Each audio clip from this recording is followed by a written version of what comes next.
put it right above it because I thought it'd be funny for people to walk by and let them have the choice of what they want to pay attention to: the Church of Satan or 24/7 Flat Earth Discord 2.0. And then when I went past it just the other day, like someone, I'm guessing the guy who put the sticker on there, he ripped down mine and left his stupid Church of Satan thing up. I was like, oh, come on, man. Like, really? I was like, screw this. I ripped down the Church of Satan sticker. Like, fine. You want to be that way? Nothing on there. Nothing on the Transformer box.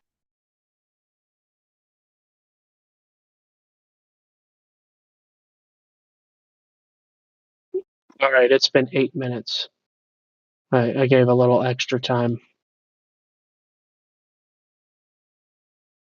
We've been joined by a crypto bear. If you want to try to talk to them. Crypto bear? And then they just bounced as soon as I said their name. So never mind.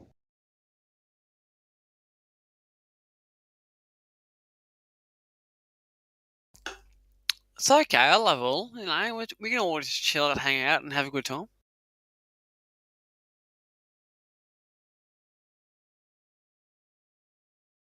Oh, we can't. We're all fucking racist to Aussies. Okay. Oh,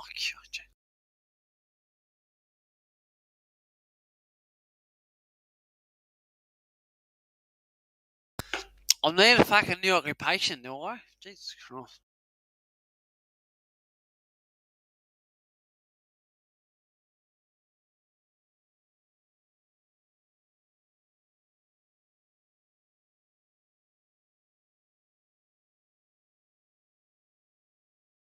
But now, past a few conversations have been actually quite extraordinary. There's been a lot of Aussie retard globe earthers who have tried to, regurgitate their shit and have been taken down. And I've actually been listening. It's quite amazing.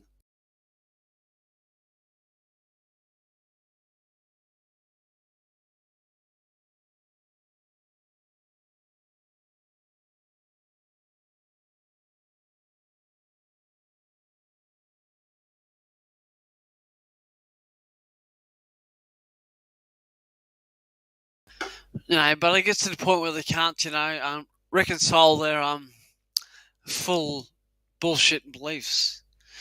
Which we can only reconcile in time, can't we? Right?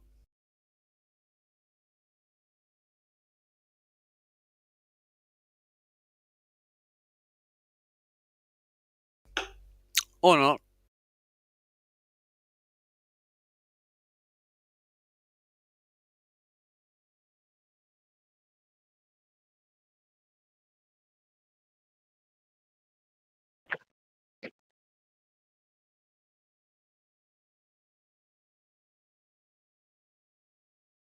Do you feel like you're upside down?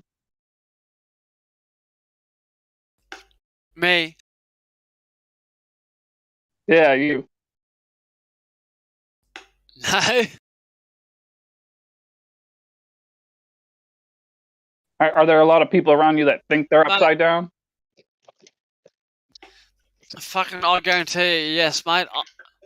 I've been fucking going around my whole neighbourhood, telling everyone, you're a fuckwit, stop wearing a mask, stop being a fuckwit, blah, blah, blah, for the past 2 years. And unlike most people, I can actually give you proof of this.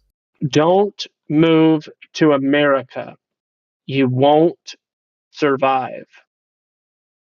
They have guns in America. Because I'm like, you don't fuck, and I'll throw you blowing up my head off. Yes, you're right. I'd give it a go though, because I'm ready to die. Because this COVID-19 bullshit.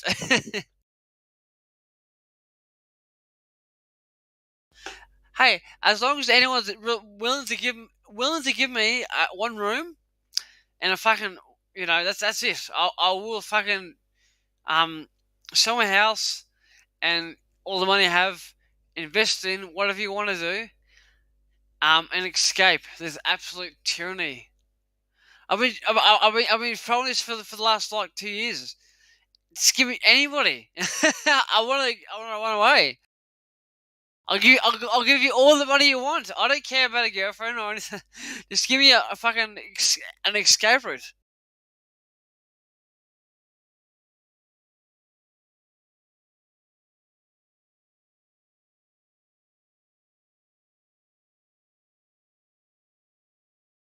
because I just want to fucking get away. You know, I don't care about girls or guys. I just want fucking a room where I can have my own room and do my own thing, with my dogs, and a little bit of land at least, so they can run around and escape this fucking goddamn tyranny. And if any American will give me that, I'll give you all the money you fucking want in the world. Because I'm not materialistic, but you know I've got a lot of money because of selling my houses and blah blah over the past few years. I swear to God, give me fucking freedom. God damn it. Fuck.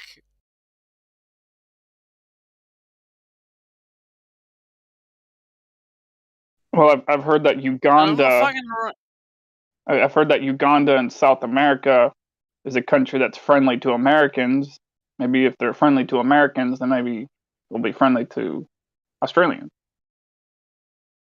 Well, fuck that. Like, because now what they say is, oh, here's all the so-called fucking Ukrainian refugees. They're all fucking black. They're all from Africa. They're all fucking goddamn refugees from fucking refugees. And like, fuck that. Like, get me. Honestly, if any American has one fucking room for me and my dogs, as in sleeping, apparatuses, we need to sleep. I will give you all the money in the world you fucking need, just to save me. I have never gone on a plane in my life. I've never been. I meant to say Uruguay, by the way. I meant to say Uruguay. I don't know why I said Uganda. Uruguay. Oh, Yeah, I know. Yeah. South America. But I'm looking to escape. I'm looking to escape. And if any of you American motherfuckers, which is, I'm trying to say a good way, I'm just saying motherfuckers, right? Got one fucking room for me and my dogs. I'll give you all the money you want. I've got plenty of money, all the money you want. I need to escape this fucking hell, this country. I need to escape this fucking hell of a country. I don't care about girls. I just need to fucking go. You should go to Mexico. You might even have more rights there. Yeah, exactly. That is the pretty much overall plan. If nothing else works out, is Mexico. Fucking oath. Because Mexico sounds fucking good. Sounds good, doesn't it? Because in Australia, the Aussie dollar is worth so much more in Mexico, and it's not part of the UN. Blah blah blah. You guys are waking. You guys know. I want to escape. Help me. Well, then beam yourself up, Scotty. Oh fuck! I'm trying to beat myself up, but that's it. I'm trying to. My whole gig right now is to fucking escape this bullshit. Escape the UN to Mexico. I want to go to America. Obviously, that's part of the UN. So Mexico's the best asset I can go to. Because that's it. That's all I want to do is escape. Help me out, anybody. I'll give you all the money you fucking want. I swear to God. That's it.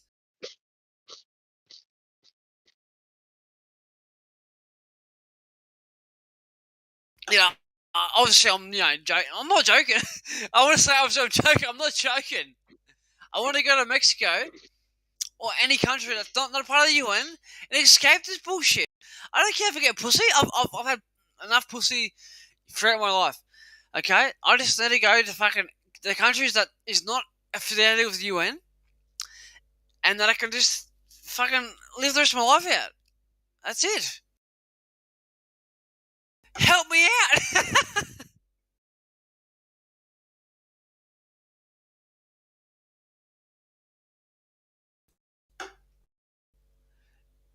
Is no one going to help me out? Is everyone? No, but Go to Serbia. Go to Serbia. They are not in NATO. I was going to say go to Russia. No, go to Serbia. And there is cheap also. You can live that without money, you can say. If you have money, you can go to Serbia. Oh, look, I don't care money. I've got plenty of fucking cash. Don't worry about that. I just want to escape Australia with me and my 2 dogs. That's it. I don't care about girls. I just want to fuck off. And if anybody can help me, I'll make them rich. That's it. I'll make them rich. That's it. I'm not fucking around. I'm not fucking around. Boys, I guess we are fucking. Tasmania is Tasmania part of Australia? It is, right? It is. It is. No, so Tasmania that's not is far enough then, huh? not fucking far enough. No, not far enough. Like I've got more money than you believe, right? No, because blah blah blah. I'm not gonna tell you, Robert. I just want to get fucking out of Australia, any fucking where that is not a part of the UN. You know, UN part of all the bullshit. To escape and run away. That's it. That is it. And if any motherfucker can help me out, you text me. You help me out. I'll help you out, and we'll fucking run away forever, and we'll live life. That's it. I'm not kidding. I'm not joking. Well, I'm glad at least you're not talking about running to the vacuum of space. We always get tired of hearing that nonsense. That's fucking better than anything else right now. Vacuum of space. No, but honestly, if any cunt has a one fucking goddamn fucking room, you know, I've got a few $1 million. That's all. All right, a couple $1 million. All there is a room out of this fucking Australia, out of the UN, and that's it. That's it. We can fucking negotiate all, all we want. I am ready to go laters.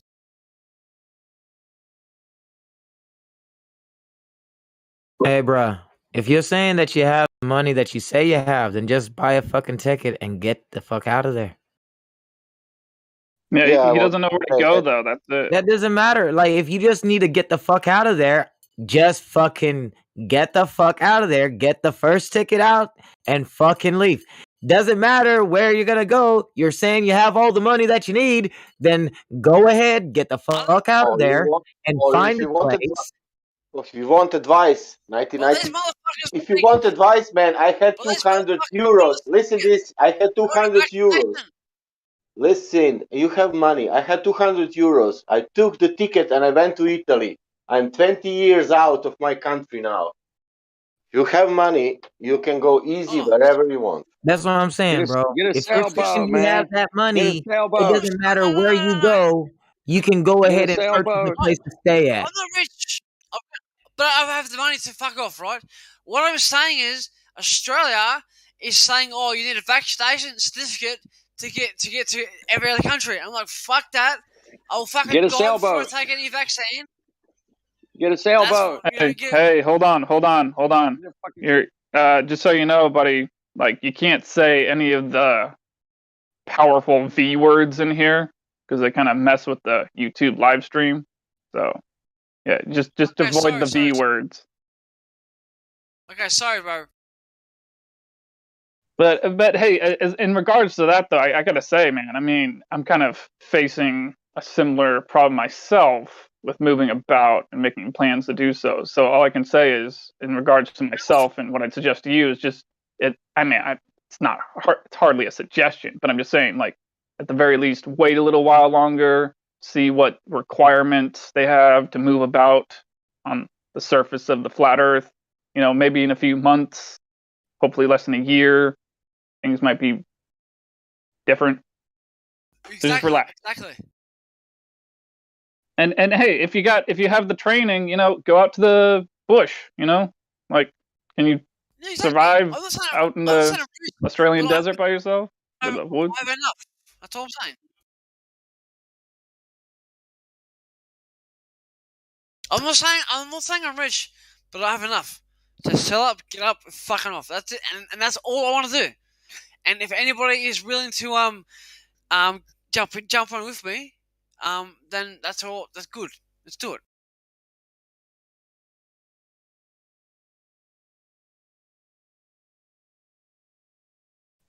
So what is a bobby to you?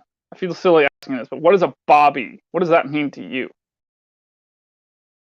Bobby, what do you mean?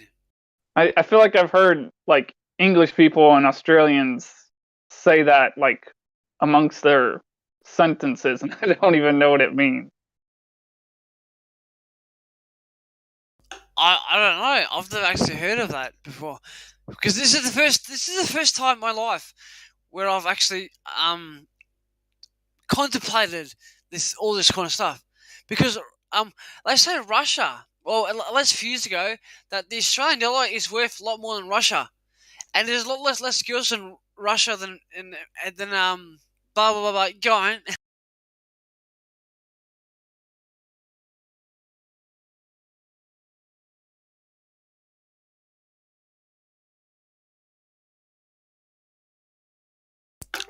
No, I don't even care about any girls or blah blah. I just want to, use my money wisely. All right, Scotty. We've heard this so many times now, and this server isn't like advertise your own personal situation, hour or day. We've heard you. We've given you lots of time to express your desired needs and stuff, but frankly, folks are tired of hearing it, and that's not what this server's for. So I'm sorry. Blow me down. Yeah, and not even just that, but it's just the repeating yourself. It's just if you're gonna say something more, you gotta say something you haven't already said. yeah. Okay, all right. I'll keep my mouth shut. I'm not rich at all. You guys are richer than I am. I guarantee it. But I just want to escape. Sorry, I won't say anymore. Get a sailboat. Escape. Easy. Escape with the wind, baby. Or saddle up a kangaroo, start hopping.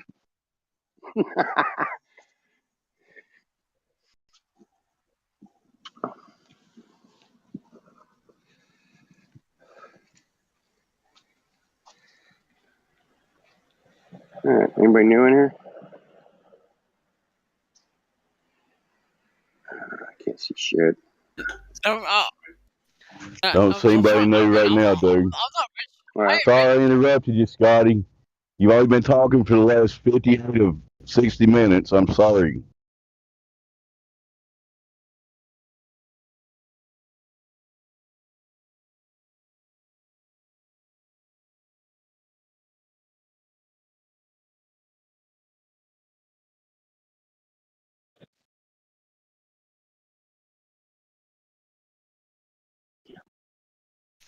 I don't see any new people in here.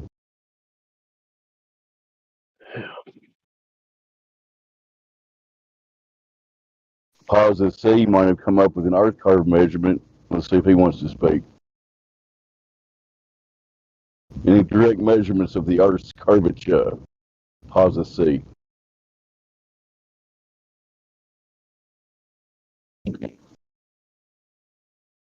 All right, I'll take that silence. That's an assumption.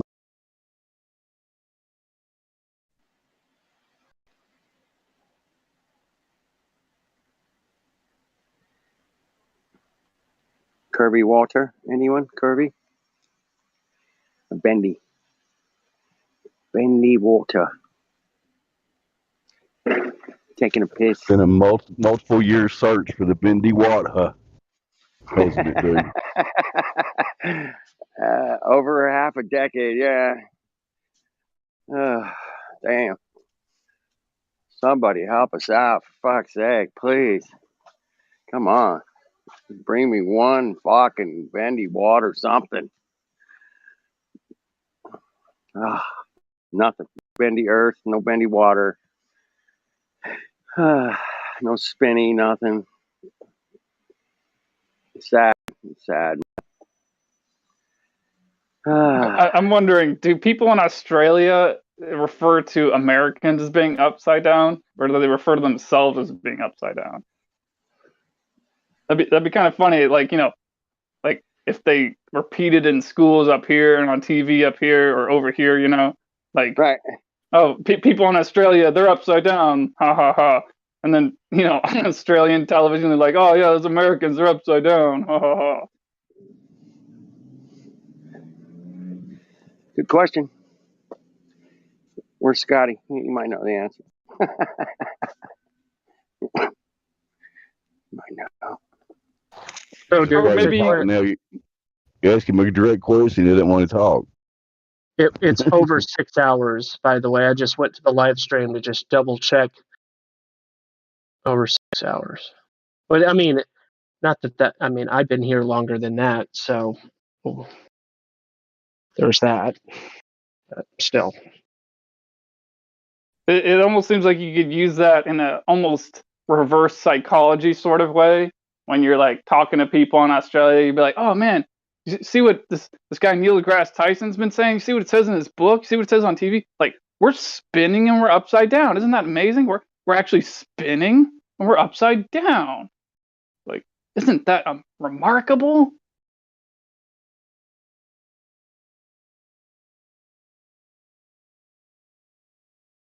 It's almost unbelievable.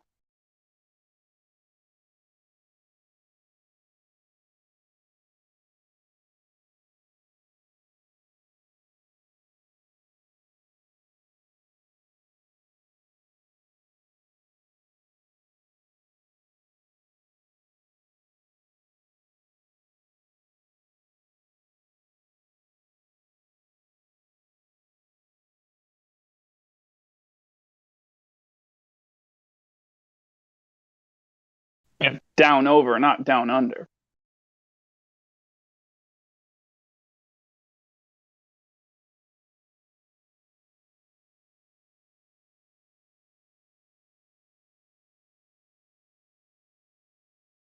Technically, it'd be over that way laterally.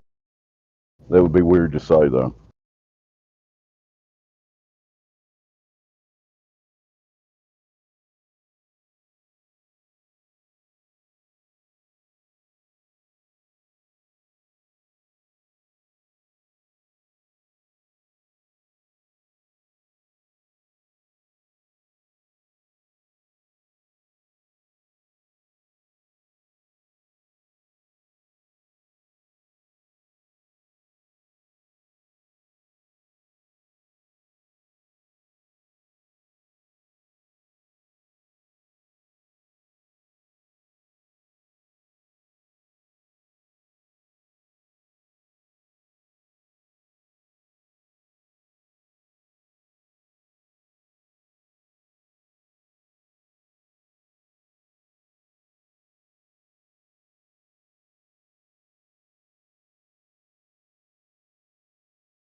Checking of the mic. Am I still here? You're here. Thank you, Gospel. Just a quick PSA. This is the 24/7 Flat Earth Discord live. The best place on earth to talk about Earth. Anyone listening to me right now? Think you live on a globe? Come in here and discuss, please. We need some real world proof of this globular object you think you live on. Thank you.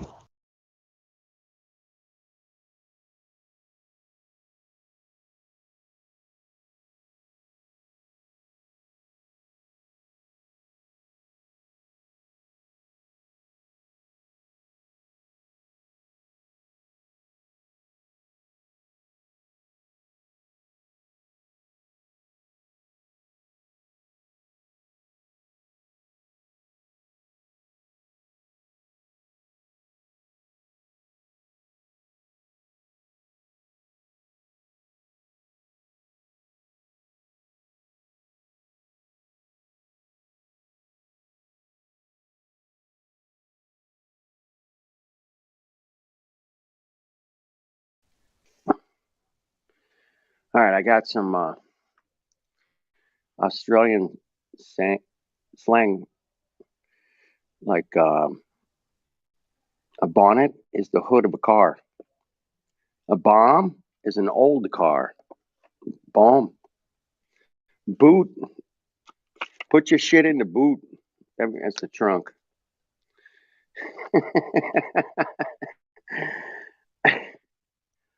Blotto. You know, you guys know what blotto is, man.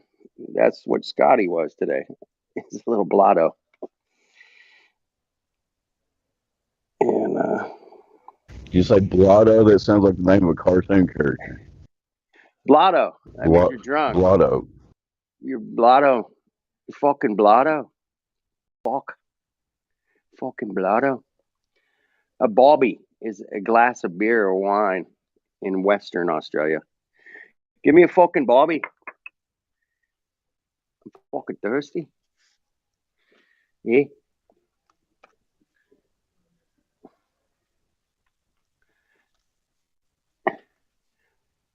You guys know what bonk means, right? Bonk. Hey, do you want a bonk? All right. Bonkers. Yes, that's crazy. That's nuts. Yeah, that's what we call Globers. Dude, that's boozer. That's bonzer, bro. Bonzer. That's like saying Bonzer. awesome. I don't think anyone says that anywhere.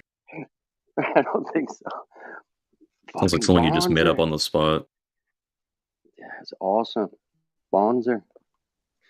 Yeah, let's see here. A box. That's the television. A box. If you lay bricks, you're a bricky. You fucking bricky.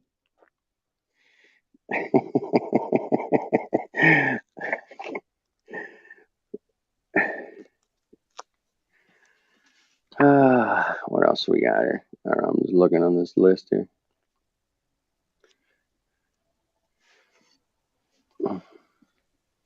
A brawly. That's an umbrella. A brawly? Brawly. A brawly. Right. A bub. Hey, how's your bub? That's your baby. I'd say that. Yeah. Yeah. All right. Bugger. Ooh. Bugger all. Bugger me. Bugger me. I'm surprised. Bugger me. The earth is flat. Bugger me. So wait, a bub is a baby. So instead of saying the words mother and child, they'd say mum and bub. Sure. Mum and bub? Yeah. Mum.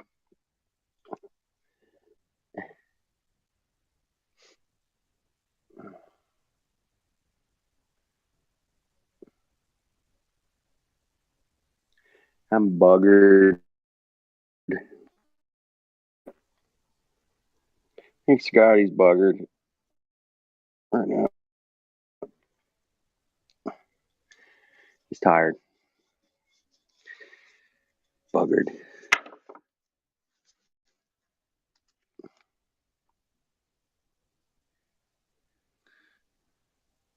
You guys know what the bum is. Bummer. How's your bum fluff? How's your bum fluff doing? That's your facial hair. Bum fluff? You mean Bum ass hair? fluff. No, I know you would think, but it's your facial hair apparently. Surprising. Bum fluff. All right, that's weird, right? I'm missing a key here. What is it? 28. Uh-oh. 27. Oh. What the fuck? Oh, okay. There we go. Backwards. All right. Let's see here. What else we got?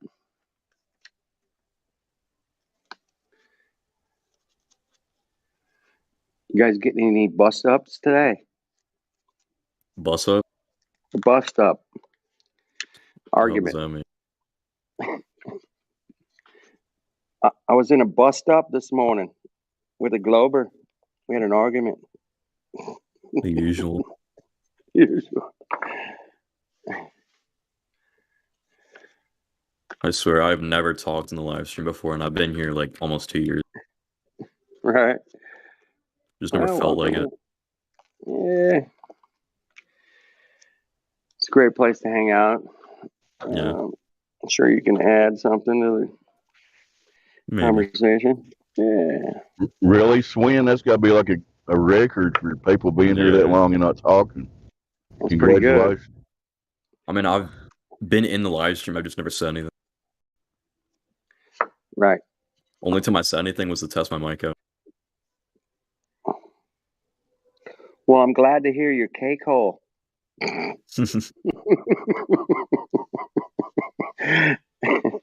That's your mouth. Oh. Cake hole. Cake hole. Cake hole.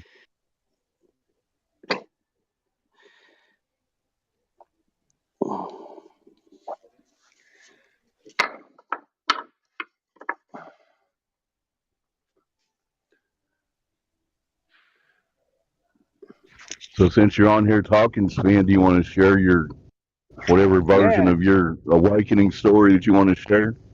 My awakening story. Yeah, how'd you get to flat Earth, man? How'd that happen? It's kind of funny because originally it was off of jokes and stuff, like you know how people misinterpret flat Earth with the Flat Earth Society and all that crap. Yeah. Yeah, I'd looked into that stuff, and I'd actually eventually found this server. I found the old one before it was whatever happened to that.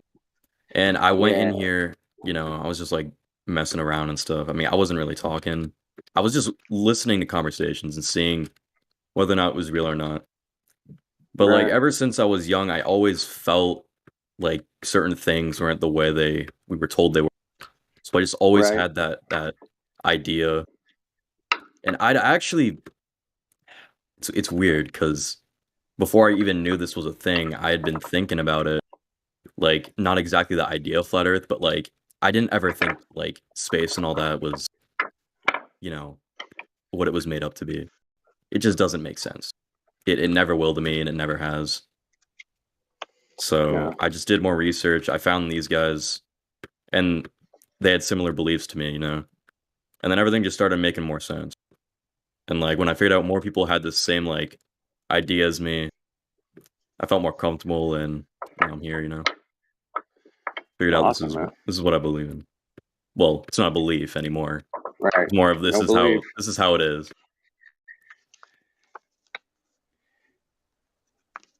Reality. Objective reality. Damn. Ain't that a bugger? Yeah, a bugger.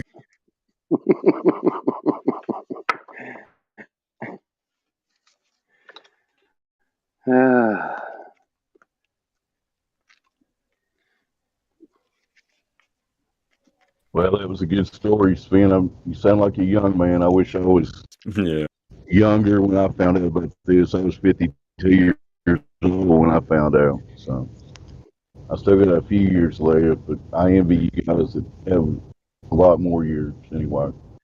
Hey, the older the wiser, for sure. Yeah, I mean, I would have loved to have known this in my 20s or something. That would have been cool. Yeah, I'm just that type of guy. It's just what I'm always thinking about things that other people don't want to think about. Yeah, I mean, most people are worried about, their sports team or their movies and their... Or maybe I just wasn't born programmed like the rest of these guys. The rest of these Globers.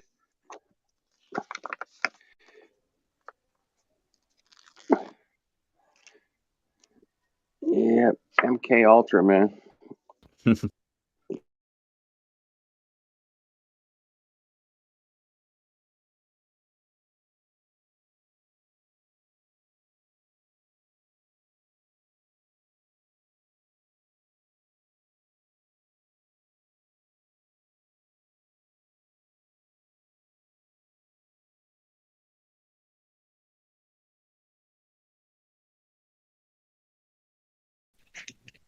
Well, Swin, I guess I would be curious. Is my mic still working? Yeah, it's working. How did you get all these space aids and all these roles if you weren't talking in the live stream? You were in other rooms or something? I was in the lobby. People like to give me roles and stuff, like as jokes. So I got the space crabs. Like when I originally joined, they the mods like to mess around, and now I get pinged every 2 seconds. So I guess that's fun. Yeah. I believe that. I understand that some roles. Yeah. I actually used to have silver FE. I don't think I was supposed to have it, to be honest. It was given to me on accident, I think. When I got verified as a flat earther, I was given valued Spartan and silver FE like the next day for no reason. And which is why I don't have that anymore. I didn't necessarily earn it.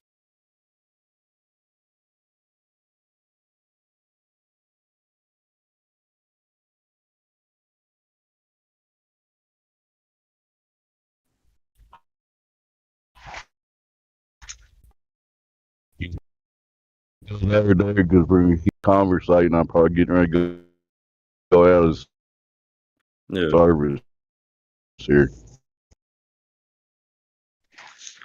I drive around for a living. I lose connection a lot. It's probably breaking up right now. That's all right. Dude, bounce. Anybody else want to talk? Go ahead. I guess they just like sleep in here. I say the same guys here every day and they don't talk. Well, they do eventually. Yeah. Even the guys that don't talk, I appreciate them being here, supporting what we're doing here, Yeah.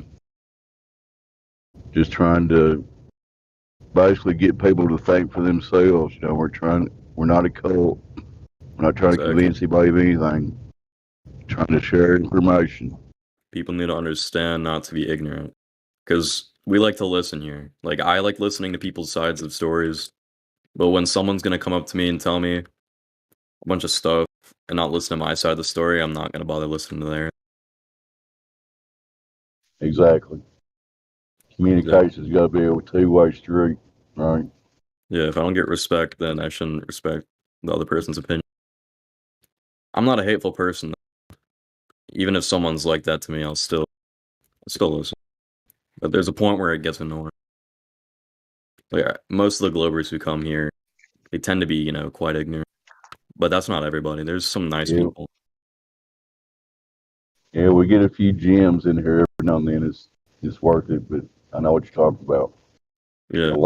Large majority of the people come here assume that we're idiots. They haven't looked into it for 10 minutes, and they think the globe's just obvious, stuff like that. So yeah, and there is quite a few, like, I wouldn't say children. I'd say there's like some young people who will come here, and they'll just like talk crap.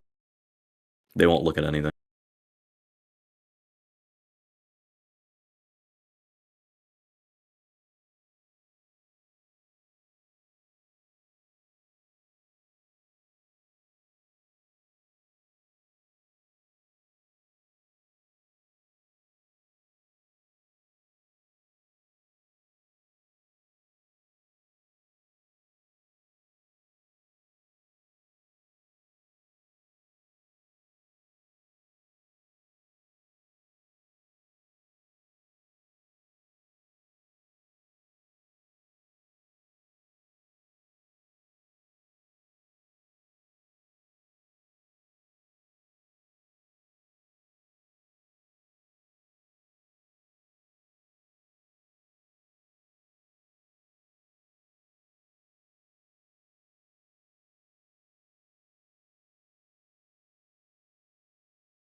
And ye shall know the truth, and the truth shall make you free.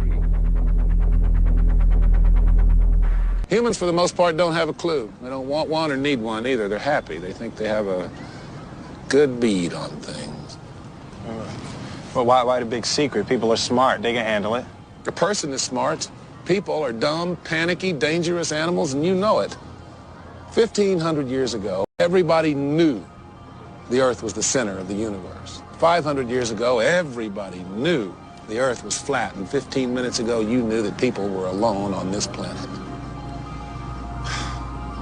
Imagine what you'll know tomorrow. Captain thinks the world is round, see? But we all know it's a flat, right? Of course it's flat. Sure, I know the world is flat. Well, so do I. Everybody knows that. My dad once told me the world was flat. Where I'm looking, son, he said, where I'm looking, the world is flat. I believed him. I still do. That's a fucking bull. Now, before you start, I don't give a fuck about outer space or the view from up there. That's why there was a very hot, sizzling hot topic from over the weekend. It was Kyrie Irving sharing his thoughts on Earth. Kyrie is my little brother. He's my all-star point guard, superstar point guard, and if he decides he wants to say the Earth is flat, then so be it. So he's an interesting guy, man. And, he believes it. So Kyrie, the Earth is flat, right? Yeah. Yeah. Yeah. So whatever. That's news. That's news. There we go. No, the Earth is flat. Oh, here we go. The Earth is flat. There's no concrete information except for the information that they're giving us. They're particularly putting you in a direction of what to believe and what not to believe. Is this like a long troll game? Are we being trolled? I don't think we're being trolled because if you want to talk about anything that's scientific, two things must be met. Two underlining materials and variables are, is it reliable and is it valid? I just got off of a flight from Connecticut seeing my daughter, and this is a reliable. She's doing good. And let me guess, the plane went straight. So let me just say this, Mama. So I heard Kyrie talking about it, and I said, let me do my own scientific experiment. Let me take a look out this window. Nope. At 36,000 feet, I saw the skyline. And you know what I didn't see? A round skyline. It was flat from the left, and I went on the other side of the plane. It was flat on the right. You know what? Kyrie done broke it down to y'all. Alrighty. Next we have it's a flat Earth after all float. Oh, this is a good one. Oh, wow. This float celebrates flat Earth theory that is spreading ironically around the world. What do you think the Earth is flat, Snoop? What do you think? It's a flat world after all. How you doing? I'm doing fine. That was a joke about the world being flat, right? Was it? I bought a bus a couple of summers ago. Uh-huh. So when I drive from Florida to California, it seems flat to me. I see. Okay. So you ever been in a flight and you get ready to land and you pull up the window and you look? Yeah. It seems flat, right? Well, it seems flat to me. I see. Okay. Kind of. Well, Dad and my dad took a job at United Airlines, but tell you what, your jobs aren't just going over there, sailor. Some of us are coming over here. The world is flat like a son of a bitch. You're giving us a lot to process here. What? Right before your surgery, I asked if you had packed your cell phone, and you said, which one? When? Skylar, I was medicated. I mean, I could have said the world was flat. You know what I think? I think you accidentally told the truth. You may have seen it on your way to work or school or just driving around. A new billboard has some people thinking about the Earth. And asking the question, could the Earth be flat? Greg Argos is here with more on the movement that is taking on centuries of scientific research. Yes, Greg? it really is, Jazz. And Yuki, this was just unveiled just yesterday, in fact. This billboard, a digital billboard unveiled yesterday, and it's calling into question a theory most of us have accepted, that the Earth, of course, is round. But those behind this billboard say, well, we've all been tricked. Drivers heading eastbound on the Schuylkill already battle some serious traffic. But now there's another distraction slowing them down, and it's just 100 feet above their heads. Sandwiched between two insurance ads is this bold 3-word billboard, Research Flat Earth. And for at least the next week, this ad will be blocking drivers' attention. So Neil, you're not a climate scientist, but you're a very distinguished scientist and astrophysicist. What do you think about when people say, look, this is not settled science, there are still questions? How do we know the Earth is not flat?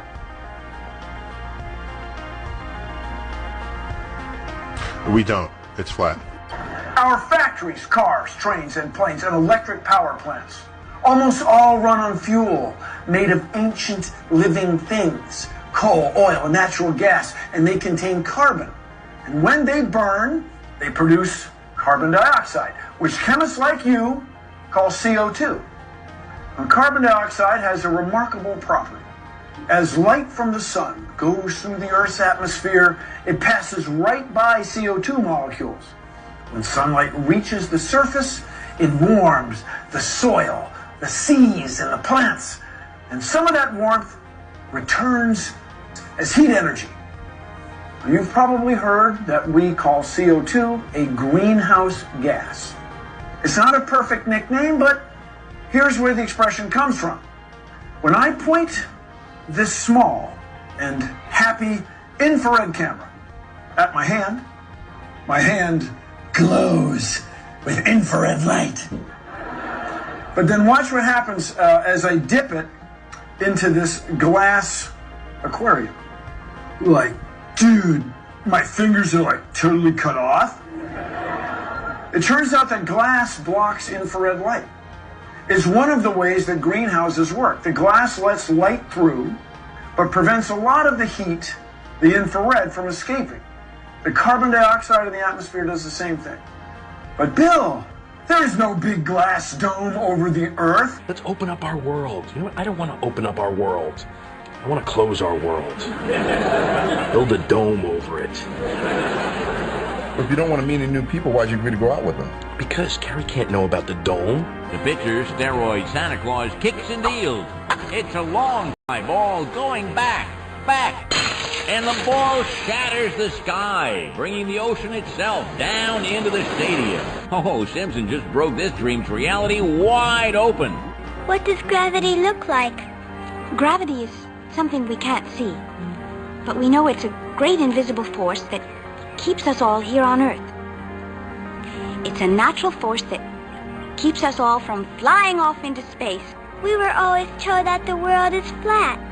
You were told right. Don't listen to her. Why are you so sure they're coming here? Well, because mosquitoes, these kind of mosquitoes are here in the United States. And we now know that these mosquitoes can get Zika virus very easily from biting somebody. And the world is flat, right? The World Cup hit Zika. So if in fact somebody comes here and has the Zika virus and a mosquito bites them, then that mosquito can spread it anywhere. Exactly. One can lead to thousands.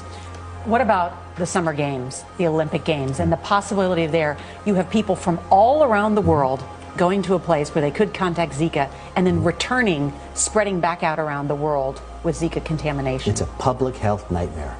And so I think when we all look at this, we have to learn from it. Zika will be the first of many viruses over the years because the world is flat.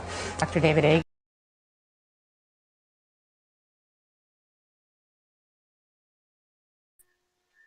Oh shit! I remember that one. I remember that guy that was throwing out the Earth is flat right there. The world's flat. Of course, it's a dangerous thing out there, and the world's flat, and we're gonna work this out. It's gonna work out perfect. Why? It's like right in your face sometimes, huh?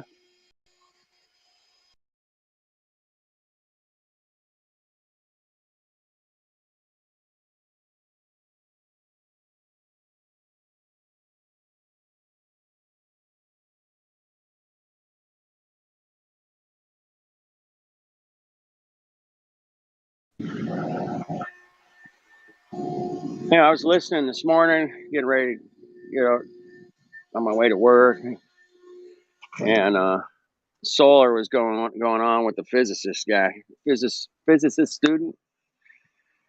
It was good. It was a good one. It was very calm, and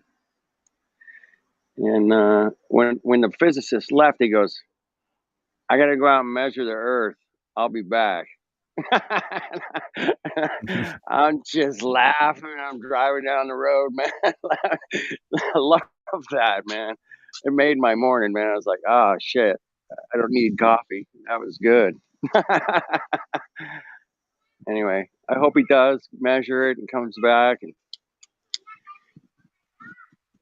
that would be good.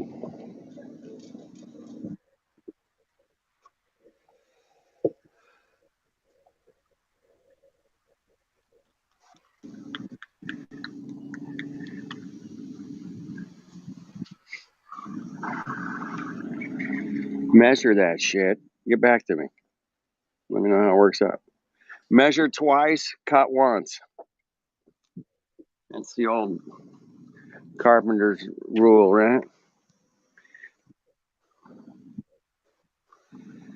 Damn, I cut that board twice. It's still too short. Ugh. Cut it a third time.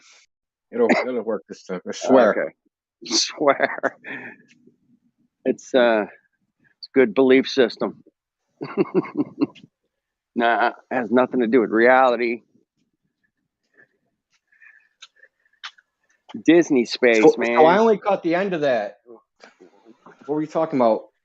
The physicist went to and measure then the solar, and the physicist student, and they had a nice chat. And then at the end, he's like, When was this? This morning, Recent?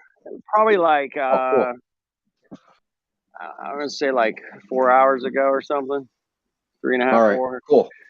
Yeah. It's good. I'll make a podcast out of it. So It's cool. really Thanks. weird. I mean, Solar was so pro, man. I mean, just listening to him, he knows his shit so well.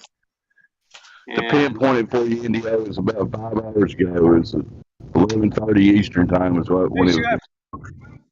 Good. All right. Cool, man. Cool beans.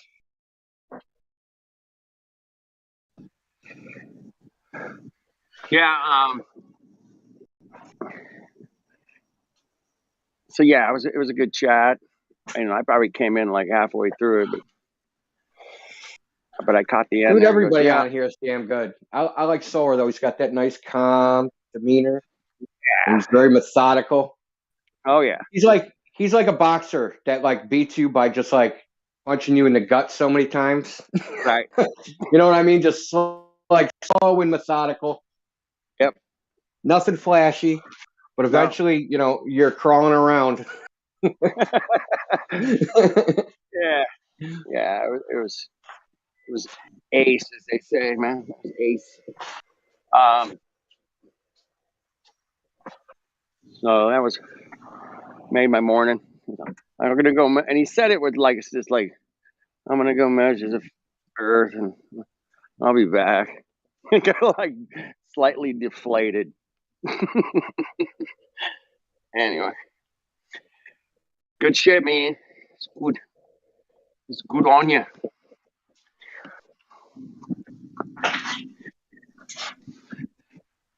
What else is going on in the world, man? Nobody in the BC check-in or anything? You know, something I thought about this morning, like, 'cause the newbies come in and they're always like, "Well, where's the edge?" Like, you know, what's underneath all that stuff, right? Yeah, it's just like, Yeah. and I wonder, you know, I was really thinking this morning. I'm like, you know, where does that come from? It's because they have this idea, right, that there's empty space and there's something in empty space, right? Well, why can't it just be there's matter and there's space in the matter and not the other way around? Why has it got to be matter within space? Why can't it be space within matter? You know, it's because they've been brainwashed by this idea that there's this infinite void and there's got to be something inside it. Very true. You know, it's like a third grade, like, oh my God, there's got to be an edge. Because look, in third grade, they had me take a ruler and I drew a line and I ran out of paper. So the Earth has to have an edge.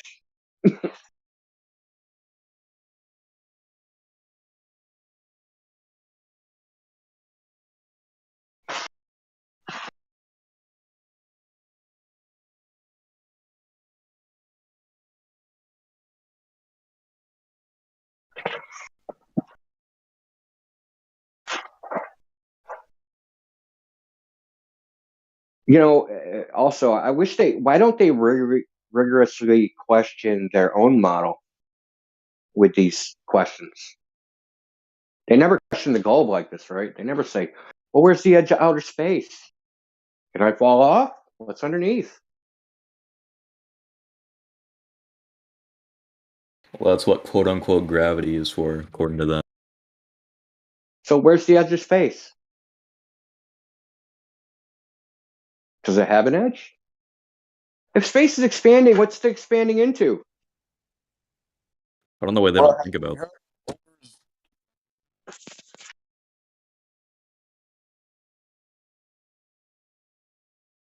Actually, I was gonna make a video about this. But I decided against it because I'll end up with a copyright strike. So I went on YouTube and I just started searching, search edge of space, and started collecting videos from like physicists, famous ones, some not so famous ones. Every single one has a different answer. Every single one. I got something like 20 at least. Lord.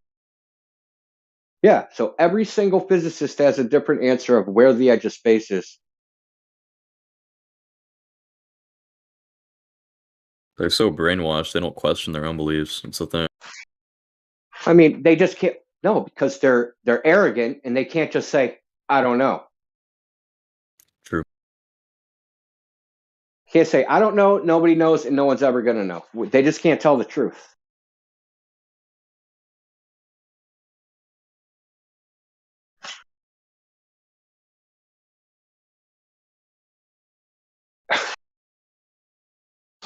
It's just, it's just, it's like a hypocrisy almost that go-birthers, they just, flat Earth is impossible, but believe stupid things like something can be in two places at the same time. India. Yeah, what's up? Have you heard of Olber's paradox? Yeah, Olber's paradox. Yeah, I think there's a meme. I think we got a meme in the bot. Type, you trigger the bot. I think the trigger word is Olber. OL. Oh, really? Yeah, there's supposed to be stars everywhere. The sky is supposed to be bright as the sun. Because there should be stars in every direction.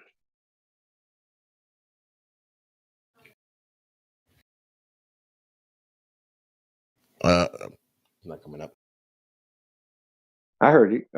What? It's not showing up. Oh, hold on. Maybe it used to be in there.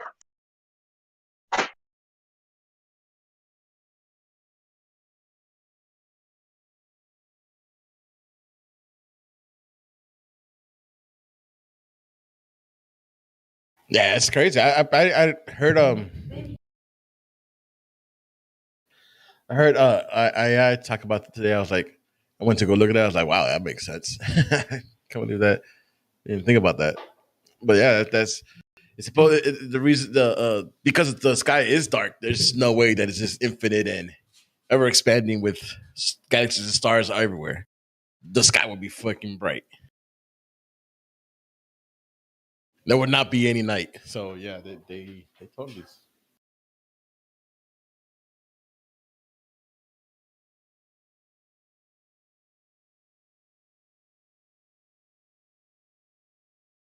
Shit, it's in there.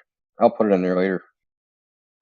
Because there's a if you go on Wikipedia, there's like they have an animation of it, what it's supposed to be. Yeah, I don't remember what did they say why that's okay in modern cosmology. What was their excuse? Stars are like probably still the light haven't got to us. Probably, I think that's probably. Oh yeah, that's probably it. Right, hasn't got to us yet. The universe is expanding. They didn't have the expansion theory until after Olbert, because Olbert's paradox is pretty old. That's part of the reason they had to put them trillions of light years away and stuff, right? Because of that. Well, they did that because there's no parallax. So, what else are they going to do?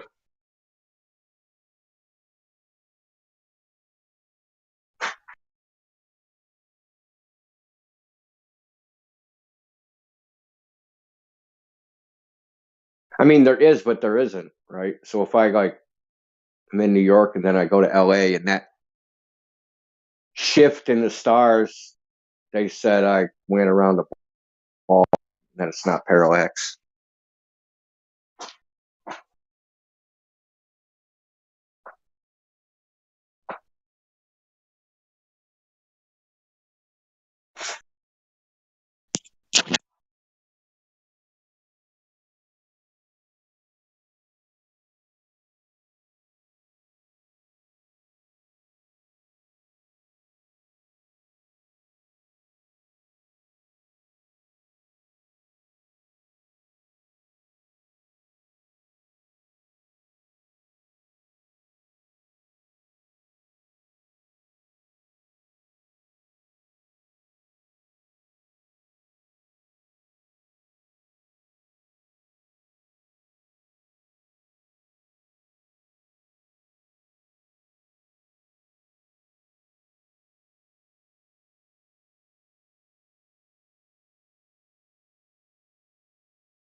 It says that yeah, there's light there. We just can't see it. Well, not light. Saying the cosmic microwave background radiation is a light from everywhere. Wow. There. Yeah. The Big Bang is redshifted to microwave wavelengths as a result of the cosmic expansion, thus forming the CMB.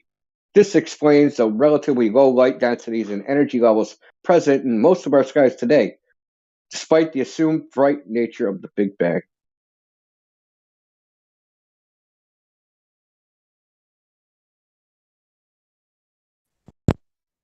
Why can't they just say we don't know?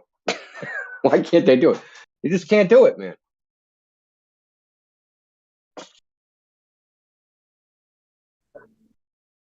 Most of it's once you start making up the story, you got to keep adding layers to it, right? You got to keep chasing your tail, whatever. Yeah, I think they won't say I don't know because it's power. Like I know everything. I'm powerful. I really think that that's why they do these things. It's just because knowledge represents power.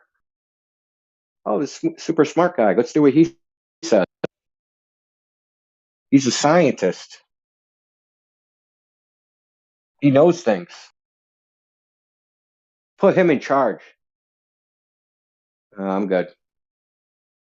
Well, I mean, I would take any scientist over Joe Diaper at this point.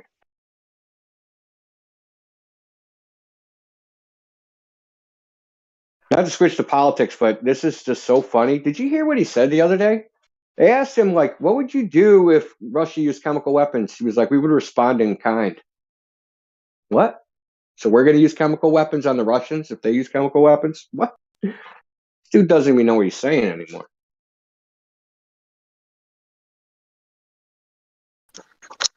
I think he's trolling. Like That could be it, man. He could troll the whole world. Or maybe he doesn't have it in like an inside voice, man. It's all outside voice. He's just saying what he really thinks.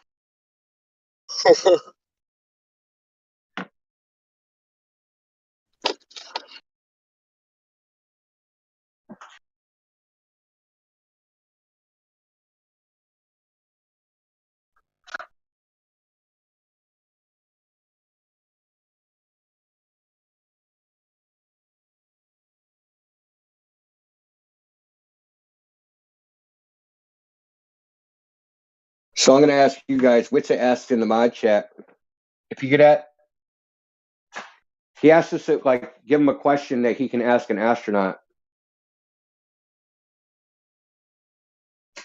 Anyone got any good questions? Yeah. I think mine's a good question. Sorry, go ahead. Go ahead. Do you know what a triangle is? Ask him that. My serious question would be, how come they can't take their iPhone with them and go all the way to the ISS uninterrupted filming it? Is that a good question for astronaut? Not. The question I'd ask him is, why are you selling out humanity? What the hell's wrong with you? Is it worth it?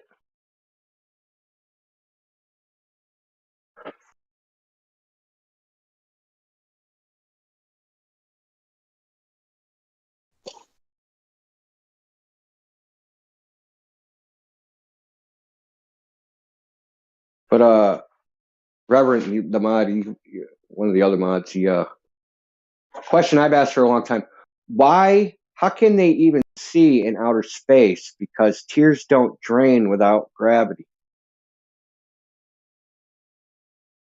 right? So where are the tears going? And right, since everything is zero gravity, it just like sticks to your eyeball. You've seen all those little videos of that, like where they soak the towel in water and the water just sticks to it. So why aren't like their eyeballs just like little puddles?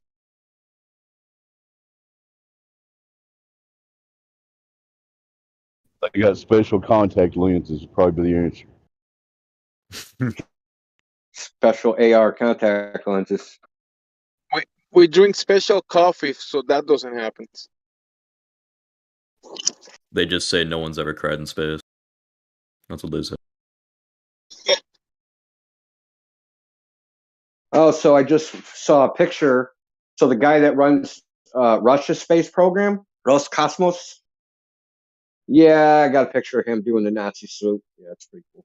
Oh my god. What a shocker. When he was younger. What a shocker. He was probably saluting von Braun. Von Braun was probably the person taking the photograph.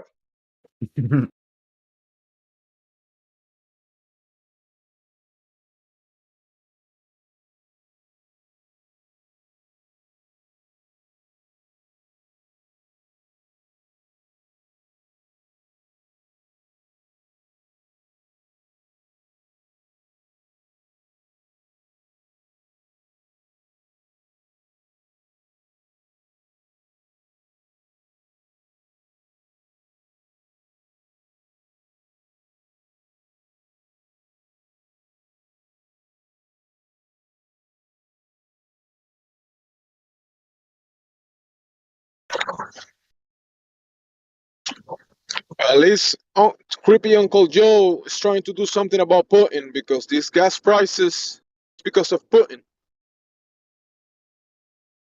The Russians. It's their fault. Yeah, all of them. They putting it up.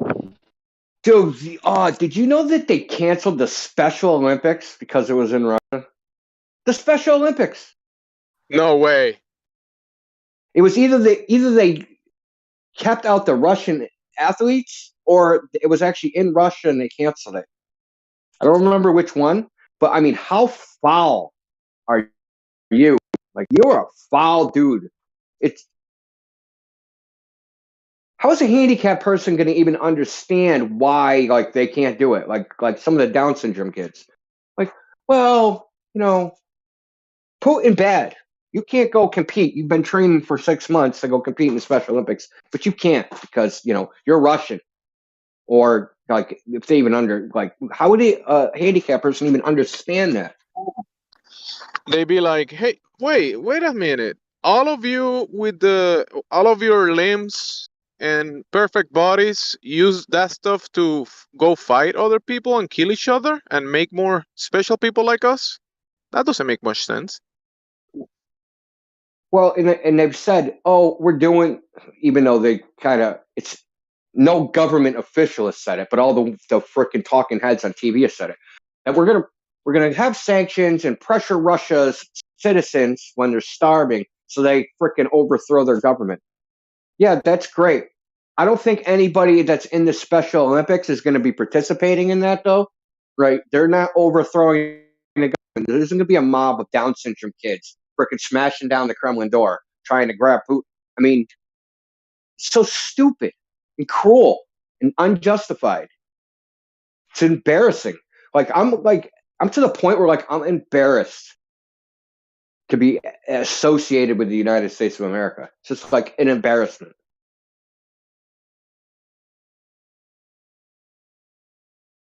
We all know there's a lot of great people here. It's just that the administrators are just possessed or something. Bunch of assholes. Dude, they're psychopaths.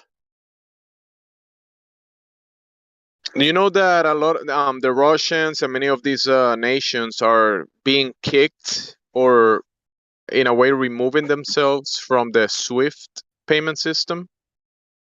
Yep. And that they don't say that stuff in the news. Like they actually don't want to use the dollar, the petrodollar. They're like dropping it. So I think the gas prices might just starting to go up at these prices. On the dollars. Because if all of these nations are gonna stop using the SWIFT system and the dollar, I guess our dollars are gonna buy less.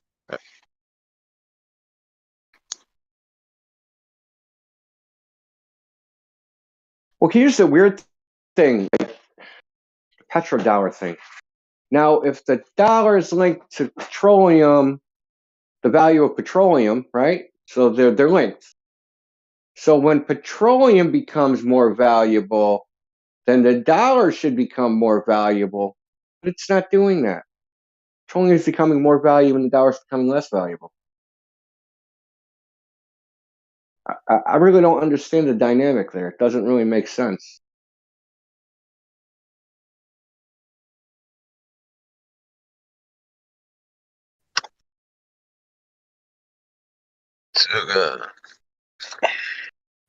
Well, it's like inverted. It's weird. Creepy Uncle Joe is saying that with an electric car, you put gas on it and you have you could go all around America. Bro, he said something like that. No way. Bro, he said something like that. It's not the exact words, but he said electric vehicle, and then he said with a gas tank, you go all around America. Wow. I'll find the video. He said that, his words. Like, he's definitely acting very, very stupid. The guy is definitely playing a role. And he's doing even if they invoke even if they invoke the 25th Amendment, then what do we get? We get someone that's almost dumber. Kamala Harris is almost dumber than he is in his handicapped state. And then the next after that's Nancy Pelosi. She's fucking bombed all the time. So they're like, there's our choices. Welcome to America. Yeah, like, dude, we need to like, they need a constitutional amendment where we can have like a vote and no confidence and start over, man. Like the line of secession thing, that totally sucks. And then, Like basically, it should be written like we cannot have retarded people in office.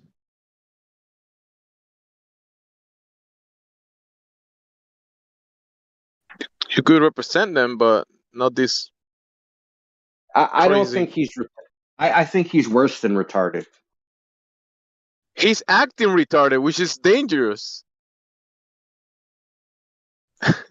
Yeah, but Gemsy, No, if you're gonna he's acting like he doesn't understand anything. Like he's confused. Like okay, he's acting like, okay, someone took him and spun him around like 50 fucking times. And then we're like, okay, now talk. And like just random stuff's coming out of his face. keep in mind, Gemsy, if you were to make a rule like that, then it would all boil down to what the definition of retarded is.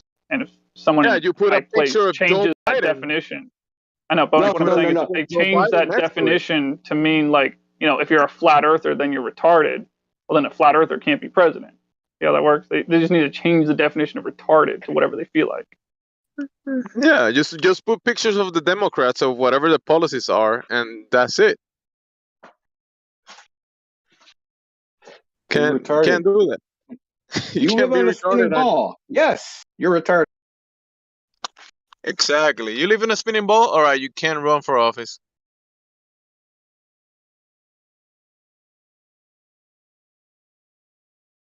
I mean, how many people out there, say out loud, "Oh, if you voted for Trump, then you're retarded." How many people out there say, "Oh, if you voted for Hillary Clinton, you're retarded"? It's like, kind of changes from person to person, from individual to another individual. Yeah, I know. I get your point. I'm just, I just say if you're voted, you're retarded. Do you want to vote? Or if you voted while thinking it's going to make, a difference or something. I might write in the name Vermin Supreme. You know who that is? He's a comedian who runs every election for president. Yeah, I know who that is.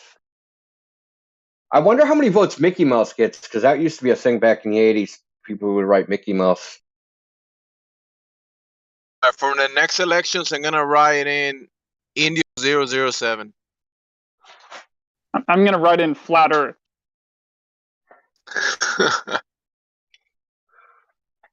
Look, even if I won the election, I'm not taking that oath of office. I'm not freaking being the last guy on this ship. Bro, we'll just get you like a pack of cereal oats, and whenever the time comes, you bring it out and say, "I'm taking the oats." You guys said I have to take an oat. There you go. Eat the oats. It's good for you. The government. That'd be my first official act. All right, you all fired, everyone.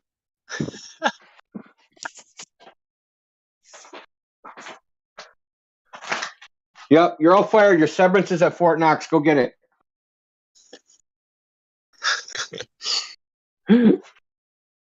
But there's nothing there. No shit. How do you know?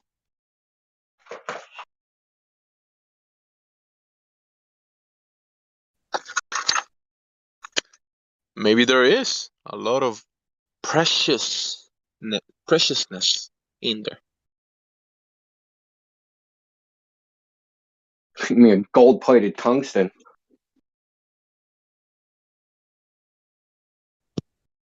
Yeah, tungsten has nearly the identical specific gravity as gold, so, you got caught a decade ago making fake gold bars.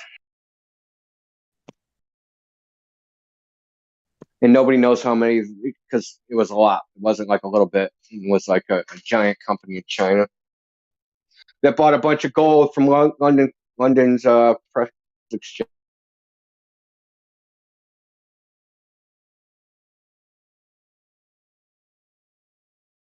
They probably have all the gold in the Antarctica.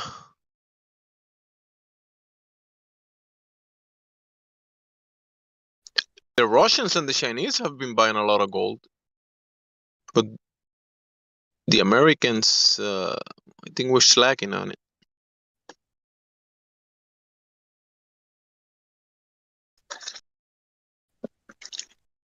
You know, someone from a Spanish nation, he came here and he told me, here, you guys, it's everything. The gold is 14 carats, and where he comes from, everything is 18.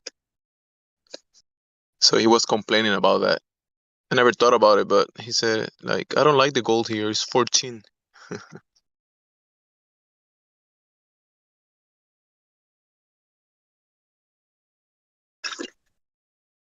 Oops.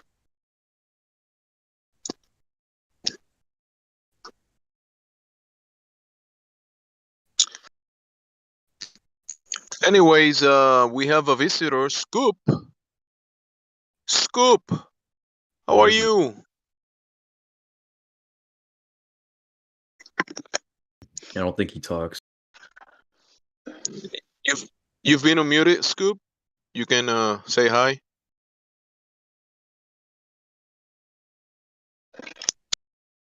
Saw you flashing, but go ahead, Scoop.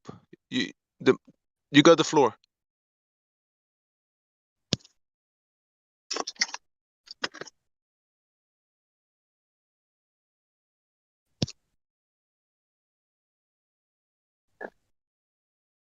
You got any questions about the flat Earth, Scoop? Are you curious? The flat Earth?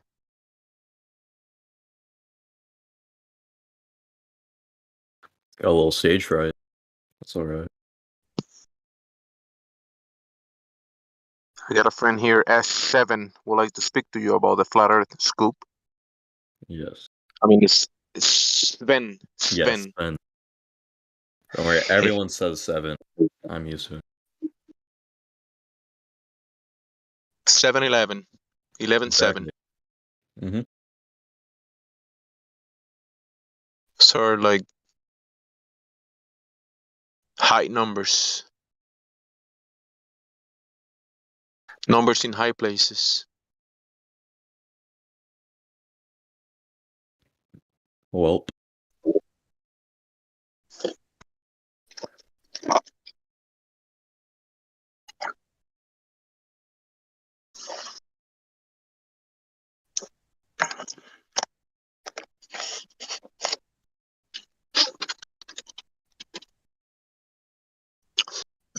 Scoopy.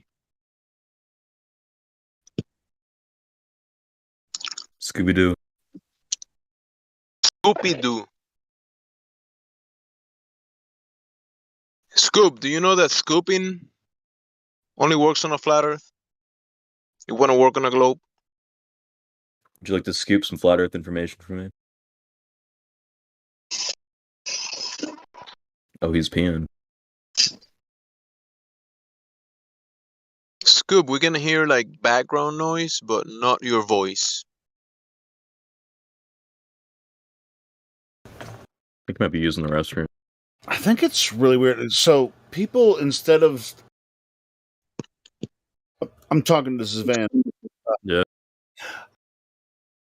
So people call you 7 just because they can't pronounce. Yep. Wow, that's S or Sven. Sven. Yeah, they just say 7 or Sven. They don't know how this works. This is some people no, but think it's actually Sven because the letters are together, right? Sven. Yeah. It's kind of like a Z sound. Yeah, it's Sven. Yeah. But yeah, I mean, even most Americans should. I mean, as much as TVs people watch, they know how to pronounce the the name Sven. You know, I mean, it's freaking easy. I can't believe that people call you 7. Exactly. They think I misspelled 7. Oh, maybe. No. Yeah, I guess maybe they're just not paying attention. Some people are just, a little off the hint. Bunch of Globers. Oh, that's true. We've met a lot of those here. I think they're indoctrinated to believe that it's 7. I'm not gonna lie. Brainwashing. Tard. Yeah.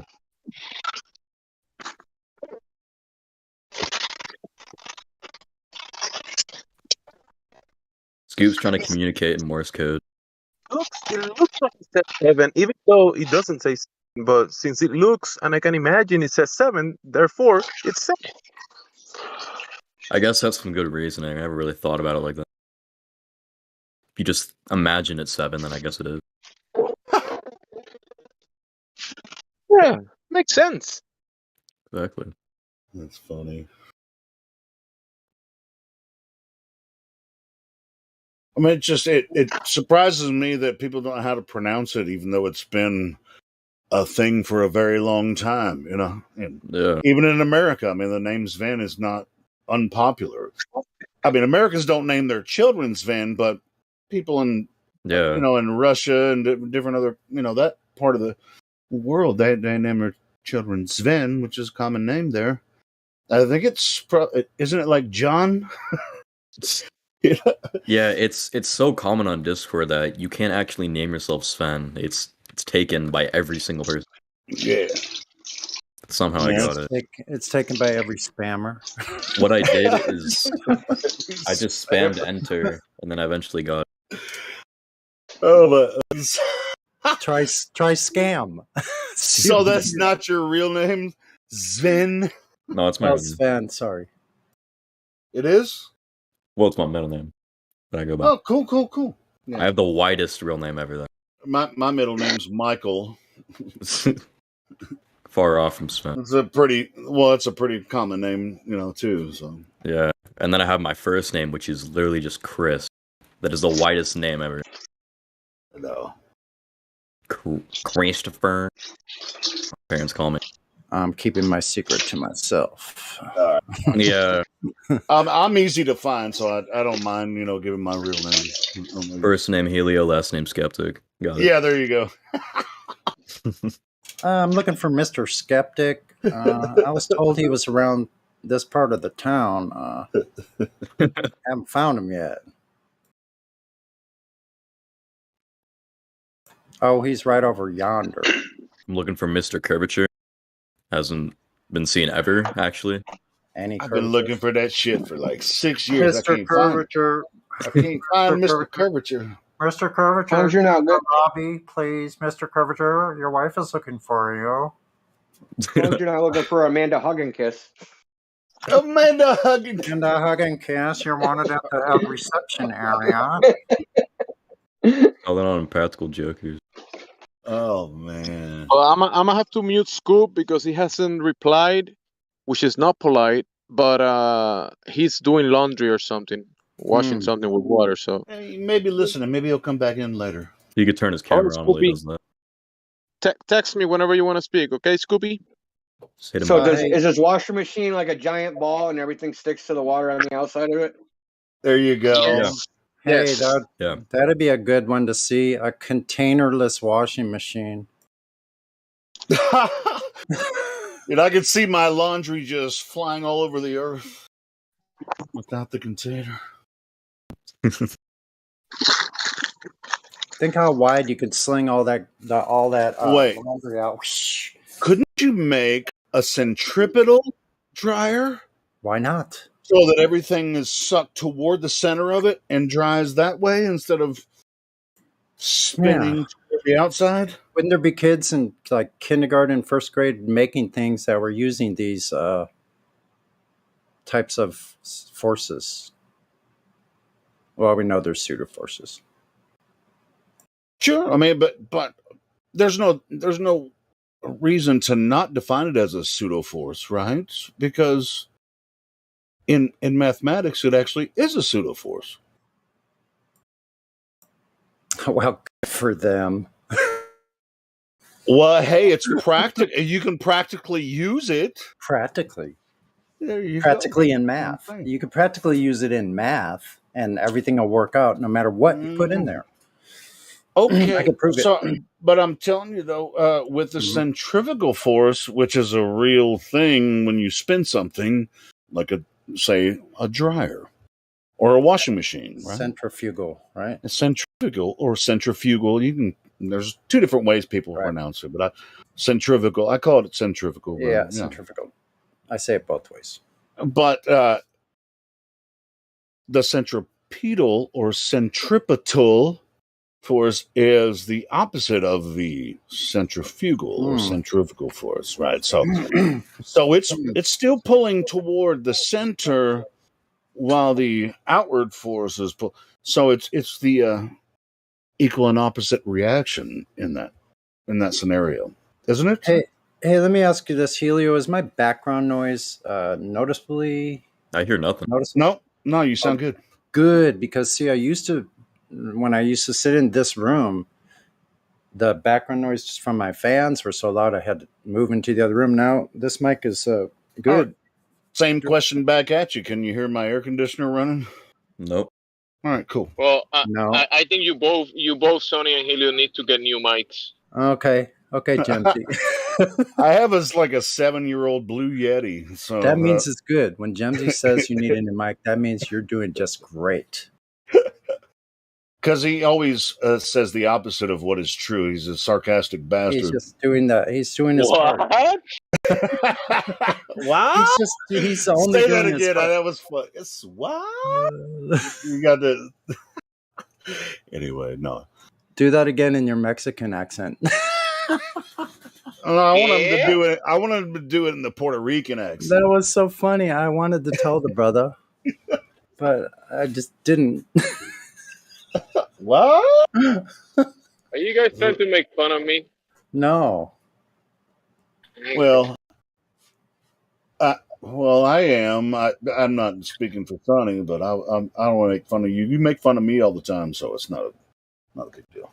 But right now I wouldn't, because you're not drunk at this moment. But just wait until later. Just wait. Really? Okay. It's funny that he thinks I'm not drunk. That's funny. That's funny. Stop lying. You're definitely not drunk. Oh, really? Okay. I can tell. Okay, thanks. Well, thanks Yeah. for recognizing that I'm... Go ahead. Or you Sorry. are. Hey, Gemsy, I sent you a DM. It doesn't matter. Sent you a DM. I reply. Oh, you, bro. did? Okay, I'm just slow. All right.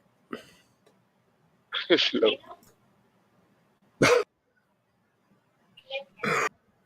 Oh my god. Yeah, I guess we all have our moments. Speaking of moments, you know how, well, anyone that was here earlier. Is Gospel Bear still here? I had to fire him. Oh, a second. I should just look and do my own research. He must not be, or he would have said something. He might be on a lunch break. Or dinner break, whatever. I mean, it depends on when he clocked in. He clocked in early this morning. Now he seems to have a moment for curvature. Can we all just have a moment for curvature? You mean for the death of the Sure. curve? Moment of silence for the death of the curvature? There never being any.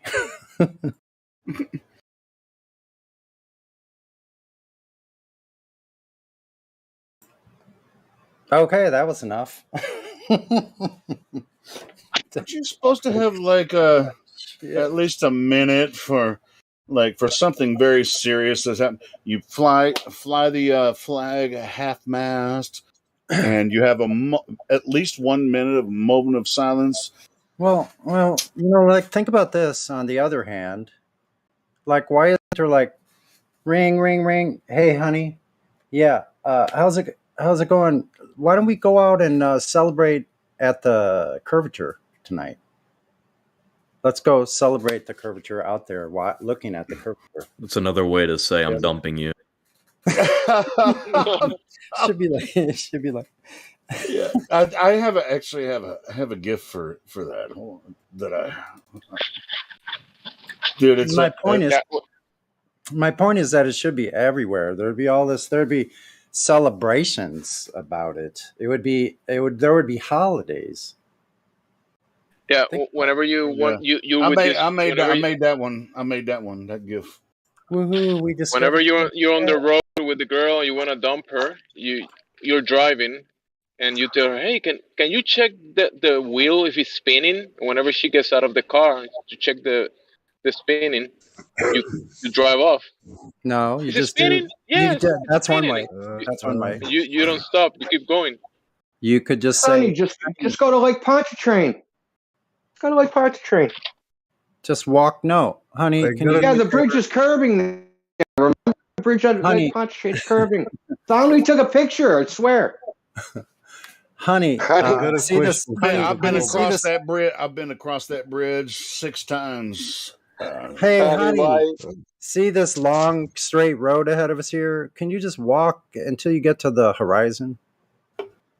Honey, why around wheels is only air? What? Honey, why around wheels it's only air? Why are round wheels holding air? No, it's Sonny, only that's a really air. messed up way to dump your girlfriend. That's pretty bad. Then it's the tires. Go find that horizon. Car wheels. Wait a minute, I'm missing what. I have a question for the Globers. Uh-oh. They are the tires. Now, hold on, get begin. I want to really kind of get what who was talking about the tires. Sasha said something I didn't quite. Get was talking about that. Yeah. Oh, it was Gibby Good talking about the Get. I'm joking. Okay, get. Say it again, please. What is the escape velocity in orbital mechanics? What is the escape velocity for the bending Okay, of we'll get back to the space-time? escape velocity. You asked Oh me my to God. tire in a This car. is not necessarily a nerd website or a You asked nerd about a Discord. wheel. You know, Wait a come minute, on, man. Wait a minute. No, you asked about a wheel. Ask that question again, please. That wasn't him. Okay, it was you. Okay, so could you ask the question again? Yeah, she's coming out from the car. She's saying, "Look at that horizon." But he's asking, "Honey, where are the tires?" I don't get it. Who is that? I can't even see them the talking. tire holding the pressure without container. Oh my God! It's Listen this. Listen this. Oh yes. Who's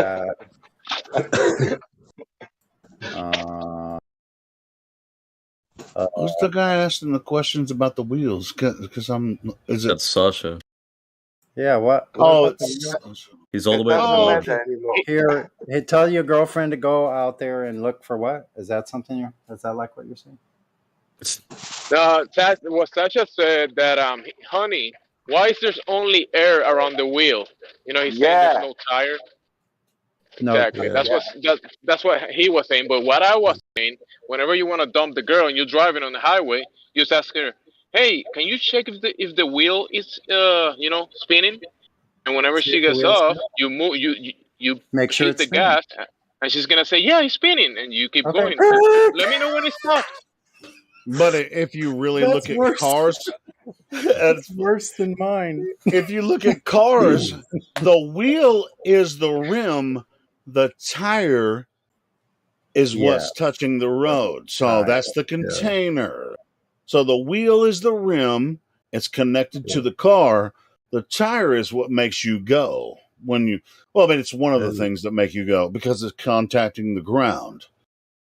And what's in between them? I can actually, yes, I can prove that. I can go outside right now and take a picture of the wheel and the tire and show you that the tire is contacting the ground. The wheel is the rim. That thing. How do you know that tire is touching the ground? What? I can take a picture of it. And send it. Did you want me to take a picture of it and send it to you? I mean, I don't want picture. Did you make experiment? Did you put finger between ground and tire? If I put my Exactly. finger under the tire, it'd probably break it if I pulled it forward or something. You know, that would be ridiculous. I'd rather have you measure the You know what's really on interesting? the Why ground. would you ask me a dumb question like that when everybody drives cars every day? But maybe So come some on, Sasha. it's between. You cannot see with your eyes. Can you measure the surface area that the tire is contacting? Send us that picture. Yeah, I drive a car almost every day, and I don't think I'm driving over a globe. If you think I'm driving over a globe, or if anybody thinks that, then that's on them. I mean, What car you have? cars are. Doesn't matter what car. Yeah. People have been driving cars and wagons and shit with wheels for several hundred years. I mean, what kind of stupid question is that? Everybody's got a Prius, don't you, Helio? What? You're driving a Prius, aren't you? No. It's a shame to tell us what car he has. Hey, no, I'm not. I'm not gonna tell you, but it doesn't matter what type of car I have. I drive the Prius, mommy, the RAV4. Okay, well, hey, since we're in the car server, let's talk about what kind of car you drive. No. Which one do you drive, Helio? We're interested on I the drive one that a car that has 4 wheels, and I get to work, and then I come back, and that's how it works. Listen, this I drive a car along roads that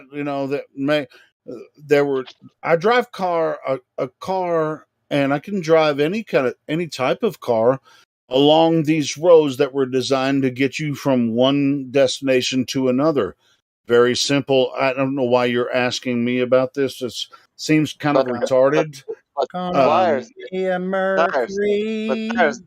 Tires, they don't have, like, how to say, the surface the same. It's the car doesn't know where to go unless you direct it. It's a machine that you use to get from one point to another. Why the fuck Helio, you kind of sound like a Glober right now. Really? I didn't say anything about a globe at all. I was just telling you how to use a car. Fuck. That's my favorite flat earther statement lately. That's my favorite one. Same. Yeah, James's right. It's the same logic. Jamesy, you're brilliant. It's all from space right now. Jamesy is my favorite flat earther right now. I don't know why, but yeah. I said that earlier.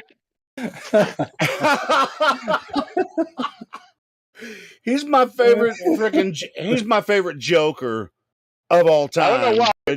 Jimsy has a splash of Jokerism in his he's a good Joker. Don't downplay that. This conversation is so twisted. I'm starting to think Helio's the only sober person here. Let's stop. Yeah, Indio. Even though I'm the drunkest person here, this is fucked up, man. Why are you asking me dumb questions that I really have to answer honestly? I never imagined anyone would say something like that India said in this server. Never imagined that would happen. How dare you, Indio? See? You see how it works? I think actually, even when I'm drunk, even when I'm drunk, I can pay attention, motherfucker. I listen to you guys, motherfuckers, all day long.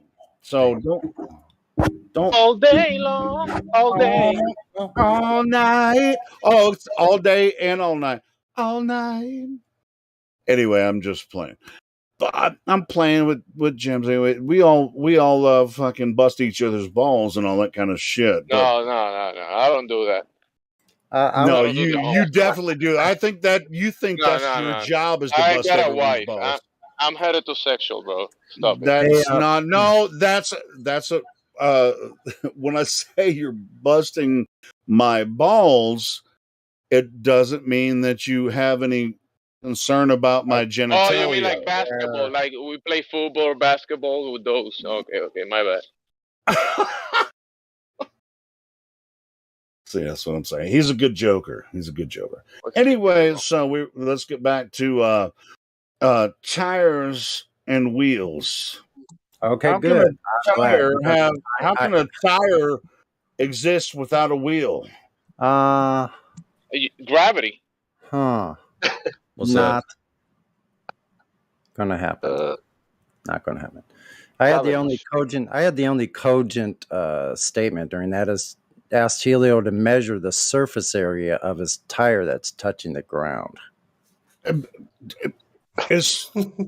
Listen, the tire. I mean, if you know anything about tires, they have different measurements and shit. Right. They call them. Yeah. They have. It's written on the side of the tire.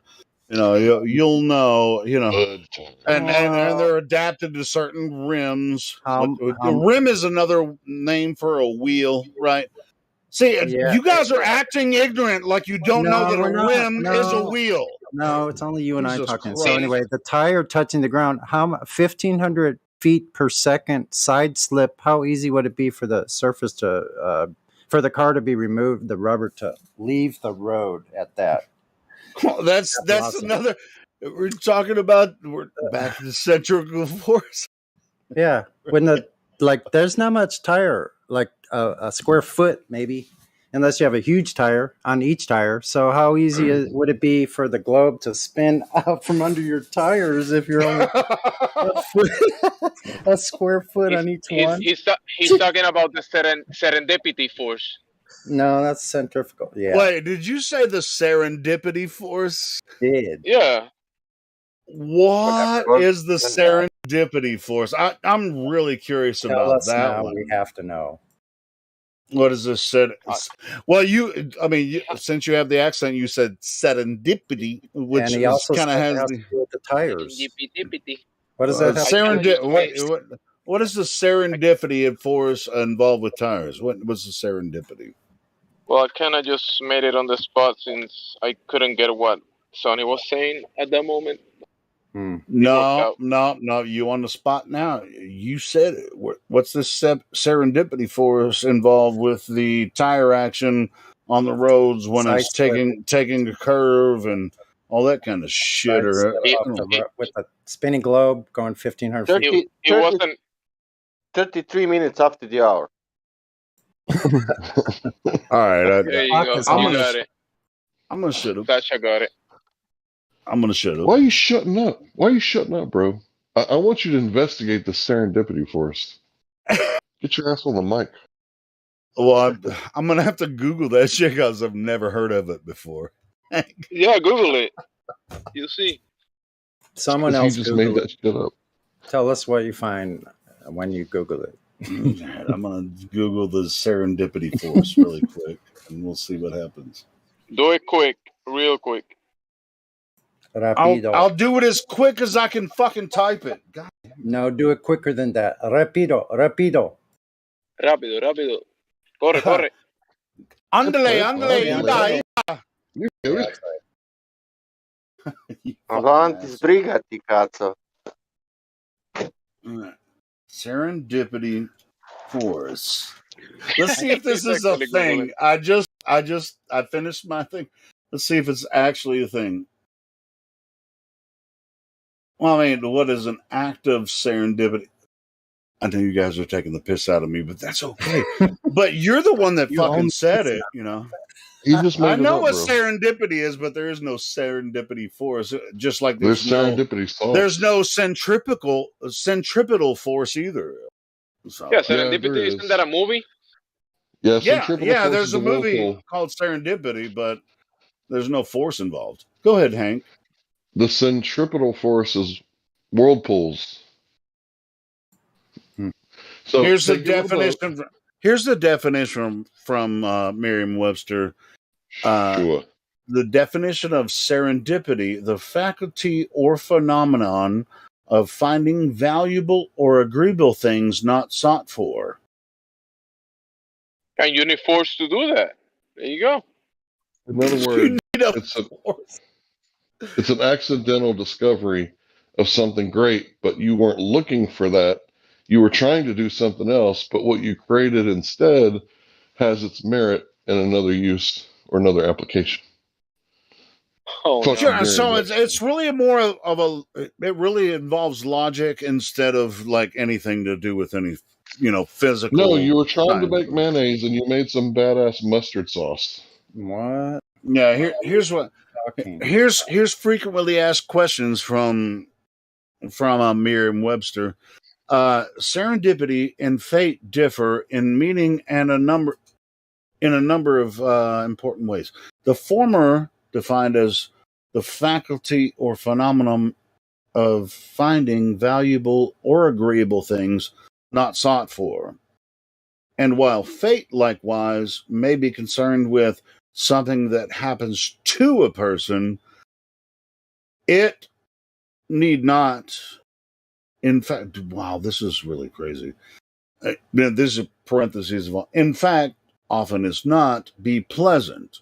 Among the meanings of fate are an inevitable and often adverse outcome, condition, or end. Final outcome and the circumstances that befall someone or something. This is a weird paragraph that they put there in Merriam-Webster. Did a freaking robot create that shit?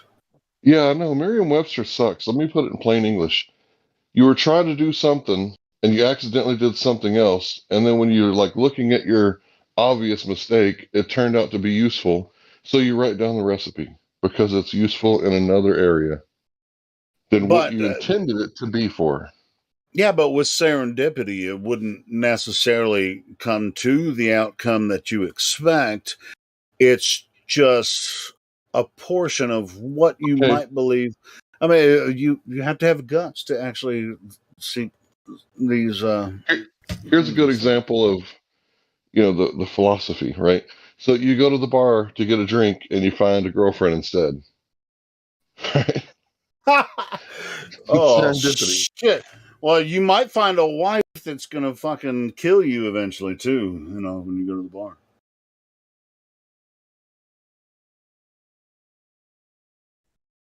Yeah, that would be serendipity. I just made that up. Serendipity. Oh, maybe I missed that. Serendipity. Then you're going to have Darren-dipity, too. So you can have Karen and Darren. Or Kevin Dippity. I mean, that kind of shit, too. I mean, it's like... Hey, Helio, while you got the dictionary open, what word is spelled incorrectly in every dictionary exists? I don't know. Are you a good speller? Does anybody know? The word incorrectly is spelled incorrectly. Wait, Dave, say that again. Say that again, because I'm curious. Say that again. I was just making joke. I was in the joke mode, but I'm just curious about what you said. Go ahead. Word is spelled incorrectly in every dictionary in existence.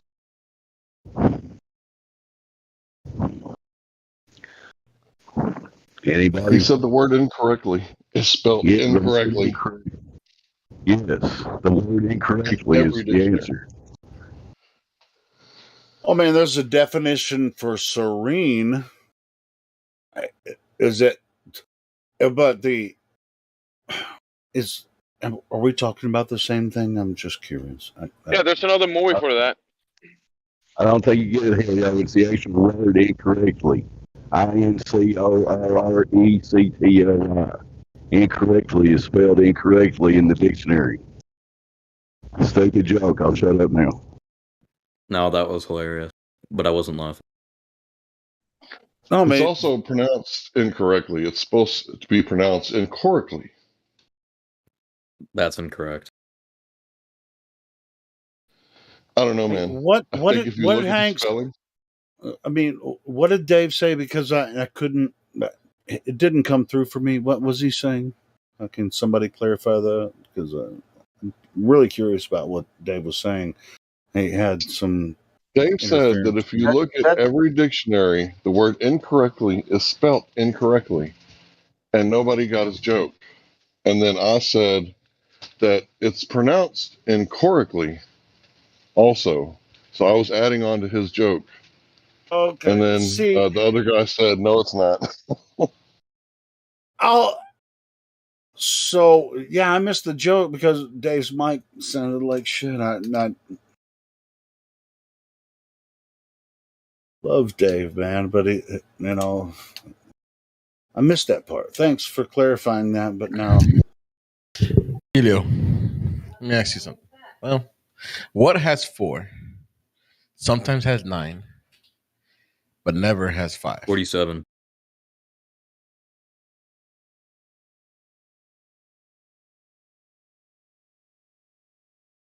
Somebody already 7-Eleven.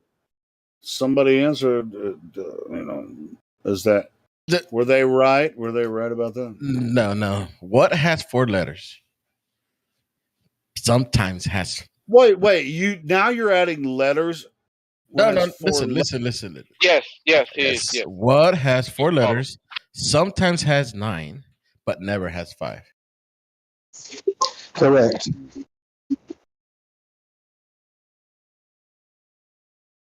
The globe. I don't know. I mean, I'm not the best with riddles, but I don't know why it would necessarily matter for you to ask me this. This is real simple. What has 4 letters? Sometimes has 9, but never has 5. Correct. The same question Four letters. Sometimes has 7, but never has 5. No, sometimes has 9. Sometimes has 9, but never has 5. Come on, Helio. Everyone knows the answer. Come on. Who has 3? I got 2. I have 4. But Henry has 8. Does it matter if I answer the riddle correctly? I mean, really, to be honest, it does matter. Really? So everybody besides me knows the answer to this riddle. Yes. I don't know. you and Sasha don't know the answer. Go ahead. Yeah. I mean, the reason I don't. I heard it and I just don't give a shit. I need to watch again Lord of the Rings and to see what Bilbo answered. Oh, okay. Was that a hint? Does that have something to do with Lord of the Rings? It's kind of like who's on third. No. I don't really know. Who has 3? I have 1. I'm gonna fucking bring a riddle and take the piss out of you one day, and I don't really give a shit what the answer is. If you give a shit, no, whatever. Is that your final answer?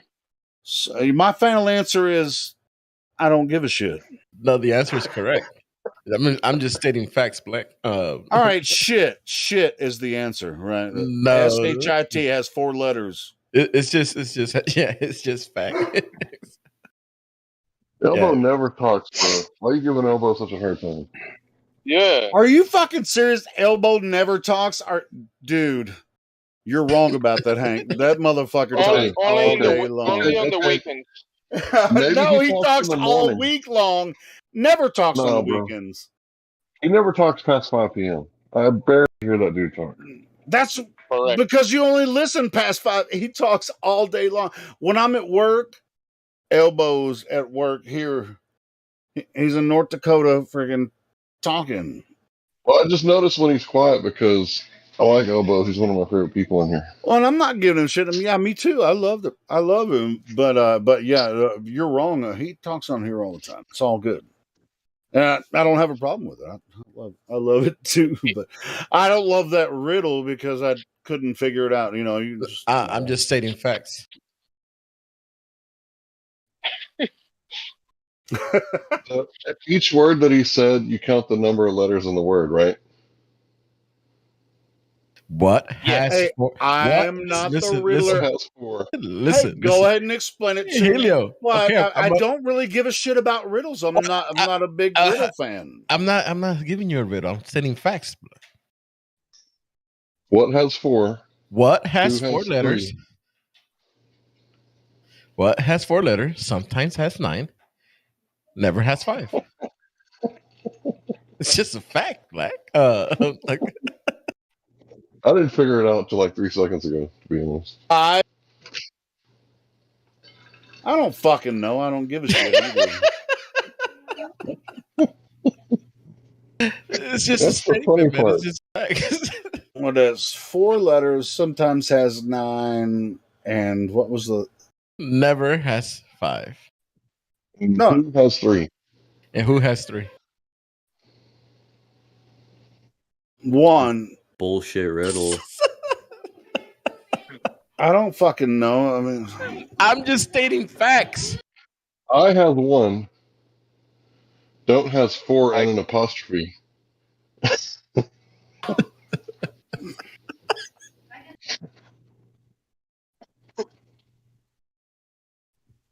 I've I mean, this is always true, been right? I've always been bad at riddles, so I really never give a shit about them. It's so. not a riddle. Yes, it is. We're just No, facts. it's just stating facts. Are you fucking serious? That's not a riddle. Facts Nope. has 5 letters in the word, homie. Let's start it off with what has 4 letters.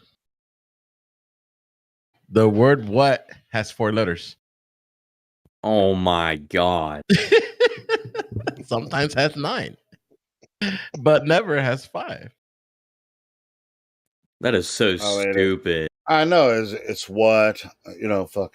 No, it just shows you how inadvertent blindness works, right? There was a guy who flew over Stonehenge, and then he came back, circled around like 10 minutes later, and there was a crop circle, and he was like, "Oh my god, they made it in 10 minutes!" Like, no, bro, you were focused on Stonehenge. You didn't look out the other window, you dumbass.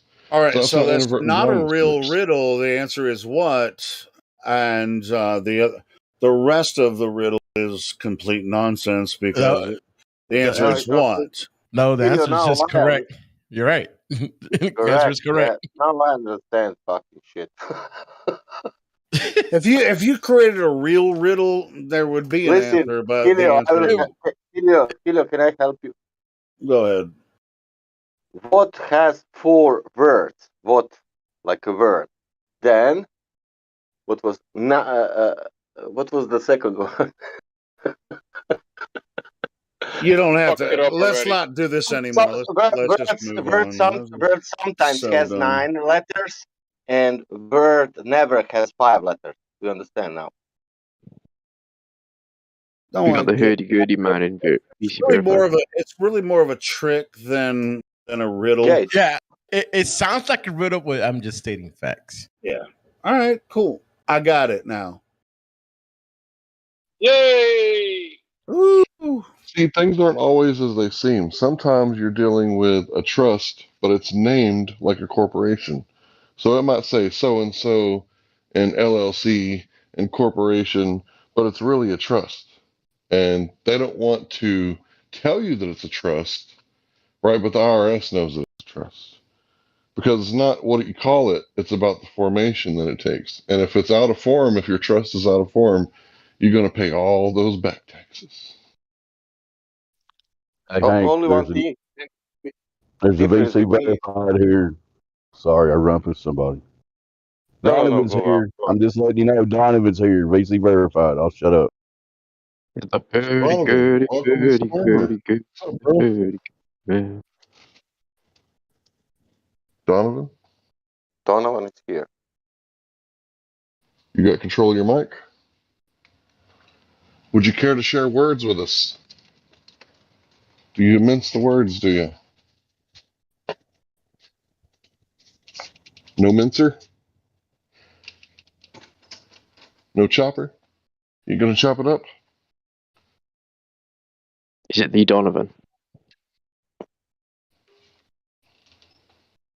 The hurdy-gurdy man. Yo, Don. What's up, Don? Donnie! Hey, Don. Donnie Macaroni. Hey, Donnie, me and Tony's going downtown to whack Henry. You down?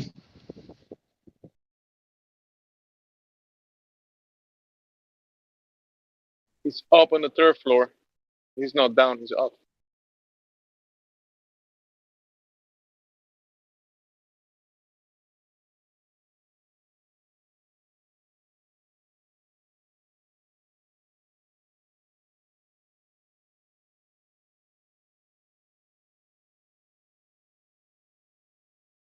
These people don't want to speak.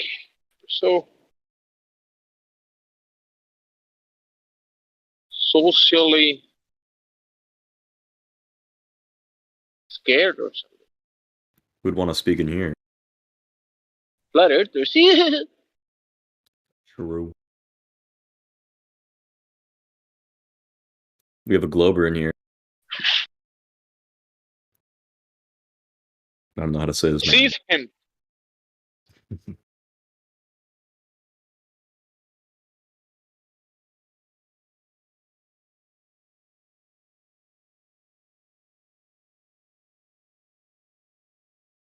Target acquired.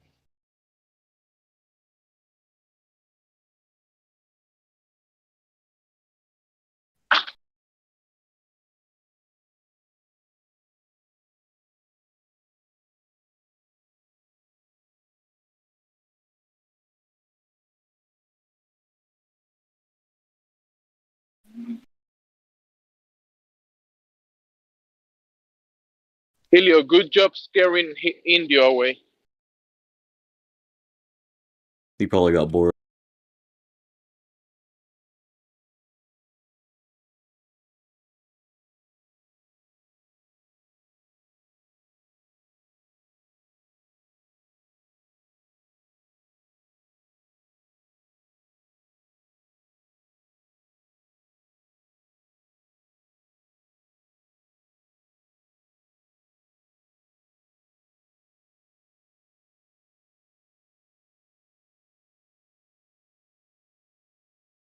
Pasa, ¿qué te pasa?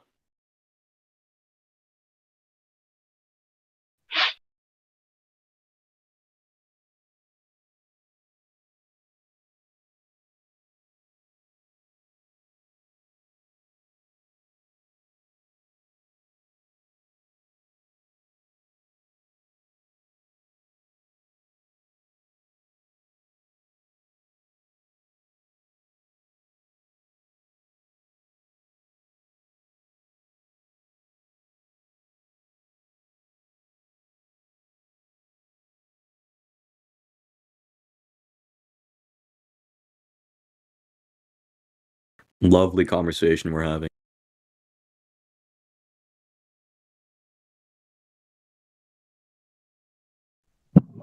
So, did any of you guys watch that video I posted recently with the solar eclipse from an airplane? Nope. Are you a Glover? Or are you a Flatty? I'm a Flatty. Flatty McFlatty, sir.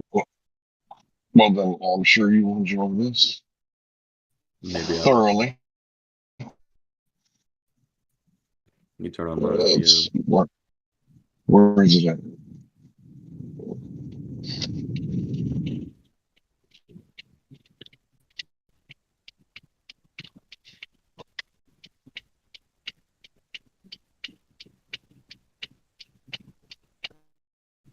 I think the video's at the bottom. Go to second load.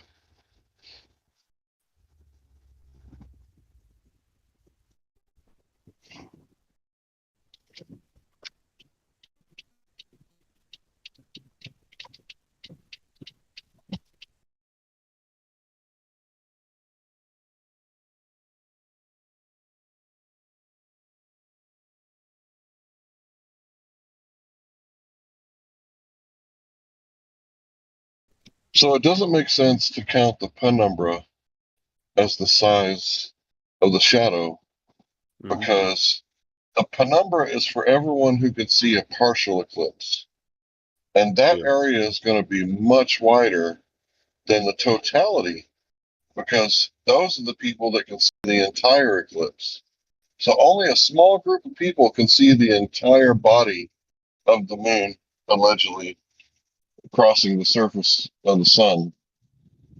So when I'm saying this small group of people, it's only like 70 to 100 miles in diameter.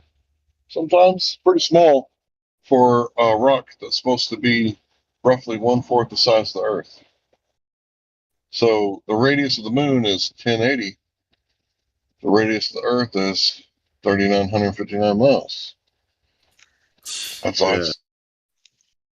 roughly Hey Hank, a fourth. there could be somebody listening that don't know what an umbra and penumbra is. You want to tell them what that is real quick? So the ballers say that there's two shadows of the moon when there's a solar eclipse. So the moon passes in front of the sun, blocks out the sunlight during the day. There's darkness in the middle of the day caused by this eclipse. Well, this darkness is caused by the shadow that the sun is casting from the moon to the surface of the earth. Now, a lot of people have always wondered, how would you measure, the moon? Because we can't get there. Well, we don't have to get there. The shadow actually comes down to the earth, and we can measure the earth all along. And we'll measure that shadow like small, which is what flat earthers have been saying, is that the sun and moon are smaller and closer than they're telling us. Weird, huh? It's almost like we were right.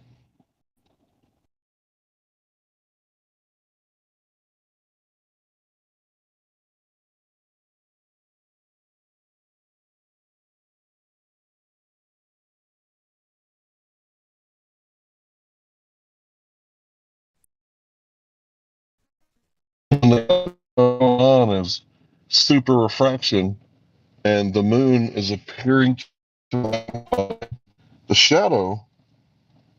I don't know how that happens, but I'll post a diagram that I got from what is it, Metabunk? Oh, cool. Because Hank, These diagrams.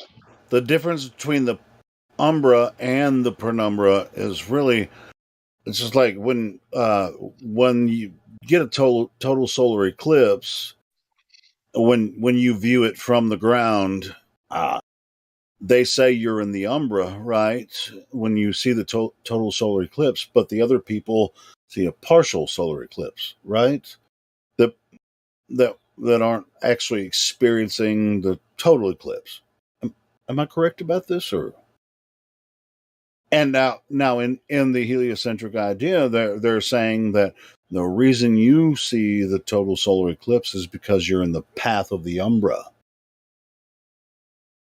But outside of that area, you'll see, you won't see the umbra or the penumbra from Earth. It's just their idea of explaining it, because the only way that they say it could be explained is because of the heliocentric model, and the moon between the Earth and the sun, right? You guys aren't saying anything. Why is this so? Am I making this I'm weird? zoning out. I have a mean to explain this. I'm trying to back up what Hank's saying, but he's not responding. So, but this is what what they call the umbra is what when you experience a total eclipse of the sun by the moon in the heliocentric model, is because you're in the path of totality, what they call the path of totality, right? Yeah. The answer is yes. This is what they call the path of totality. Now, if you're outside the path of totality, you'll experience a partial eclipse, depending on how far away from the path of totality you are. Mm-hmm. So yeah, and that would be you're in the penumbra as opposed to being in the umbra. Anyway, so What they're saying is you measure the moon by the penumbra, and I'm saying that doesn't make sense because everybody that can see a partial eclipse is in the penumbra. It doesn't matter either way you look at it. What they're saying. Well, I used to believe the same thing that everyone else, in the world believes about these eclipses, but it doesn't necessarily make sense. What makes sense is that it means that these objects are a lot closer to Earth than what they're saying. It can only work that way. Well, look at the first picture that I posted. right? That little red line pointing to that black dot, that's the totality. And then if you look at the video, like it shows you like the moon magnifying the shadow. I can play How that does that work? video. I can play that video on the live stream. Hold on. There's no audio; it's all visual. No, I don't play. I don't play audio, but when Oh, I somebody got you. posts a video, I got you. can play the video, but I don't play the audio because that could give me some issues with copyright and stuff. Yeah, it's only 16 seconds long. But yeah, I mean, it's just like they're claiming that the sun 93 million miles away, the moon 238,000 miles away. It's a quarter of the size of Earth. And while the Earth, there's all kinds of this heliocentric weirdness is not what we experience here on Earth. We do experience these eclipses, whether it be a solar or lunar.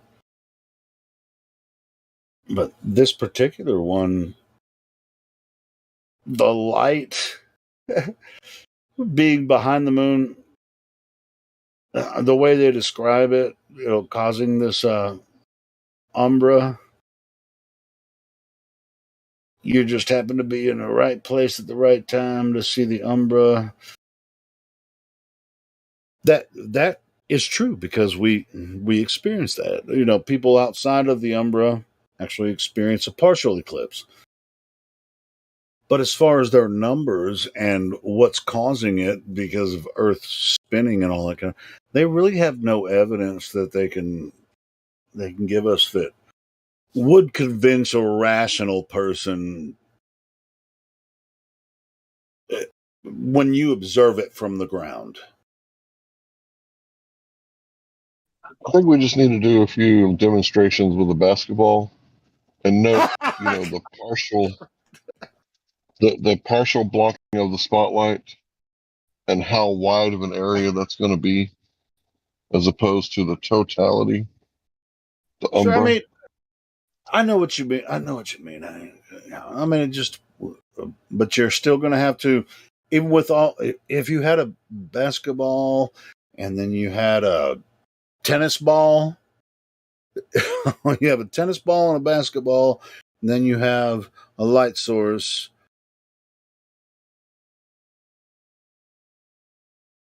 The shadows don't necessarily work that way. I don't know how shit works in space, but I don't think space exists. You know what I mean? So it's kind of a weird idea for them. I mean, there's space between us and the moon. That's true. Or between us and the sun. It's just there's no deep space that's a vacuum where you can go land on other rocks and meet, green bitches, and have sex with them like they did on Star Trek. Yeah, all the space aliens that are humanoid, and so you can. Helio, I thank every day for the space between you and I, bro. Yeah, I bet you do. He thanks God. He thanks God. Yeah, because Helio sit on your ass, stomp you. You ever get on the mat, play play around, wrestle people, jujitsu? Like there's a certain way that they hold you down, and they're just crushing you. Like they're putting like their toes on the mat, and like everything else, all their weight is like on your chest, so you can't move. I think Jimmy. Yeah, but Helio's only 5. He could maybe kick my ass, but if I'm a better wrestler than a fighter. So if I really did, I think he's a small guy. I don't know why I think you're small, but I could probably Helio's only 5'3", so can't sit do on. anything. I could probably sit on your head and make you tap out, bro. Nah, bro. That's one way to get it done. Try. Hey, but he said there's no space, and I was like, wait, there's space between him. So, yeah. Well, I was talking about outer space. Hank got what I was talking about. Anyway. All right, now you're roboting like that's weird. Come on, Jimsy. Got that moon internet. The moon's in the way of the satellite that's connecting to your phone right now, Actually, James. the wind. Something wrong with the satellite. For sure.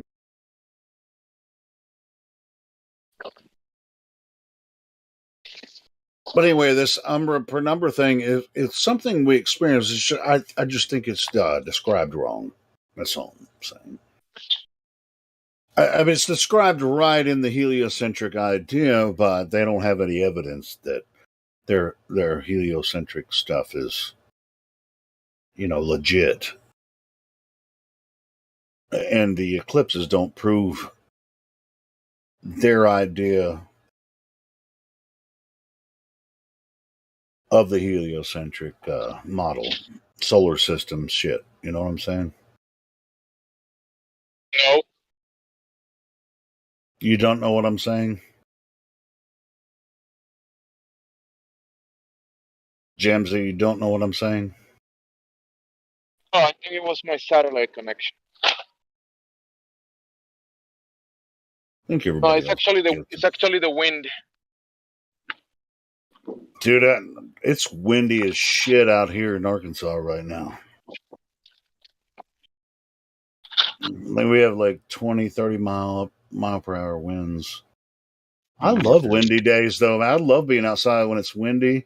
It's like you kind of like it starts to move you, and I'm like, oh shit.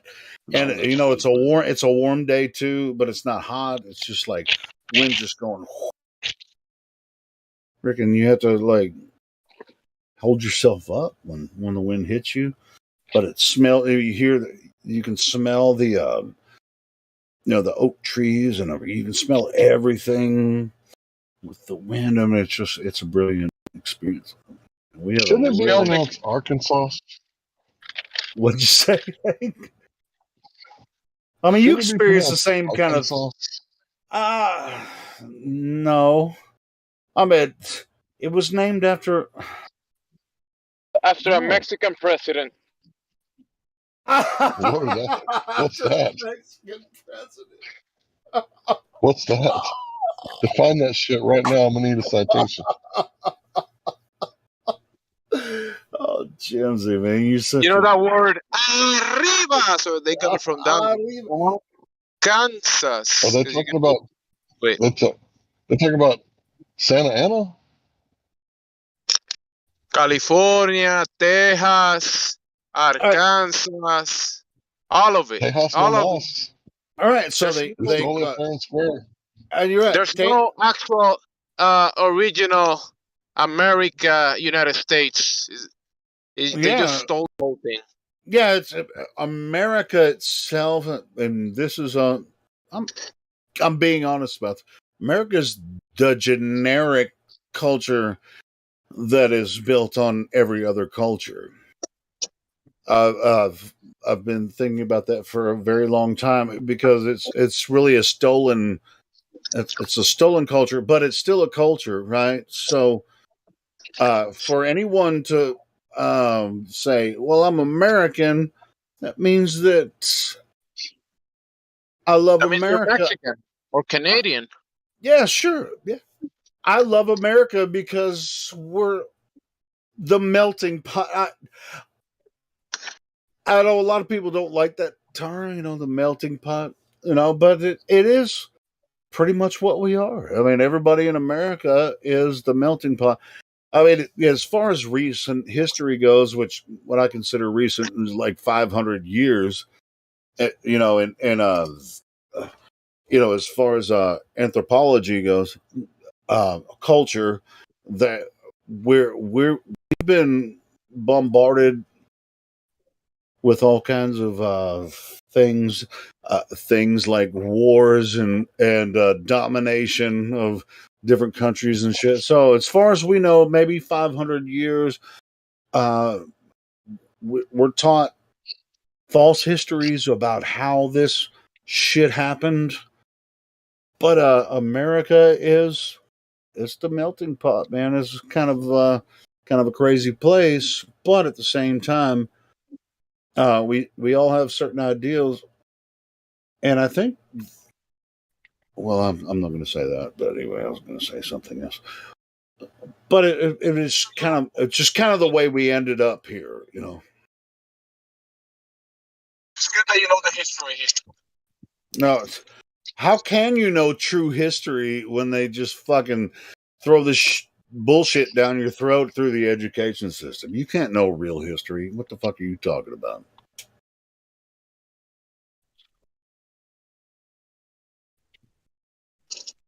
I've looked into a lot of different subjects, and what they taught me about history in school,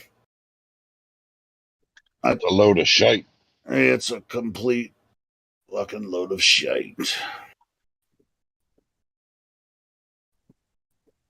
Bullets. So you have to look into these topics for yourself, and there's a lot of information out there, and we provide it here, and you can find it on your own. I mean, if you have a question about something, you just look it up.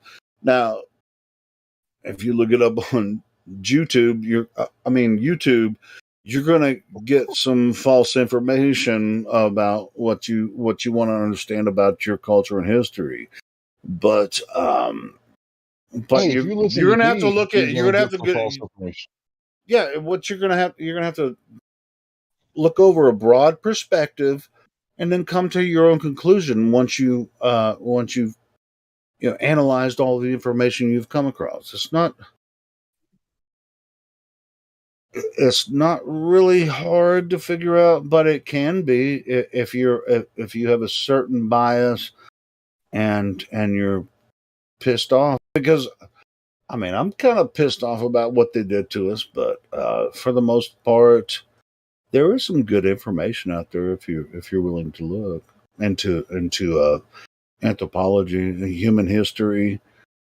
Now, it doesn't go back. No, no, they wouldn't, right? Why? No, it's just like there are people that are that have given really good information in the past that you can follow and say here's what I found when I looked into this. And but you really kind of have to do some study. You're not going to learn it through American high school and college. What they don't do in high school and college is teach you how to learn how to figure out true history. Why? Because your mama, that's why. No, I'm just playing. It's because they want to feed you into this machine of sometimes they call it democracy, and they and you guys all see this on TV all the time if you watch TV, which I don't. But this is their bread and butter, democracy, right? It's like we're trying to make you free by helping you understand how to be a how to establish a democracy, and then it's going to help you. But it's not even what they're doing now in modern governments. They could call it a democracy, but that's not what democracy is either. Even though democracy, I don't like democracy at all. I think that's a poison to anyone's real humanity. Go ahead, Jimsy. I'm sorry to interrupt you. I was gonna say I've heard the dictator talking about democracy. He said, "And for democracy, let us unite." Dude, how many times did you hear George Bush after 9/11? George Bush after 9/11 say democracy. It was just a constant shit. America's not a democracy. It's not a republic either anymore. So, a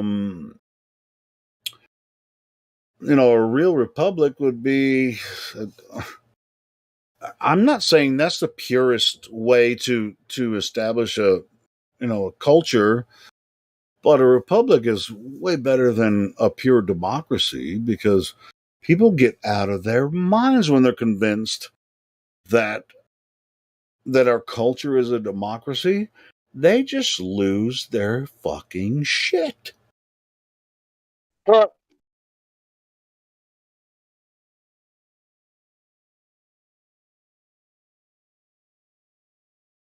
They do. They think they have power because they just have one vote.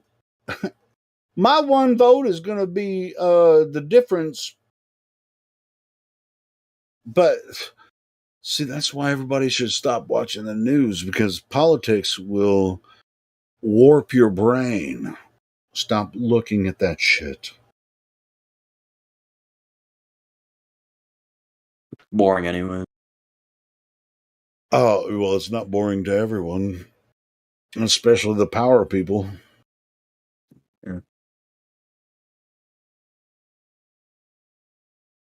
And it doesn't matter, Democrat, Republican, it's still it's their power play. It has nothing to do with you as an individual voting for your favorite candidate. They're not for you. If you believe the hype, you're stuck.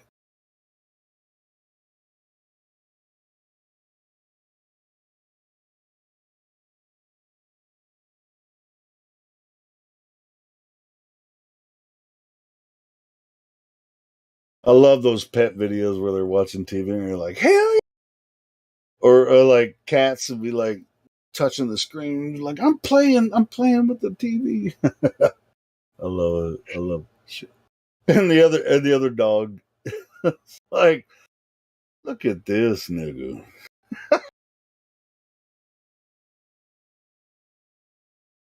They're both golden retrievers, right? They look like Yeah, golden the dog retrievers. like knows the ball is not real. Yeah, it's just like one's a glow believer, believing in the game. And the other one's like this motherfucker. Yeah.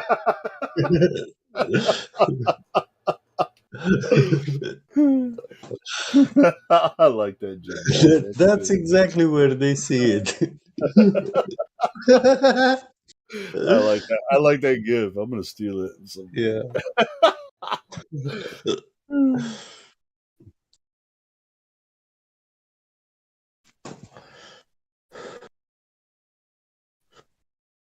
They are smart like a dog watching tennis. I mean, it's the same. I mean, if you've had pets, I've had pets all my life, and they all have different personalities and shit. It's like one likes to have fun, one likes to chill. And it's just like, God, it's just like, leave me alone. But the guy, the one that wants to have fun, they're the same age, and it's just like, just fucking leave me alone. If you want to, dogs are freaking weird, bro. I love dogs, man. I freaking love them. Yeah, I like them too. Do you have a dog? I had, but I don't have anymore. Not right now. And I had a ferret too, Blackfoot ferret. Dude, they're so freaking awesome. Dogs are so funny, man. I can't believe this fucking dog is watching a tennis game and getting excited about it. That's fucking crazy, bro. For the ball. For the ball. He's No, like, yeah, it's just like if you were in the room, you could throw a tennis ball and that motherfucker can go after it. The other dog would be like, yeah, I mean, I don't see the fun in that, because I've had dogs that won't fetch, but I've had dogs that'll fetch like a motherfucker. They just fetch all day. They'll wear themselves out fetching, And so, yeah.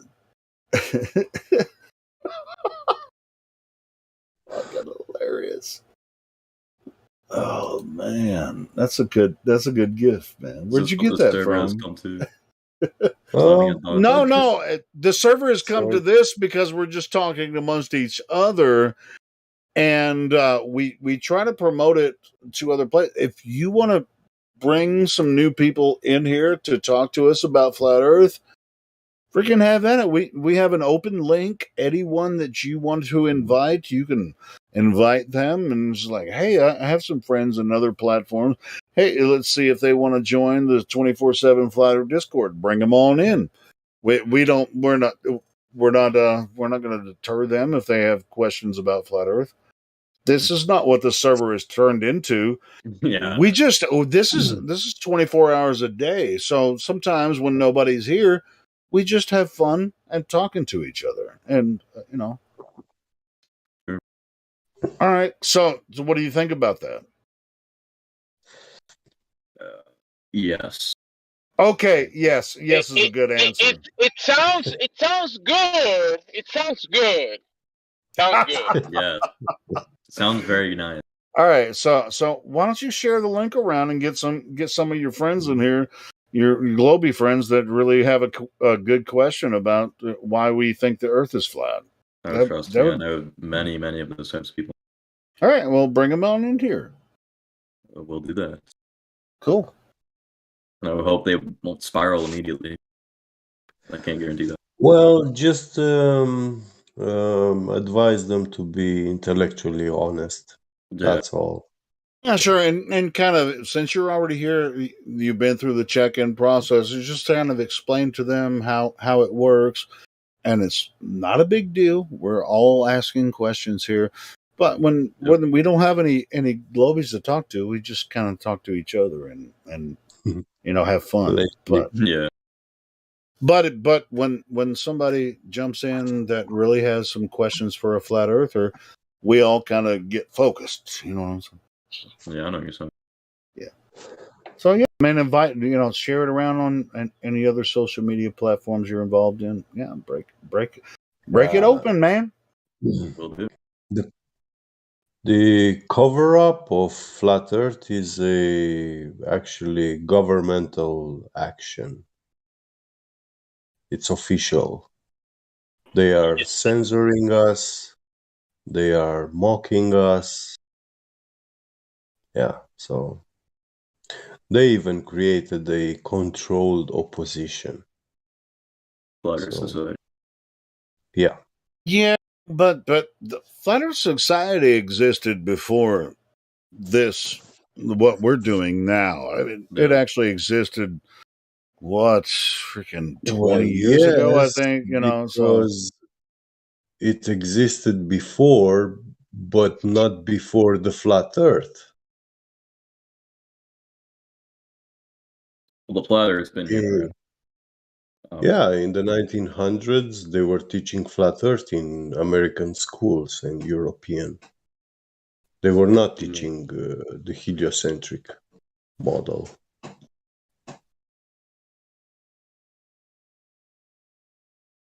Only later, like 1920s, that's when they started to push the heliocentric model.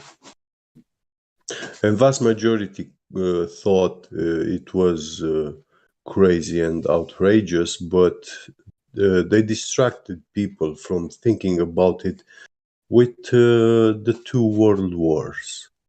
Mm-hmm. Those wars were much of it affected directly your life. So you didn't pay attention to where the narrative and agenda is heading to. Yeah. Yeah. You got Jimsy. You're about to say something, or are you hot micing? I think he just I'm hot micing. Okay. He just likes to scream sometimes. That's kind of true. Gotta let that energy out. So you got some friends that are globe earthers? Yeah. From other Discords or yeah, other Discords.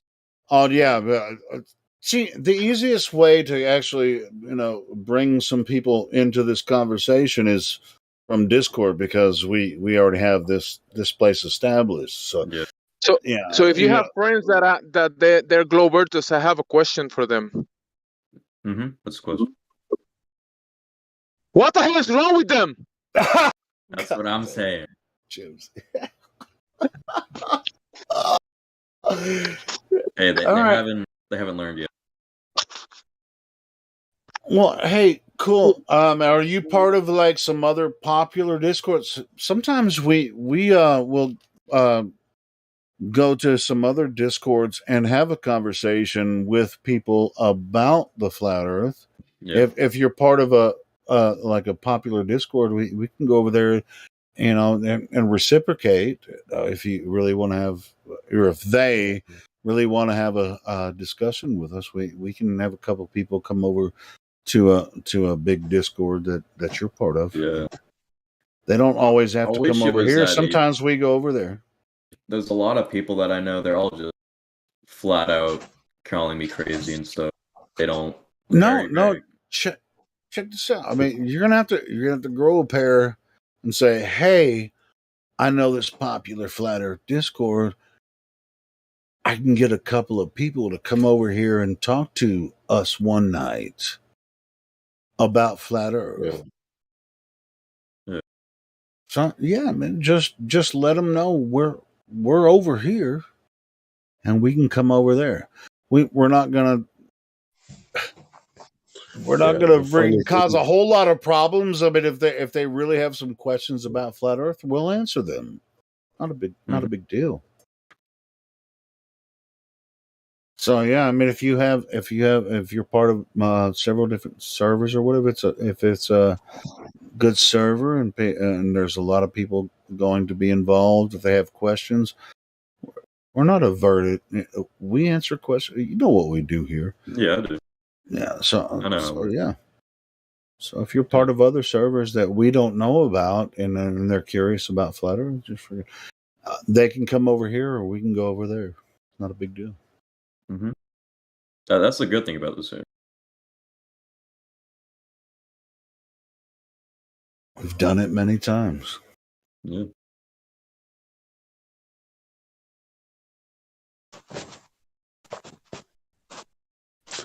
That brainwashing, we're gonna stain and paint it.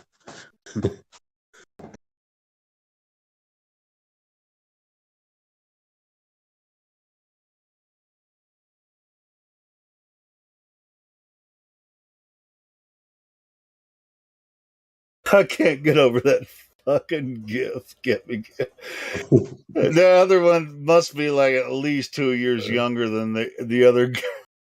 He's like, yeah, you're never gonna catch that ball. It's not coming out of the TV, bro. Yeah. He knows it's not real. He's like, ball this is is my not game. real. Why are humans playing? This is my game. Yeah. You can see the ball, but it's not real.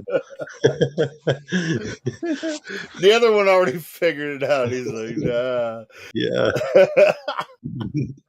Oh my god. It's so funny. Where'd you catch? Did you get that off where did you find that meme?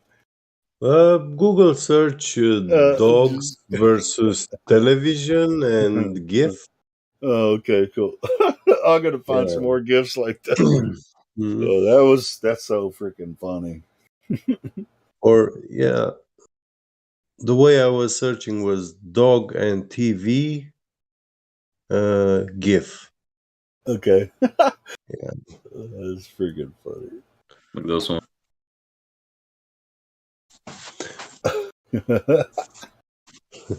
And the first one, the first GIF is the first one I found. I found it was funny, but when I saw the second one, that it's another dog which is not paying attention to the other, it looked to me like, oh, this guy knows the ball is not real. So yeah. I mean, it's like dogs aren't as dumb as you think they are. But once they figure something out, they're gonna be like, they're just like, You don't fool me. you remember playing the Yeah. game with a dog. If they're a Yeah. fetcher, not all dogs are fetchers, right? So when you Yeah. throw the ball, they'll bring it back to you, and then you throw it again, and they love to fetch. But if you fake them out too many times, they'll be like, shit. He's just gonna watch you Yeah, carefully. they're Yeah. gonna watch you, and then Yeah. they're gonna look closer and be like, "That ball is still in your hand, son of a bitch! And why are Yeah. you doing this to me?"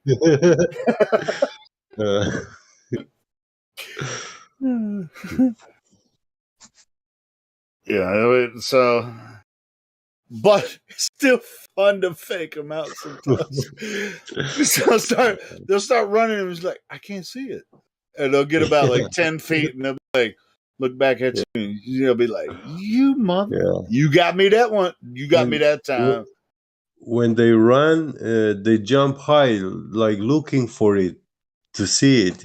Make sure they are high enough so they can see it, cover more ground. Yeah. Yeah.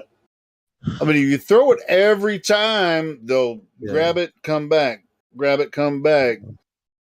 I mean, it's kind of what you do with fetchers. You have to just like act like you're throwing it, and they don't see it actually hit the ground. But what's really cool is like dogs can kind of tell the direction you're throwing it to. They already start in that direction. Yeah, You can throw it to the left or to the right or straight ahead. And they have good eyes. They know, but they know when you're like after a while they'll figure out when you're not throwing it, and they'll just sit there, and then they just look back at you. It's like you didn't throw that ball. Yeah. It's foretelling. They have this sense, just like us when we play ping pong. You don't know precisely where the ball is coming from, but we anticipate. Mm-hmm. Yeah. But dogs triangulate with their ears just like cats, so their visual is like secondary. Yeah, and they're gonna hear it hit the ground when you throw it too. Yeah, exactly. Right. But you can fake them out direction. Like what I'm saying. I mean, you can throw it to the left, to the right. They're looking at you, and then I'm gonna throw it over there. And here's what's fun to do with dogs too. You can just act like you're throwing it over there, and then throw it to the right, throwing it left, and then actually throw it right. And once they hear it, they'll just speed over there, and they'll grab it and come back. So they love to play. They actually love to play that game. They just want you to throw the ball. They hear also ultrasound and infrasound better than us. There was a friend of mine. I was a roommate with him for a while, and he had a Chihuahua. Yeah. This dog loved the laser pointer. He would wear himself out so bad that he thought he was going to die. He just loved to chase the laser. Yeah. You could put it anywhere, and he'd try to get to it. You get him jump on the couch and just run across, and that motherfucker, he was like freaking 6-7 pounds, and you can just grab that laser pointer and then when you stop, he would just sit there and look at you. He's like, "Are you gonna do the laser pointer again? Because I'm bored. I wanna see the laser." He knew it was just like he knew he can't catch it, but he just loved to chase it. Yeah. It was freaking crazy. Cool dog. He knows that the laser point is very agile. And no, man. I mean, every time he got where he could actually touch it, he knew he couldn't even get it.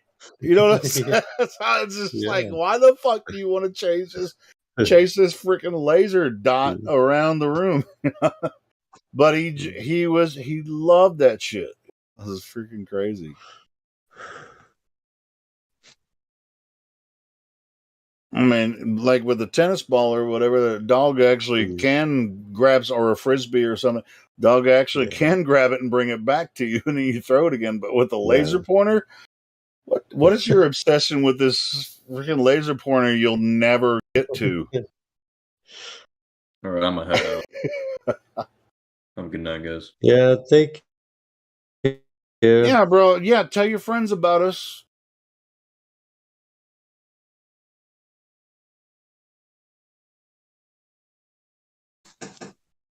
I mean, the laser pointer is as elusive as the globe Earth. So, yeah, tell your friends about us because we're looking for the globe and we haven't found it yet.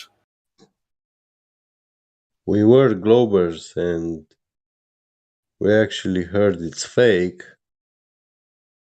We went there trying to figure it out. You mean we went outside? Yeah, how it was made. A globe measured, observed, anything. And there's nothing for it. The hell is that, Miguel? A cat that climbed up drywall? That's some sharp ass nails.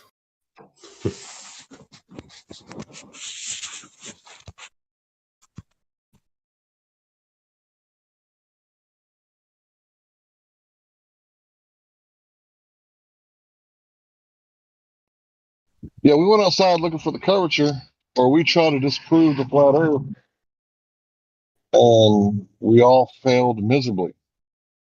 And I guess the only way that you can still believe that the Earth is a globe is if you just believe that what you're told, because it's not taught through demonstration. It's taught through indoctrination, repeating the same thing over and over again until it becomes the truth in every school all over the world. So, some people say, well, what's the one world order?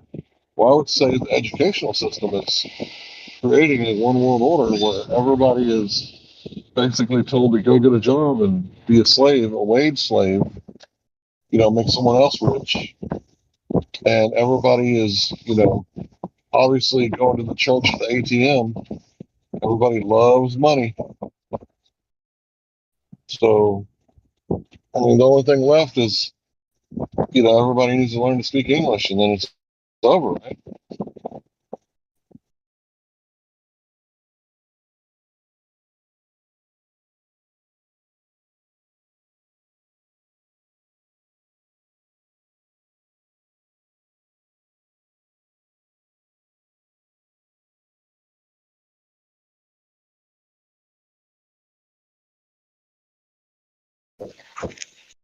So would it be fair to say the only true globe believers left are the ones that haven't actually investigated the claims of the globe? Honestly. Yeah, those with anchor bias, sunk cost bias, confirmation bias. Those are really powerful biases, right? If you spent 13 years learning that you live on a ball, and then you hear the opposite, people identify with the ball. Like they come in here and they say, "Stop attacking me." It's like, are you the globe Earth model? We're not attacking you, bro.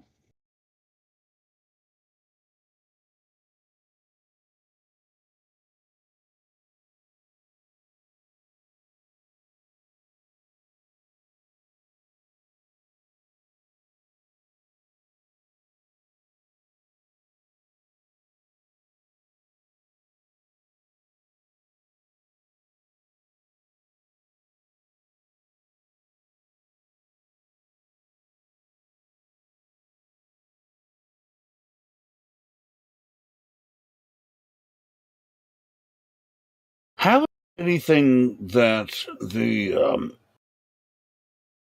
Globers or anti-flat earthers bring to the table? How is that supposed to help us in any way? Now, I think a lot of times they, with like people like, some of the major anti-flat earthers, like Professor Dave and all kinds of people like that, they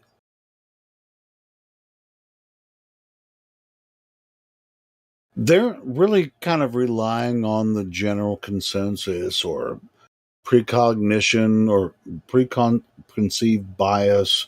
It's just like these flat earthers really don't know what they're talking about. It's like, are you serious? All of us used to think the Earth was a globe. We're not making this shit up.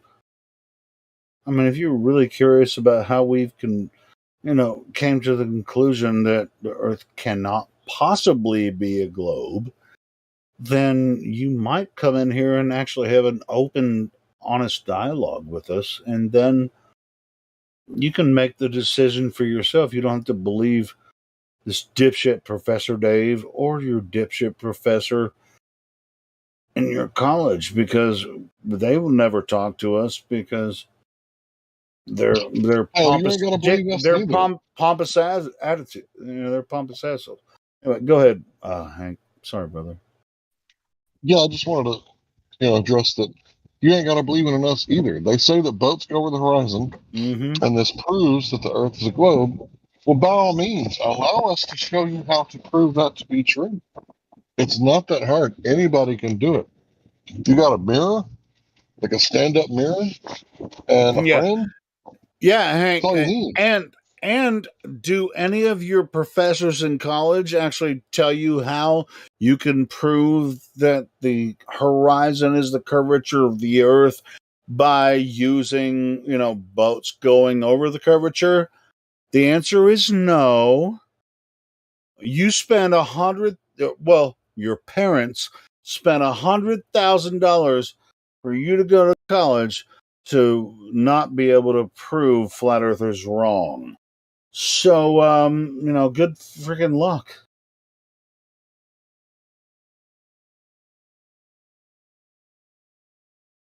Could be wrong about that, Hank. But, I thought about making like a TikTok or some sort of other platform. I thought about making a new YouTube channel or something. I'm working on that. I'm working on that shit too right now, Hank. Go ahead. I didn't mean to interrupt you. But I was thinking about spitting nothing but globe facts.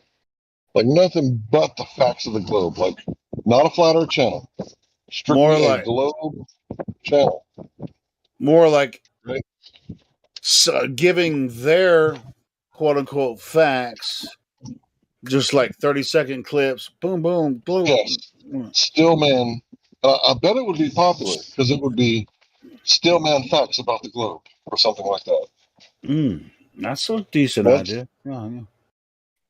That's going to be really hard to slap a flat earth thing on, because if it's nothing but the globe 24/7, right? And then they start hearing this stuff, they'll be like, wait a minute, the horizon's at 1.2 miles? I've seen the horizon at more than 20 because, I've had someone, a normie, actually say, yeah, I don't like the flat earther. I don't like what he has to say, but I'd fight and die for his right to say it.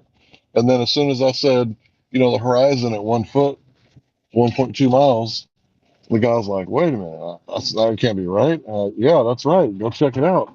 It's like, I've seen the horizon at 20 miles before. Like, oh, sucks to be you right now then, huh?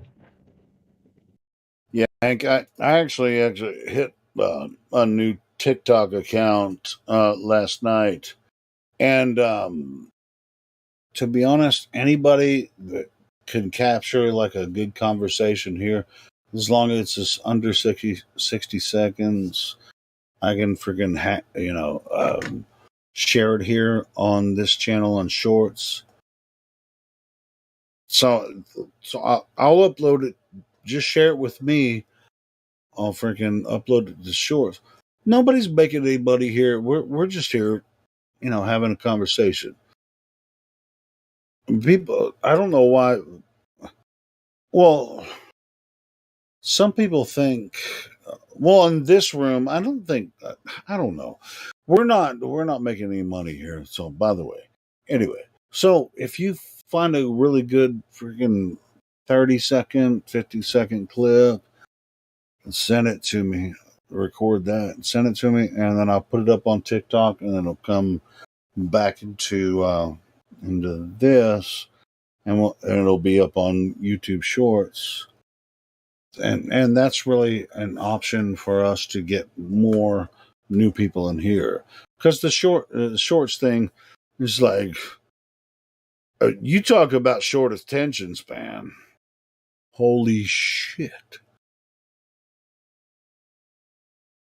People say, it's like, hey, you have a short attention span, don't you?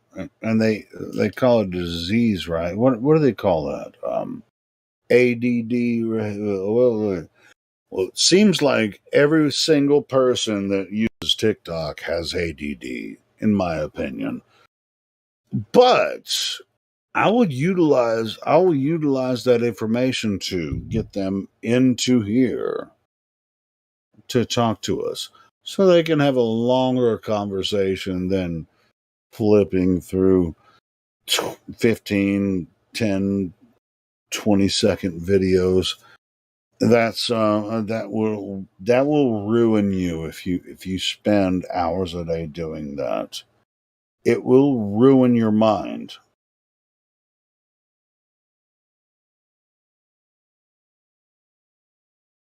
But that's my opinion.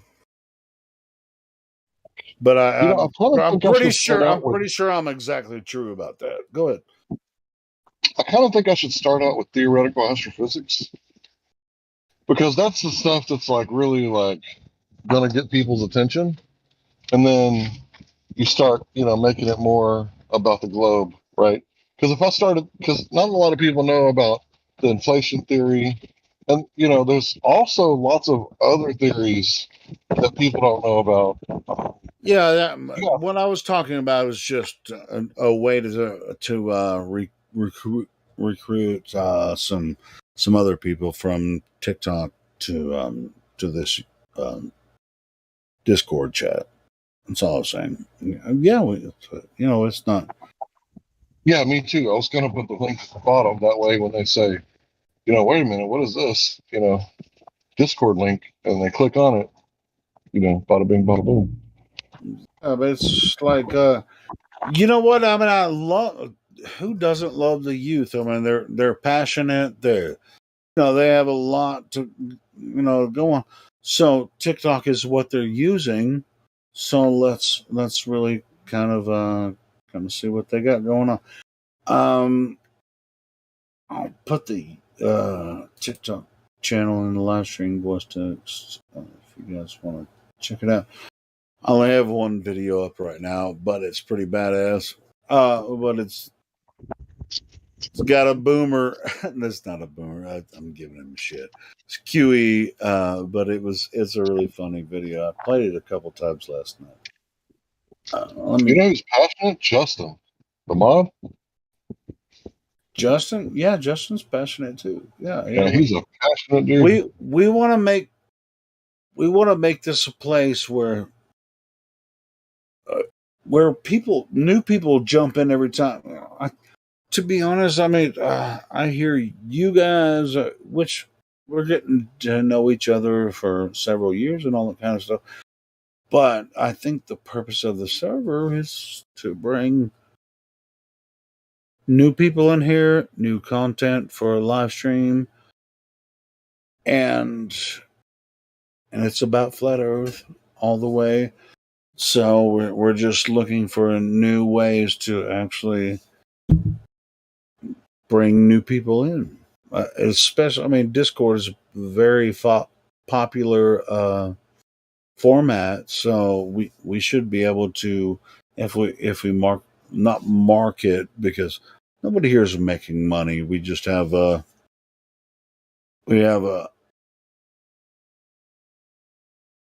familiar attitude about spreading truth. It's not like anybody here is trying to make any money. But now, if we did, that there's nothing wrong with that. But as far as this platform, as far as I know, anybody here that's moderators and admins, nobody here is making money. We're just trying to help everyone on Earth to understand that they've been completely given a delusion and confused about what Earth actually is. They've been hoodwinked. Yeah, it's a hoodwink, man. It's all. Yeah. So the only reason I would try to promote it on another platform is to lead more people to the Discord, so they have an opportunity to speak to us, so that we can show them that they've been sold a bill of goods. Isn't that a phrase? They've been bamboozled. How about that one? There you go. There's another one. Bamboozled. Yeah, and they've been hoodwinked, like Hank was saying. Nobody here is making any money. This is a free, open platform. If you have questions about Flat Earth, we're here 24 hours a day. You can speak about anything you want to. I've been given donations, but it doesn't cover anything of what I've spent. The expense that I've done. For the live stream. Yeah, just your time alone. No, I'm just saying. I mean, it's just running like a YouTube channel. Yeah, I mean, it's just like they YouTube demonetized my channel a long time ago. But they didn't shut it down. So anyone thinks I'm making any money off of this, I want all you guys to have an open platform, an opportunity to speak, invite new people. I get more pleasure. It has nothing to do with money at all. I get more pleasure from listening and being involved with this than I would ever get from monetary. If I started making a shitload of money off this, you guys would probably kick me out. Fuck. Dude, if we wanted to make money, we would just tote the line. Oh yeah, that's a globe for sure. Can't you feel it? Can't you feel it spin? What are you? Yeah, We'll but just be anyway, toting the line. yeah. So anyway, yeah, I mean, Aristophanes. Don't when you know new about people, even Aristophanes? I'm sorry, Hank.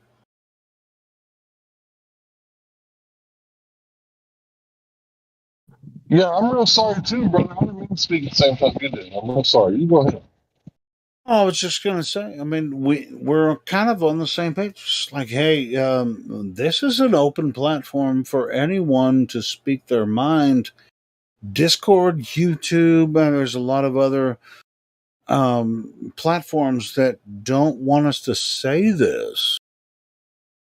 And so, if you really have questions, I mean, we cut up a lot of times. We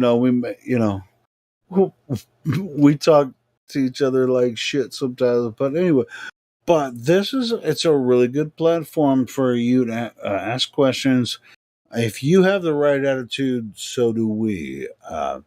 And if you get if you're insulted when you're being genuine by someone, we also have have everything for that. So it's not like you can't come here and give your opinion. Here's why I think the Earth is a globe. We want you to do that.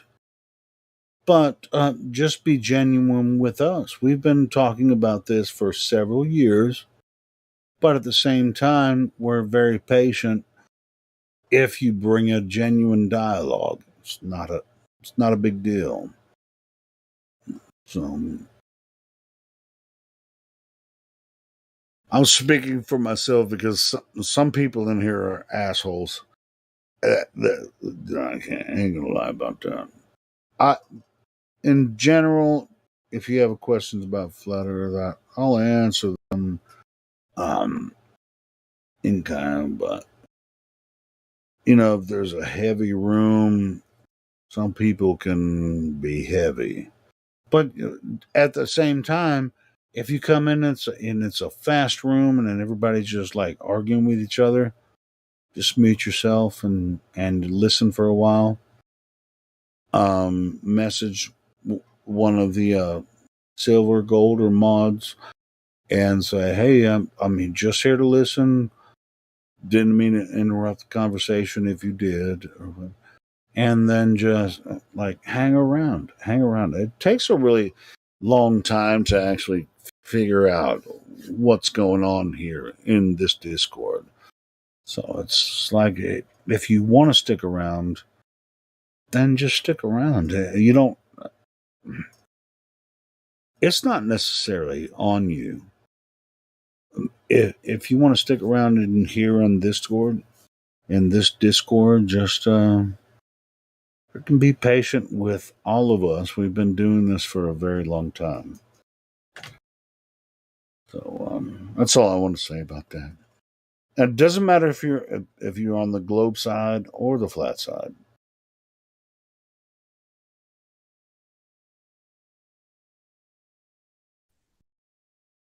Said several times. I really have a good job. Okay, thanks, robot.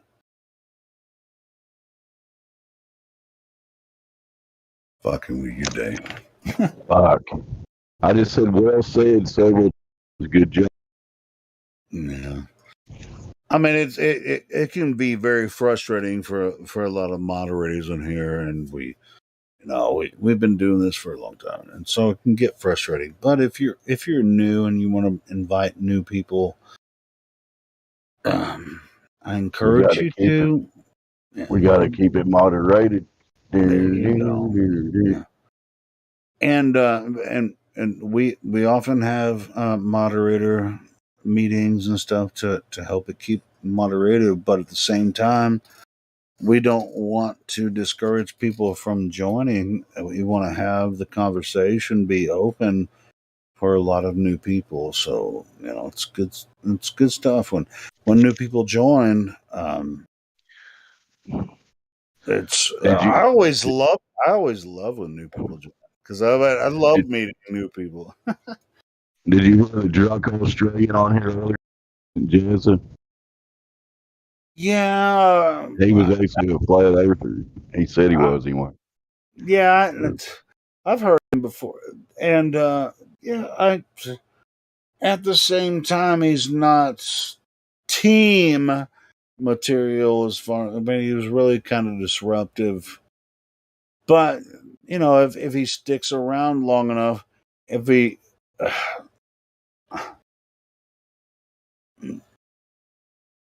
when he was here, he was amongst moderator staff, and there was some toleration there. But now Gospel did a pretty good job of reining him in. Yeah, we tried to give him every chance, but he just kept, he was just drunk, whatever.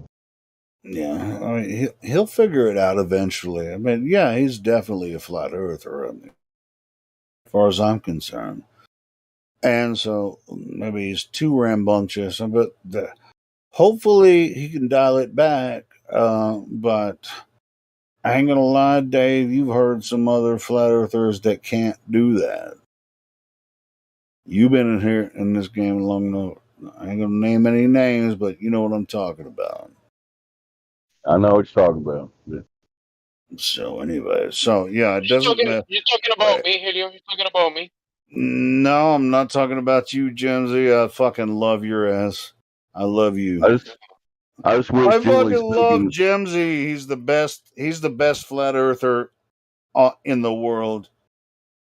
I wish people would generally speaking. No, I have like 5 people in mind that I would never allow on this server again. So, and you do too, Jimsy. Come on, man. You already know what's good. And Dave, you know what's up. Anyway. Good. All right, cool. I'm not talking about you. No, not at all, Jimsy. I think you're great. I'm just, I was giving you shit, and you give me shit. You already know. My feelings were starting to get hurt, but now that you tell me it's me, I feel good now. No, it's cool. Yeah, but I mean, there are terrible times with some flat earthers on here. Sometimes it's like, you know what? You make us look bad. You're not allowed to be here anymore. But there's forgiveness, right? You can forgive. Well, yes. How many times do you forgive a flat earther? Once. I guess you're gonna have to ask Jesus, because what Jesus said is like you have to forgive him More every than saying time. sorry. But Discord is not Jesus, so once you're forgiven a couple times and you keep coming back doing the same shit, Discord is not Jesus, and neither is this server. So, yeah, you only get a few chances here, 1 or 2, 3, and then once you're like kicked out, if you're a flat earther by several different mods, then we're not Jesus. We're not going to do that. I get it. Yeah, you already know the game, Jim. Well, this shouldn't have to be explained, but anyway. It's all good.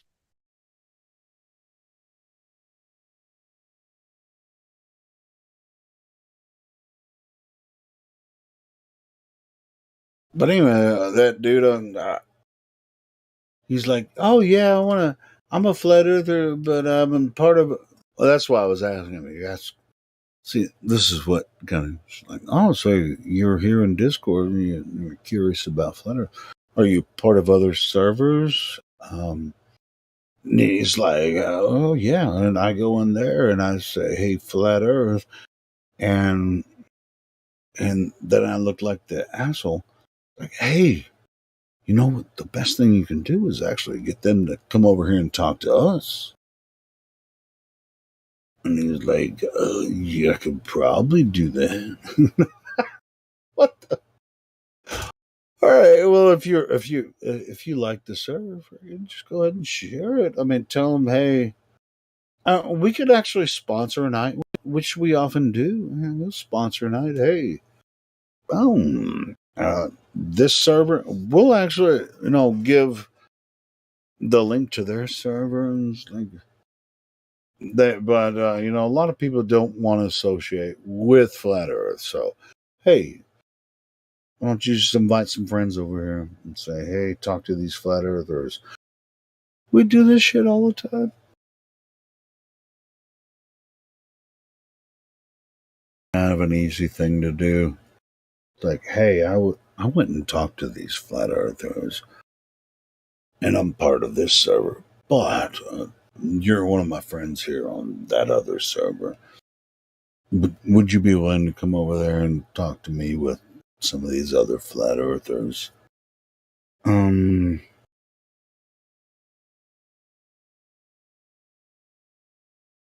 If they say yes, boom, hey, now he's already been VC verified. He vouches for his new friend. Go to check in, check him in, boom, cool. So, have you ever talked to anyone about Flat Earth before? Because a lot of times in our live stream voice room, we get bored and just start talking crazy shit, but not crazy, but it's just the generic. I don't know. I mean, a lot of you guys come in with some really good interviews and stuff, or information you've come across, and share links and all that kind of stuff. Brilliant. It's brilliant.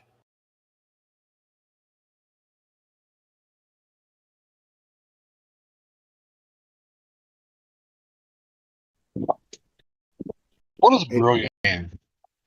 Hey, Jamsey, I told you I was drunk. I told you that, didn't I? I'm just fucking with you. I'm drunk with mod power. There you go. Mod power. The mod power. It's the MOD. to the DOC.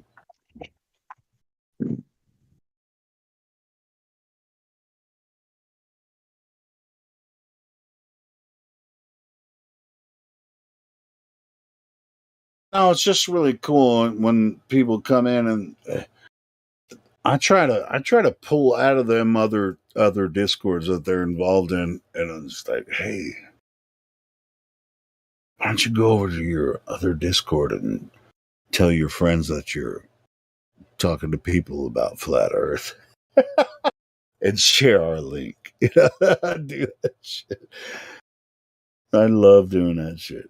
And they're like, no, I'm not sure. Like, yeah, you are. You know, it's a fun topic. Why don't you just Don't make share it in Darren the other assume his ultimate Discords? form. Why don't you just share the Discord link in your other servers? Come on, man. This ain't that heavy, is it? Who remembers the video of the lady at McDonald's like, I want chicken nuggets? They were like, ma'am, it's breakfast time. She was like, don't make me assume my ultimate form. What? What, the I want Michelin chicken nuggets Man? now. Oh shit! That's I love what I mean. that Well, that's just like when when people like, I'll check them in first just to make sure they're. But when they come in and start acting like, bro, where did you come from? Do you have some friends in other servers? Why don't you get one of your other friends to come in here, because you're kind of a dick, And why don't you share this link in your server? I don't know. It just depends on the mood I'm in and how his or her attitude is. It's like, bro, this is a free link. Who? Invite some No, of your friends. you've all experienced this. Don't get me. You big meanie. No, sometimes Yeah, a we ni- sometimes a nice. nice, sometimes a nicey, sometimes a meanie. I know. I had a mean moment this morning. Sonny, you already surpassed that. Yeah, if you don't quit being mean, we're going to start calling you Coolio instead of Helio. Coolio. No, it's just like they misunderstand our purpose here. It's just like, hey, man, we're just having an open dialogue. If your butt hurt about the conversation, then you're going to have the problem, not us.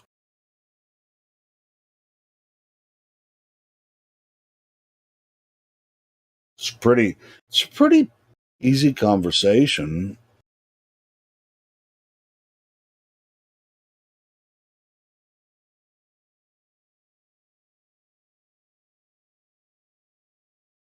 Ladder globe.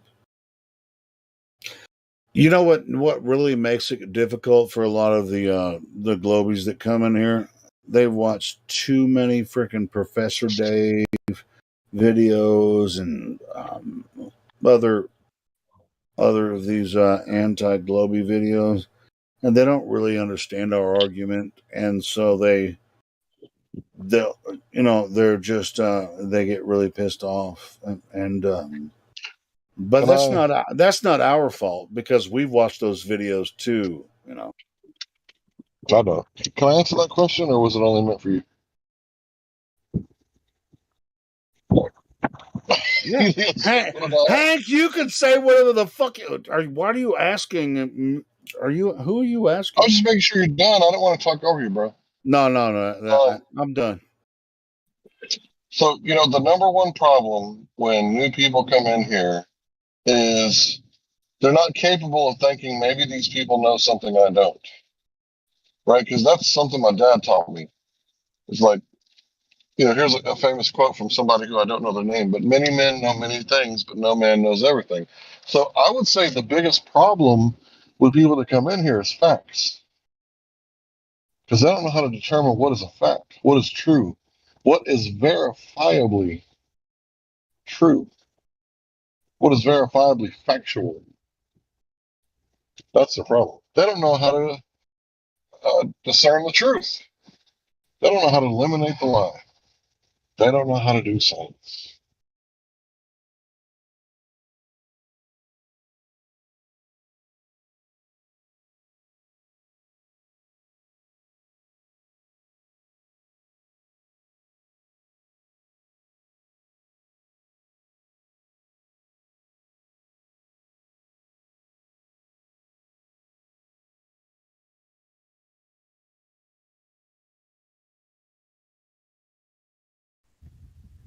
Well, was I roboting? Did my mic get all gurgly gurgly?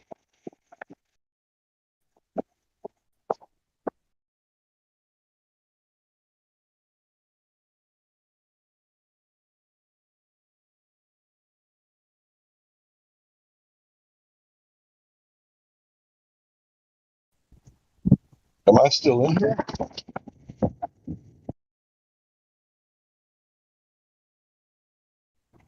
Yes, you are. Does somebody know Helio's address? I think he died. He's not You're talking. here, Hank. We can hear you. But it's Helio here. Yeah, Helio can hear you for sure.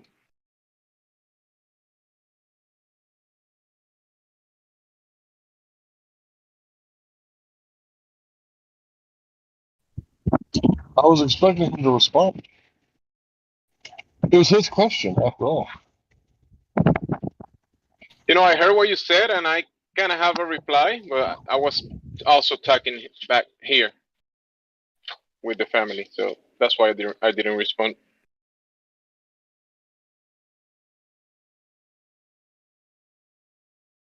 But Jenny has a reply for what you said. Go ahead.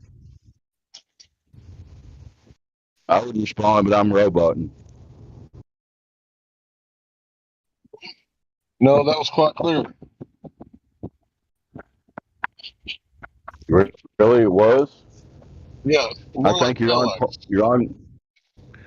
point though. With one of the main problems these people. I mean, the sad part is they don't even realize that they don't know what they don't know. You know, as far as facial information, verifiable information. But yeah, you're hitting the key point there. Why the main problem with these people, they don't even realize that these facts they think they have aren't really facts. But you know. Helio wasn't wrong about his answer. And I would like to hear other people's answers.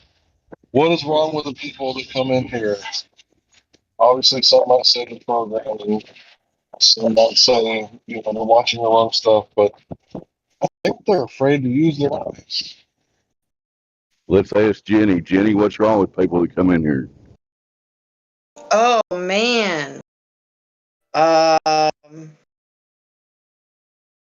I guess they're not really seeking information.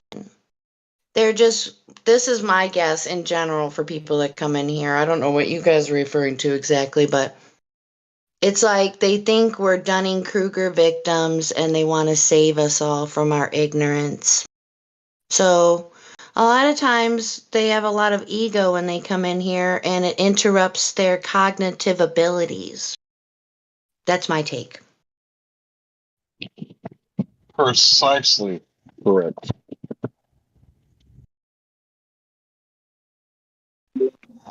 Yeah, I second that one. Well said. Thank you.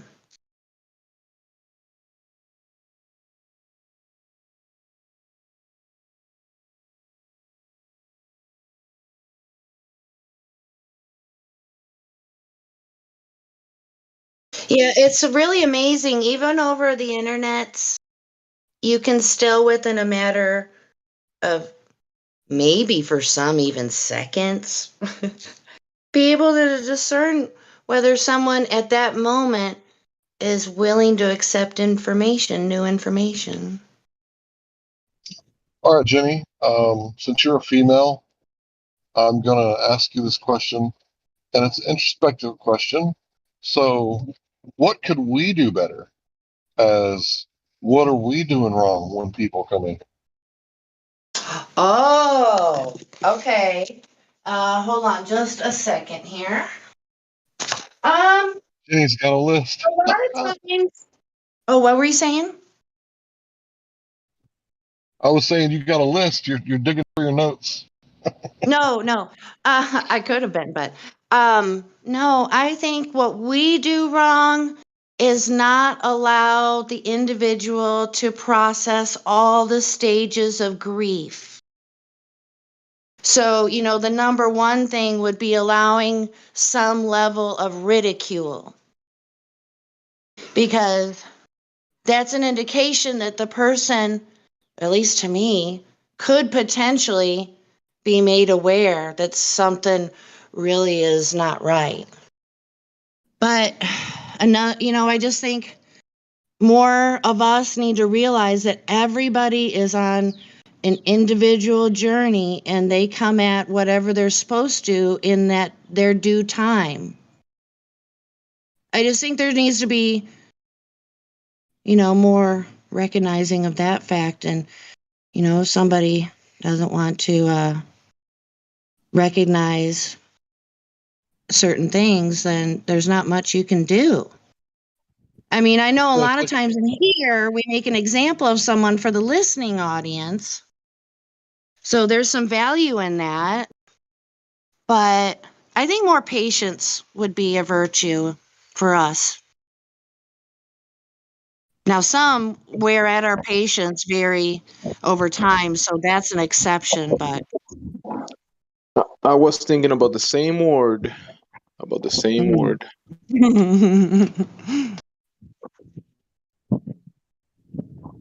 So yeah, it's whether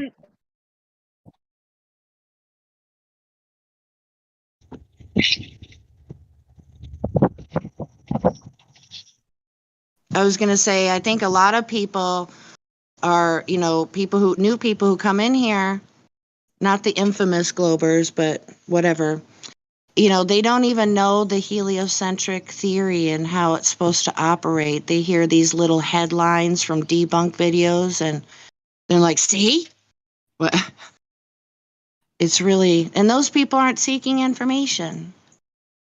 But I think something besides patience from all of us, what we could do better at, probably myself included, and that is to have faith in the truth when you plant a seed, that they can't unthink that. And the thing that sucks is that you possibly are not going to be around when that seed grows and that person does the same thing to someone else. It's kind of like, the old saying, what goes around comes around. I always say what really sucks is you're never around when it comes around. But really, that's none of your business. That's the other person's business. Hey, Jenny, isn't that what we're here for, to meet new people? Mm-hmm. Not the standard anti-flat earthers on YouTube or any other Yeah, we ain't got platform. time for that no more. Yeah. So we're here to meet new people all the time. And if they get butthurt about it, that's on not them. our problem. Yep, that's not our problem. So if you can't act professional when you're in here, and if you just find yourself resorting to personal attacks, you're going to be flung into the void of discord for an undetermined amount of time. So, Yeah. And I think it's hilarious when people think they can create a new account, like they're the first ones to ever do it, and like they're going to pull one over on us. Eventually, you will be found out. Here's another thing. I mean, we can schedule debates with some of these guys that are anti-flat earthers. We can schedule debates, but that's not our focus. That's not our focus here. No. I don't think that's productive. Maybe for someone listening, potentially, but they get real nasty and defensive, and it's just. Yeah, I know, it's gross. I don't know. Maybe a handful I might be willing to. I don't know, though. Yeah, man, but Jenny, I wanted to address what you said. Go ahead, brother. Yeah, excuse me, bro. So I wanted to address what you said. So in a lot of ways, the people that aren't ready right? In a lot of ways, it's like, we're in the ninth world and we're like, how come you can't beat Bowser? And they're like on level 1, still trying to get past the first turtle, Like, how do I get past this turtle, right? It's like, oh, yeah, you got to jump. There's that button. Okay. It's like we kind of have to realize what level they're on, the level of comprehension, the level of patience, the level of education, right? I think there's a lot to meeting someone where they are. Is that what you're kind of getting at? Right, because we're asking them to defeat Bowser, but they haven't even figured out how to, debunk the moon landing. Mm-hmm.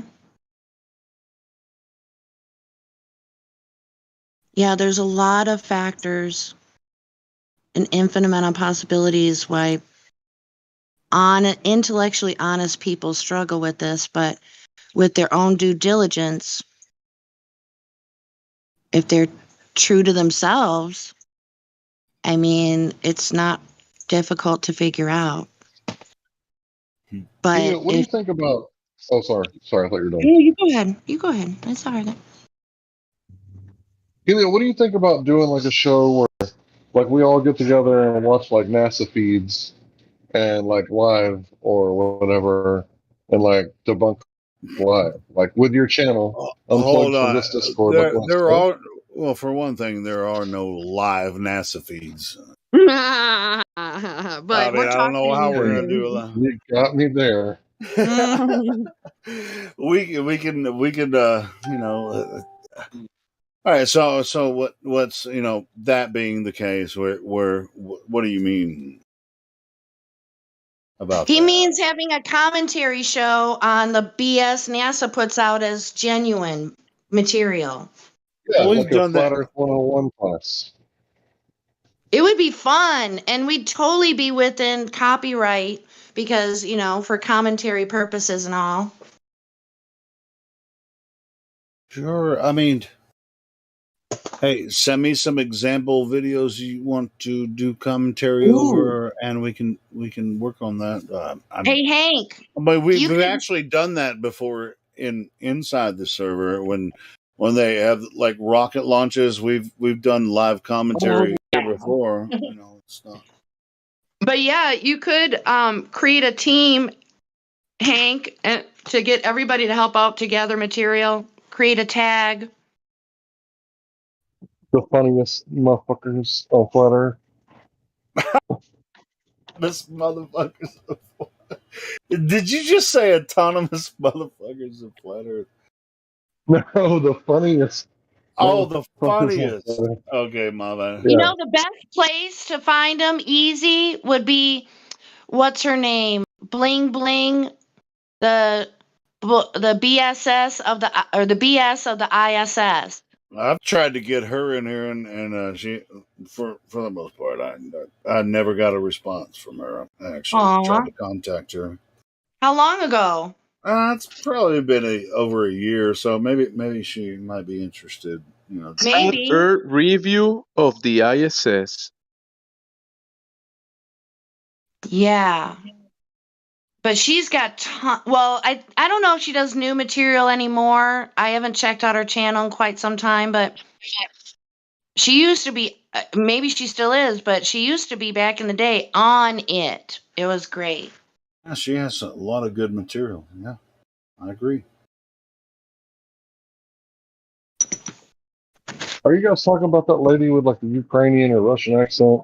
No, she's in she's in Texas. Let me find her. We could do it right now with one of her videos.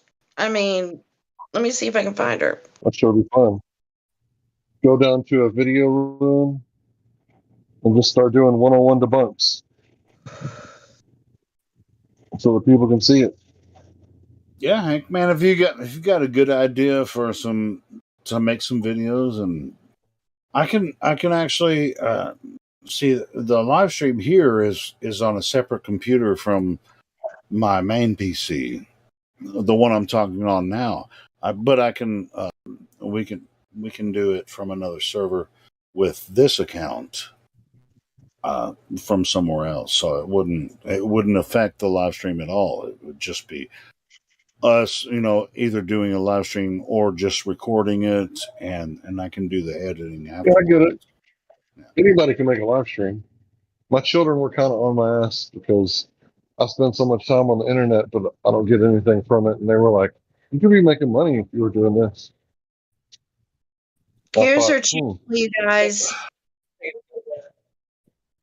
Well, I made a little bit of money off of YouTube, and they sent me money, and then they said, "You know what? We don't like your content anymore, so fuck you. We're not going to send you any more money." But they still let me live stream, so whatever. So the only way I get money now is by people donating, which Her last. that's weird. Sorry, Go ahead. Helio. Her last video was 3 years ago. Yeah, I don't think she's very active right now, but she did make some really good videos, and I think her channel's still up. I mean, we could pick any segment and have an easy hour's worth of conversation. I mean, it wouldn't be that difficult to find material to talk about, really. Sure. Yeah, that's true. Dude, we have so many people involved in this channel. Like in the live stream voice text, when we start talking about the ISS, you see what people post in there.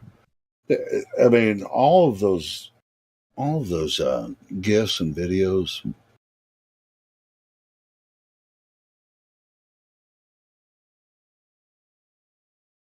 It's pretty much easy.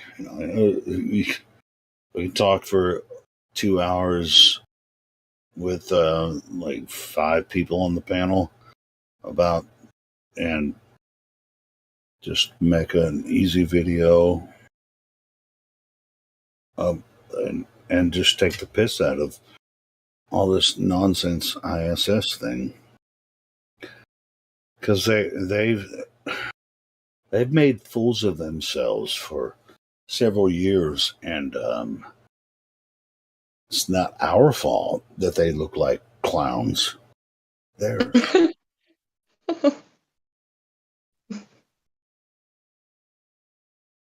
Literally.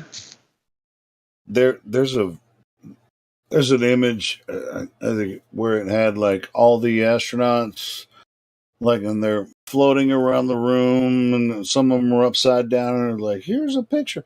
But then they had a table with some fruit on it. You guys probably seen it before.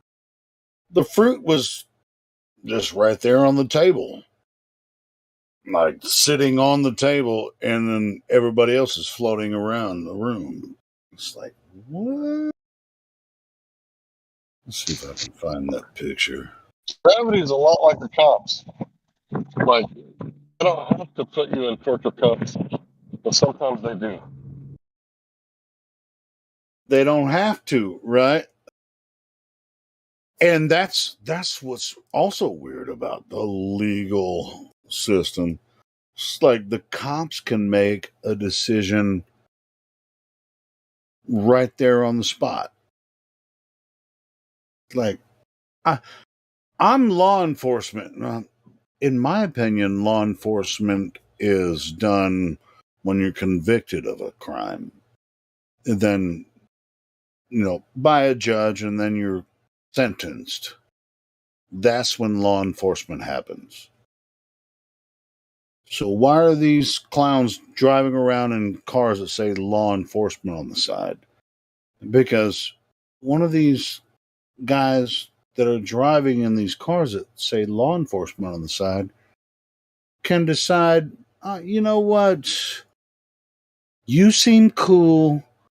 I'm going to let you go, even though you broke. They didn't break the law, but it's really, well, it depends on what was happening. I mean, it might be a law, but it also could be an ordinance that you violated, which is not a law. And that gets into something else. But these cops have law enforcement on the side of their vehicle. Kind of a sad state. It's like, you know what? instead of me giving you a citation for violating this this ordinance, I will let you. I'm going to give you a warning. Go on down the road, or I'll just let you go without even making a record of it. And it's like, wow, that's some power right there.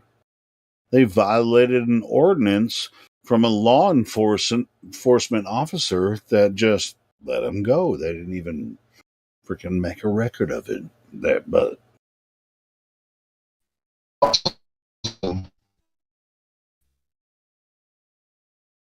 Hank, you broke up, brother.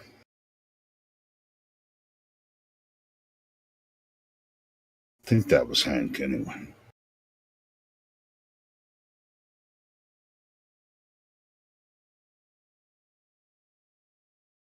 But anyway, it's kind of frustrating, and I have and still am dealing with some traffic violations where I never caused anyone harm. So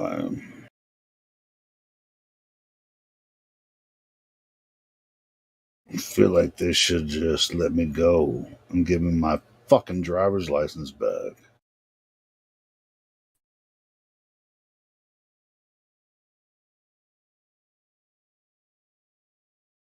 Because that shit happened a long time ago. And there's no statute of limitations on traffic fines,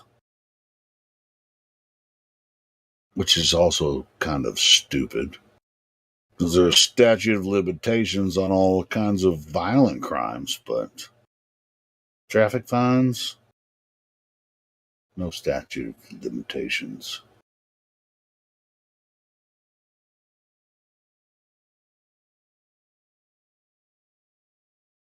That's actually kind of crazy. That's a fact.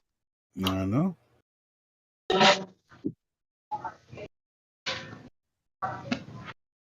So, what is the statute of limitation on violent crimes? I think it's 10 years. So, the dude that punched me or uppercutted me in the you know what while I was working at Sonic when I was like 19, I couldn't sue that guy now that he's made some money. I don't know. That's up to your lawyer. I mean, Hey, there's no way in hell that he can prove that it didn't cause me pain because I didn't see it coming. It was an uppercut. And like Shrek said, he got them. So he assaulted your family jewels? Yeah, bro, the direct hit. Damn. Now, was he charged with a crime? No, I just pushed him as hard as I could, and he flew across the kitchen and landed on the meat well. So there were no police involved? No. Okay, well then that's not what I'm talking about. I just was driving too fast. You were driving too fast. Yeah, I mean, I feel bad for you. I mean, that would fucking suck, to get punched in the balls. That sucks. Uppercutted. It was an uppercut, bro. Uppercut to the balls? And I'm not exaggerating. I was making burgers at Sonic. And I cleaned up my station after a rush. How does somebody get into a position to uppercut your nuts unless you're standing over their head? Dude, I'm telling you, he walked up to me and he kind of leaned down real far to the right, like he was picking something up. And he just skadoosh, uppercut me. He leaned down and bam, came up with a fist. And it was like a direct shot. And before I even thought about it, I pushed him as hard as I could, and he flew 10 feet. Because when I tore my quadricep, all I did was push-ups. So for years and years was push-ups, incline, decline, bench press. So if I push you, you're gonna fly. Shit, bro. Somebody went like kneeled down and freaking punched your balls? Yeah. Holy I'm not shit. kidding, man. I'm not kidding. I'm not exaggerating. No, I saw the I guy believe the you. other I day who believe was a you. witness. Fucking A, man. This is hardcore. And then Yeah, I mean, you pushed him, and immediately, did a like fight without even ensue? thinking about it. Did a fight No, ensue, or were you both dude. just laying around, just going, "Oh fuck, this is fucked up"? Okay, let me explain how the kitchen's set up in a Sonic. So, at the back of the kitchen, there's a meat well, and that's where the guy that's on the grill, he grabs, to the left, gets the meat out, and puts it on the grill, right? And then next to that, there's a burner for the buns, the bun burner, and you cook the buns. And then Yeah. next to that, the make line where you make the burger, right? Wait, So I'm standing there bun in the burner kitchen. is really a toaster, right? It's a Yeah, yeah, but it'll burn your ass. I'm just So fucking that's with why I you. call it I'm the just bun. fucking with you, It will, Hank. when you're cleaning it at the end of the night, it'll burn you. So Yeah, that's I'm why I just call it the fucking with bun you. burner. I'm just messing. Yeah, so I turn around after I'm like making the sandwiches, cleaned everything up, the rush is over. I kind of turn around just to breathe and kind of look at the other side of the wall. And he kind of walks up, and like as soon as he hit me, like I just like bam, like immediately like reacted without even thinking about it. And I pushed him, So and that's a he hit robber? the He meat came well. in to rob the restaurant? No, dude, this was the guy who was slapping the burgers on the meat for me. He was slapping the meat on the grill for me. What? This is It my was somebody coworker. that worked with you? Yes, bro. Holy shit. Yes. So when Funny he did how that, how I pushed lost him. Helio can get sometimes. No, Yeah, man, so when he did that, I I've been pushed him, robbed. I and used to work at a Pizza Hut, and I've been robbed at gunpoint a couple of times. Yeah, but So Helio, nobody said anything about any robbery. Like, where did this come from? I don't know why. Why was he so mad at you, Hank? What did you do? I guess because I was the new guy and I was on the burger station because I'm a badass, and he was had been there longer, but he was on the grill. Okay. So that was Should it. I mean, it's just like you were better at your job than he was, and he was really I have to pissed off punch you in about the it. ball.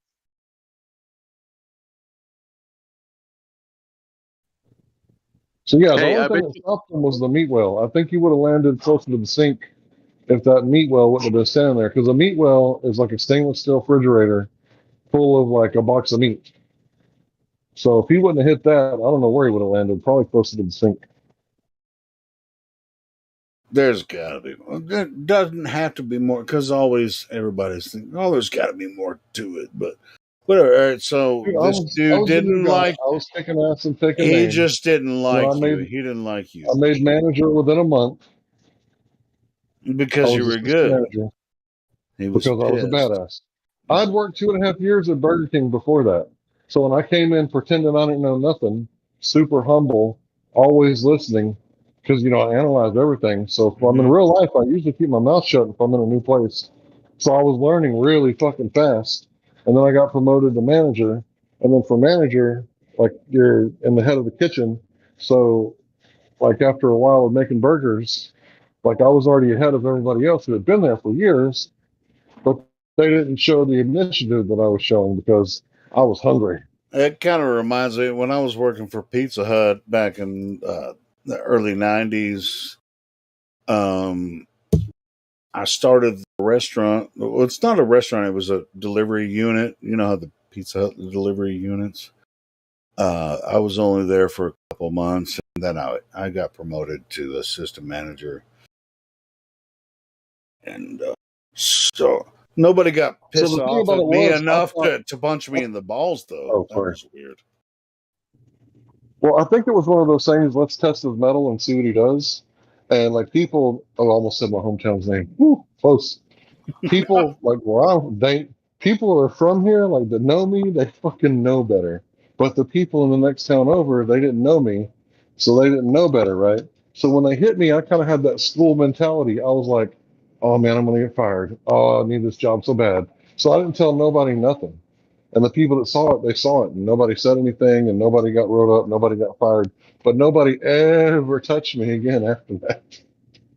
Well, yeah, still, I'm just baffled at like what drives a person to hit another man in the nuts out of nowhere, sucker punch someone in the nuts. Nonetheless, get into a position to be below the nuts so that you can uppercut them. Like, Yeah, how the fuck? Lou, as a man, the only way you would ever do that is like men fight each other and we're just like, all right, we'll get in a fist fight. But the only way you would do that is when you know that you're going to be defeated if you get in a regular fist fight because the dude's too big. So when the fight starts, then you drop down and punch him as hard as you can in the crotch. And But you don't because talk about otherwise testing, he's gonna fucking kill you. like and Hank, you said something about like, testing your metal. Like nobody's ever tested anybody's metal by uppercutting them in the nuts before. Especially over a Like- fucking fast food job. Look, I didn't say this guy was a smart guy. I think he thought I was going to fold and cry. I'm pretty sure he thought I was going to cry. But I didn't cry until he was on the ground. Yeah, So it was like immediate. he was thinking like a glober, and he fell flat.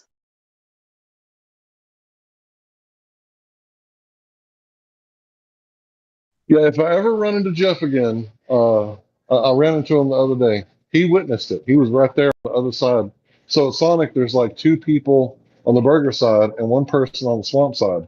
And the swamp guy, he does all of the deep frying, all of the conies, hot dogs, everything else. So Jeff was on swamp that night. If I ever see him again, I'll get him to tell you the story from his point of view. So there I was, minding my own business, when this guy crouches down. Oh shit! When this Well, I mean, that's what I'm saying. I mean, this is the common story. Is like if you're smaller than your opponent, a good way is to just drop down and punch him in the balls, which is good advice because you know he's gonna fucking take you down, but you gotta cripple him right away. But I don't think that was necessarily the case. For you, I mean, you didn't even know he was going to attack you, right? There was that time the hand defeated a glober that was going for his balls. I'm picturing like a Street Fighter type thing. Like how would they call that the uppercut that Ken and Ryu did? Is it the Hayuka or however you say it? In these glober heads, he thought that he would punch the balls and claim victory, but it didn't work like that. No, it doesn't. Hey, Hank doesn't mean that. Down.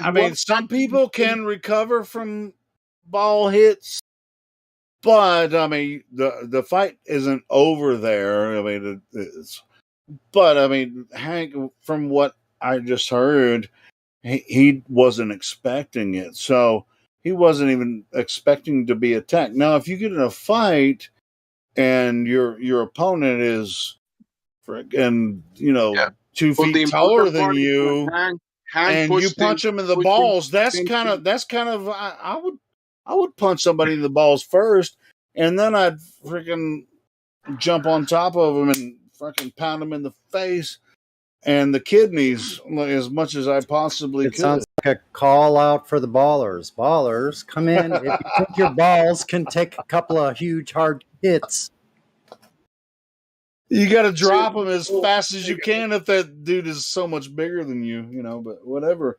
But the balls, in a real fight, if you know what's happening, balls aren't the first thing. It's really just kind of like a boxing kind of thing. Maybe I'll use kick next time instead of hits. But if you feel like there's a threat for your life, and you feel like this dude wants to kill you, I'm going balls deep. What? Yeah, I'm gonna punch him in the balls, and then I'm gonna gouge his fucking eyes out. If he thinks he's gonna kill me, I'm going balls first, and then for the eyes. And you can call me a fag or whatever, later. But anyway, this dude thought he was gonna kill me. That's how martial arts works. I mean, if I'm not wrong, I believe that like Wing Chun was like meant for women, designed by women to fight men. So they go for like the soft spots. It's all about like low energy. Because remember what Bong said? It's about low energy, low risk, high payoff maneuvers. So if you hit somebody in the eyeball, like what are they going to do? They can't see, they can't fight. You hit them in the throat or that little place where the diaphragm is, where the ribs meet in the middle. Like that's what you're supposed to do in a fight. You're supposed to hit them in soft targets.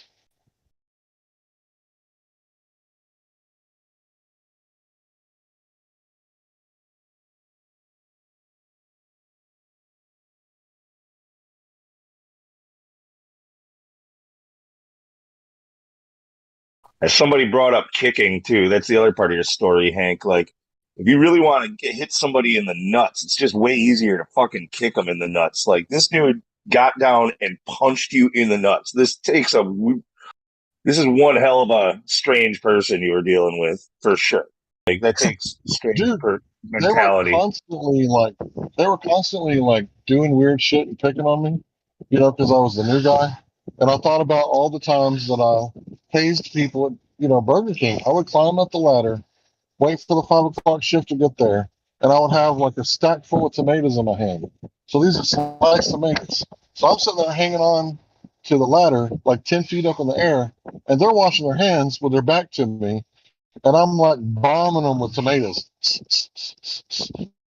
And it's and they turn around, and the last three get them in the face, right? So I thought about all that stuff, and I'm like, oh, they're just hazing me, So I never really did anything about it. I just accepted the hazing, just like I hazed people, and they didn't do anything to me when I hazed them. I bet they wanted to, but they didn't want to lose their job. But yeah. So when I was getting hazed, I just kind of took it.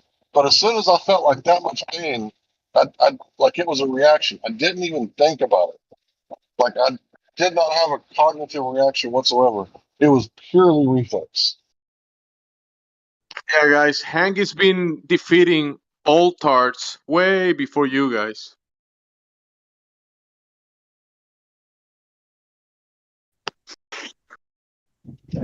I'm tempted to go find Jeff, like live, and let him tell the story.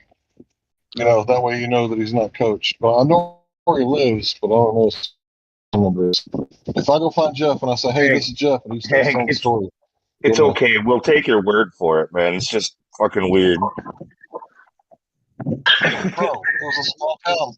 I keep telling you guys I like to people watch in these small towns. People in small towns are fucking weird, bro. They're weird. And I'm weird. And I know weird. And they're like really weird. Welcome to America.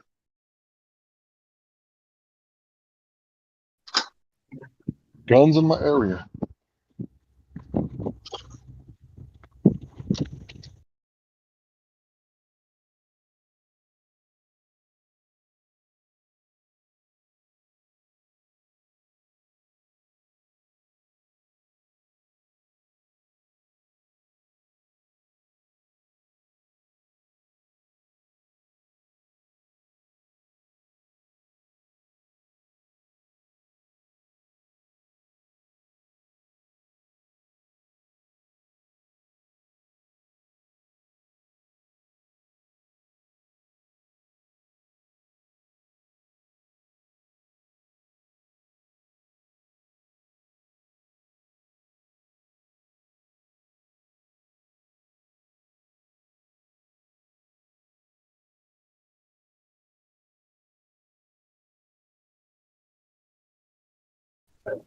So is there any ballers in the room? Better guard your loins.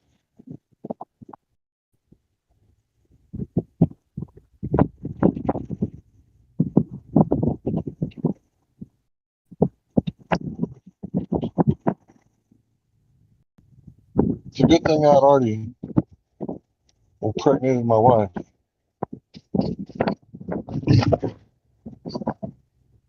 I'd already had a kid by then.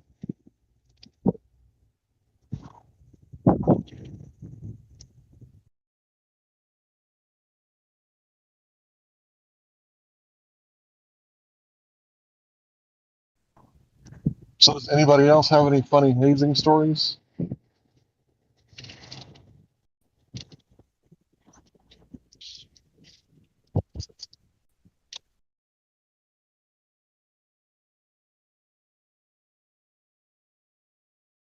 Guess I could tell you real quick, Hank. I worked at Sonic for 20 years and never once got kicked in the nuts. So I'm not sure.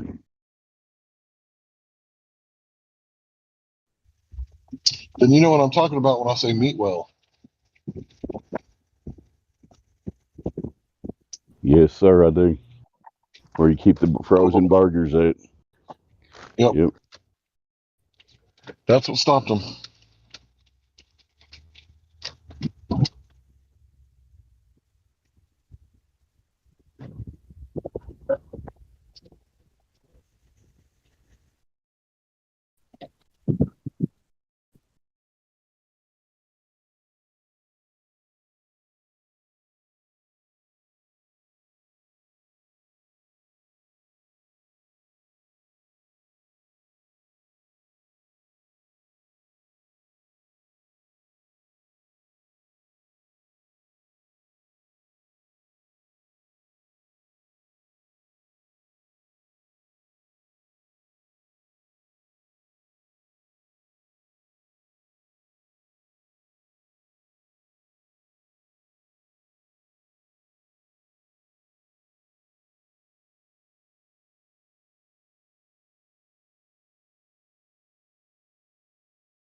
So if my mic's working, we've got wide open airwaves. He wants to come in here and join us to discuss the shape of the earth. This is the best place to talk about it. Come on in.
What happened to the music bot?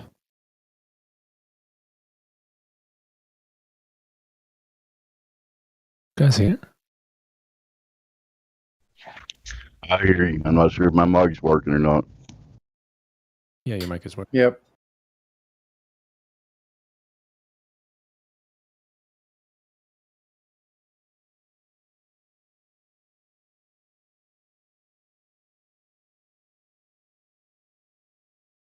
Hey, Bill. It's been a long time.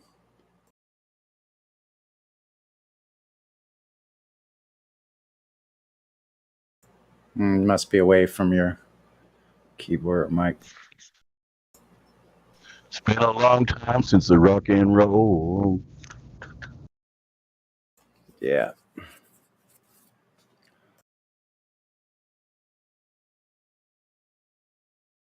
Been a long, lonely, lonely, lonely, lonely time.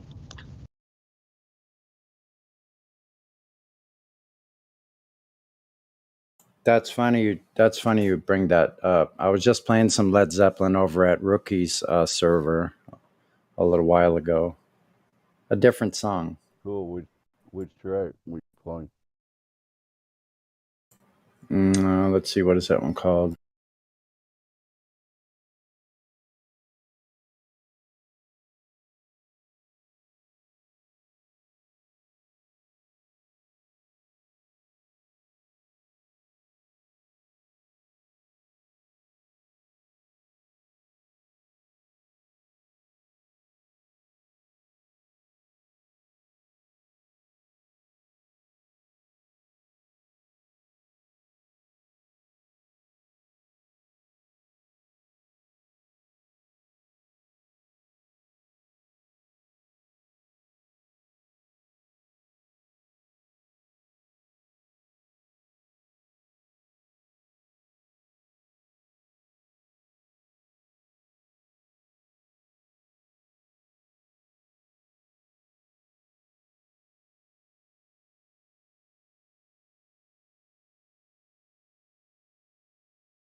Yeah, this one.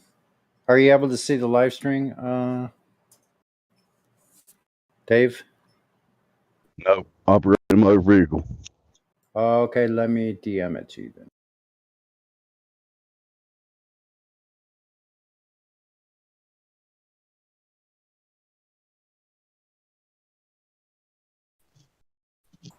You can watch it later.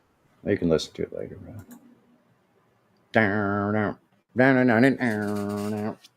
Yeah. Hello, Sonny.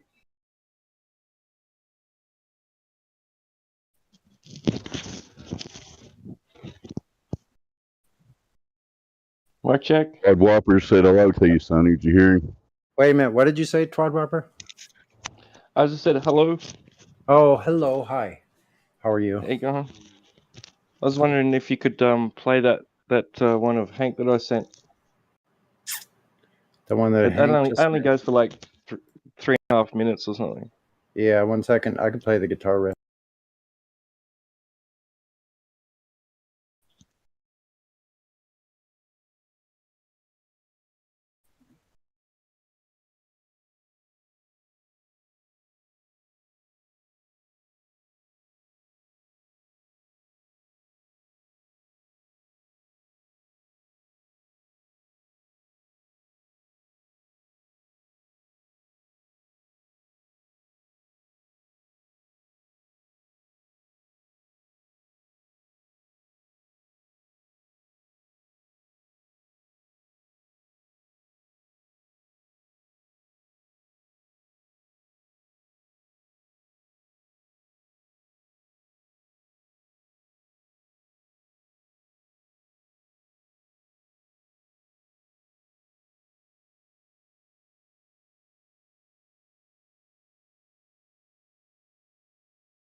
Tell me if you can hear this, okay?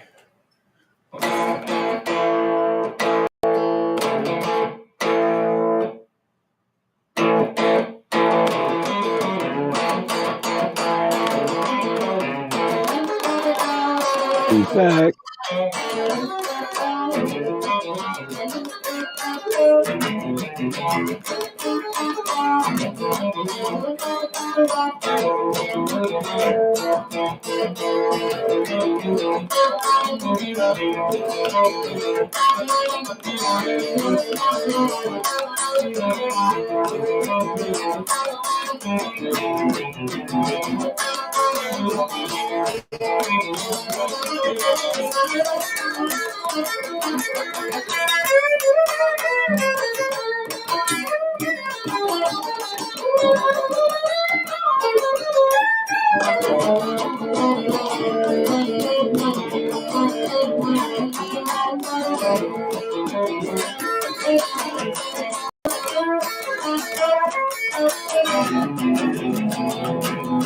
Lonely, lonely, lonely, lonely time.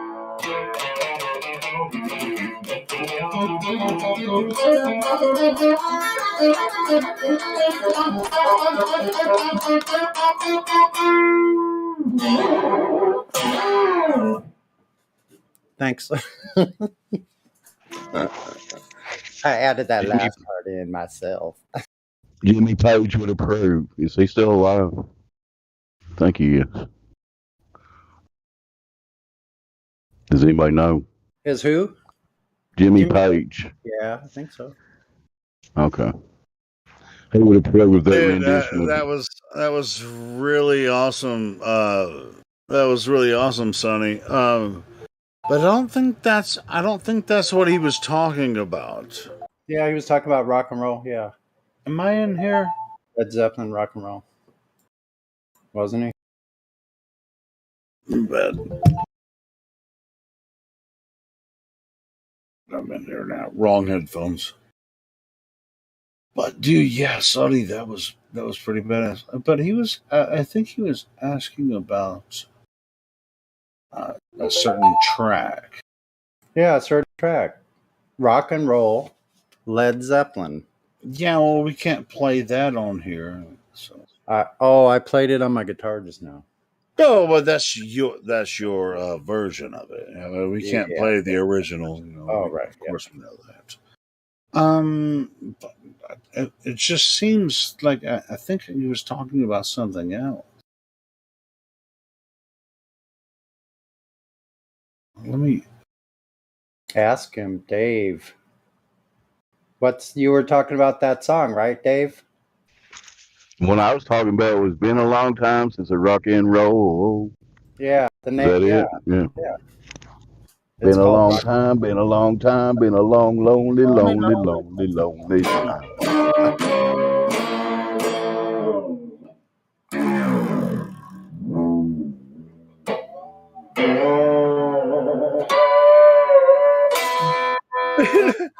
Don't even get me started on some freaking Robert Plant.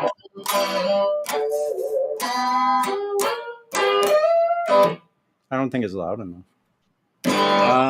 Sounds good. Sounds good. Oh, you can hear it?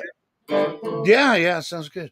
Been a long time, been a long time, been a long, long, lonely.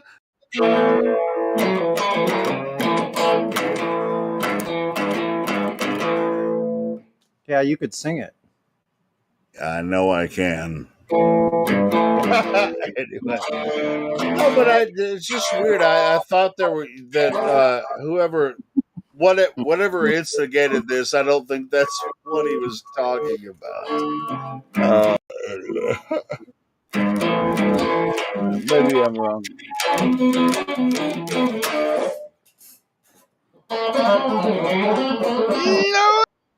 Lonely time.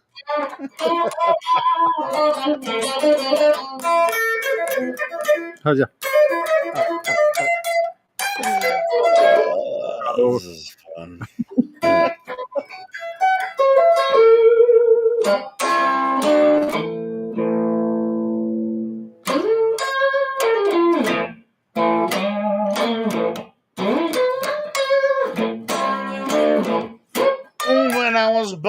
down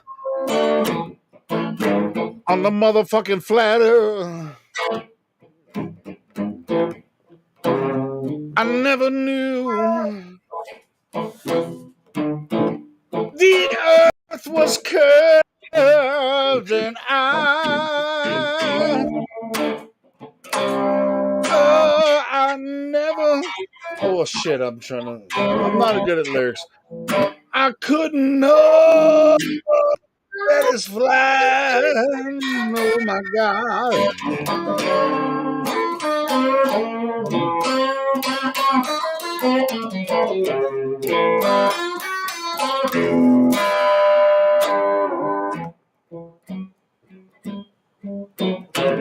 This globe, there ain't no such thing. What globe has got your mind ringing? It's moving so fast, and it's rolling around the sun.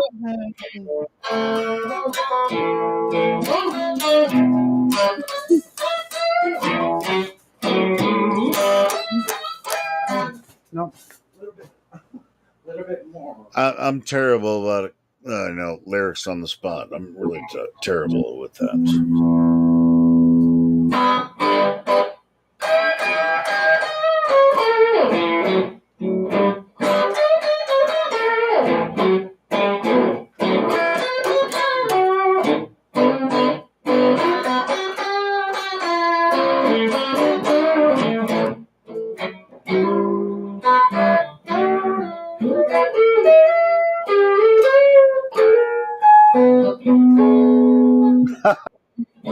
I like that little drop in.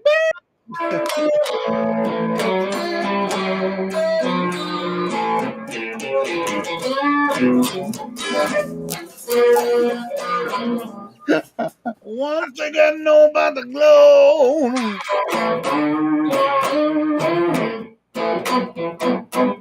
that shit cannot be true. Oh my God. So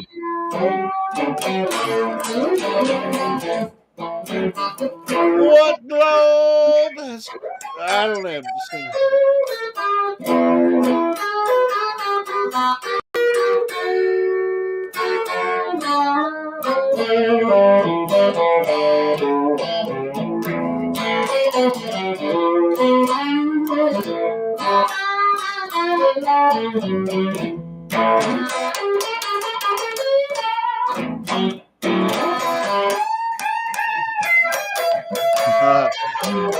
We got to do a standard blues. We got to do a Sonny.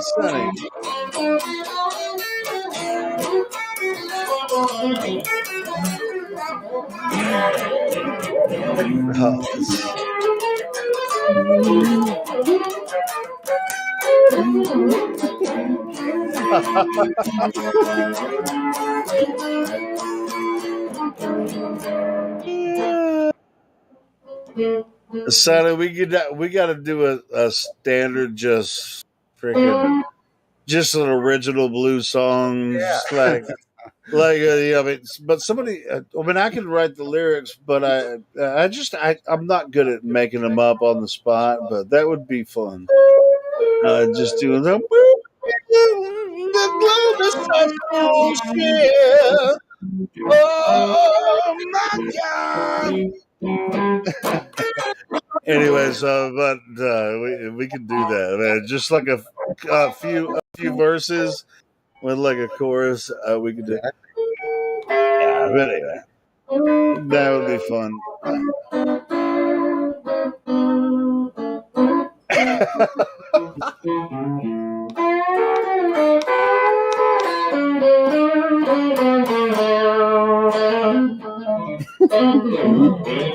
Dude, you're going through the triads and the freaking modes,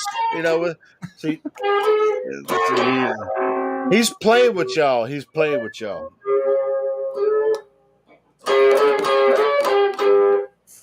Oh, yeah. Anyway, so yeah, it'd be cool, like just to, for me and you to work on a little something. Boom, boom, boom. Another globe is something else. What you thought it was? Oh no, nigga. Hey, hey, hey, hey, hey, me. No, it can't be what they told us. 'Cause it looks like every day.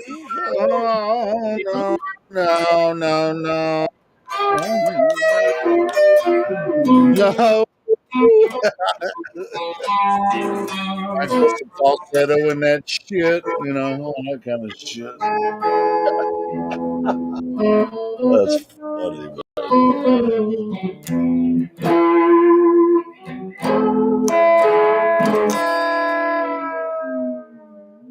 What? Dude, I gotta fucking think. I'm gonna think about this. It's just like just some standard blues riff. I mean, that was pretty cool. I'm gonna think about the lyrics that I might write to that. No,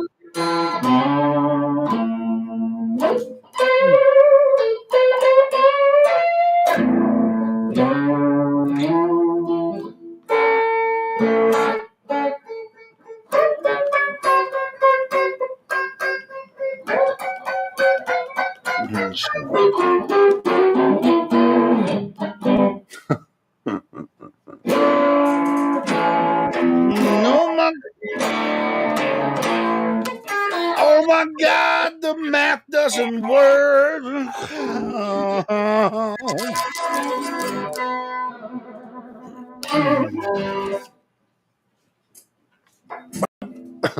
You're coming with your dispositions and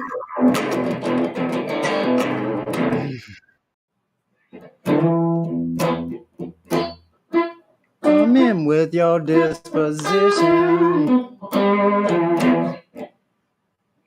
Don't know where you're going to go.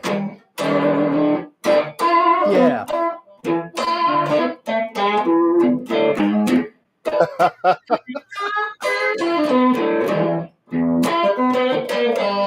Dude, we could blow up Memphis and Mississippi and nobody been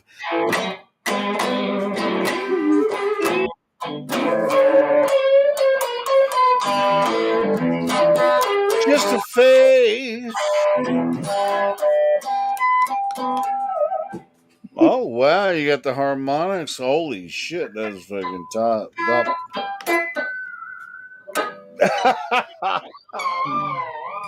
Oh, you fucking asshole.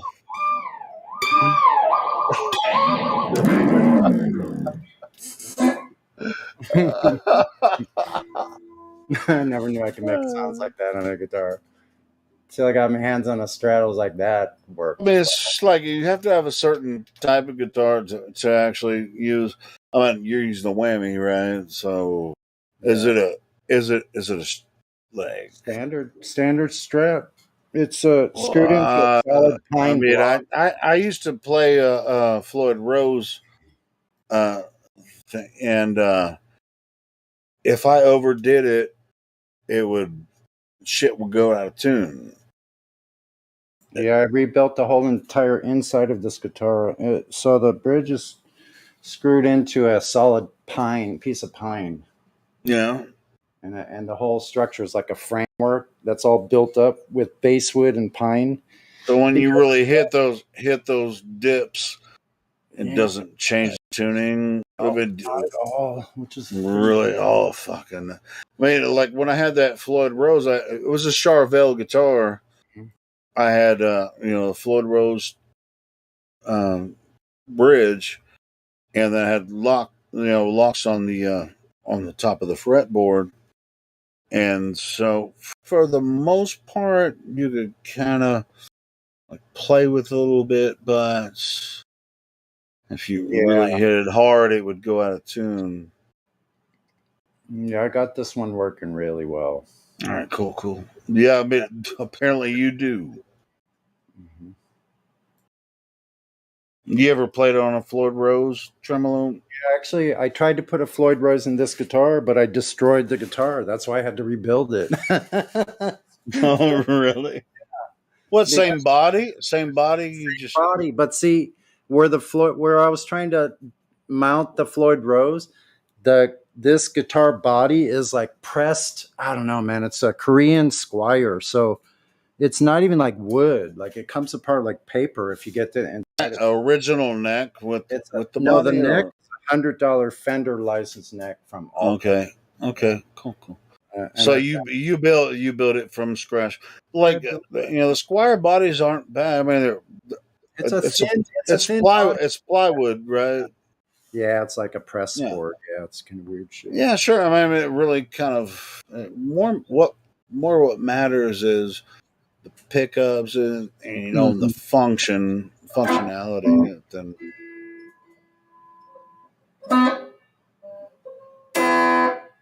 the amp here has as much to do with the sound. It sounds really good, brother. Sounds good.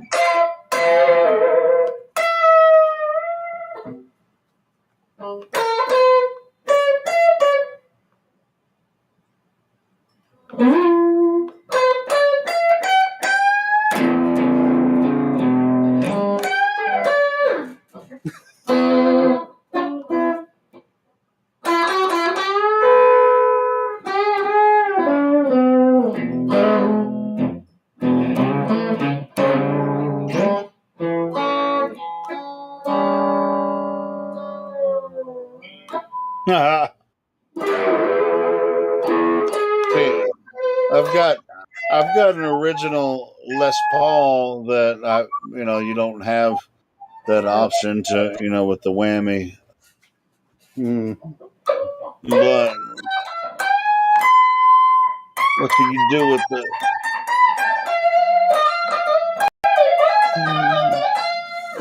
what you can do with the Les Paul? If you want a little bit of sway, you can just like play a note and then push like on the back of the neck, go. Wow.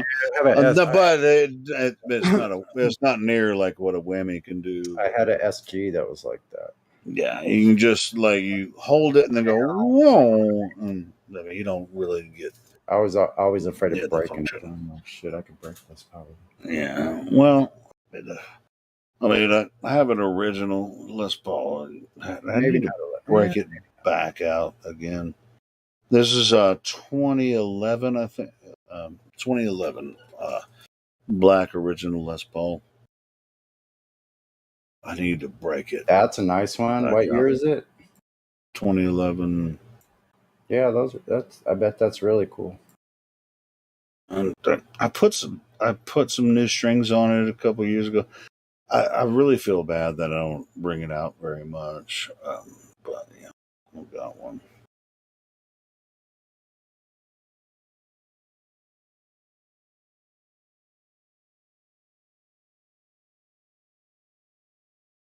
And I have it's in the case, like sitting there, going. It calls to me every day. And it's like, motherfucker, why aren't you playing me? Yeah, I know. I would not be able to keep my hands off it. That's the last thing I would ever. Well, no, actually, I wouldn't mind having a Telecaster. Also, would be pretty cool. Yeah, I'd like to play Telecaster. But I wouldn't mind having a Les Paul. That would be pretty neat. I mean, it's one of my favorite guitars. I mean, I've always been a big fan of freaking Slash. So it's like, right. I've had this plate, plugged in with different formats and stuff. It's just like the guitar sounds amazing, and I actually recorded with it before I actually. It wasn't my guitar from the beginning. It was my friend's, and then he sold it to me, and so now I have it. and I feel bad. And it's just kind of like in the graveyard. I need to pick the motherfucker up and play it again. Feel bad. I was just kind of like sitting there. And, hey, you're not playing this. Dude, it calls to me.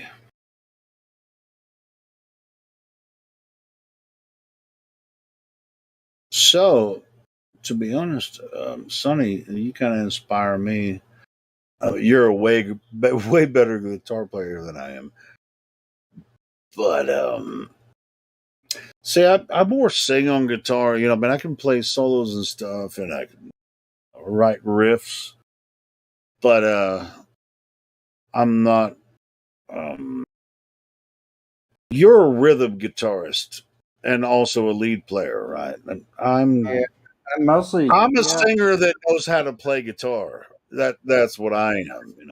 Yeah, I became a singer out of default because no one else could fucking sing, so I had to do it myself. Yeah, so we're like the opposite. It's just like you're a guitar player that learned how to sing. I'm a singer that learned how to play guitar. Yeah, pretty much. Yeah. So when I play guitar solos, it's just me singing on guitar. It's not me knowing shit about guitar. You're playing some GNR right now. Yeah. Yeah.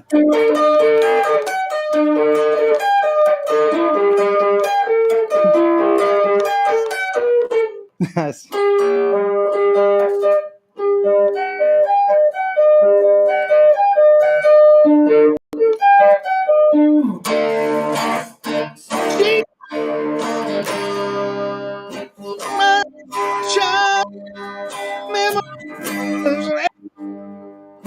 Express as the bright blue sky.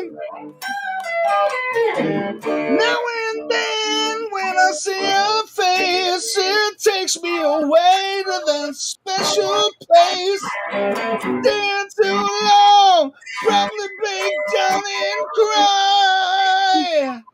Dude, I'm not even warmed up, so I'm just like, I'm not gonna do any more. But sweet child of mine. All right, that's the last one.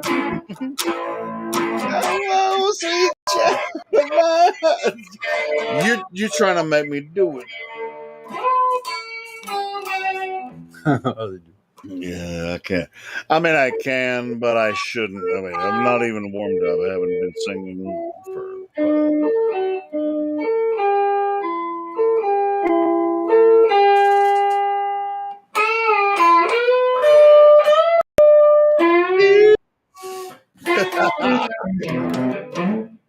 That's what's up.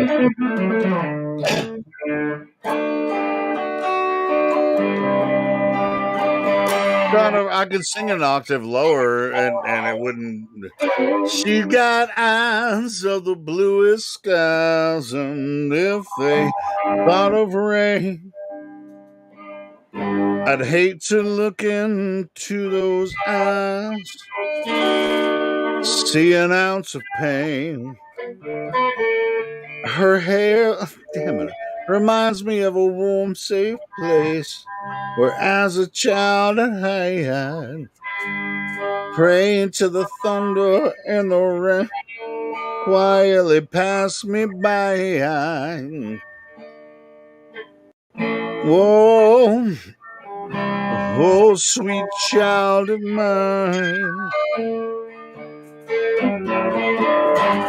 Whoa, oh, sweet child of mine. I can't help myself. I have to.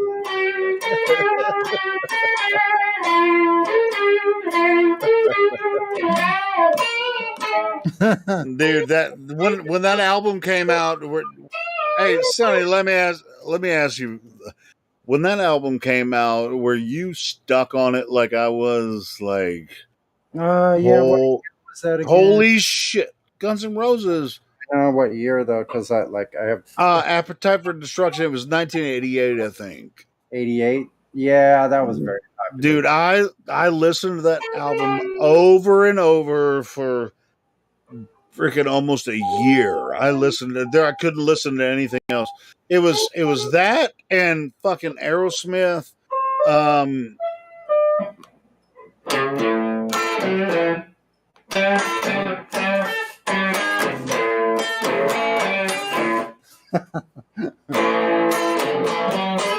Oh shoot! I used to be able to do that.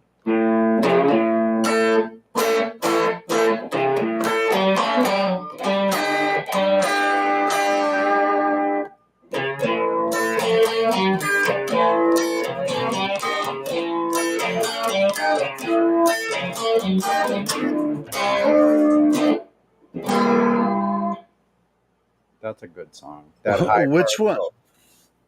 Down, down. Tell me the name of the song. I don't know. Sounds familiar.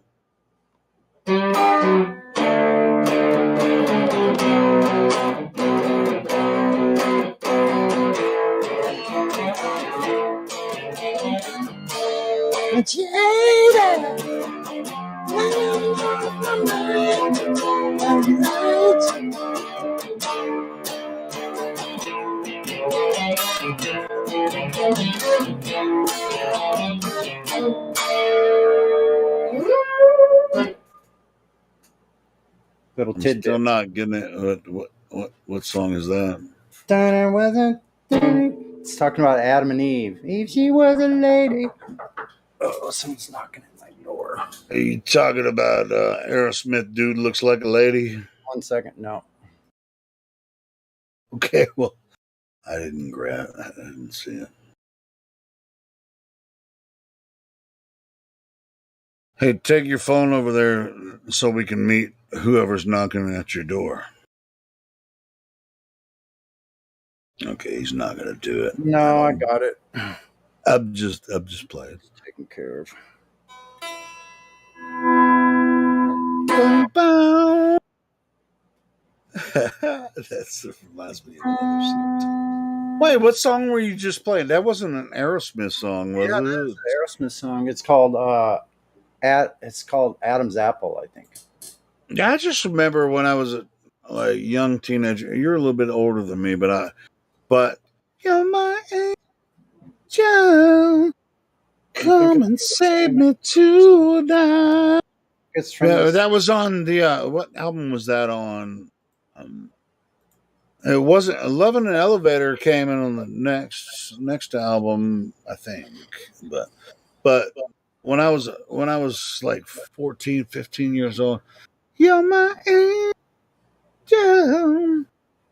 Come and save me tonight. Come and save me tonight.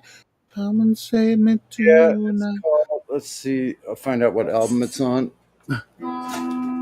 Can't remember the freaking name of it. Name of the song was Ranger. Okay, Robot Dave came in and Name of that song was Angel. You're my angel. I know, but we're trying to figure out which album that song was on, and I know it like it's right in my frontal lobe. It was something vacation.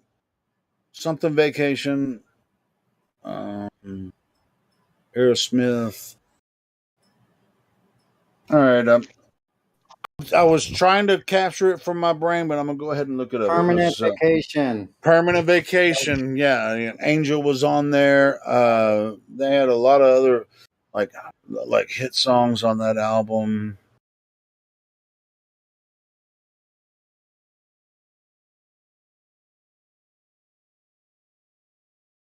It was Angel. Let me look up the playlist.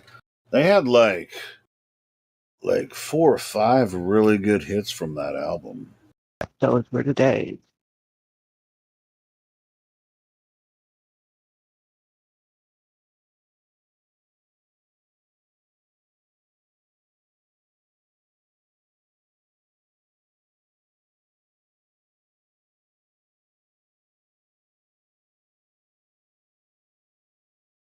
Holy shit. It came out in 1980. I don't know. I mean, I was a little kid, but I didn't really. Wait, that's a movie. Never mind. I was going to say, no. I guess they named their album after a movie or something.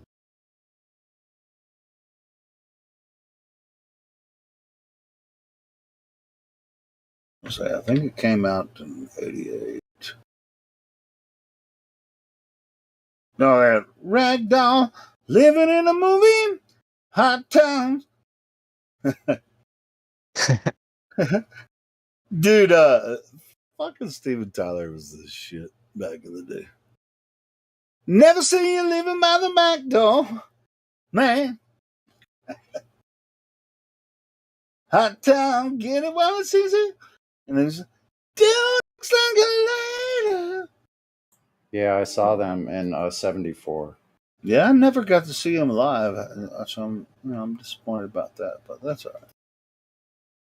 All right, so Permanent Vacation, the song, Horse Done Time, Ragdoll, Dude Looks Like a Lady, Magic Touch, Samora, St. John,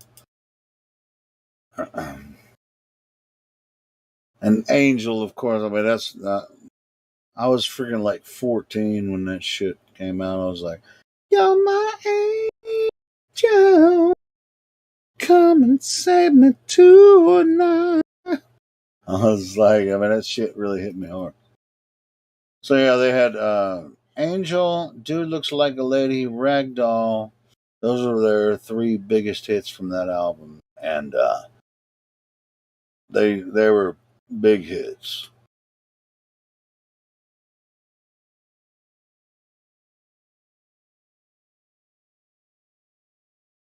Ban it. Yeah.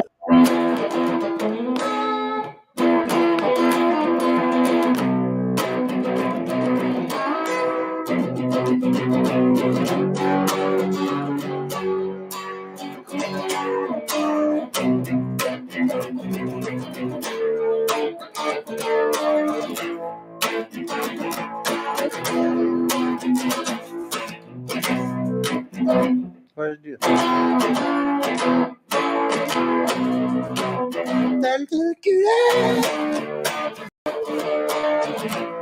Never seen it.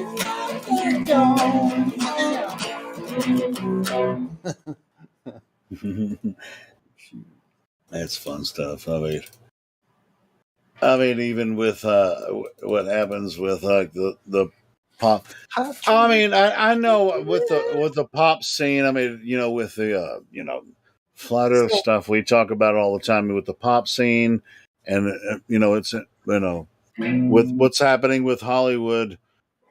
I mean, these songs are stuck in my brain, from me growing up, so I know what Hollywood does or whatever, but, and I don't know where Steven Tyler came from. He's been a member of. They're from Philadelphia.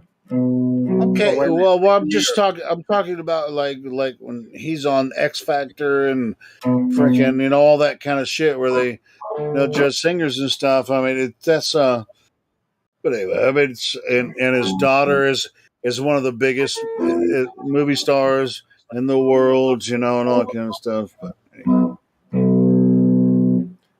I thought that was from Boston. I could be wrong though. You said Philadelphia.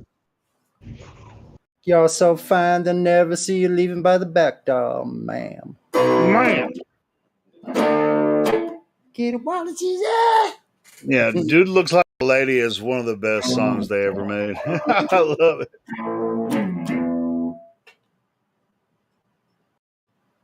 Dude Looks Like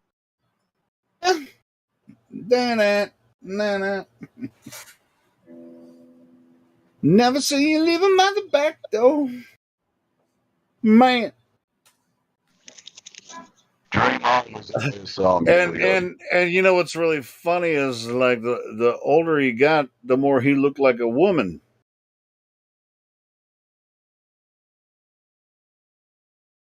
And I'm just saying, Steven Tyler looks more like a lady now than he did when he was a man in a hairband back in the 80s. So anyway, I'm not saying he is a woman, but I'm just saying he looks kind of like a woman.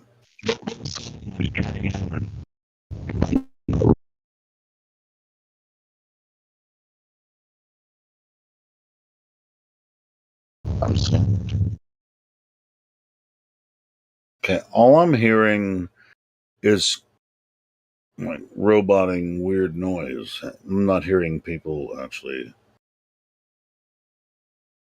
So, are you guys actually talking?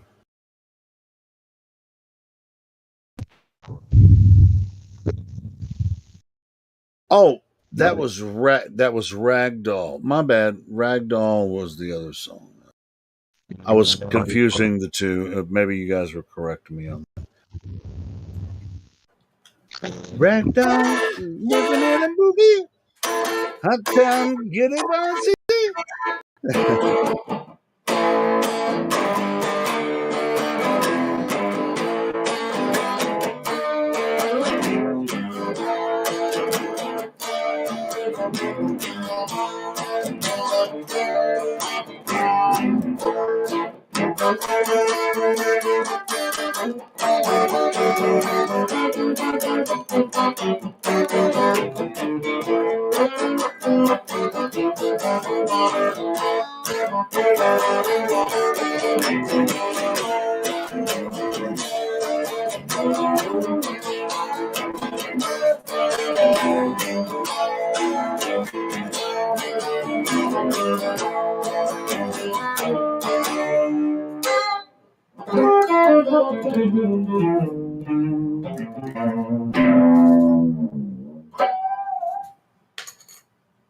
My favorite member of Aerosmith is Richie Sambora. I'm just saying. And I'm also fucking with you. You're just joking. Shit. That's a little out of tune now. Oh my goodness. But Richie Sambora is a fucking badass guitar player. Yeah, that's true. He's from Bon Jovi, right? Yeah, yeah. Oh, anyway, I was just messing around with you.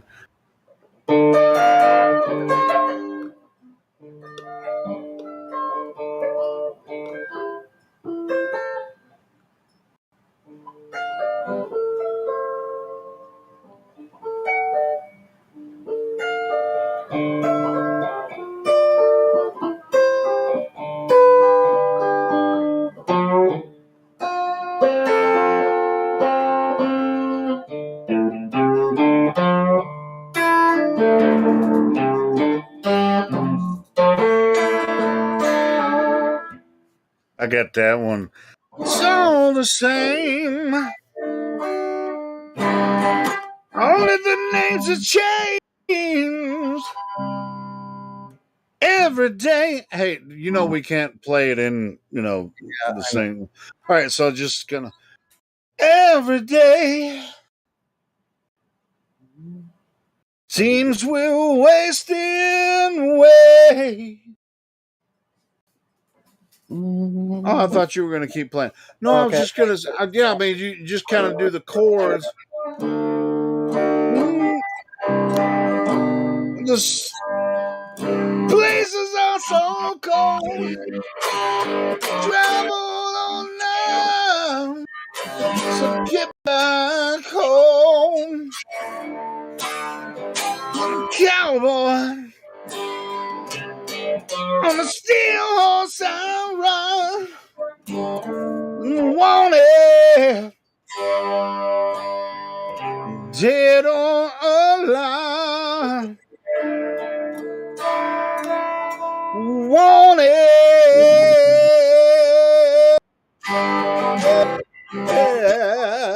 And dead or alive.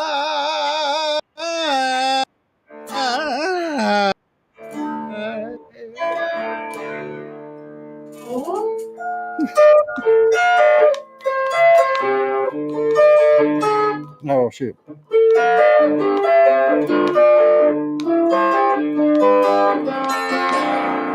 Shit, I can't remember the second verse. What is it?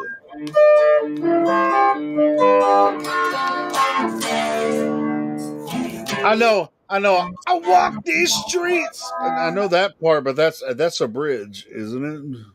Which one? I walk these streets. Yeah. Load a 6-string on my. But there's a second verse though, and I can't remember the words to that one. Playing for keeps, 'cause I might not make it back. Been shit. You're wrong. Wait. I make it back. Shit. Standing tall. I've seen a million faces. And I roll. I'm a cowboy. There you go. I'm wanted. There you go.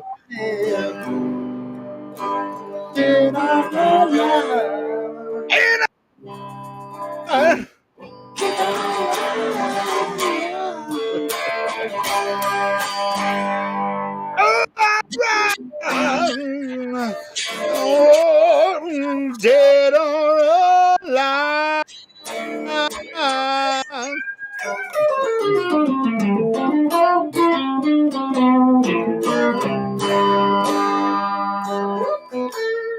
Anyway. That's fun stuff.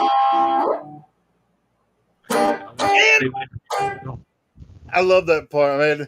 Dude, you remember when that shit came out? It was just like, fuck yeah, Bon Jovi is the shit. Remember the 90s quite well. Yeah. Dude, that was the bomb diggity. I saw Bon Jovi live.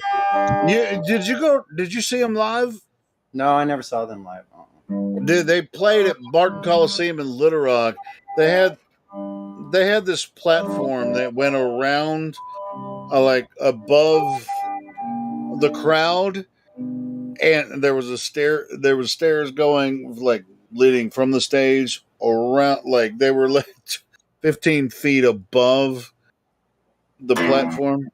It was pretty badass. So John and people, they had their cordless things.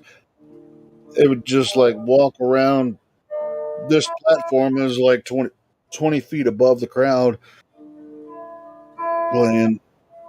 Yeah, it was pretty cool. Pretty cool. I saw John Bon Jovi.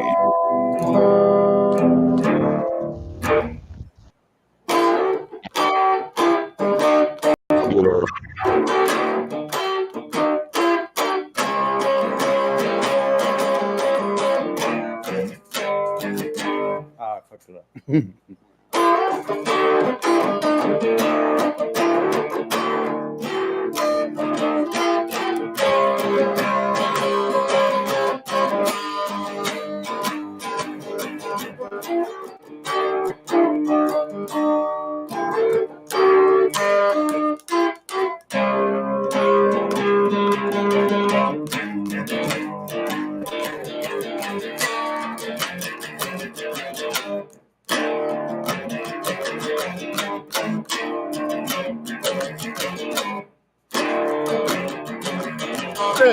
That's drop D, isn't it?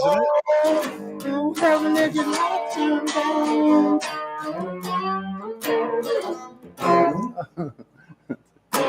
you drop D? That's a drop D tuning, isn't it? Yeah, I just tuned it down. Yeah, I was like, what?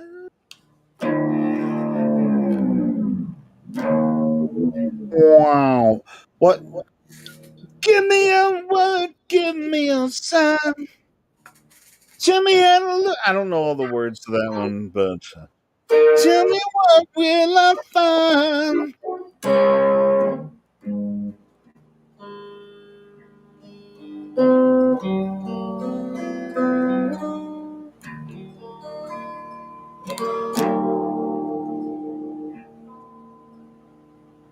those sounds in tune. Did you like do a quick drop D, like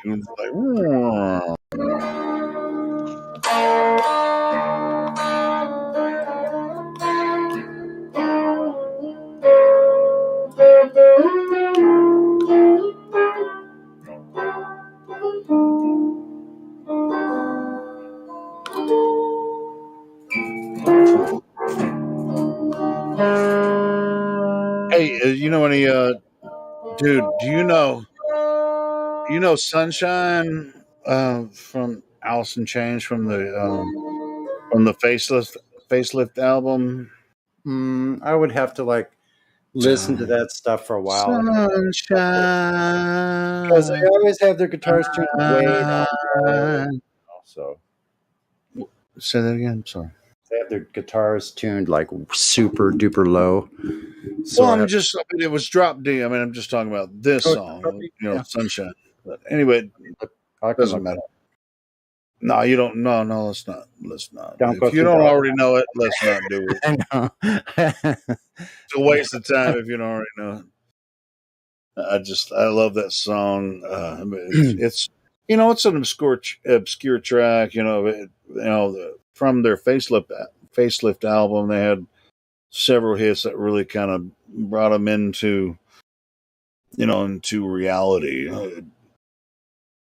But yeah, Sunshine is one of my favorite songs, and it's one of their drop D songs. And I was going to say, if you know it, so you can, dun, dun, ba, da, da, dun, da, da, dun, dun, bow, bow, bow, bow. Anyway, it doesn't matter. It really kind of like you know how Lane and Jerry work together, with their harmonies. So you have to kind of know where to go. Yeah, exactly. That takes you kind of have to have the harmonies,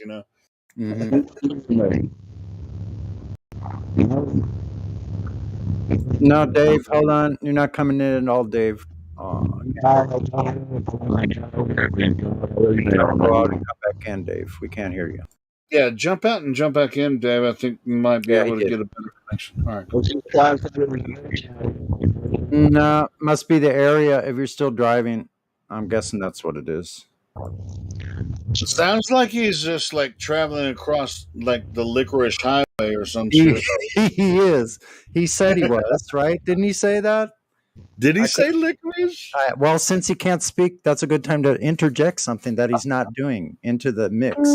So yeah, he was driving on the Licorice Highway. He reported in from the Licorice Highway. Is it black licorice or red licorice? We'll have to ask him. Did it change? No, you sound good now. So don't shut up now. Well, I might as well. There was a new guy here, but he's already left now, so never mind. Go ahead.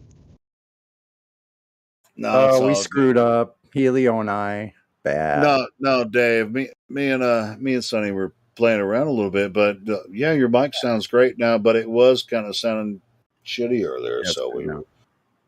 Are you on the black licorice or the red licorice highway? Purple.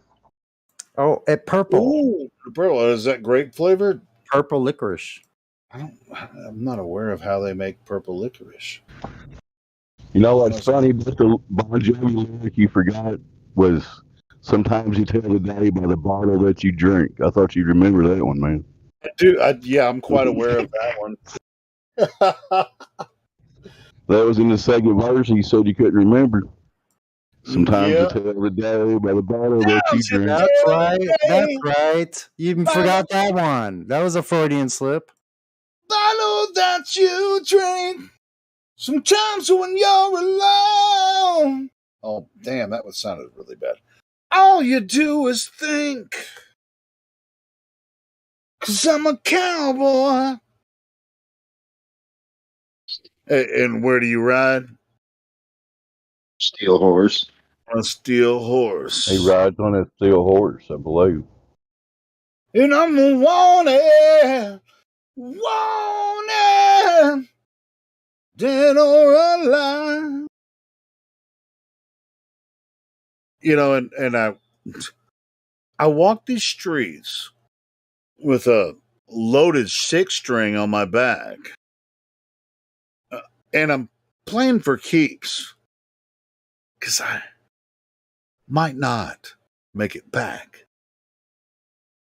And I've been everywhere, and I'm standing tall.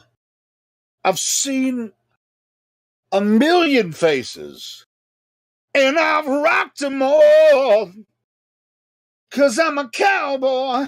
Anyway, that's fucking... On a steel horse I ride. I'm wanted. That was Richie that did the wanted, dead or alive. Yeah, Richie did the wanted, the addendum.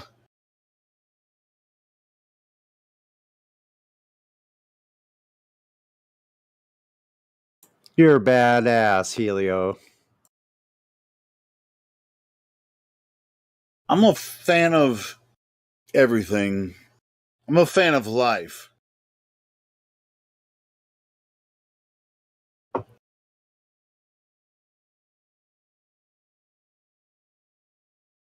You're a badass, bro. I can't play guitar. I'm a guitar player, but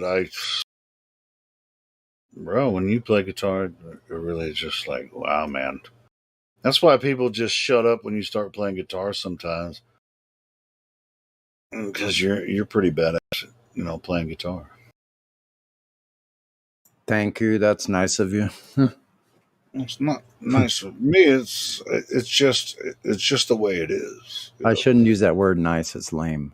Gotta stop using. Yeah, no, I think somebody was talking about the word "nice," meaning yeah, maybe it's Gospel Bear. Somebody was saying the word "nice" is not necessarily. No, it's Gemsy. It's Gemsy started that whole thing. No, baby. Nice. Yeah. Yep. He's such a sarcastic bastard. But anyway. Yeah, but he's good at it. Yeah, that's another thing. So I like Gemsy's jokes. He's a very very good joker. Love that. And I'm a fan of comedy and sarcasm. And if you can't take a joke, then just do what Will Smith did and slap somebody. Yeah, well, that was a joke too. But both of them are comedians, and they're actors. I wonder. Yeah, you're right. I wonder if they do anything that's not rehearsed. You think they rehearsed the whole thing? They probably did. Yeah, I would have to say that they did, because, like, if probably nothing. Yeah. No, they did.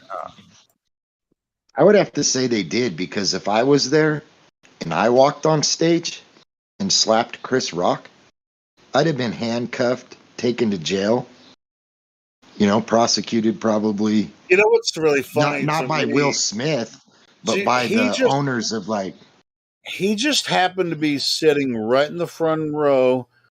Jada was sitting right next to him.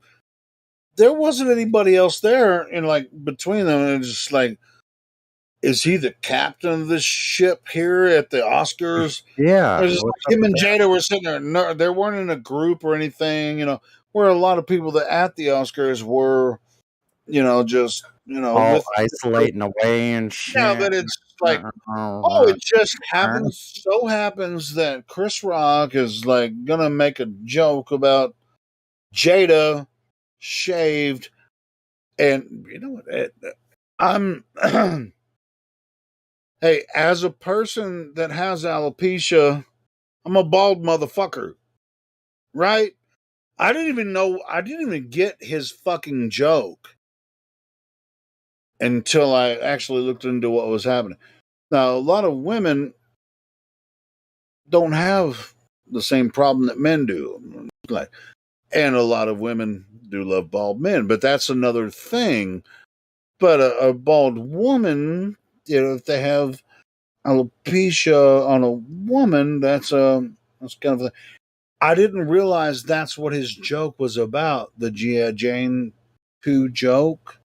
it was really about that she shaved her head, but I don't see any alopecia going on with Jada, and so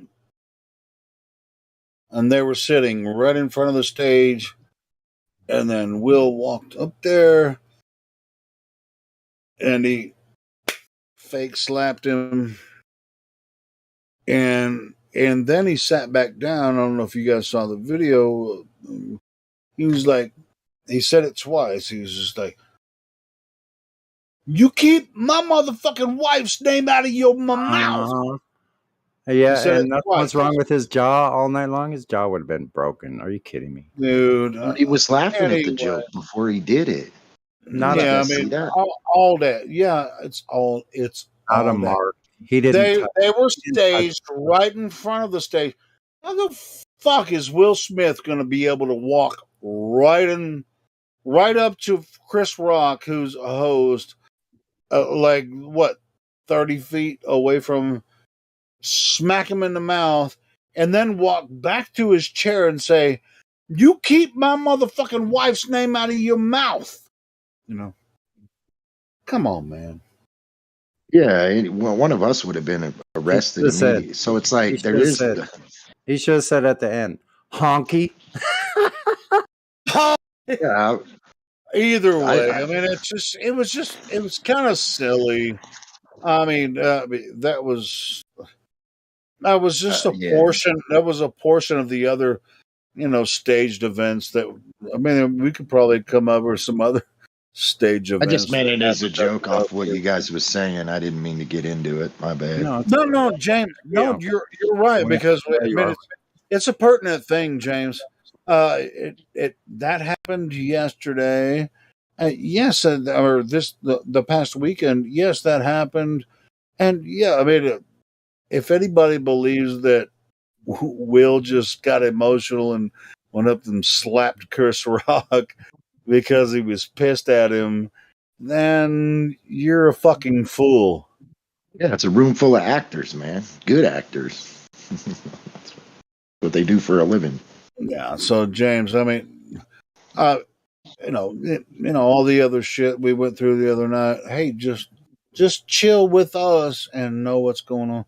Yeah, I mean that shit was a total stage, and I mean, well, the Oscars is complete stage anyways.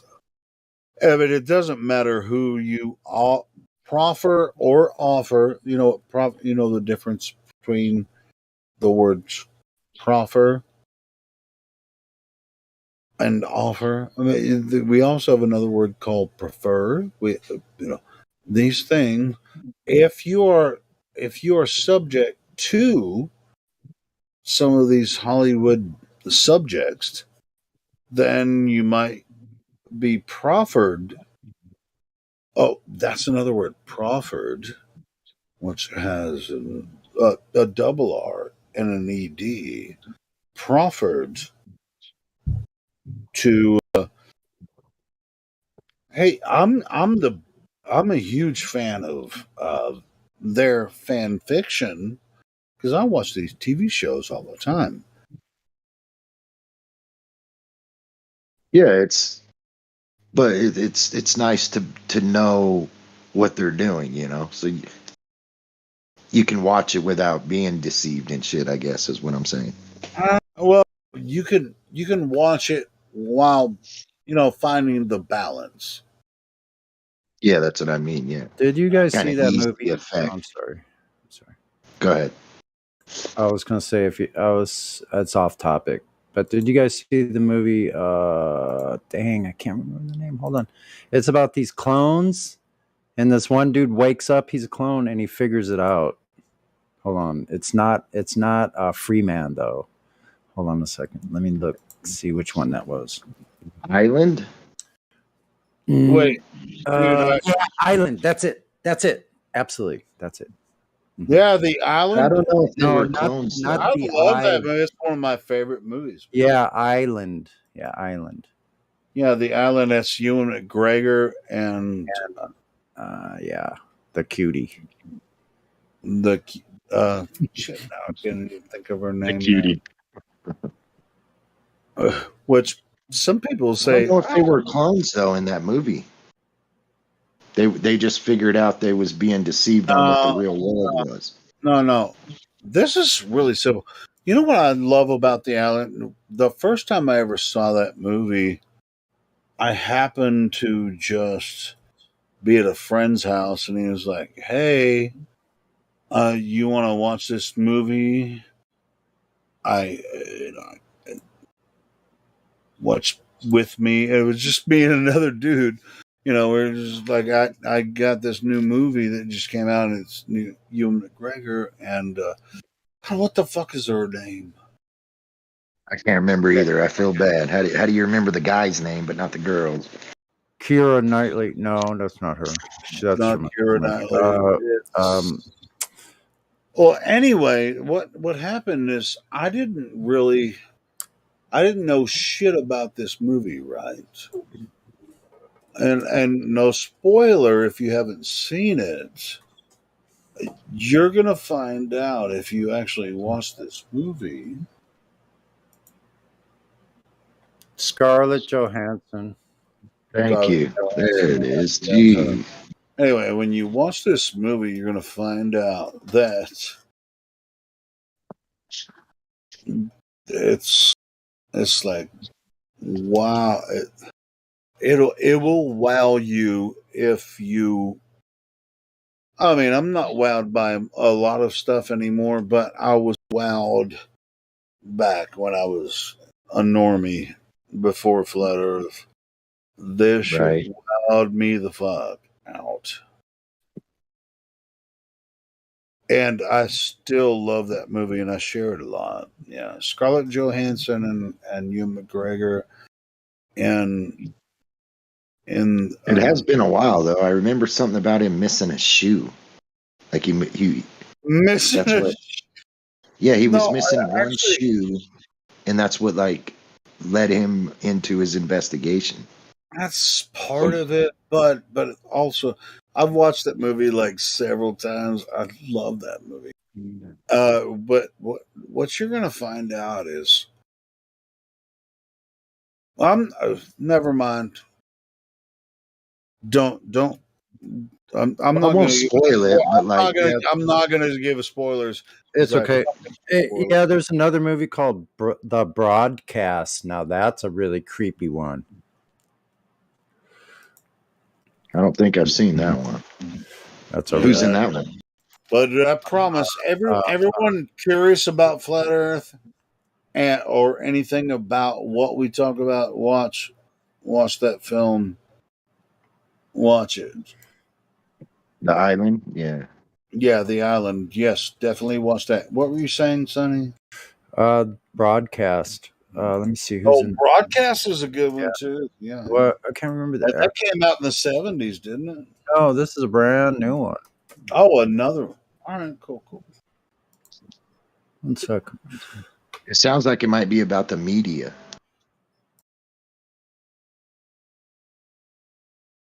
Am I wrong? It's about a mind control system. Oh, right, yeah. Television program. And it's about AI. Yeah. I still see AI as television because it requires a monitor.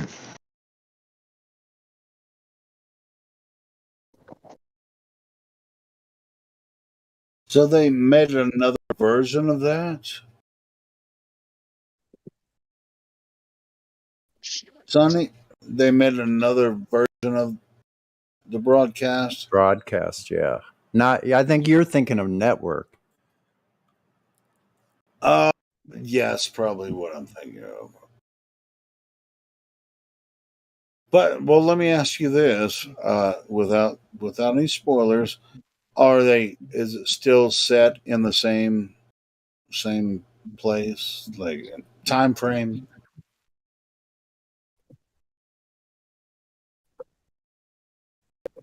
The same era. Area or time? Well, that's what I meant. Not area, but era. ERA. era. So Yeah. so it's still in the 70s.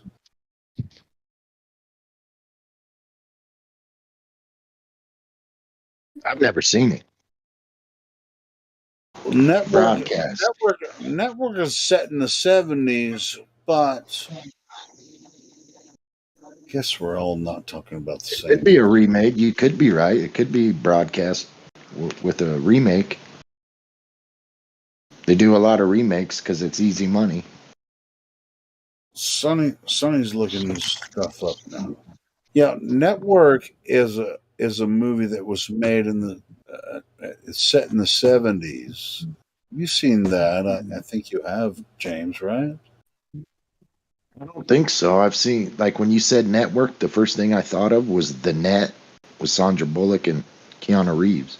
Now this is a movie that was made a long time ago. The Network was really about it's really more about the programming that goes on with the network programming. It's hard for me to watch any movies, man. I'll tell you that, because the first thing you see is that damn ball, that magical ball. Well, This one. Sorry. what we're talking about is really something that you're going to have to see, and you're not looking at balls. Here, You're looking at people talking about. I'll post You're this. just talking. Yeah, you're just talking. I mean, I'm a huge fan of like Hollywood, not necessarily Hollywood stuff. Just talking about stories that people make. You know, I'm a huge fan of the artist of drama and science, quote unquote fiction. Right? I'm a huge fan of that. So I wouldn't keep anyone from that.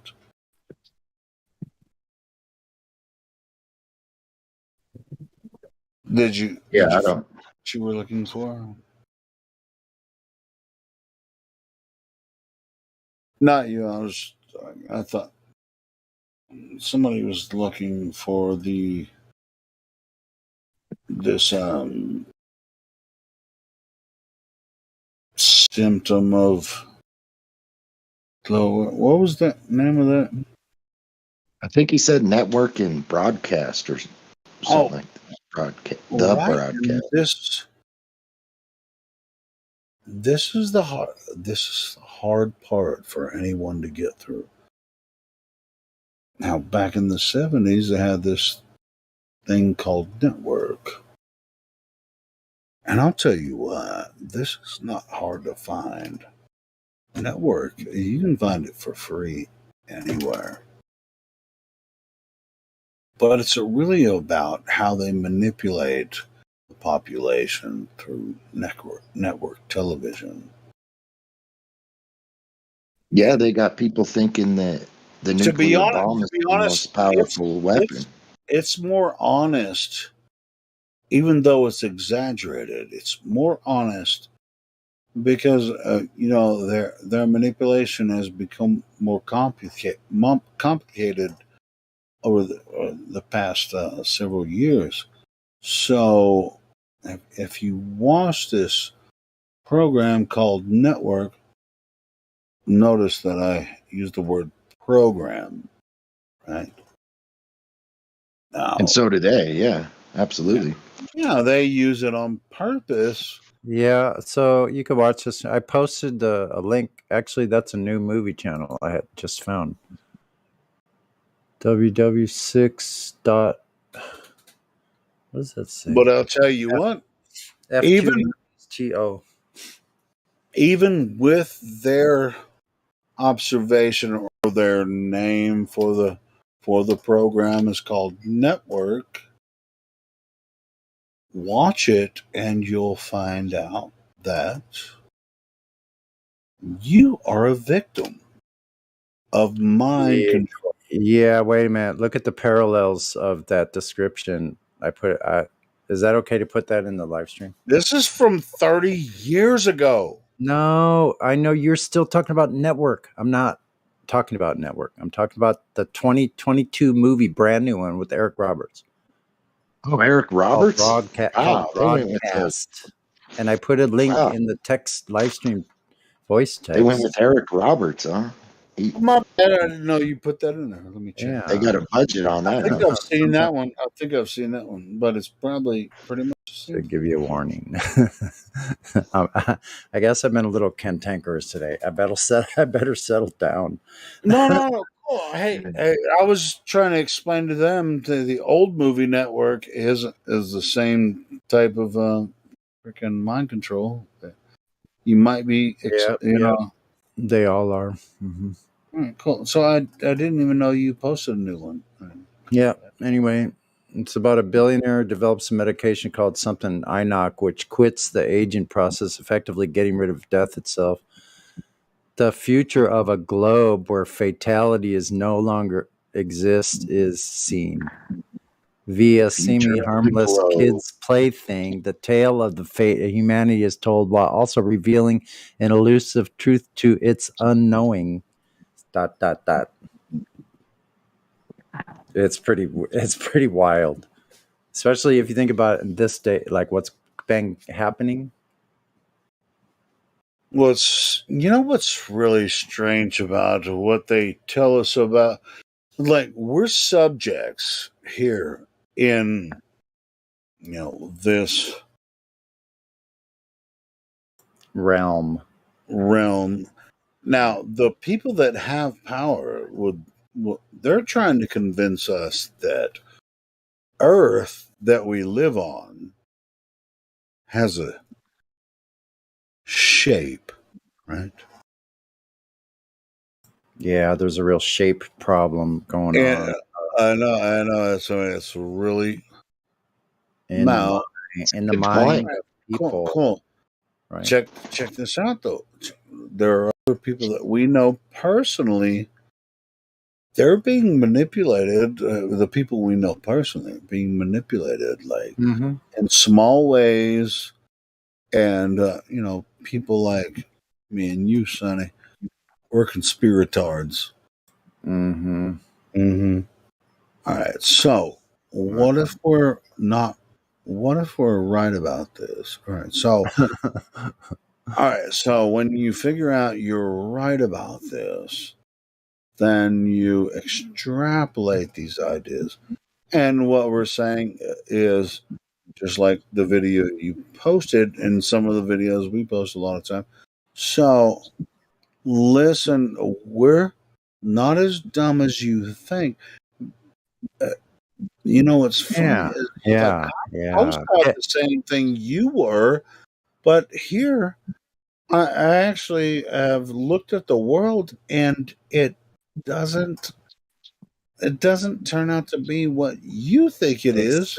Or what You you only said. think that it looks. You only think this exists because you think it exists. And because someone told you.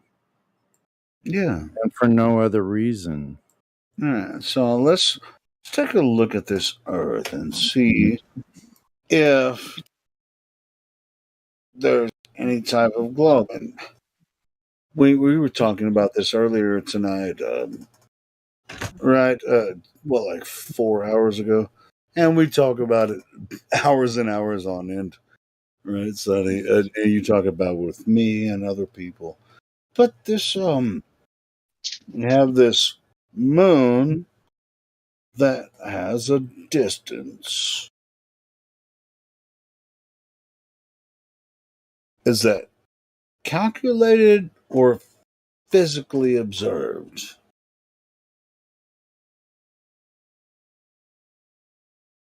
In other words, a physical measurement.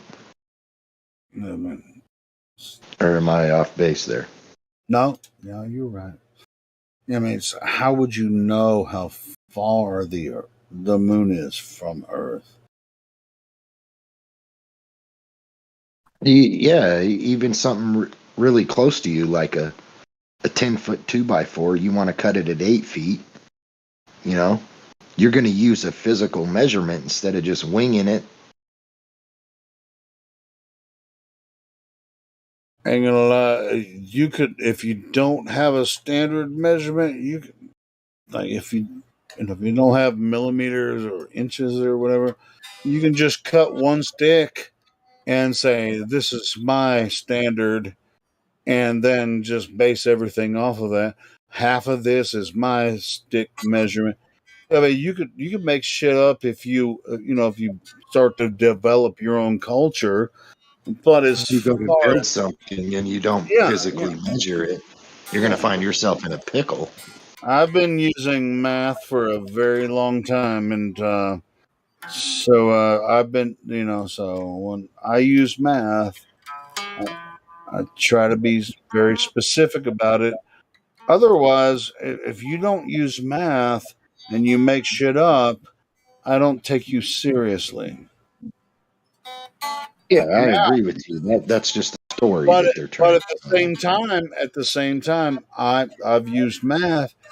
But if you don't understand reality, like how math applies to our physical universe here on Earth, and you do say, try to apply math, and you really make up your own story about math and balls spinning around the universe, you don't have any physical evidence for that. So we're going to have a problem.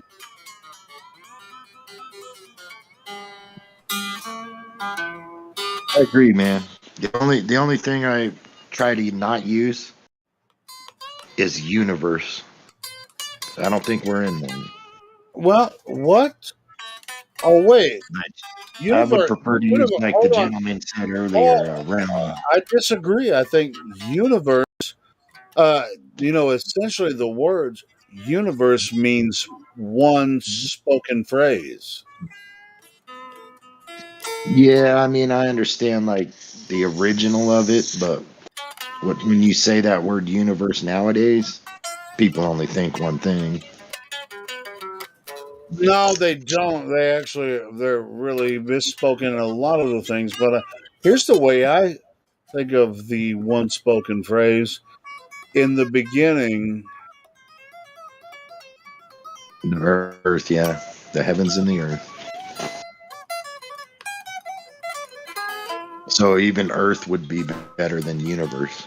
hey, Just and say what's really strange to me is that a lot of people that the Big Bang theorists, they have this in the beginning, right? Because nothing exploded and made everything, right? That's in the beginning. yeah, he literally tells you the end from the beginning. All right, so timelines, that's their god. Their god is like in the Stars, they beginning, want to be. in the beginning, nothing came from nothing, but now we can like extrapolate ideas here on Earth from digging in the Earth. We can extrapolate timelines and all that kind of shit.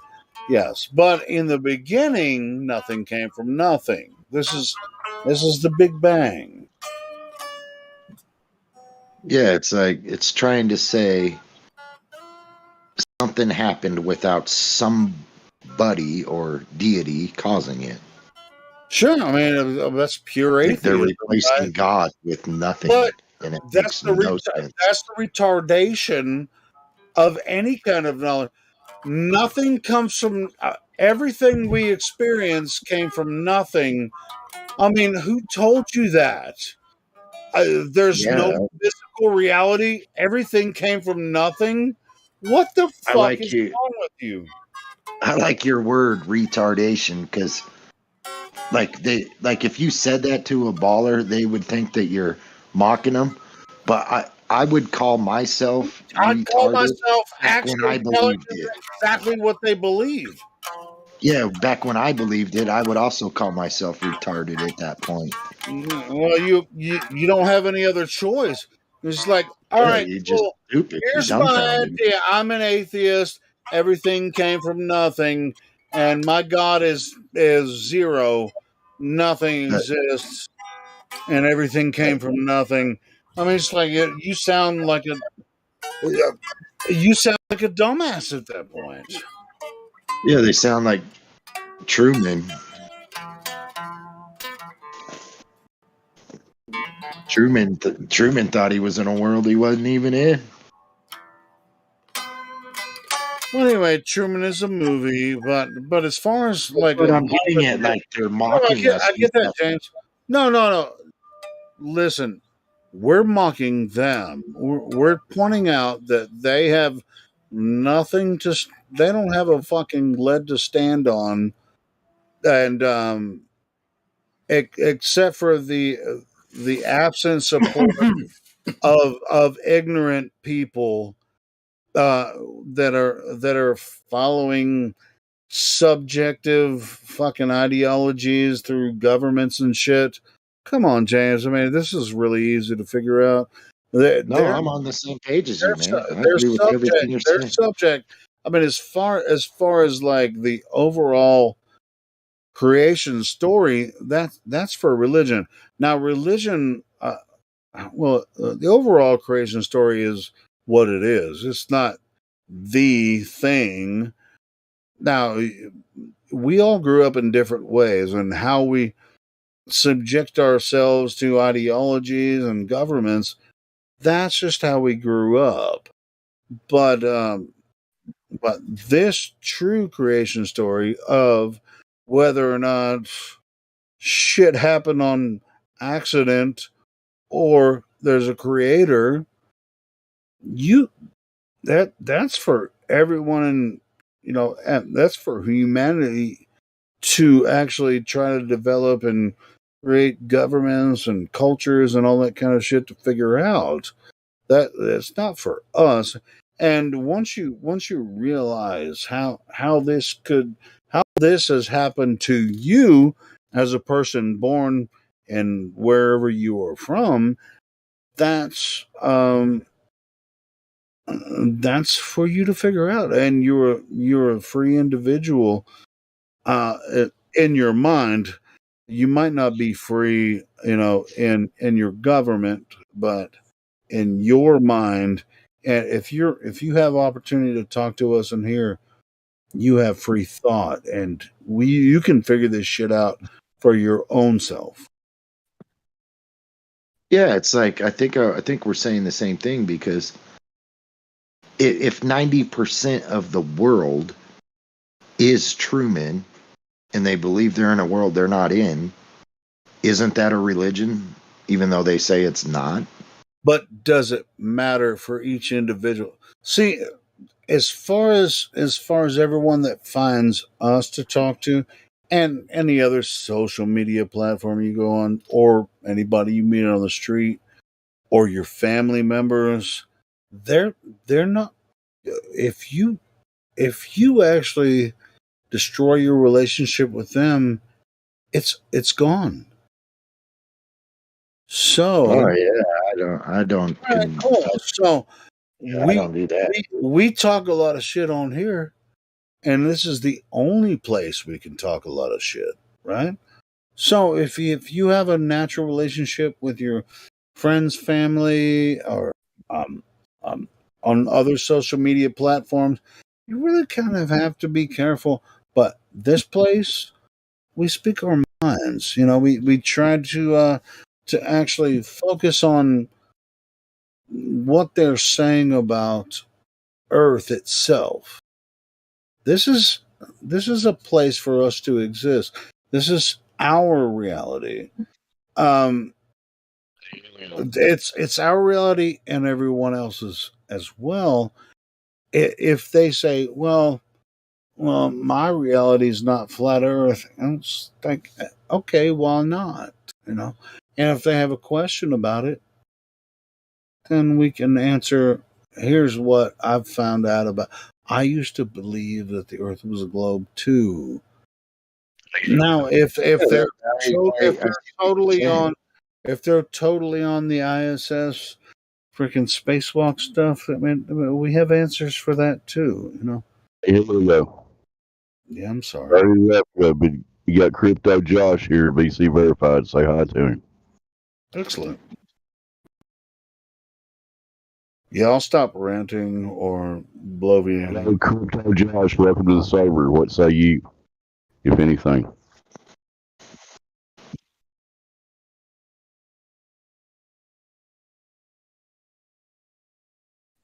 You might be muted, Josh. You have to hit unmute. I guess you don't want to talk right now. Sorry to interrupt y'all. Go ahead. Hold on. Who needs to be unmuted?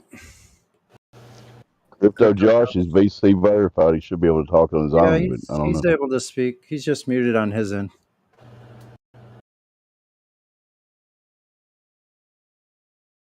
Yeah, you're gonna like that movie, Justin. That's such a bizarre movie. Wow. Which one? The one I was talking about. I put a link to broadcast.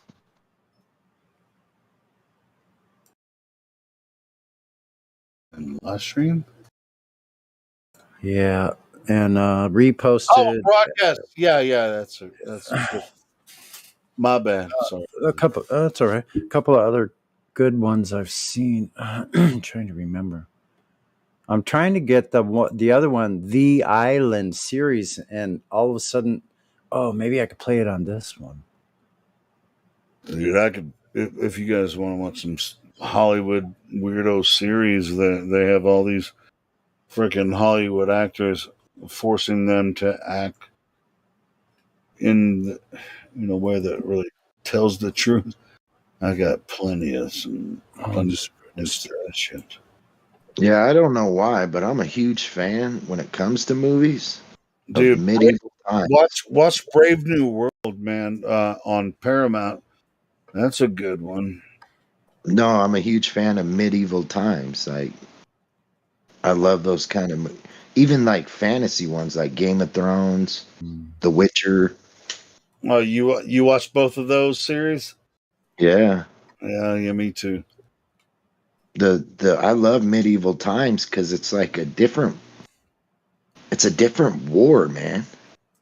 Those are fantasy novels that are based on modern wars, and so because Yeah, like Game of Thrones, the authors, the authors, swords, the shields. I mean, they're fantasy novels, but they're kind of based on, the recent conflicts. But Yeah, but you can't. None of them had the ability to fly, so they couldn't just fly over and drop a bomb. James, I can send you some series that you might like if you like those two. Right. The tactics are just crazy, man. Like even flanks or hidden pitch in the battlefield where you light it on fire. It's just shit's dope. I like those kind of movies. Look, this is a really great streaming service. I never knew about F2 Movies. I never saw it before, and it looks like I can get The Island. I can watch the series now, which I wasn't able to. Yeah, I've been using Sub today, and it's working for me pretty well. Well, at least this one has different ones. Cool. Than what I've already seen. So just real quick, Helio, did you like Game of Thrones and The Witcher? I watched Game of Thrones all freaking six seasons 4 times. So you liked it. Yeah, I liked it.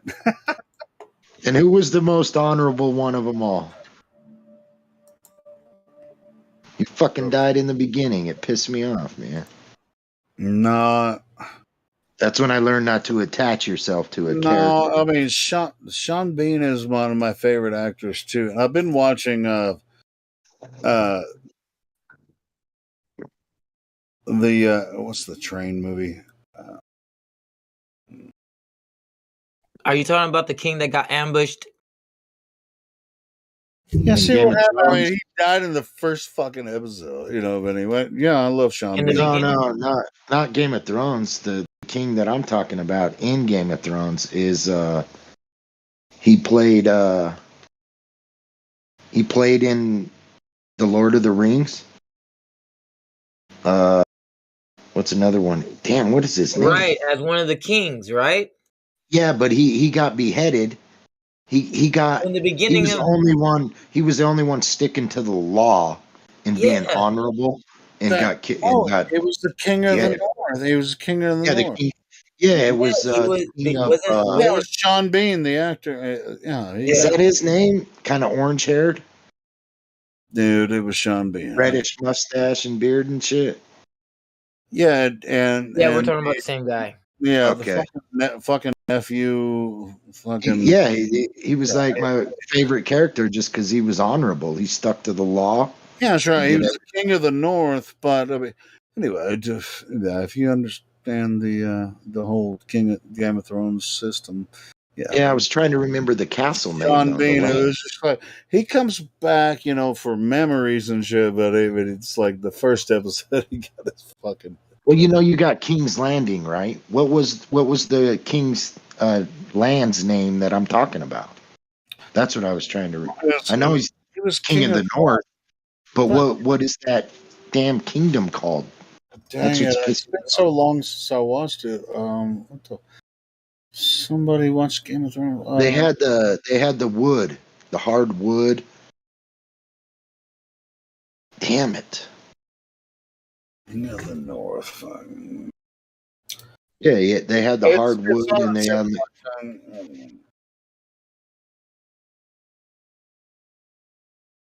They stopped a wood or a war by their wood in the beginning.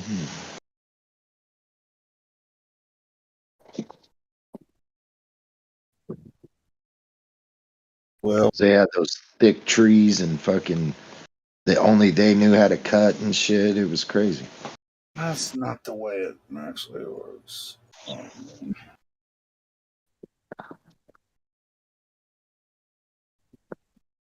Westeros is where Gross. Maybe it was West. No, what Westeros is where the kingdom, like that's where That king was that's where the king of the North. kingdoms.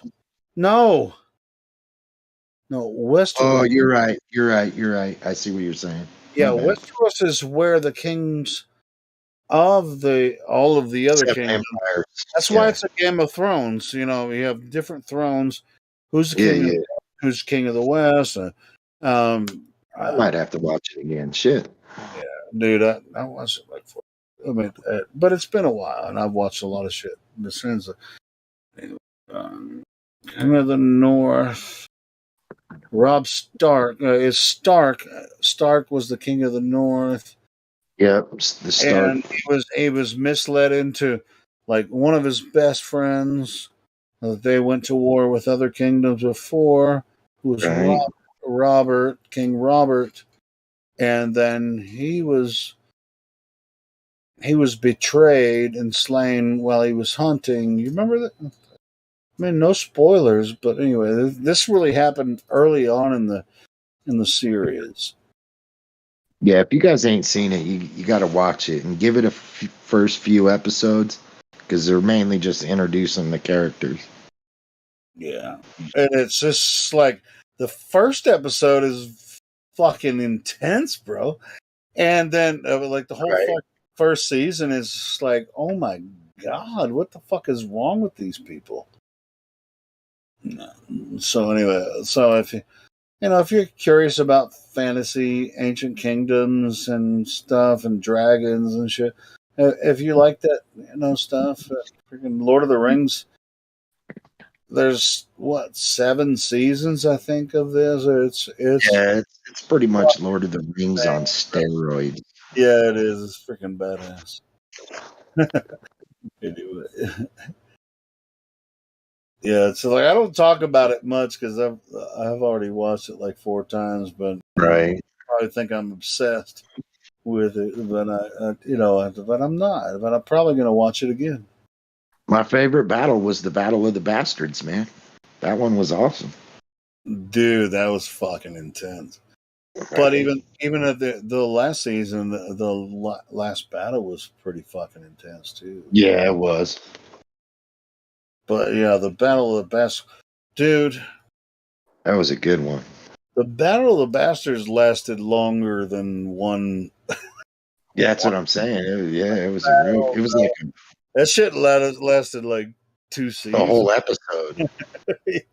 No, I'm talking about like the whole season. This is like this fucking. Well, I guess the prelude to war, if you include that, but the actual battle, I think it was one episode, and it kind of ended in the following episode.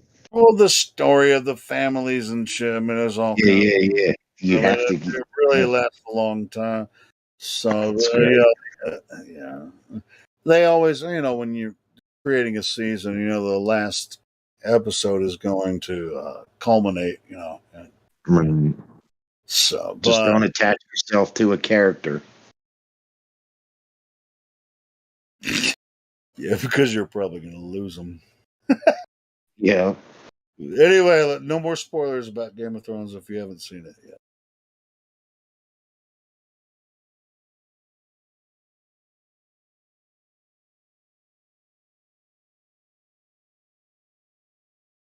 So far, though, they do have the best dragons I've seen on a television.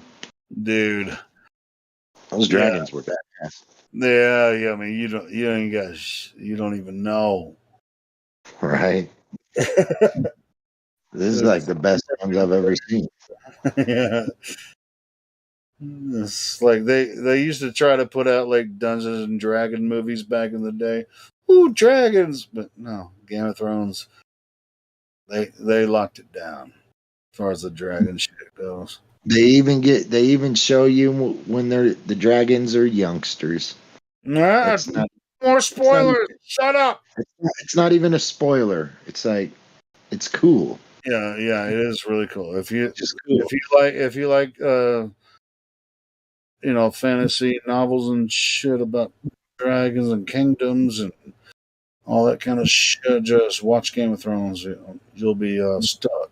You'll be stuck for months.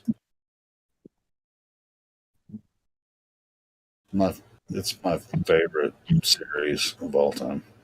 Yeah, if you've never seen it, that's actually kind of terrible. Because if you start seeing it, you're gonna just keep watching it. And you don't have to wait till the next episode comes out because it's all of it's already out. 7 seasons, they're already out. You can just watch them. You'll be on the couch for days or months. Shit ended like a couple years ago. Yeah, the last season. So you can. But they are talking about doing a Game of Thrones prequel where you learn the characters before all that happened. Wouldn't mind seeing some of that, but yeah. There's nothing wrong with that. Hey, have you, James? Let me ask you this: since you watched all of Game of Thrones, have you seen the Power series on Stars? No, but my next one after Game of Thrones was Black Sails. I think it's You haven't Stars. watched Sails yet?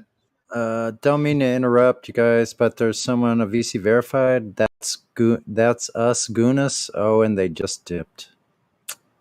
Okay. Definitely, you got to watch Black Sails. Oh, I've watched it twice. Black Sails. Is that good? Yeah. Oh yeah, dude. It's it puts you in a real perspective of back in the day pirates. Dude, it's like cannonballs and how I love it. No, it's nasty, dude. I love it. You don't have to get hit by a cannonball. The ship's made of wood, so you get these splinters just stuck in you, man. It's crazy. It's nasty, dude. That movie is. It's Captain Flint and Long John Silver. Yes, sir. Yeah. You got to watch it if you haven't seen it. It's freaking badass. Yeah, can you imagine being on one of those ships getting hit by cannonballs? What that was like? Dude, you even have to get hit by the ball. The shrapnel. You would not. Yeah, absolutely. Really has to. I mean, they're at that point, you would rather get hit by the ball, right? So you don't have to suffer. Good point. It's based on them finding the Caribbean and establishing, what's happening during what is it? I can't remember. Anyway, it's Captain Flint, Long John Silver, and America. It's like before the. It's during the Revolutionary War too. So it's like it's fucking. It's a really good show. You guys should watch that one too. It's It's good. nasty, man. What they do to you when they catch you and shit. Remember when they made? Oh, I can't do any spoilers. Yeah, well, let's not do spoilers. I'm just telling you. Yeah, you got to watch that show too. That It's one's a good it's one. damn realistic, man. Yeah, it's cool. Captain Flint, frickin' Long John Silver. It's like Treasure Island on steroids. Yeah, but I will. Nah, I don't want to do any spoilers. Damn it. Oh, that's the only spoiler you need. Treasure Well, Island. there's some parts you're gonna want to fast forward, and they make no sense to the movie either. It's like, what are you doing? Well, I mean, that's Hollywood, man. Come on, man. Let it happen. You can have critiques. Put that shit in the comments. Right.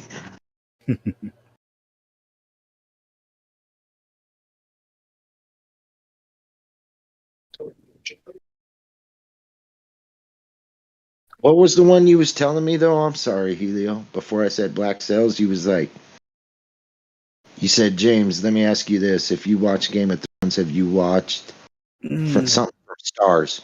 Think it was, yeah.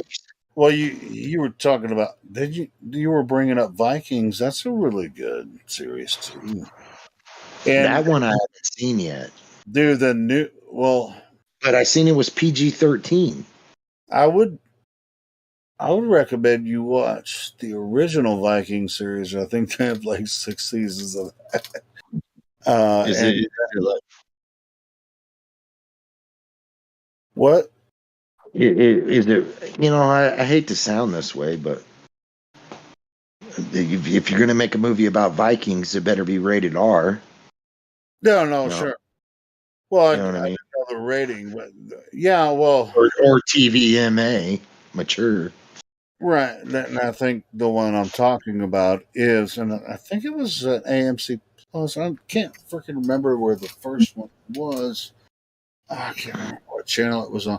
They just came out with an addendum to the first Viking series, which I watched. It came out on Netflix, I think, and I watched that.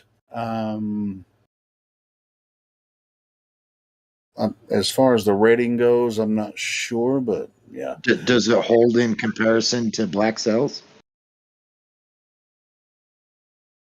Yeah.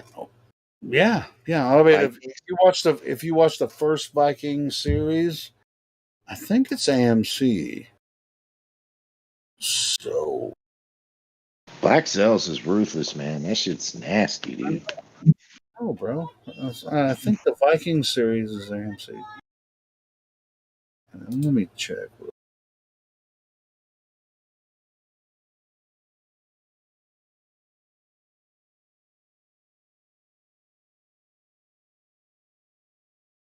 I seen one called Vikings, but it was rated. I think it was Netflix, but it was rated PG-13. I was like, No. This The one I'm talking about is not. No, it's not. No, that's not even. No. Yeah. No, I promise you, it's not. It's not PG-13. I mean, it's. Just look up Vikings. I'll send you a link. I mean, I use Soap Today, which is kind of a pirate site. I don't know if you call it pirate or whatever, but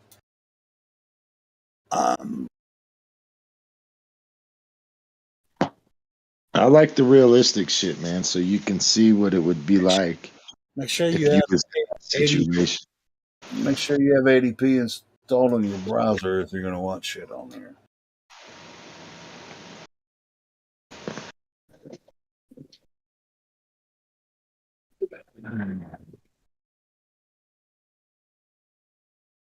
I mean, they just No, yeah, holy shit. Yeah, Vikings. Oh, it was History Channel that came up with the original Vikings. Oh wow. Yeah, and it's not PG-13. It's TVMA, but yeah. So I'm gonna send you. Amateur audience.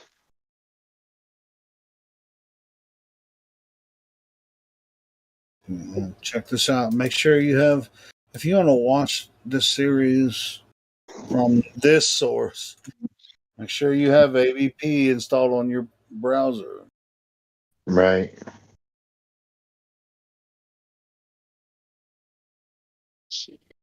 ABP stands for Ad Blocker Plus. I mean, if you don't have it installed, you can still watch it, but you have to freaking close like 4 ads before you can watch the video. Right. But yeah, that link I just sent has all of the seasons. It's pretty cool. And there's 6 seasons, and there's a new season addendum to this that just came out on Netflix. I watched it. It's really good too, and it's like it's 100 years later.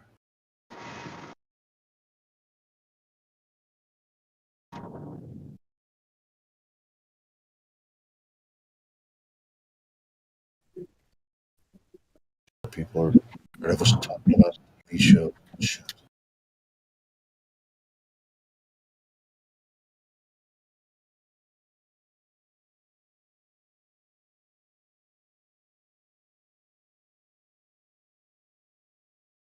Last thing I'm going to say about that, James, that S2D free. Once you create an account on there, you can pretty much watch anything on there. When it comes out, the day it comes out, you can watch it. You don't have to subscribe to any channel. Yeah, most things like that, you got to at least put in a credit card number. No, you don't have to do that there. The past year, all I've been using is cash. No, this one you can just do for free. And just like I said, just install ABP on your browser if you use Chrome or whatever browser you use. Install ABP. Dude, I've been using this site for like 2 years and I've never had a major issue with that. So, anyway. Yeah, I think there's a lot out there like that NordVPN. What is it, VPN or something like that? Something like that. A virtual private network. I mean that site where they claim they're not collecting your data, but they are. Doesn't necessarily matter for me because I just use them to watch the TV shows and stuff. Right. So, just I'm just saying that's a good site. It's a decent site. But I wouldn't recommend watching movies and TV shows from that site without having a blocker on your Yeah, right. I'll be honest. I haven't even looked at it yet. I'll be honest. Okay. I'll probably just copy the link and see what it's all about. Check it out later. No big deal. But I've been using it for a couple of years, and I'm saying that's where I fucking watch most of my TV shows and shit. Right. All the damn actors went to Netflix. They all left Harvey Weinstein, but they're all still the same actors. So what's Netflix? Well, I mean, this link is somebody probably somewhere in Scandinavia, like a server farm in Scandinavia. Right. Yeah. That's what I'm saying. I mean, you don't have to worry about. Dude, if I thought it was, they say the best place for that is Switzerland. Listen, James, if I thought it was sketch, I wouldn't even fucking share it on here, bro. I would. I'm not doubting you, bro. All I said was what I've heard. the best place would be Switzerland from on internet security and shit. That's what I'm hearing, but I don't know if it's true. Anyway, what else we got?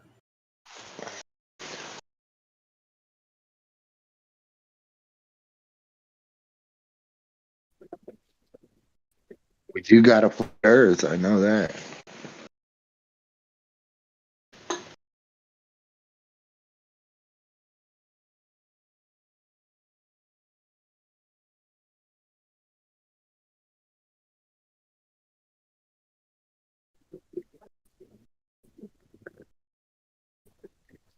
You guys ever notice on Google Earth where you zoom out and you get to this place where like it's almost like you can tell the planes get that high and they're using real cameras, but it's all still flat. And then if you zoom out higher, it just becomes a cartoon. Like there's no realistic look to it. I showed it to my stepbrother after. Wait, are you talking about discovering- Google Earth? Yeah. Google Earth, the app is totally all of its cartoon. Yep, I zoomed out all the way on my phone, and I was like, okay, so you see the ball here? He's like, yeah. And I said, okay, I'm going to zoom in. We're going to go to a place. So we went to a location, and then I zoomed back out. And I said, notice how it goes from reality to CGI. And he goes, what are you talking about? That's a picture of the Earth right now. And I was like, bro. Oh, no. So that's cool. Oh, no, you think that. I was like, I can't help you. And to this day, we don't talk. Right. That's cool that you done the same thing. That's cool.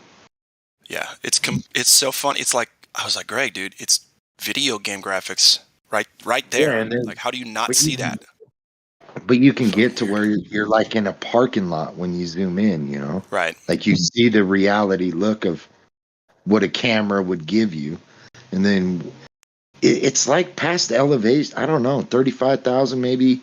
Maybe Yeah, it goes something. to And then it just turns into all like screenshots. cartoony. Yeah. Screenshots of the like CGI. from a computer.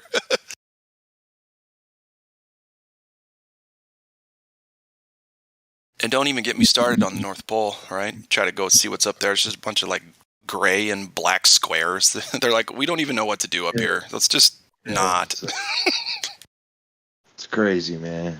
And their claim is it's classified. Yeah, I bet it is. Why is it classified? It's Earth and we live on Earth. Why can't we see every inch? What the fuck are you hiding? It's like 99.9% of the whole thing we can see, but these other areas we can't. Come on. Exactly. And there's just like a handful of areas, right? Where it's just like, oh, and most people think, oh, it's just a glitch or something, right? Some kind of glitch. Well, yeah, most of them are in North and South Pole. Alleged North and South Pole. Right. I like the Easter eggs that people keep finding, and I don't know if they're real or not, right? But it's just fun to see people freak out about like, I found a pyramid in someone's backyard. Like, oh yeah, Yeah, they found the pyramids in Antarctica. Did you see that one? yeah, I saw that. Man, I fell for it. I won't lie. I fell wanted for it to believe. for at least a day or two. I Yeah. fell for it.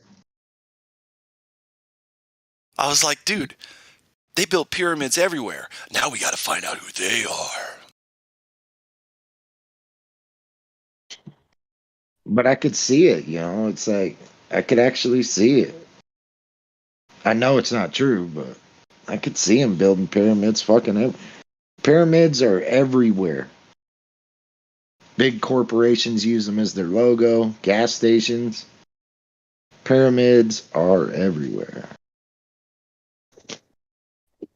Yeah, I think that they were some kind of energy harnessing device or something that the technology we can't really do anymore. Well, I don't even mean that like, even like a symbol. Oh, yeah. Like, you know, not an actual pyramid, but just a symbol of it. They're everywhere. Right. Oh, yeah. Like the Louvre, The dollar, the dollar all your bill. art places. Yeah, the dollar bill, Vatican. Just everywhere, man. Well, the triangle is the strongest shape in geometry, and so, you know, they're going to do that. What's the only shape that will not fit inside itself? Right. Do you know that one? Yeah, I've heard that. I saw a diagram of it once. It's pretty interesting. The only shape that won't fit inside itself is a circle. Like, that's why manholes are circles, because you can't drop the lid inside of it. Uh-huh. You know what I mean? I do. Kind of always wondered why they were so small, though. Like, they're just normal size. So, like, a husky guy is going to have a problem getting down in there. Yeah, you know, like those toys as a kid, you got to put the square in the square hole, and you can put the circle in the circle hole flat, like, and it has to be perfect. But if you did it vertically, it won't fall in the hole. Yep. The circle's the only one that won't do it.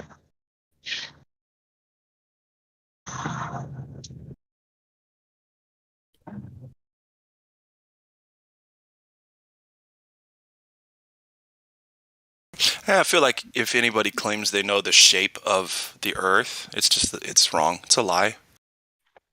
You know, everybody's like, well, what shape is it? It's like, you don't know, and you have no way to find out. Nor does anybody have the vision. Like, yeah. What's crazy is with these cameras, you can see the Earth already curved before they take off. Right. With the cameras they use on these rockets. Like, the Earth's already curved before they take off. And why are the cameras pointed down? It's like, so if it was, so the higher you go up with that camera, the more you're going to distort what you're looking at. Yeah. Technically, unless you're up there with your naked eye, there's going to be distortion in what you're seeing. I don't care who you are. Even your naked eye, I would agree. Because you got to look through all that gas. Heated and cooled. Yep.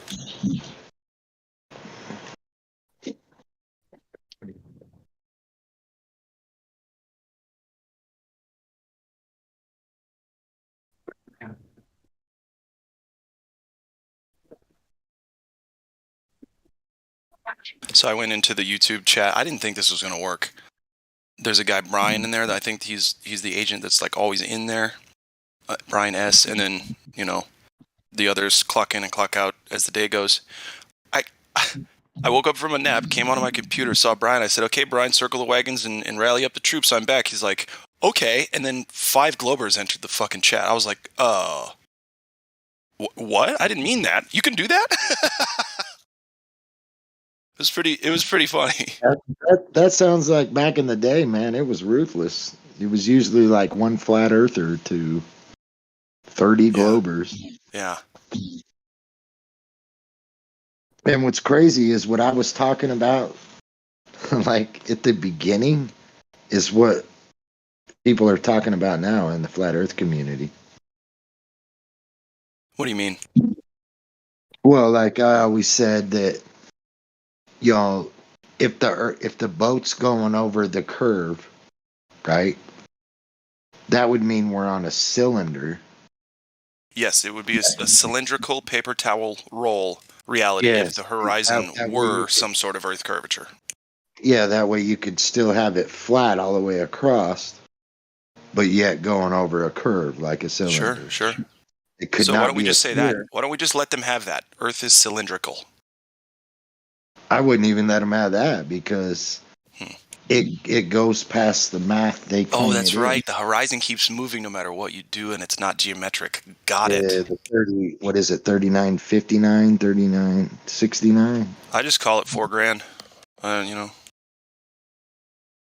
We got 25 grand circumference, 4 grand radius. Yeah.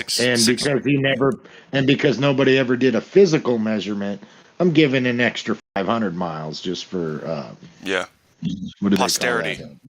No, error. Okay, room for error. Right. Is that what they consider spherical excess? They can't have that though. I mean, freaking paper towel roll Earth. I mean, come on. They want the globe so bad. It's just like, Oh, they're desperate for it. I want the globe. I want it to be a globe, even though I have no evidence that it is. My question is, if you got a genuine photo from space of the entire Earth, why would you ever have to put that into a computer and spice it up? Why would you ever have to do that? And what would you do without a computer? Yeah. Hey, you can figure out the Earth cannot possibly be a globe without a computer. Very simple. It's very easy. Yeah, it's called measurements. Yeah, it's called triangulation. Or just water. I don't know. Water. Oh man, you could, even if Just you water get to do it.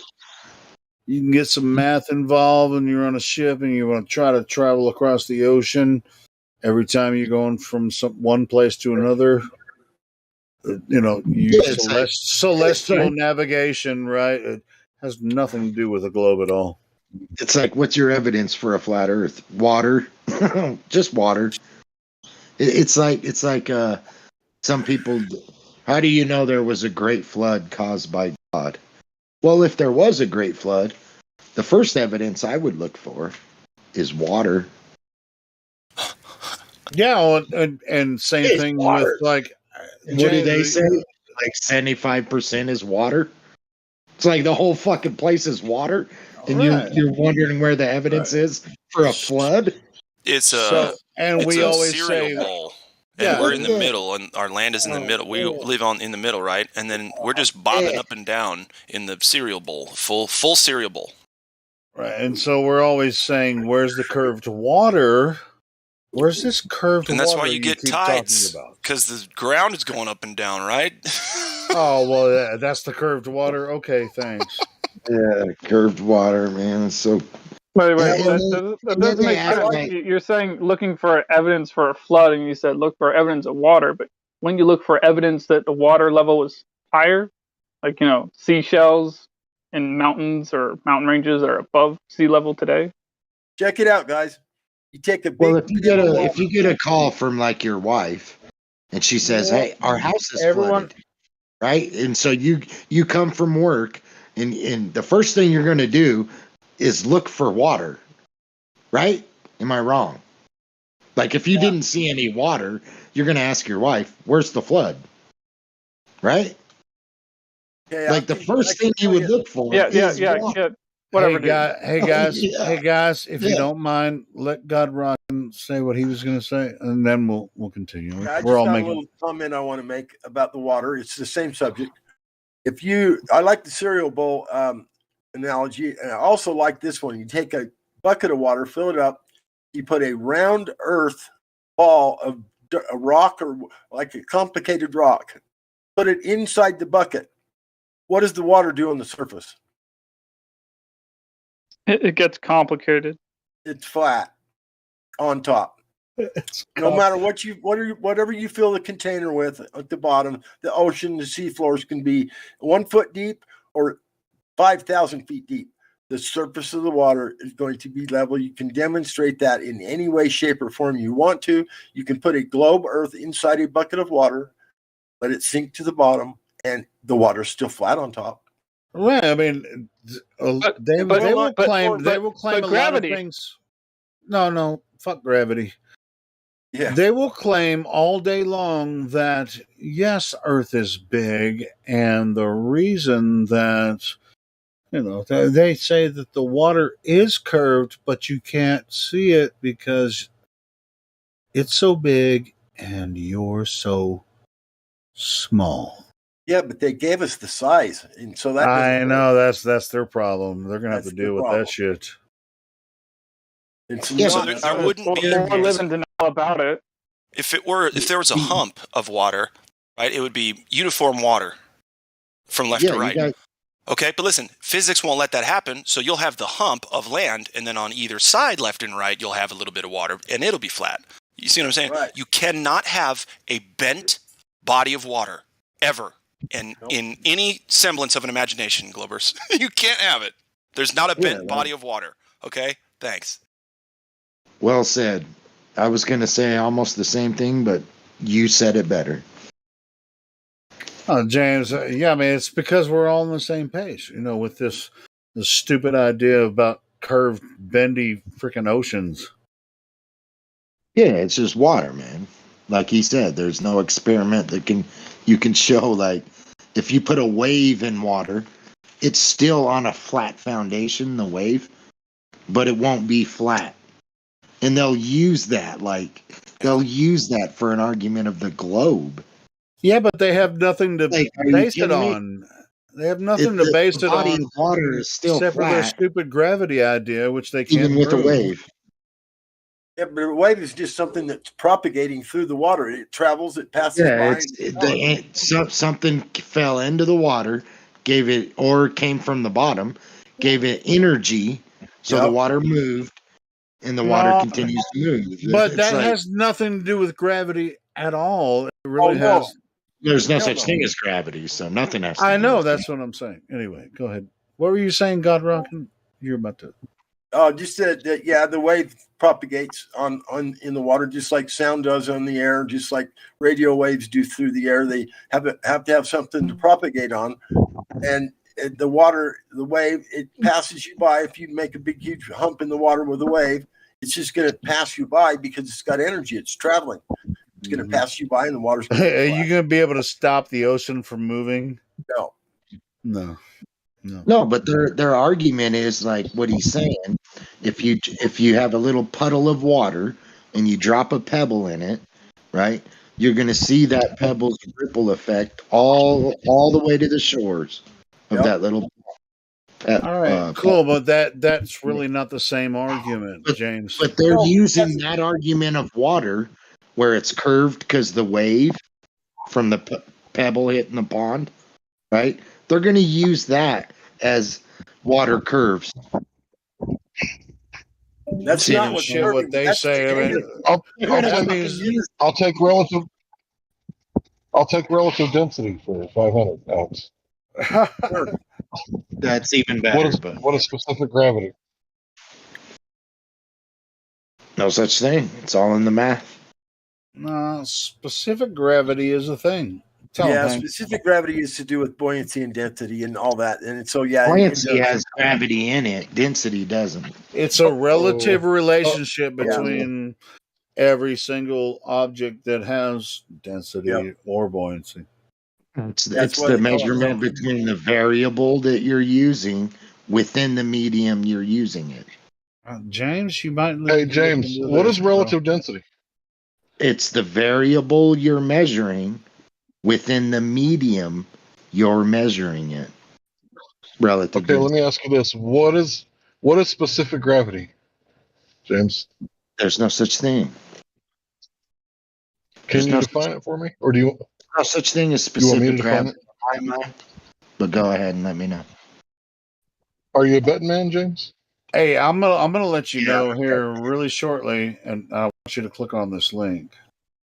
I would say relative density, like you was saying, Hank, just because the only thing that you can control, manipulate, vary, is the object, right? The variable, and the medium, the air, whatever gas, the medium it's within water. Like it's all dependent on the variable. A football in water floats. No, I know, but I asked you a question. Are you a betting man? To the top, if you let it go. Yeah, you're gonna lose this. Yeah, I'm a betting man. You're a betting man? Okay. Yeah. Go ahead. So if I win, I'll get off of the server for the rest of the night, and if you win, you get off the server. Do we have an accord? No, hell no, man. I'm having a good time. All right, James, James. you're a betting man.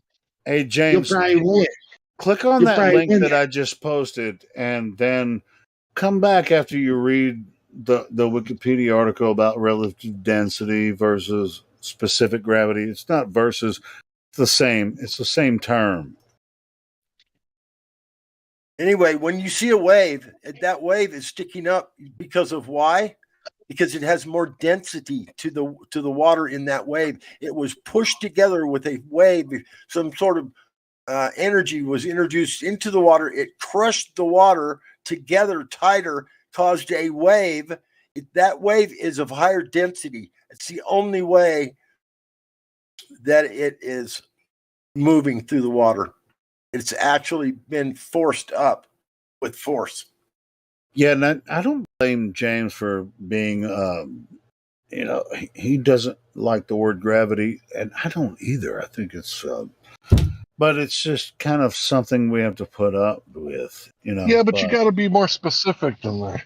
Yeah, I know what you mean. We like hyper specificity, right? Yeah, hopefully James is taking a look at the article I posted. But that's all good. I mean, you know how it goes, Hank. You know how it goes.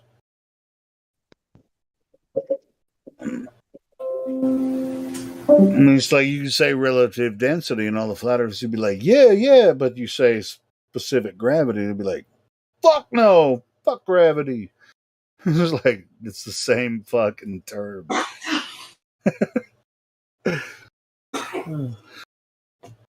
Anyway, so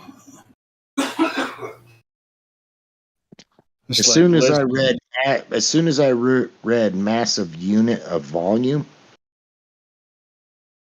what's the volume? Mass of a unit volume of a substance to the density of a given reference material. So if you're doing the experiment on the Earth, what's the volume? Well, it depends on the material. No, you gotta have a volume, container.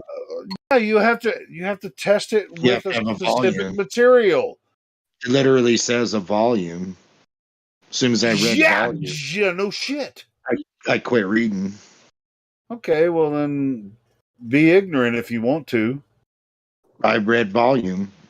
All right, volume of a specific material. You want to be ignorant about that? No. Okay, then it doesn't matter. They're claiming there's a volume. No matter the material, there's a volume. What's the volume? All right, so of the Earth. What? So you're saying that no material has any volume at whatsoever? No, they're claiming that the material within the That's volume. not a claim. This is the material within the volume. You're very confused, James. Let me read it. Let me read it. Hold on. Yeah, read it better than you did the first time. Okay. No, I'm gonna read it out loud if you don't mind. Talking about salt in the water. Relative density or specific gravity is the ratio of the density mass of a unit volume in parentheses. Right. Mass of a unit volume. Continue. So don't. They're claiming there's a volume. You haven't even finished the goddamn sentence yet. Read the rest of it. Of a substance to the density of a given reference material, which is the variable. Specific gravity for liquids is nearly always measured with respect to water at its densest at 4 degrees Celsius or 39.2 degrees Fahrenheit for gases. The reference is air at room temperature, parentheses 20 degrees Celsius or 68 degrees Fahrenheit. Are they kidding me, dude? How can they control these control these variables here? It's an average, bro. It just said that in the sentence. It's an average. It stops right there, dude. I clicked on the image to see if it brought up more. All right, continue on the next paragraph. It just goes. It stops right there, man. Oh, well, that was just stops right there. Okay, you didn't click on the link. No, I did. Oh, here, hold on. Wikipedia. Dude, if you don't like Wikipedia, look it up somewhere else. I like Wikipedia. It's going to tell you as the long as same fucking thing. As long as you click on the blue words, I do like Wikipedia. As long as you guys use Wikipedia and Snopes and all of the most popular mainstream websites to do your fact checking for you, that's the way to go. Check this out. As far as this, I use Wikipedia a lot, but for check this out. I use Wikipedia a lot for general knowledge, but they for like something to figure out really quick. But this particular thing that Hank brings up a lot, and this is really a simple concept to understand, and I think what they describe in this article is pretty it's pretty solid, man. If you understand it correctly. I mean, you can make fun of it all day. Why do we even need to go there when the Earth doesn't measure curved? I'll read the rest. No, this is what we experience, and I think that's why Hank brings. I mean, it's a good article. It's a good thing to look up relative density in place of the word gravity. Yeah, there's. I mean, but listen, if you don't have a ball, you have nothing else. All right, hold on. Hank, I want Hank to explain this because maybe I'm not explaining it correctly. Hank, can you explain it better than I can? Fuck. Hey, let me try to explain it for him. Right? I'm not trying to put words in Hank's mouth. Hold on. I can finally read the rest. I can read the rest now, Helio. All right, yeah, go ahead. I just don't know why we ever have to talk about gravity when it measures flat. It's not. This isn't gravity at all. That's why I was saying it's the gravity conversation. It says the term, in parentheses, relative density, is often preferred in scientific usage. Exactly. So what's wrong with this article about it? I like how you made me read the rest. I do. I stand corrected. Cool. So go to the next paragraph. That's all it's showing me. Oh, here we go. If a substance relative density is less than 1, then it is less dense than the reference. If greater than 1, then it is denser than the reference. If the relative density is exact 1, then the densities are equal. That is, equal volumes of the two. The same mass. Oh, that's huge. That's huge right there to me. Yeah, I told you. I mean, it's like even the variable in the medium. Nobody listening even got that, though. In other words, what they're saying is, let me go back. If the relative density is exactly 1, then the densities are equal. That is, equal volumes of the two. In other words, you can get an anvil to float in mercury, right? So the volume of the anvil and the volume of the mercury are 1. That's what it's saying. Yeah, it's a basic balance. They're 1, yeah. Okay, so what does that mean for the layman? Well, I don't know how you get more. I don't know how you get more lame than that. Talk about fourth graders. How do we explain what you just said to a fourth grader? That's where we have to be. Well, you can't. A fourth grader will not get that. Well, then again, why are we talking about it? Cool. Well, hey, check this out. We don't think fourth graders understand that things float. Yeah, if you have a fourth grader, also fourth graders aren't allowed to actually even come in here and have this conversation with us. So why the fuck are you invoking that? Fourth graders coming in here. The general YouTubers understanding level about this stuff for the people that come in here is about a fourth grade level. No, I agree with you. Actually, hold on. Fourth grade, help me out. I know it sounds silly. Is that 8 to 9 years old? 9 or 10, I think. Yeah, it's 9 or 10. Is it 9 or 10? Yeah. Then you could be 10, right. It depends on when the kid got put in school, but yeah. I would just read it to him like that, and break it down of what it's saying to them. Right. But you have to have that piece of paper in front of them, and you have to be underlining things as you go and demonstrating with beakers and all kinds of shit before they get it. You can't be lazy about it. You can't be lazy about it. That's for sure. Right. And that's how you have to treat the people coming in here. I'm not trying to be a dick about it. I'm literally saying they don't teach kids real stuff. They just they wing it out of textbooks and what they're told to tell kids. But they don't learn how to learn, first off. And so there's no way they're going to get, to their core, the natural stuff happening around them, right? The last thing that these schools want you to do is use your senses. Yeah, and the foundation of any empire is the kids, the young. Yeah. I'm just saying it'd be easier to talk. I think it'd be easier to talk to them if we found a really, really dumbed down way to get all this information out there. I agree. I was a little wrong on the age of a fourth grader, so you're right. That's 9 to 10. 9 to 10. Yeah, you could do what I tried to do, read it and break it down as I was reading it. Right. Yeah. So Dude, I broke it down before you ever read say it. the words relative density and then stop there. Look up the definition of relative, look up the definition of density, put them together, see what it means in science.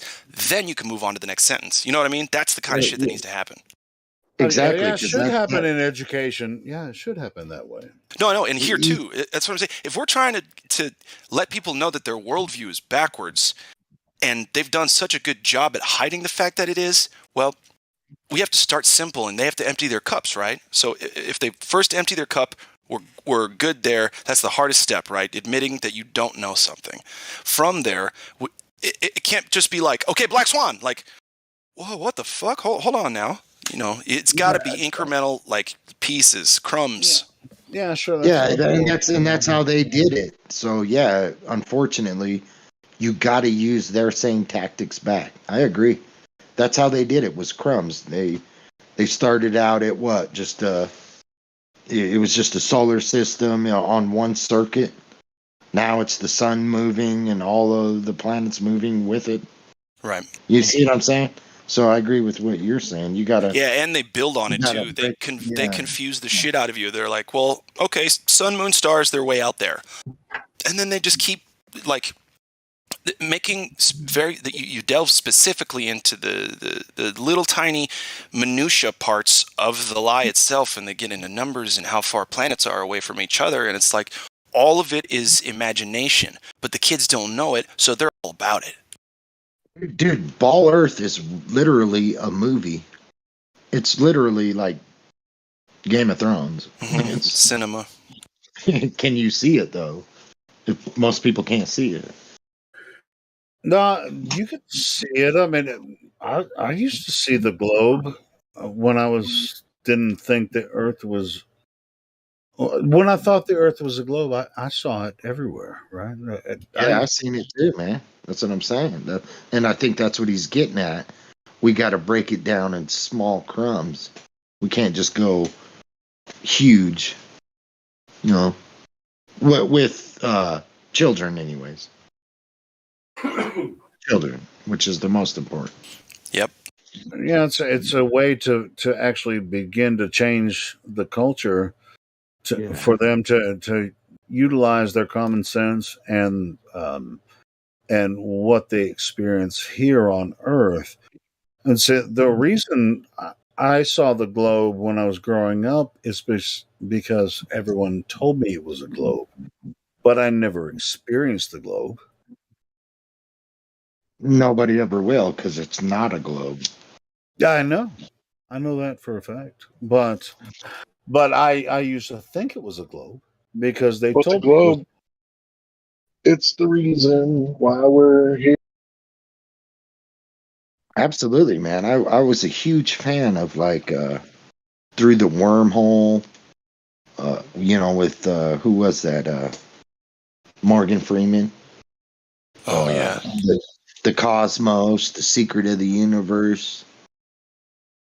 It all sounds like a joke now. Like when you say that Cosmos, I'm just like, what the fuck? But when I heard about Flat Earth and how every image of space was fake, the first thing I thought of was all those fucking videos I've seen of like Through the Wormhole, the cosmos, the universe. They were all computer graphics. It wasn't like a camera out there showing us this shit. Mm. You know what I mean? That's like the first. No, when I realized that. it's kind of a pardon the French. It's a mind fuck. Yeah, it's a total work, but it's different than like sometimes I think the dinosaurs are fake. It's different than that lie because this lie is about the world that you're in.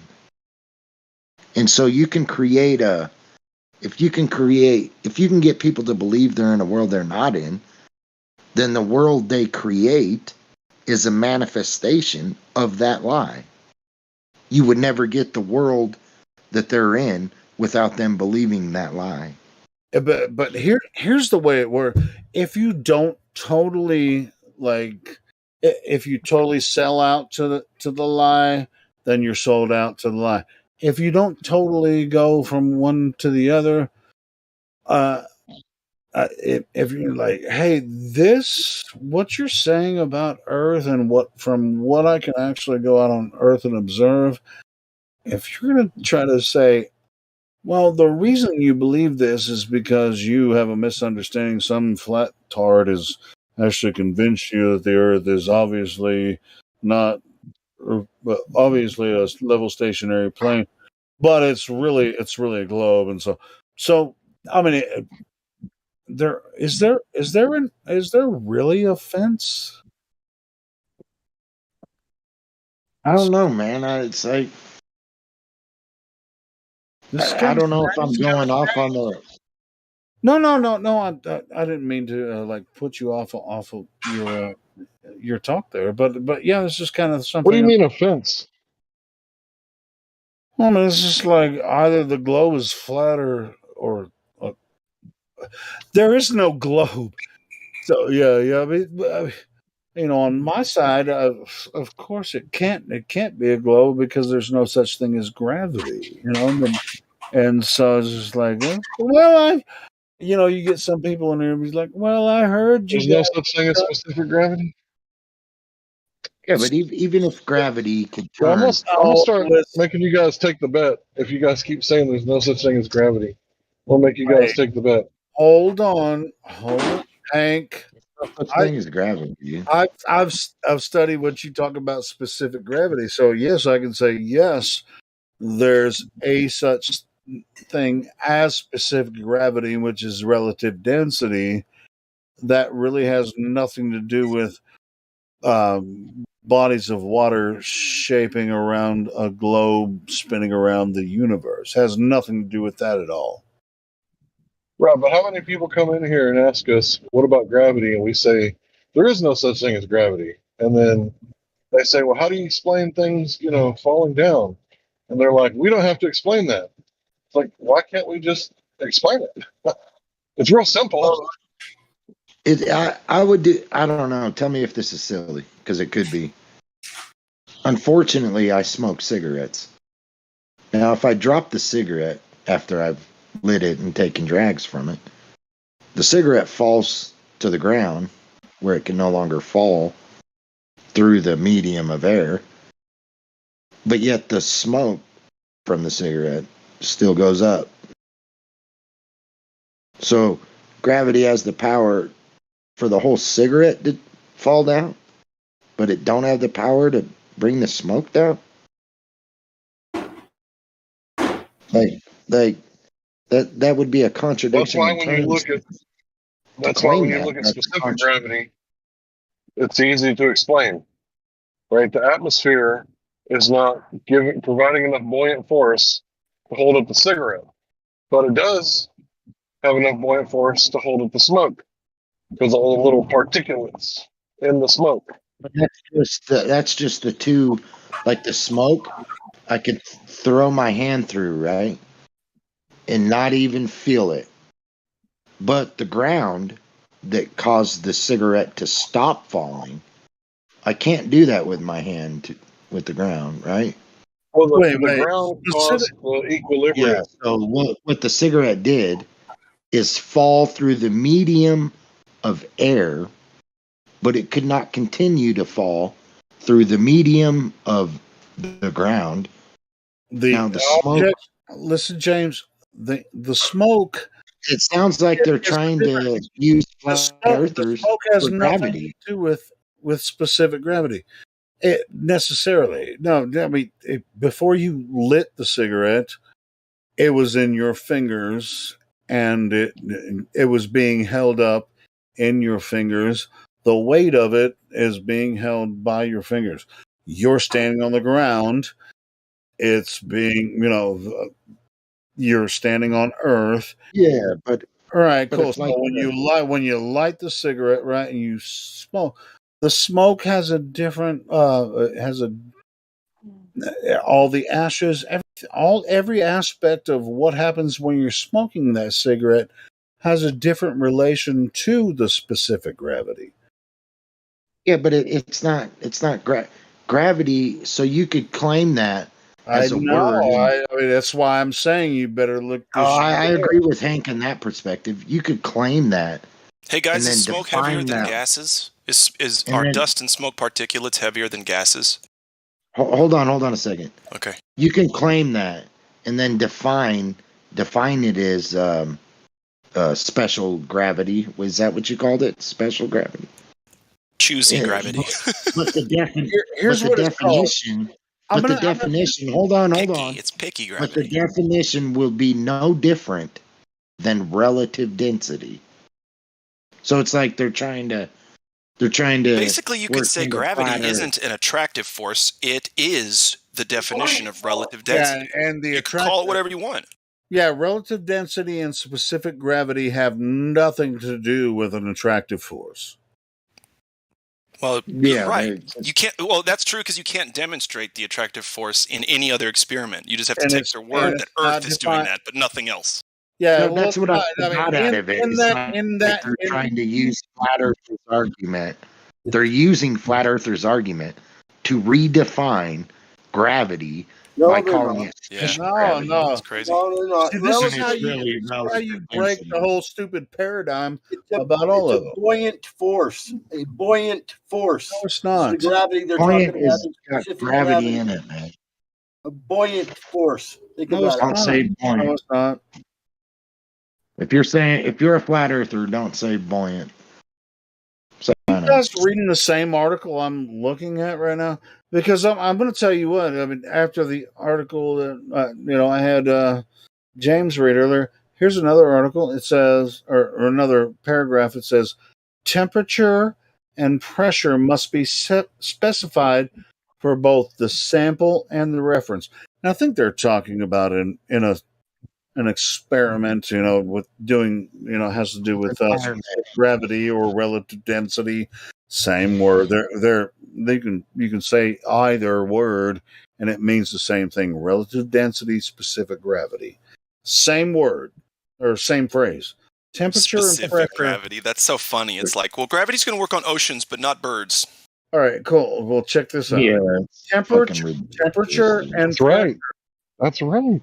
Yeah. Temperature and pressure must be specified for both the sample and the reference. God damn. So you Sorry. mean Sorry. are go you ahead. are you trying to I'm say sorry. that I didn't all know my mic variables- was open. I'm sorry. Go ahead. All right. Temperature and pressure must be specified for both the sample and the reference. Pressure So is. you're saying all variables? Jesus must be- Christ! Can I fucking read two sentences with sentence? All right, you know what? Fuck it. You guys fucking read the article. I posted it. Read it. My bad, Helio. That's my bad, man. What? Fuck it. No, I apologize, man. Temperature and pressure must be specified for both the sample and the reference. Pressure is nearly always 1 atm, which is 101.35 kilopascals. Where it is not, it is more usual to specify the density directly. Temperatures for both sample and reference vary from industry to industry, and it also varies from sample to sample, depending on what you're trying to test. Now, this relative density idea, and this is my opinion on this, I'm not reading it anymore, because I mean, I'm pretty sure that pretty much explained. When you test specific gravity, you're going to use multiple different samples and different formats and everything. But it's not a standard thing. So it says specific gravity is commonly used in industry as a simple means of obtaining information about the concentration of solutions of various materials such as brines, must weight, syrup, which means syrups, juices, honeys, brewers. The specific gravity is it's relative to its own medium. So anyway, these tests are very simple. Nothing really to do with shape of anything. It's just it's a. It sounds like what they're saying is all variables in this experiment are controlled. The temperature, all variables are not only manipulated but controlled. Well, they can be, but in nature, gravity, if you're going to test it in a laboratory, you cannot remove gravity. You cannot manipulate gravity, therefore you cannot perform the experiment necessary to prove one way or the other. That's what I'm saying. Right? You can't take gravity out of the equation. You can't put it in the equation. Well, it's always there is what I'm saying. It's always fucking there. No, you can't say it's there if you can't vary or manipulate it. Okay, fine. There you go. It's unfalsifiable because you can't take it out of the experiment, right? You have to be able to vary and manipulate, meaning perform the entire experiment without that thing in there at least once. But I agree with what you're saying, but the only thing I'm indifference. The only thing I'm indifference with is you can't say it's there. Right. No, I agree. Hold on. Can you say it's a force? No. If you can't vary and manipulate, observe it, you cannot say it's there. Right. It's like, can I remove the yellow from the sun? And then you say, well, the yellow is available to be removed. It's possible to take the yellow out of the sun. But you can't do that. You can't remove that. You can't do it in an experiment, but we're just going to have to take your word for it. That's literally the globe argument. Yeah. Well said. Well said.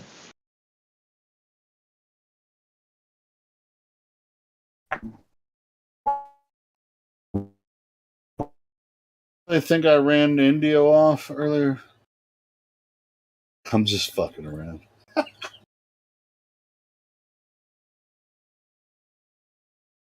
It's good to hear from Indio again. Apparently he's been he was sick, or like he had a cold or something. He probably got that COVID. Hey, my bad. He got something. Hey James, here's a. It was really good to hear from him again. Earther, maybe you can straighten me out on this one. You got a ship. It's made of steel, much more dense than water. You stick it in the water and it floats because it displaces the amount of water that has more density to it than the amount of density that's in the ship. Now this boat's being held up, and that is not what's called a buoyant force. Can you tell me that's not what's holding the boat up? Yeah, it's not what's holding the boat up. If there's no air in the steel, then the steel in water will sink rather quickly. Well, I mean, there's always air in the steel in the boat. It's in between the walls of the hull. Yeah, that's part of the equation. You're one of those guys that gets confused. It's because someone that's says part of the gravity. equation. Because someone said specific gravity, and the word gravity's in there. If you have air in steel, shut the fuck up for a minute. Jeez and rice, dude. Go ahead. There's nothing to do with whether air has or steel has air in it. The weight of the ship is less weight than the amount of water displaced. The water is heavier, it's more dense, it has more density, so it forces the boat upward. It's called buoyant force. No, you could have just and a it's tiny called piece of, displacement is related to that, right? I see what you're saying, right? Help me out on what you're saying though, because you could have. displace your head from your body. No, I'm just kidding. Well, hold on. Can you see what You I'm can have saying? you can have a tiny piece of steel and drop it in water. It's gonna float. It's gonna sink in the water. Now, Depends on how tiny it is. If you created an air pocket in that steel, and the air was greater Why than are we arguing? Hold on. What are you talking about? It Both requires. are designed. You can't have a piece of steel float in water, dude. No, it requires air. Listen, it requires air. No, it does not. Hold on. Drop a piece of steel in water with no air in it and tell me what happens. This is a stupid argument. Why are you guys arguing about this dumbass shit? Yeah, it's very We stupid. know that they design boats with air displacement and, with steel boats and shit. I mean, submarines release I air. four That's grown how adults. boats float. That's how Four grown steel adults floats. screaming at each other about this stuff is listenable. not good for live This stream. is not. Stop. This is not listenable. I don't. Nope. Would you guys let me clear everything up? Can I clear everything up with 2 sentences? Yeah, please. Clear it up. God dang it. This is stupid. Okay. Let's look at the word specific, right? And then let's look at the word gravitas. Gravitas means weight, right? But you weigh different in different mediums. So let's be a little more specific about it. If I'm in Atmos, right, I weigh 300 pounds. If I'm in water, I weigh 0. Why? Because I'm a fat man and I float, right? So what is the specific gravity or my specific weight? Well, you have to be more specific. What medium am I in? Does it make sense to everyone now? Perfect, flawless sense. Anybody who has a question, please let me know. It makes me think of relative density. Because it's all specific on the variable and relativity is specific gravity, just like Cactus Clay is Muhammad Ali or whatever his name. Yeah. So specific gravity is like I'm sorry, Hank. I've been in this damn flat earth thing for a long time, and I've never heard of specific gravity. So to me, it's like Google or big tech trying to get in within the argument of flat earth so they can keep gravity alive. If you see what I'm trying to say by that. No. What if they just hijack the word gravity like they did Tesla? When people search Tesla in the future, they're not going to find Nikola Tesla. They're going to find Elon Musk, right? So when people started searching gravity, instead of finding specific gravity, what did they find? Einstein space-time. Yeah, but how is specific gravity, based off what you just said, any different than relative density? You give me that. I There's think no of it like- difference. They're synonymous. Hey, could I? Thank you. That's all I was trying to say. Thank you. Do you think molten core is like orange flavored because it's that color? Oh, well, anyway. Could I chime in about the specific gravity? Yeah, I mean, I think. Well, let me say. No, I'm yes, asking- Hank is exactly right. They're synonymous. The terms are synonymous. Specific gravity and relative density are synonymous. Specific gravity is probably something somewhere. They mean the same thing. Oh shit, Helio! Damn. They're hijacking it so that flat earthers don't seem much smarter than them. Instead of relative density, now they're using specific gravity. What, James? I've heard of James. Let Sonny. I'm sorry, Sonny, for interrupting. I just wanted to reinforce what Hank was saying. I actually meant to interrupt you, but I just wanted to reaffirm, what Hank was saying. That's all right, then, brother. Yeah, so I was just going to make a short comment about that. It's something that you would probably hear from the time of Samuel Rowbotham, that somebody back in those times would be speaking of it in those terms. These were things that were probably known about way back then. It's just it was hijacked. I'm agreeing with Hank. All I know is right now the Earth measures flat, dude.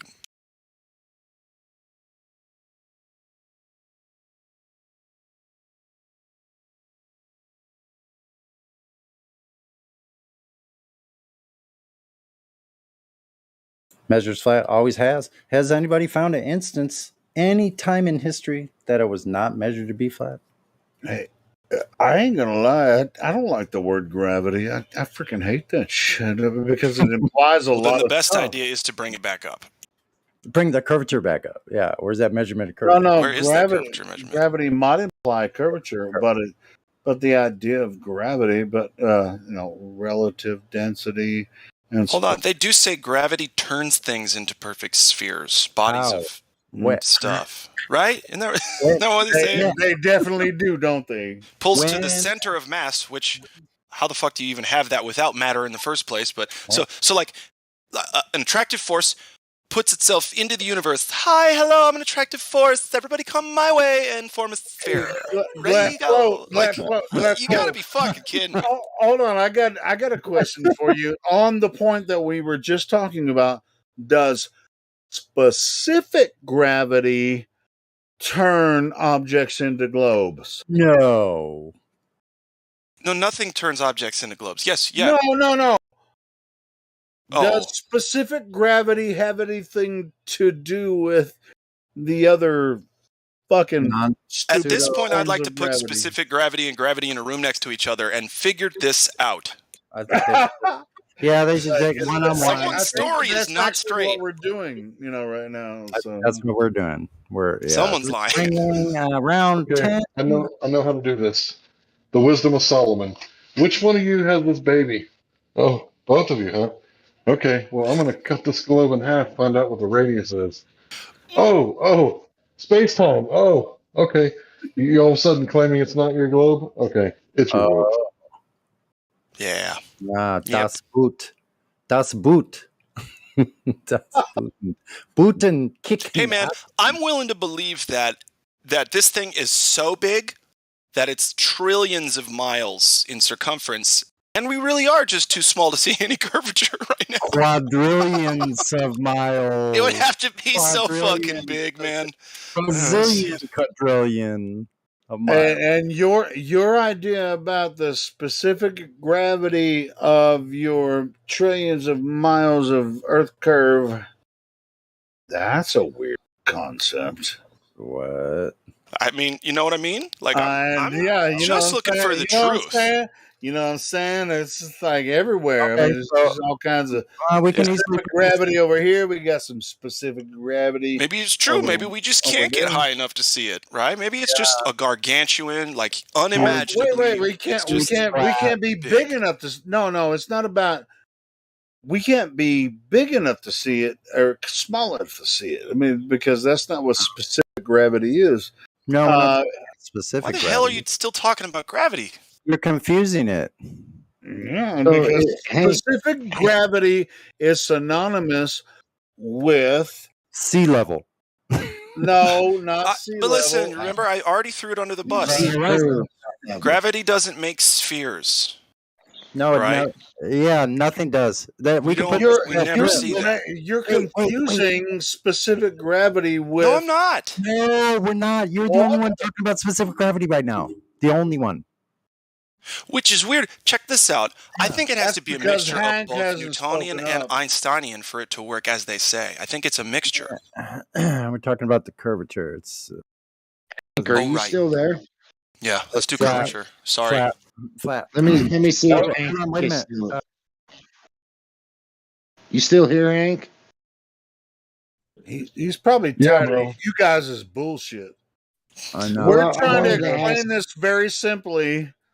Let's stop. You guys are fucking clowning.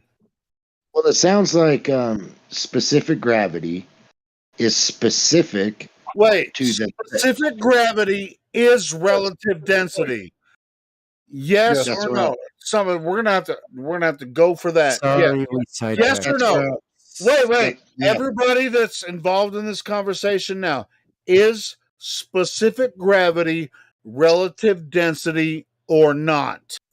Yes, it is. I say Yes. it is. Wait. We have votes. All right. For the sake Somebody of said moving on to yes. another topic, I don't know. Well, Jimmy Carter says let me, yes. You're giving me shit about it then. let me try to break it down from what I read, right? Specific gravity is specific to the variable being measured and No. That's hold on, God, man, hold just let him on, finish. hold on. Damn it. Let me finish.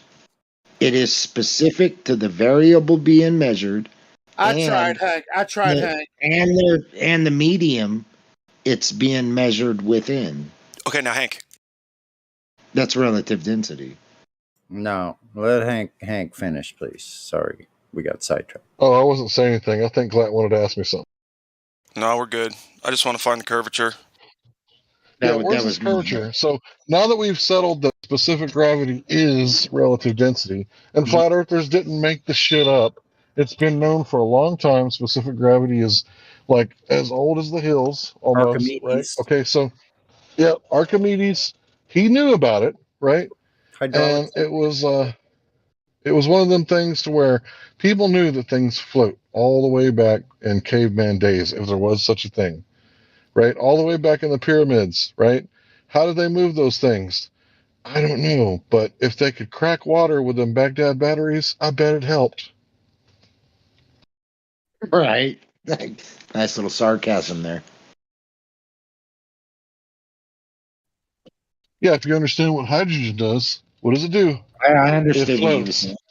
That's why I Right, understood that so if you had enough hydrogen balloons wrapped around a block and you were trying to make a pyramid, you could literally walk it over there, put it in place, and slowly deflate the balloons. And it would be such a fine thing that it would last for thousands of years. Such a fine building. Or even more than thousands. Maybe like 6,000. It's just who knows really about good Baghdad engineering. Who knows about Baghdad batteries? I mean, they could have just used it to gold plate things, or they could have used it to crack water. Who knows? And it's If the specific giants was gravity that involved- we talk about every day. But there's no gravity in the space station.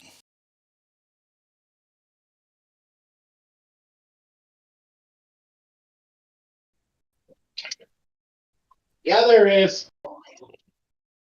It depends on the size of the people in the space station. Yes. Definition that me and Hank are really trying to say, it really has nothing to do with the warping of space-time or anything. We're just talking about a general definition of relative density. And Okay. But we should try to apply it to the real world somehow here. Well, it's been done. That's what we're trying to say to you. No. It's been Don't done. be It's the so Globers. butthurt about the word Globers say it's gravity. been done, so I don't have to do it. Okay, don't stoop to that level.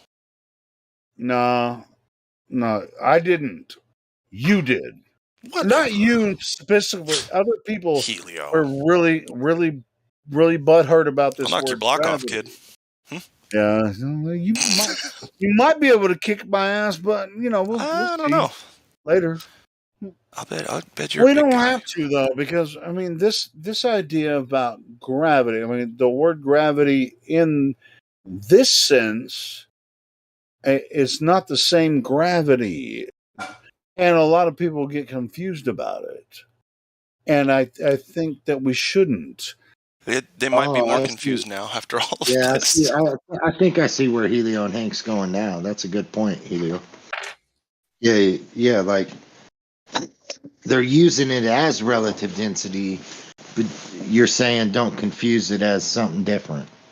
In a sense, is that am I wrong? Relative density and specific gravity are the same thing. In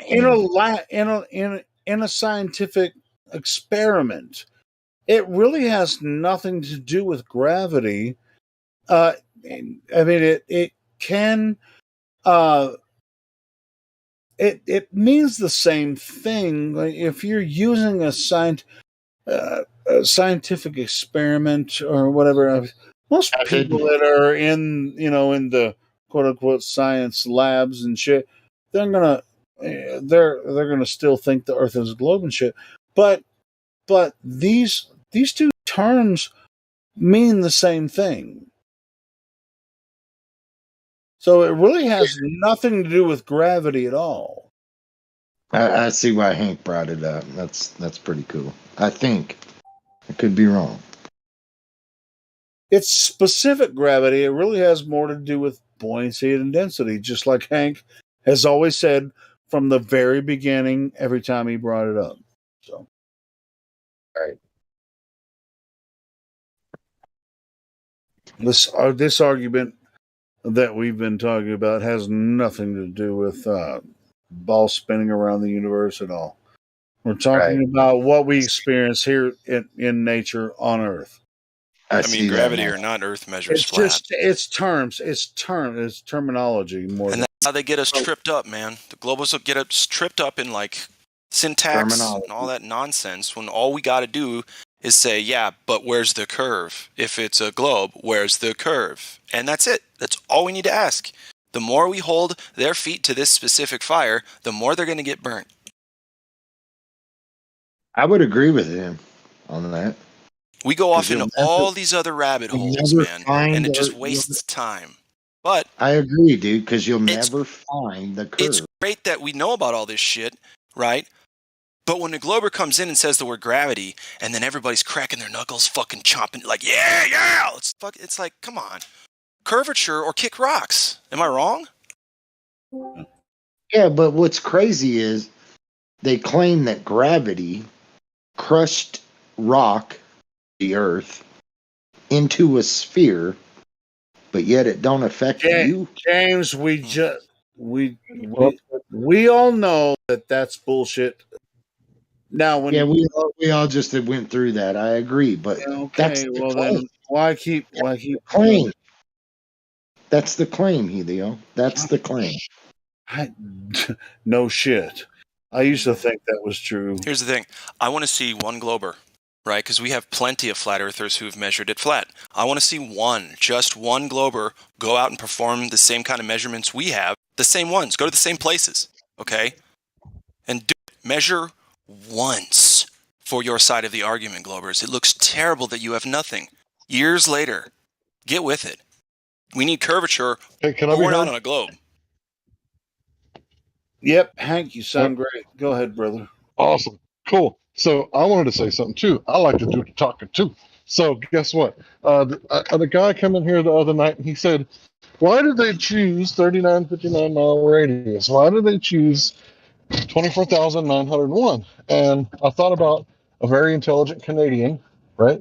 He said they hijacked the Rayleigh criterion, which if you look at what it says, it basically says that you can't see past 1.225 times the square root of the observer's height in feet due to perspective. Sound familiar? Right? So, right. So that's what the criterion says. And they were actually playing a video, I think, really early this morning or yesterday morning. I don't know. I get confused because my sleep schedule's all kind of crazy. But yeah, they were playing a video and they were talking about perspective and how it works and all this stuff. I think they hijack everything with the name, right? Because they hijack perspective with the Rayleigh criterion, right? With the numbers that they give us, 24,901. And then they hijack gravity, specific gravity, with this whole bending and warping of space-time, which we know that gravity comes from weight. And what causes weight? Relative density, specific gravity. Because if you're trying to weigh a helium balloon, it doesn't weigh. There's no pressure. Unless you tape the, damn thing to the ceiling. Yeah, I get your point. Well said. Right, so what causes weight? Well, it depends on the medium. Right, so I think this is what's going on. They just hijack everything because they got no creative ability of their own. So they just, make up a bunch of bullshit and hijack terms and hijack perspective and whatever else they can hijack. Airplanes, your mind if you let them. I think I really get what you're saying now. The only thing I would stress is, like, the medium is the most important part. Most people think, but it's really also the variable within that medium. You know what I'm trying to say? The pencil will fall through the air and hit the water and float in the water until the pencil is completely saturated within that medium, the water. Then it'll start to sink. You know what I'm saying? It takes a long time, but I kind of see what you're saying, but you're using a local example, but it has nothing to do with globe versus flat. but I think the only thing I'm trying to stress is the variable is just as important as the medium it's being measured in. Like you can have, you see what I'm saying? Yeah. Yeah, I see that, but I mean, apply that to globe Earth or flat Earth, and will you be able to move into the future and actually make sense of this to other people instead of talking about pencils and shit? Well, the pencil was just an analogy to give you, it'll fall through the air but float in water. And the only thing that changed was the medium, the variable, the pencil, is the same thing. But does it prove the relative shape of the medium? That's The pencil wasn't the medium. It wasn't the variable. It was the air and the water. Fuck. No, it's the variable. Some things will sink in water, but the pencil will fall through air and float in water. Okay, I get so see what I'm saying? The variable is just as important as the medium. That's why I truly The medium is what you varied. You didn't do anything to the pencil. You didn't. No, that's why it's relative density. Good God, you Because need to do the some, variable do some is education. relative to Seriously, the you need to be density. Hey James, God Rockin' is a pretty intelligent dude.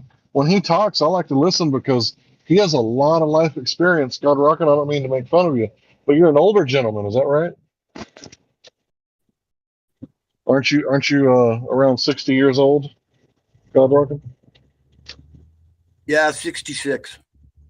Yeah, so he's got like a lot of life experience. He's a pretty smart dude, James. When he talks, I'd probably listen because that's what I do when I hear God Rockin' talking. Yeah, me. Hey, Yeah. I concur. I love to he's- hear God Rockin' talk. I love when he talks. He's a construction worker and retired. Is that right, God Rockin'? Yeah, I don't need you guys to. I appreciate you doing this. I really do. But he was saying that the pencil was the variable, and that's just not true in that experiment. The medium was what was varied, the air and the water. He's confused. I was just trying to help the poor kid out. So the if you drop a pencil in a medium such as air, is it different than dropping a feather in the same medium as air? So normally what we do when we're So demonstrating what I'm this, trying to say here, Hank, hold on, is the variable, the pencil or the feather, is absolutely important, just as the medium Not is. variable. You're mixed up. The variable That's is the thing that remained pencil or the constant. feather. That's what remained constant was the pencil. Okay. We're not going to change it to a pencil then a feather. We're going to do the pencil experiment, period. Drop it in there. No, you're going to do multiple different variables within the dude, same you interrupt me medium. one more fucking time and I'm going to mute you. All right. Drop the pencil in the air. Okay, it falls. Yeah, we're gonna do several different variables here, and I'm gonna prove you straight ass wrong. We're gonna drop the pencil in the air, it's gonna drop. Now we're gonna take the pencil and drop it in the water. What was changed? The pencil or the medium? The medium. What is the variable? What is varied? The pencil or the medium? The both of them. How did I vary the pencil? I used the same fucking pencil. Because you use the pencil. Oh my God. In both mediums. That's right. It's because it remained constant. That's one of the It constants. didn't remain constant once you The switch the pencil medium. was. The Medium's variable, reinforced. I'm done with this moron. the variable remained constant. In other words, the pencil. You dropped it in the air and you dropped it in water. So the variable remained constant. The only thing that changed, like you said, sir, was the medium. But the variable is observable. You can manipulate it. You know, you observe it. The variable has a name. Okay, you don't just call it a variable. But the variable is just It's as what you important vary. Why do they call it a as the variable? medium. Why do The they call it a variable? The only thing Because I'm it's saying, varied. Because it's changed. I think we're agreeing. No, you're mixed up, brother. If you have, okay, then help me out, please. I'm trying to. Pencil remained constant. It did nothing to it, which is a whatsoever. variable. No, That's the it's variable not the being variable. measured. What did It's you the vary? You dropped it in the air, then you changed something. What did you change? All I'm trying to say, sir, Listen to me. Answer my question, please. What did you change? just the medium. Okay. What is a variable called? What is it? It's because you vary it, you change it. You didn't do anything to the pencil. You're mixed up on your terms, bro. The variable. You're mixed up on your terms. The variable is the object. Will someone back me up at least on this, please? For fuck's sake, you guys know this shit. Too. So yeah. Okay, so No, the I independent ain't gonna lie. variable Hey, is that man, which is I was go ahead. arguing with James last night and about some shit. James, you need to check yourself before you wreck yourself, brother. I mean, if you want to be a part Asking of this, for help here. no. You're asking for help. We're trying to give it to you. Check yourself before you wreck yourself. We've been trying to give you help. I mean, you've been a part of everything that we have.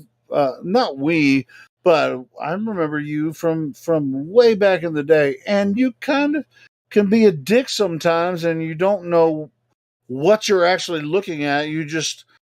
Just stay focused, man.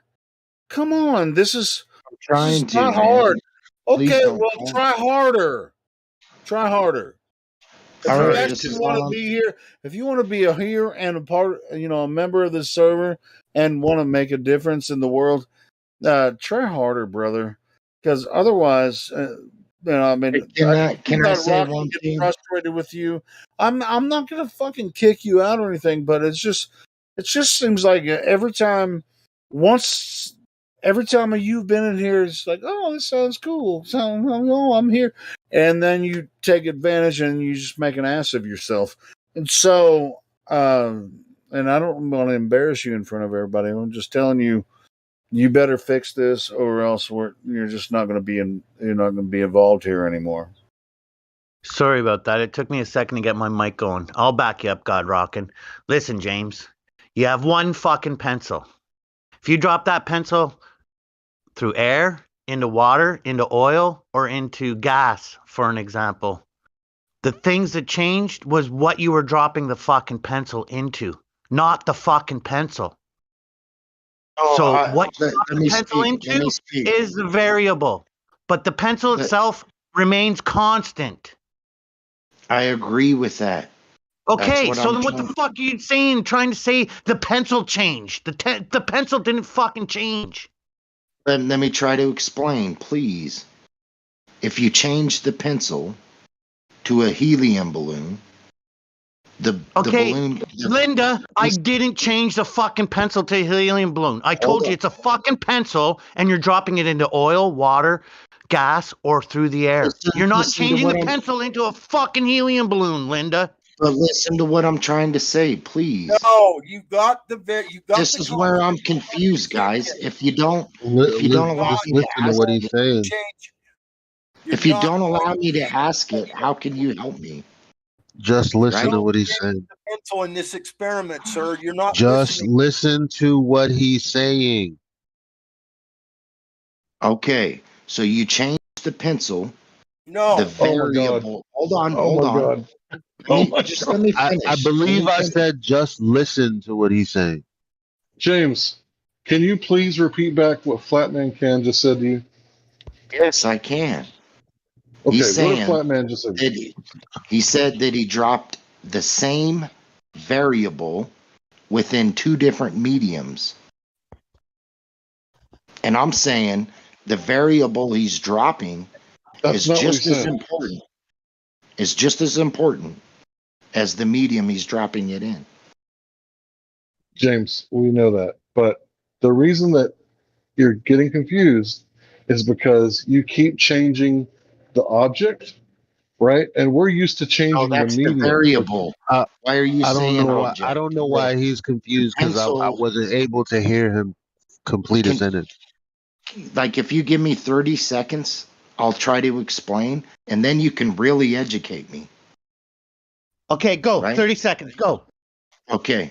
So you have the pencil. You drop it in air, you drop it in water, you get two different results because the variable is the same, the pencil, and the only thing that changed is the medium. You get two different results, right? But if you change the variable, the pencil, to a different, like a helium balloon, the variable never touches the water. So you can't have, that's why I'm saying the variable within the medium it's being measured in is just as important as the medium being measured in. Can you define? The next person, hold on. The next person that says the variable, I'm going to mute them. I need to know if you're talking about the independent, dependent, or control variables, because there is no the variable, right? I need you to be a little more. You're right. You're Don't say right, it. Hank. Don't say it. There's, Don't say it. There's you're three right. There's variables. Why three. y'all Okay. so mad at James? I don't get it. I'm That's just what I'm trying to frustrated figure out. because I'm Go just ahead, frustrated man. because I'll when mute. someone I'll says mute. I'll mute. when someone says Man. the variable, it's like which the variable? I've never heard someone say the variable before. So James Yeah, was but why y'all his. mad at James though? I'm not mad. I'm just trying to Well, y'all explain. sound The mad. independent. He's not. I'm not, Y'all not letting him talk. I hear the same thing okay. y'all hearing, but I hear like Okay, it just feels James, like please talk. He's been saying this for 15 minutes. I didn't. All I've heard for the past 15 minutes is y'all yell at him Yeah, well, while he tried to say, "Let me explain what I'm trying to say." That's all I've heard him I repeat. tried really hard, and he didn't want to listen. So you guys can Yeah, go but ahead, you're trying to and tell take him this. something, and he's trying to I don't. ask you something. You understand the difference? Obviously, I don't. Okay. Here, I can maybe this would clarify it for James. If it was a helium Well, I don't balloon, even know if he needs clarification. Like y'all are trying to tell him and educate him on a particular subject in general. He's asking a question that I'm not sure is even really related. he's Like, and confusing the difference between a the thing is, constant. I'm tired of people having conversations with people that are not talking about the same thing. It's super ridiculous. I haven't even heard that you guys are talking about the same thing, which is where the frustration is coming from. And y'all can't stop that from happening. I can for just here. If you change the pencil to the helium balloon, James, the constant is the helium balloon now, and the variable is still the air and the water. You can't make the helium balloon the variable or the pencil the variable. Yeah, that's the variable being measured Yes, you within the can. medium. No. Yes, you can. I get what James is saying, right? What he's saying is that instead of doing the independent variable as the medium, he's now doing the independent variable as the object because they're both relative to one another. So, everybody that was misunderstanding that, I apologize. I got a little frustrated.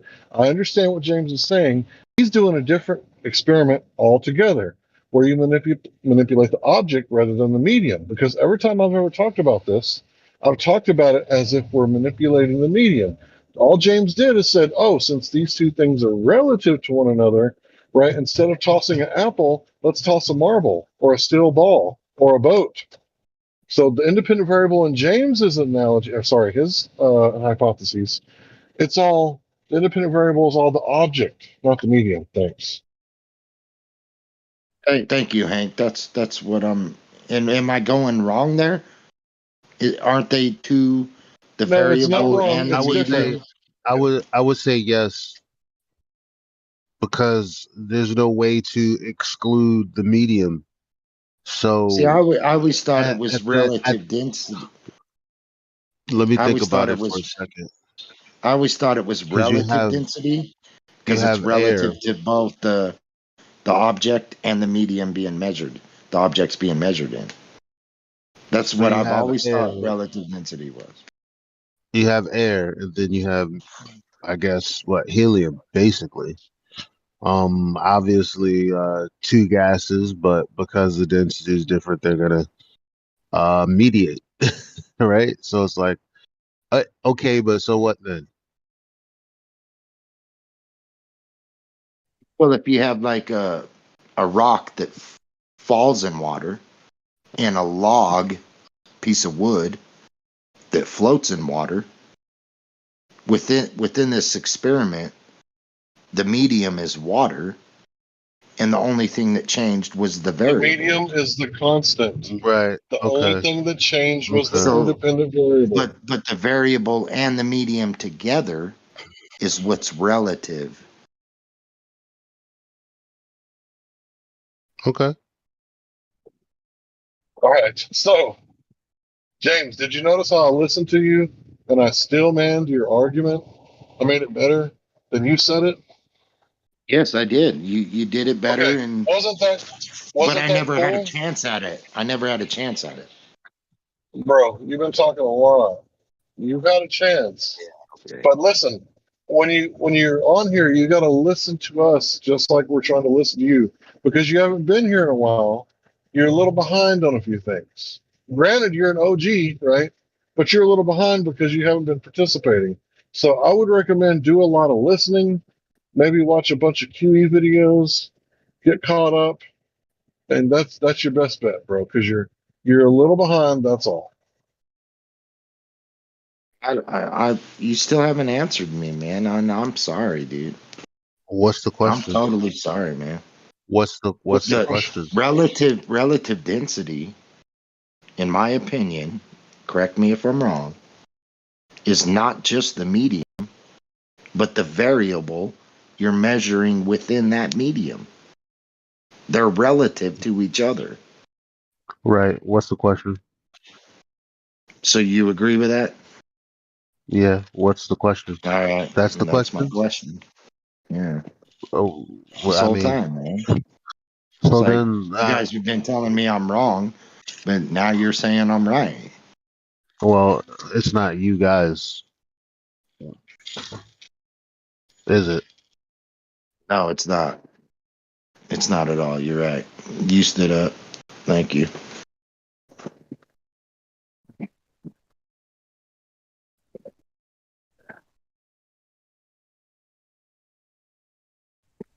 I would love to hear James and Elijah have a conversation. I've heard James. I've not. James is just another interesting character in the background of many characters. You know, like I know you, Hank, and I know Sonny and a bunch of other people, and then there are the other people that I know but I don't, and James falls in that category. You know, That's cool. It's always good to know that you don't know me if I've never seen your face. Yeah. So I came into the conversation when Hank was explaining how the Rayleigh criterion and perspective seems like it was hijacked into the radius of 3959, right? Meaning the equations or the mathematics seem to be very similar or eerily similar to what we experience in reality, and how that can be comported into a globe or a curvature or a spherical earth. And I was wondering, since we have a resident math professor in the audience at the moment, what Matthew Learns had to say about that portion of what Hank said prior to whatever just took place. Yeah, so obviously we chose 3959 because it comports to the measurements and calculations that we see. What measurements? He means the clock. No, measurements? so the He means the clock. Eratosthenes. So, for example, Eratosthenes measurements that you then calculate a radius from, other kinds of measurements that you can calculate. So, yeah. All right, I get it. All right, I'm not. Yeah, I get it. Okay, never mind. His measurements, his angle measurements. You mean? Right. Yeah. I mean, obviously, it assumes it of the presupposes a shadow globe. of the shadow that was on that flat surface, right? Actually, Like the angle that he caught from the sun 500, what was it, stadia away? That angle that he got off the ground. Yeah, from the sun. Mm-hmm. Yeah. So obviously, we're presupposing a globe. It's not proving a globe. It's presupposing it. Well, after taking a measurement off of the flat surface. Right. Yeah. So to answer Glatflow, no calculations. Flat meaning are elevation not profile incorrect being measurements. flat, not like flat like 2D. Yeah. So I don't want to lose the bigger picture question that you guys asked, which is where do we come up with the numbers? And the general answer is doing calculations based on assumptions and then make them fit the observations somehow. What was the assumed distance to the sun at the time of Eratosthenes' experiment? Or I think they didn't test have a or number measurement? that early.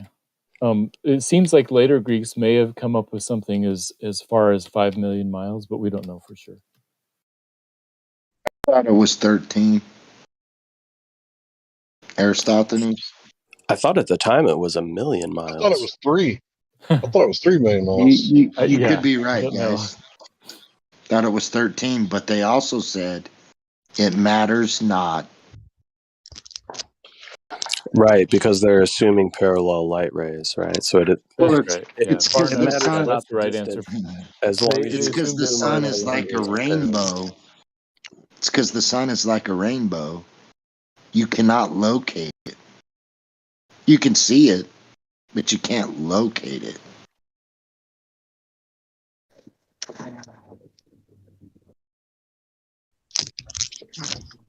I just want to add something real quick. I didn't hear anyone mention this. Is there a time, Yep. or is there something else, maybe a property?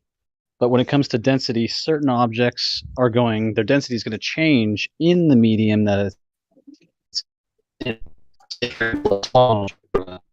a stone, a porous stone that Is he breaking up for everybody else? Or is that just Yeah, he's roboting. Whoever's talking, you're roboting. Just get a better signal and ask again. No, just end call, and then join back. Usually fixes it.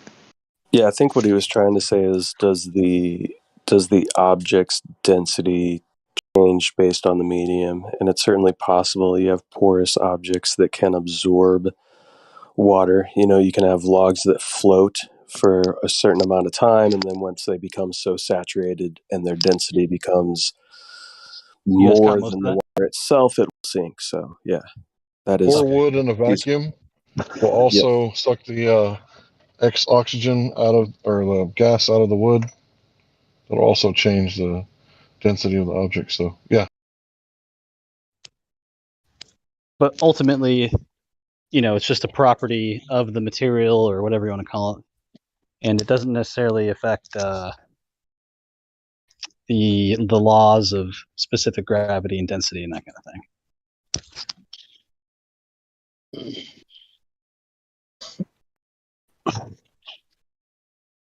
Yeah, if Newton would have realized, like if he had a puddle or a lake next to him, and he realized the apple fell through the air and floated in water, he probably would have never come up with gravity. So to answer your question, that's why we always manipulate the medium rather than the object, in my opinion. So when you think about it, if you manipulate the object, like you said, it could change depending on the medium it's in. So it's not a very good variable to stay constant. So what we want is the variable to be constant. Like water is always constant no matter what you put in it, right? I mean, object, like obviously not rock salt. So, so yeah, that's why we always manipulate the medium and not the object, because objects can change Okay, I see what you're saying. their density. As a control for the experiment, you wouldn't use an object that its density would change. You would use objects where their density would stay the same based on the medium it's in. As a control. Yeah, you would have to do that, but you would have to know the variable or the pencil. Well, I just mean like if the pencil absorbed water or something like that, and it sinks, it's not a very good object to use as a control when you're trying to test the medium. It depends. If you're using the same variable with different mediums, you got a controlled variable, but an uncontrolled medium, like I mean, you're still controlling the mediums. So I can't even say that. Like the reason relative density is relative density is not just because of the medium that the variable's being measured in, but it's also the variable itself within that medium. They go together. You don't get one without the other. I mean, that's painfully obvious, though, right? I mean, yeah, like painfully obvious. Anything and that's what I was gonna trying to be, say earlier. anything that's was going to be getting mocked. within, anything that's going to be within this setup is going to be a variable. Yeah, but you can never get a constant with so many different variables. Like you can have the same medium. That's but not you'll true, never because the same medium means the constant variable. Well, So- I'm meaning like two different rocks. They're just different rocks. And one falls faster than the other in water, right? They're still both rocks, but you'll never notice that one falls faster in water than the other unless you had both those variables, rocks. Those two things, those two rocks in this experiment are just as important as the medium. They go hand in hand. You're just looking at it very weird. If you take a glass of water and you drop a bunch of Not different looking at it weird. You let me got just lava rock. explain. You Don't got cut the man off sandstone. mid-sentence. I didn't even finish, bro. No, So he cut you off. That's what I'm saying. Don't cut the I guy know. off mid-sentence. Me? No, you. Please continue with the glass of water. Yes. Right. No, I appreciate it. Yeah. So if you have a glass of water and you drop various different objects in it with different densities, your constant within that experiment would be the water. Now, if you're taking an object and you're changing the various mediums in which you're dropping it in, then your constant would be whatever that object is. Or you keep the same medium, like you're saying. But you're just, here's the thing, bro. Here's the thing. The glass of water, you're and you talking around in change circles. and you change variables that you drop in it. You'll get different results. Right. Well, right. how Meaning is They that not go obvious? hand in hand. But how It's is that relative. not obvious? If you put two different objects, you might get two different results. Duh. Yes, that's what I'm saying. The object within the medium, we get the it, medium is relative. right? We get it, The right? object within the medium is relative. The object within the medium is relative. You change the object but keep the same medium, you get a different result You change the object, but keep the same medium. You get a different result. Got you.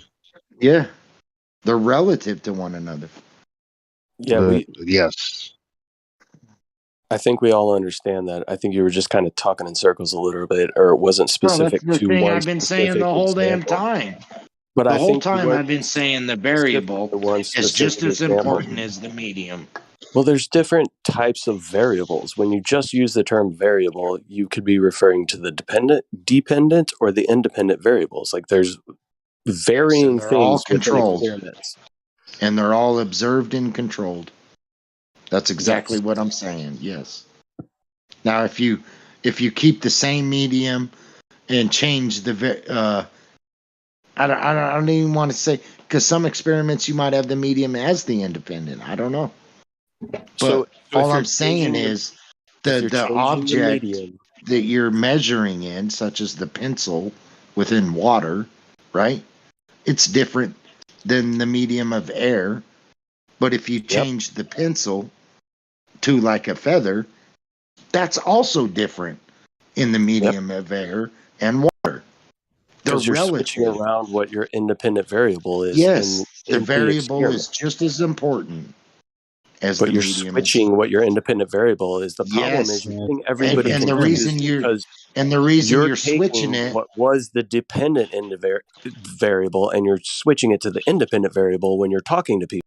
So all it Yeah, is but what I'm confusion, saying is and you're speaking the around in reason you circles. So switch. can we move I forward? agree. I agree with what you're saying. But what I'm saying is when you switch like the pencil and keep the medium the same, you still get a different result.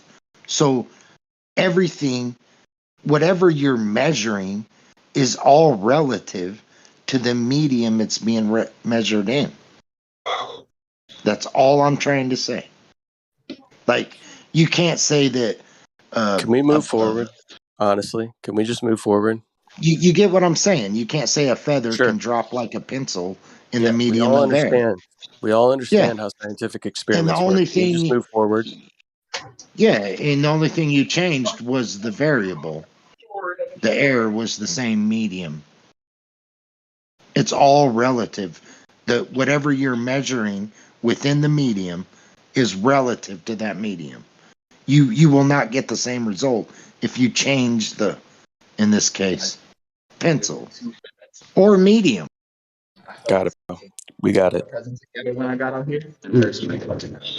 Yeah, James. Just take a chill pill. We'll have a conversation, hopefully with someone new.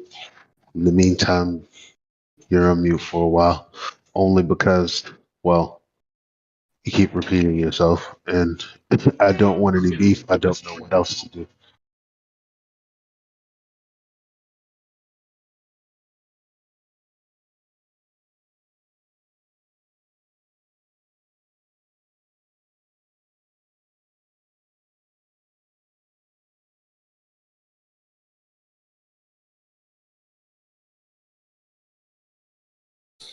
Dang, we lost Matthew. I was hoping maybe Hank would be able to talk with Matthew about the hijacking of perspective in the Rayleigh criterion and how it just so happens to be the exact same equations. But looks like Matthew dropped.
Apparently, he had a very good time.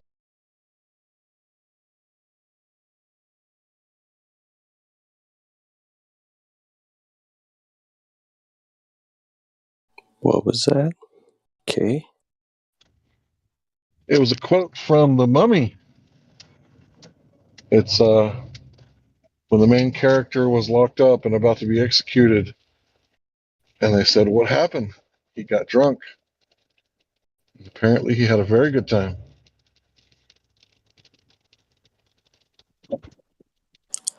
I have not Imagine, seen The Mummy. imagine going to hang up your coat at Hank Hill's house. He'd have a fucking heart attack. There'd be a bear in the closet. Whoa, holy shit! I just like that meme because the dude's face, he's like so serious.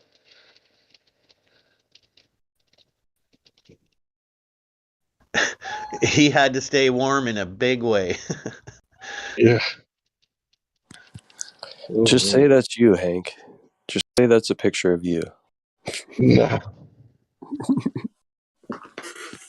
Yeah, my beard don't grow in good like that. Too much native. My beard grows in all white trashy like Joe Dirt. Yeah, I've got a little bit of the white trashy beard as well. Yeah. It's funny because there was a guy in the store repairing the store the other day, and I was talking to the young man about his beard. He said, "I'm growing a beard." I was like, "Yeah, but it only grows in your neck, bro. You got a neck beard." I was like, "It doesn't grow in the front of your face. Like, I can't see your beard until you look sideways." I said, "You must be native." He said, "Yeah, I got a little native in me." And the guy over there looks up and he starts laughing. I said, "What, man? You ever seen a Native American with a full-on beard?" He said, "I'm part Cherokee." He showed his chest. He didn't have nothing. He didn't have no hair on his face or on his chest. He was bald. I got those problems too, but I'm Irish. What gives? Maybe there's something going on with the Irish and the natives mixing. I was going to say maybe I'm native, but then when you said you're Irish and you don't have chest hair either, maybe it's the Irish in me. I think we pinpointed the problem, boys. The Cherokee did own slaves, so maybe they own some Irish. Or it's the poisonous food, the low T. Yeah, I'm getting up there. But no, I didn't have hair on my face earlier, and I was definitely really high on the tea when I was young. Well, for me, I know it runs back at least 4 generations as far as the hairlessness. So I doubt it was food related back 4 generations. But have you guys delved deep into the alleged male pattern baldness deal? Anyone dive into that? Oh, that's a sensitive subject. I don't want Will Smith to come in here and knock anybody's block off. Take it easy, bro. That's a medical condition, bro. Take it easy. Can't joke around about that sort of thing. Well, it's reality for a lot of us. Yeah, I got a good hairline, but I got beady eyes and a big nose. So when I was little, people used to call me a certain ethnic group that I don't want to get fired for talking about. So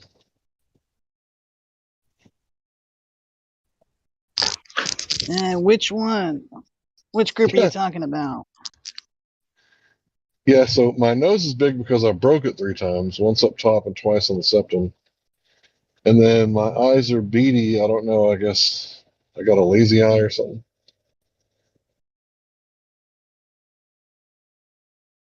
But when I smoke, I got the Asiatic eyes for sure. It's a double slit experiment every time.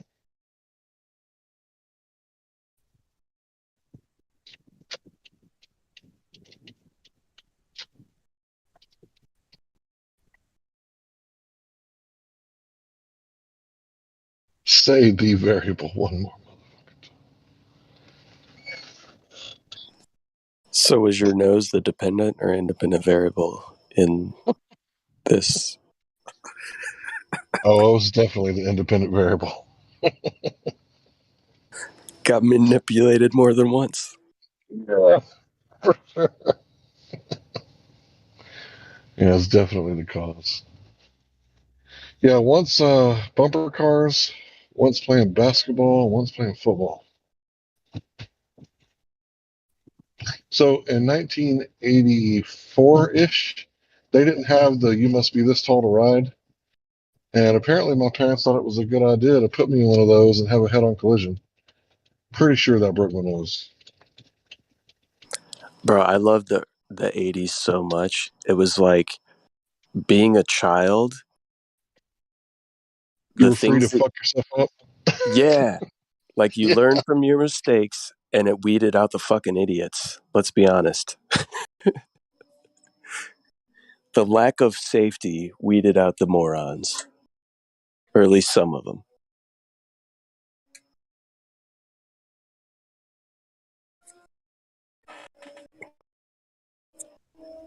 I hate to say natural selection, whatever that is, but yeah, I'm all for natural selection.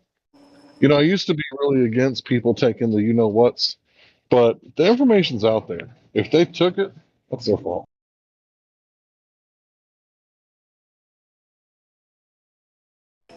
I agree. Everything has been consensual so far. It's always been an option. You always have that option in life to say no. Well, I mean, there has been coercion, you know, you can't work here and that sort of thing, but it hasn't been on like a federal level. So, yeah, if you want to keep your job, you know, you can do it. If not, you can try your luck at Lyft and Uber and stuff like that.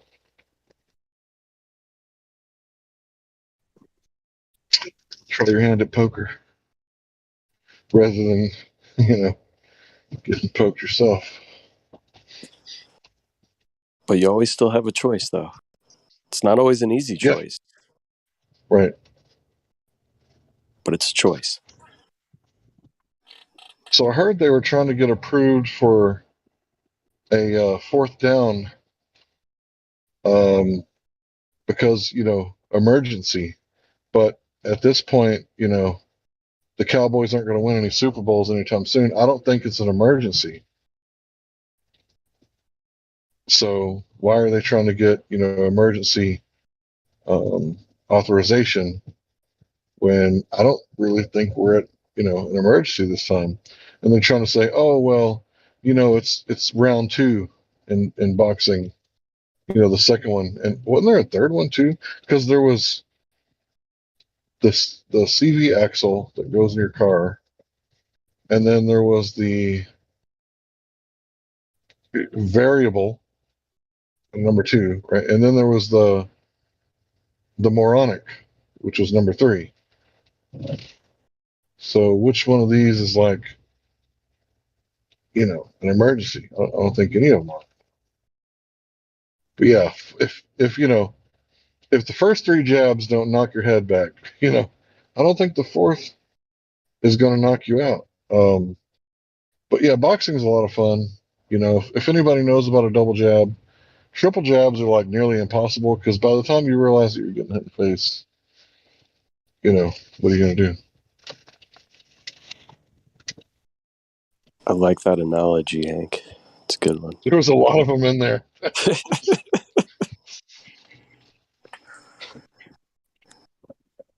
Was that easy to follow? Because I'm kind of wondering. I'm picking up what you're putting down. All right. You smell what the rock is cooking. I'm itching what you're scratching. But yeah, gravity. What the fuck is that? That's a good question, you know? And I really think so. Because if it's not a good question, because what do you mean by gravity? Do you mean weight? Do you mean mass attracting mass? You talking about Einstein? Are you talking about dark gravity? You talking about specific? Can we be a little more specific? What do you mean by gravity? Yeah, I think that's ultimately been the problem is the definition of how the term is being used, because it seems to be a very blanket term that can be used in many different ways. Yep. It's how they need it at the moment. Is it a force? Is it not a force? Is it a concept that you can't prove wrong, therefore neener, neener, neener? Or is it something that, people use every day when they manufacture a ship? It's not a force, but you can think of it as a force. One of the most common things I hear about gravity that comes up in on both sides actually is that it's just really weak, the weakest force that's out there.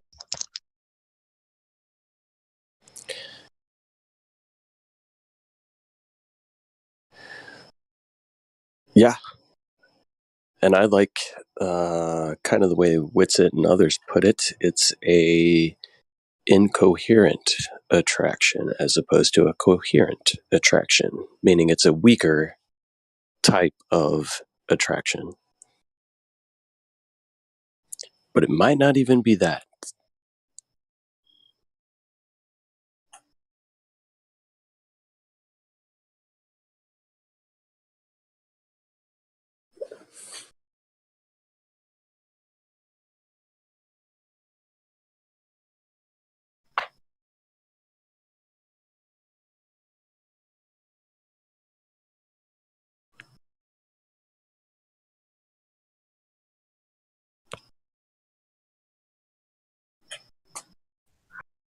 Yeah, ultimately, it's really hard to come up with this incredible story and have the duct tape for every part of it as you go along.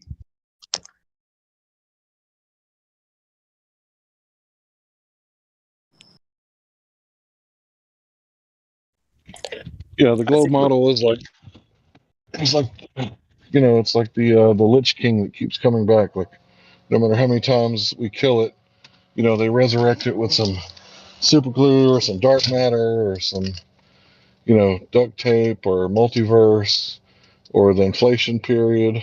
All these things, these crazy theories. I mean, they're there because their model doesn't work. Because who would make up an inflation theory? Like, okay, so for those of you who don't know, the inflation theory says that the reason why space is flat is because the universe expanded so fast, instead of it exploding in like a big bang in all directions, it went out in all directions so fast that it pulled the matter into a flat shape. And that's why space is flat, because the inflationary theory. But now I think they're starting to change their mind, because who can prove them wrong? And they're starting to say that it's not flat, it's actually 0.5 degrees arc. Therefore, in trillions of years, instead of it dying from a zero temperature death, the cold death, it's going to fall back into itself and collapse into another Big Bang. So it's a Big Bangathon that happens over and over and over again. It's a cycle. And yeah, that's what they're saying now, I think. Because they changed it. Because they used to say space is flat. How come, Earth can't be flat? Because they would say Mars is a globe. How come Earth can't be a globe? But I think they changed. That's what it used to say in Google in that in 2015. I would pull that up on Google and they fucking changed that shit. So.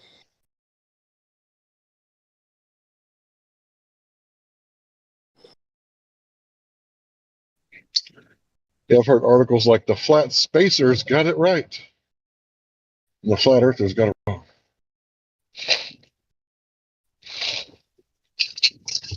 Flat spacers. Yeah, and all of that's conjecture, right? And they kind of hijack the fact that we have an up and down orientation where we live and somehow extrapolate it out from that everything pulls into these shapes. We see shapes of lights in the sky which appear to be circular, so ergo we are a circle. Sphere, and then everything else is an extrapolation from there. Just stories after stories, theories built on theories built on theories. And their whole basis is we have a down and an up here on Earth. We Yeah, have but a they got all these bias theories, but downward. sorry. I was just They going got to all say these we have a... theories, but they forgot the science. Go ahead, I'm sorry. No, I was wrapping it up. I was just going to say, yeah, we have this downward vector, which, if we're all honest with one another, both sides of the argument, nobody has proved 100% the cause of this effect that we see, this specific downward vector, right? We have the relative density that can explain various motions within various mediums of various objects of differing shape, size, mass, weight, however you want to call everything. But the overall big picture is nobody's proven why specifically things go downward and upward in the vectors that they do take. And somehow we came up with all these fanciful stories based on one person's theory of why we have a downward vector. And everything's been theory built off theory built off theory since then. Sorry. Go ahead, Hank. No, bro, I interrupted you. I just got excited. I don't even remember what I said, but yeah, it's all these theories with no science. So there's no cowbell. We can all make up explanations from our observation without experimentation, but I don't think that's the way forward when finding the truth. So, what is truth? That which is verifiable, right? So, what can you prove? Well, apparently not a whole lot in science, but colloquially we can prove things.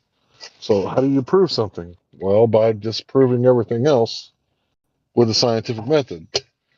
And is that settled? No, it's never settled because we don't like orthodoxy. So we understand why things can't be proven within 100% because there's always maybe an unknown, right? An unknowable unknown. So The we're always unknown going to, variables. yes, yeah, that's it. So that's why we always got to say, oh, well, it's not really proven. It's just the best we got. But I think what they're doing is they're using this you can't prove things to hold on to their orthodoxy, which is like really, really dishonest, pretending to be like open minded and you can't prove anything, right? Because this is science, nothing is ever proven. But it's like what is the whole scientific method for? It's not for proving things.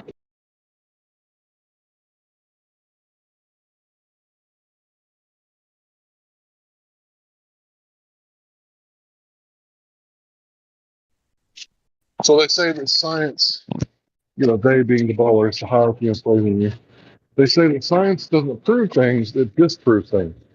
So if you disprove everything else, it's like proven beyond a shadow of a doubt. So what's a shadow of a doubt?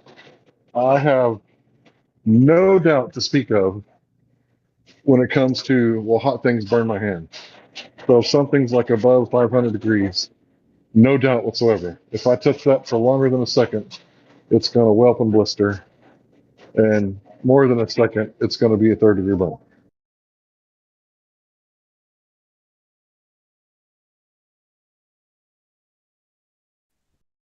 I used to work at Sonic. One day I was scraping the grill like you do. So imagine my left hand low to the grill and my right hand a little bit higher, pushing this little tiny scraper, about a foot long scraper, into the grill. Then someone yells my name, and I turn around to look. When I do, that hand that was really high goes really low and touches the grill, and I literally heard my skin go, and I had like a huge burn from like my wrist almost to my elbow, like about 3 inches long and about an inch wide, and it was an instant third-degree burn. And I was like, wow, I just cooked myself on the grill. I better clean this like a little bit extra tonight. So I like really scrubbed that one spot like really good and made sure I got as much skin off of it that I could. But there wasn't no actual skin on it. But I mean, if it burnt me, there was probably skin cells on it.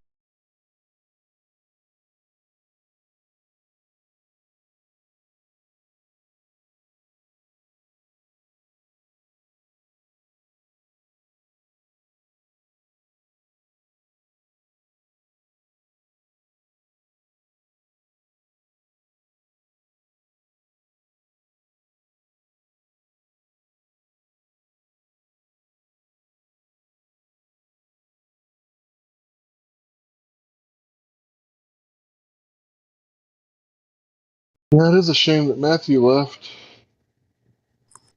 I wanted to Yeah. ask him about that. I was trying to wrap it back to that. It started to get. Yeah, I know. Yeah, I saw you. Some people are just agents of chaos, man.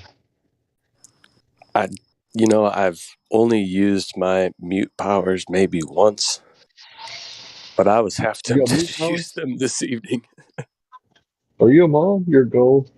Um, Karaoke badass. Okay. I see you, Napalm. yeah, that was from, about 8 months ago, 10 months ago, somewhere around there. Late nights turned into karaoke every now and again with Battle Mod and Helio and myself and CI and even Kai and Witsit a couple times. Just Sonny playing the tunes.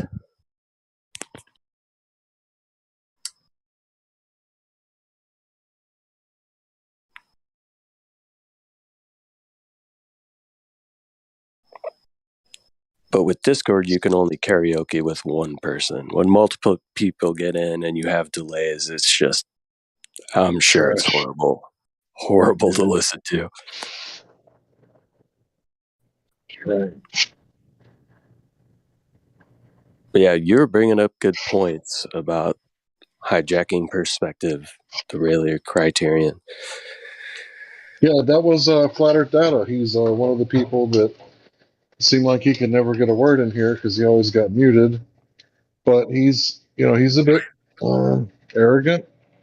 But if you've done the research, there's a thin line between arrogance and confidence for me. Like, I'm very confident in a lot of ways, and in some other ways, I'm arrogant. Okay. And then in some ways, I'm humble. So let me explain. So if you train for a UFC fight for like 6 weeks, right, you're going to be confident that you're going to win because you knew that you gave everything you got to train for this fight. Now, if you're like drinking and not training, like what was that champ that did that? That was the Mohawk dude. I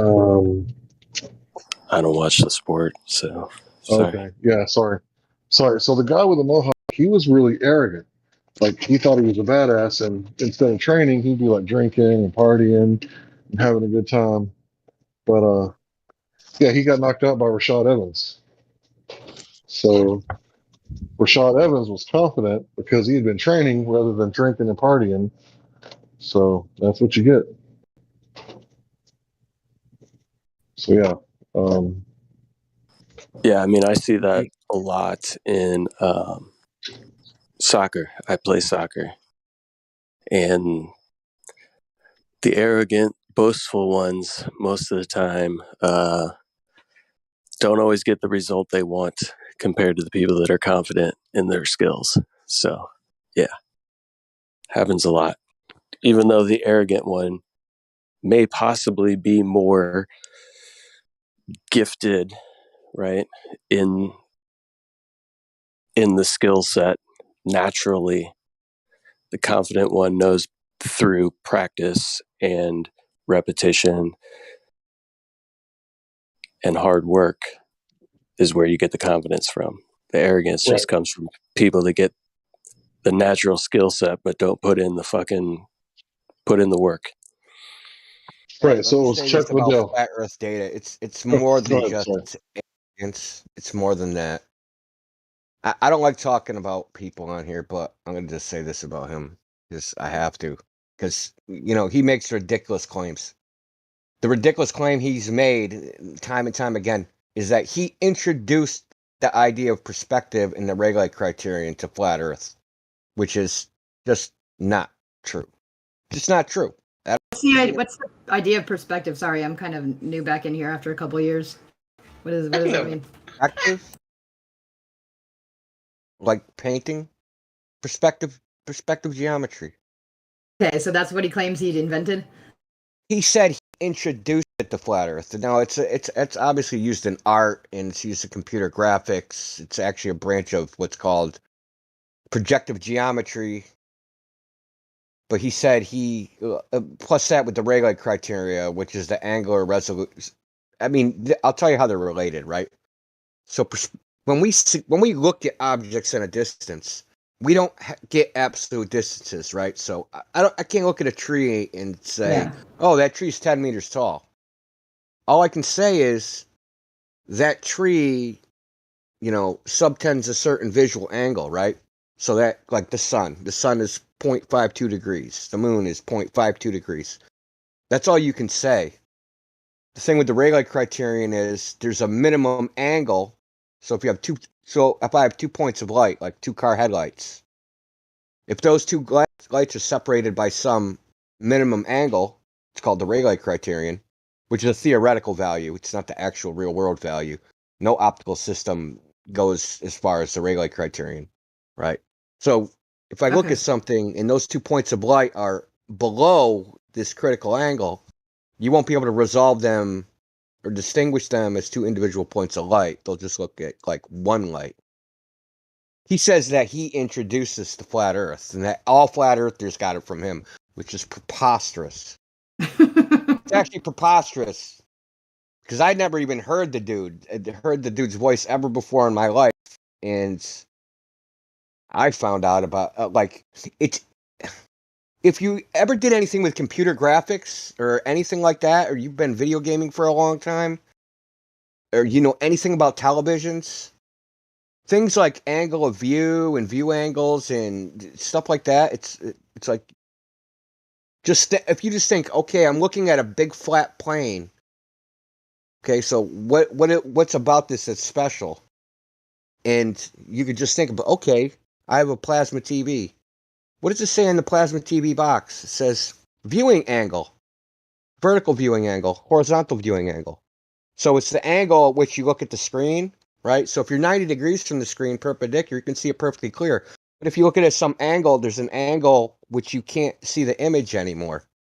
Hey, right? India, there's a famous painting. I forget. It's been a minute and I didn't spend much time on it.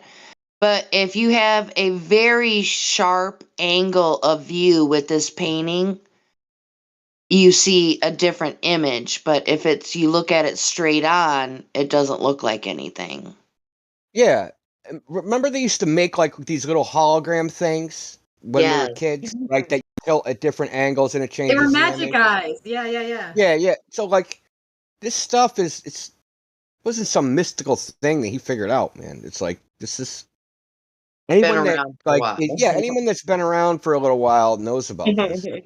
I mean, like the first analogy that I used to use way back when I first started arguing with Globers is that like, because they're like, they would say things like, things can't disappear on a flat plane or there'd be no horizon or something like that, right? So, but if you just think about it for a second, why, when I look at a TV screen or a phone or something like that, I'm not looking at it from the side, right? Why do I always get directly in front of it to look at it? Because if you're at an angle, you can't see the screen. And when you're at a 0 degree angle, right, you're looking exactly parallel to the surface, right? And it's going to look like a line. You're not going to see the surface, right? So if you just take a kitchen table, and you look at the table, lower your height, lower. Eventually, your line of sight is going to be parallel with the surface. But when it's parallel with the surface, you can't see the surface, right? So it'll just look like a line. This is back when Globers used to say there's no such thing as a horizon. There'd be no horizon on a flat Earth. Remember they used to say that in the beginning? I'm sure you remember, Jen. Remember they used to say that stuff? On a flat Earth, I remember. I remember that it wasn't curved, that it was parallel. It's like, come on, man. It's like that's not as obvious as the one you said, but well, I mean, so like it's evolved over time, but like this is one of the first arguments I heard that I remember hearing from Globers, like in YouTube comments. There'd be no horizon on a flat Earth. Yeah, okay. So to explain this, like I just went through like the literature. So there's like there's a guy named James Gibson. He wrote something called what is it called? I can't even remember. Hold on, I'll give you a second. Because I'm not gonna like give Globers my opinions, right? So they want to be all scientism people, then I'm gonna give them like citations, right? I'm gonna use their standard of scientific knowledge against them. It's called something like perceptions of the visual world. Witness. The perception of the visual world. So if you actually go like look in the scientific literature for, you know, the literature on visual perception and shit like that, this guy's the most cited guy. Perception of the visual world. And he goes over stuff like this. It's like I didn't rely on I didn't rely on my own opinion or even my own knowledge. Just the stuff I knew intuitively from computer graphics. But then I went and looked at the scientific literature, and this is what they say. They're saying the same stuff we say. But Flat Earth Data didn't come up with it, and he is not the one who introduced it to Flat Earth. That's what I think. It's like an arrogance crossed with, you know, a little bit of narcissism, in my opinion. Yeah, and if you've been in this topic for a while, you'll realize there's nothing new under the sun. Guess what? You're not coming up with anything that people didn't already understand at some point before us, right? Yeah, and you can even go further back. So, like Vortex Puppy, so he's which is Gab. He's one of the Scottish dudes on Beyond the Imaginary Curve. He's got a PhD. He's got a master's, a dual degree in math and physics. Now he found other sources that go back even further. So there's what the hell is his name? Man, I'm having brain problem today. It's Reed. Thomas Reed. Inquire to the human mind on the principle of common sense. And then he goes through each of the senses, right? Hearing, taste, touch, sight, each section of this book, and he goes through the whole description of like it's an analysis of how we see the world. Right? This was written back in the 1600s. Hey, do you have a link for that? Or I maybe yeah. There's an audiobook that's even better. Ooh, nice. That is. Thomas Reed. Yeah, Thomas Reed. He's like he's a direct realist. That's why we have the direct realist tag. So he was against Descartes, Hume, and all those people that said, you know, I think, therefore I am, and that's the only thing you can know, right? So the only thing I can prove is that I'm thinking, right? But you know, he basically says you're all a bunch of hypocrites because you used other senses to even come to that conclusion. So you basically have to ignore everything else, like Globers do, right? The eyes can be tricked. So if it has one flaw, you throw out the baby with the bathwater, right? You just throw it all out, which isn't intellectually honest, right? You're talking about the five senses. I'm definitely interested in that. I'm kind of really needing something new to kind of go on to because I just finished the most recent episode of the second season of Raised by Wolves. Oh, but it's on that's season a 2. weird I don't show. get to watch it. That's a weird. Yeah, it's weird. Oh, I started Yeah, I've watching seen it. the first one, the first part. Oh, But I don't want to get off. I don't want to get off topic. Yeah, while I'm on this. Well, that we don't want to ruin it for anybody too, because it's worth So, watching. Yeah, for sure. Indio, So this I inquiry appreciate you into the human mind and the principles of common sense is basically, it's a common sense approach. And basically you have people like Descartes saying, oh, you know, these other senses, they're fallible. And because they're not perfect, you know, I'm going to just basically play mind games. This is This is from the standpoint of philosophy. It's from the standpoint of philosophy and knowledge and how you know things. And basically, they pretend all the five senses don't exist and just jump over all that, jump the shark, and go right to the only thing I can know is inside my mind. That's why, like, you have Globers that come in here and say things like, you know, Nothing can be proven. We're brains in a jar. That type of crap. That comes from like we didn't invent this stuff. It didn't start just getting argued on this Discord. It was argued back in the 1600s, and Descartes and Hume and Voltaire and all those people, even though Voltaire was a little against it, and also the idea of, it's so funny that we're re-arguing this stuff because they were arguing about this back then, math is reality and things like that, because Newton invented calculus and the idea of infinitesimals, and there was another philosopher named Bishop Berkeley, and he was totally against all that stuff. He called infinitesimals, which is like a feature of calculus, he called them ghosts of departed quantities, right? Basically, like you're making up imaginary shit, right, and saying this stuff's real. And Newton, there was like, I don't think people realize that there was a huge split in science. That like 3 of them. Well, this is probably the major one at the time of Newton. There was a huge split in science because you had the Aristotelian logic, right, where you actually prove things, right? Logically sound, prove things. But you had other people that came along, philosophers, Hume, and said, basically, you can't prove things, right? You say we can't prove everything, but we can come up with these models and say what's likely, and that's good enough because it's useful. Great, it's useful. But the thing is, they didn't stick to the merely saying, yeah, we use this technique of philosophy, inductive reasoning, and it's useful. They say that shit's absolute truth. So you think you got inductive versus deductive logic, and basically those two branches of philosophy split apart. Like, so you got the natural science, and then you got the physics where they're making models, right? Mathematical models to simulate the world, basically. And the deductive logic, which is basically saying what's true, cause and effect relationships, things like that. You had the split in science, in the philosophy of science. But eventually, the people that went to the things, the inductive logic, where back then they admitted that we're not telling you what absolute truth is, right? We're not saying that this proves anything.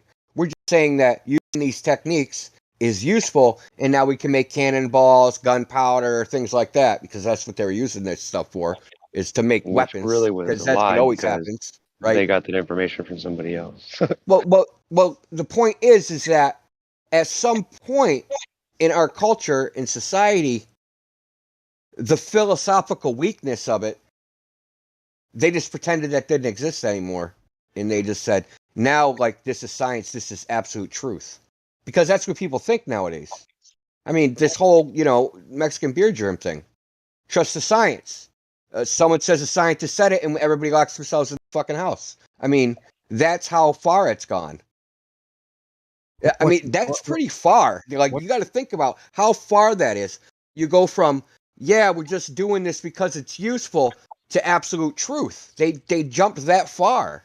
What's the Mexican germ beer thing? Mexican beer Miley germ. Cyrus. Mexican beer germ? Never heard of it. Yeah, the Mexican beer germ. You put a little lime in the COVID. Or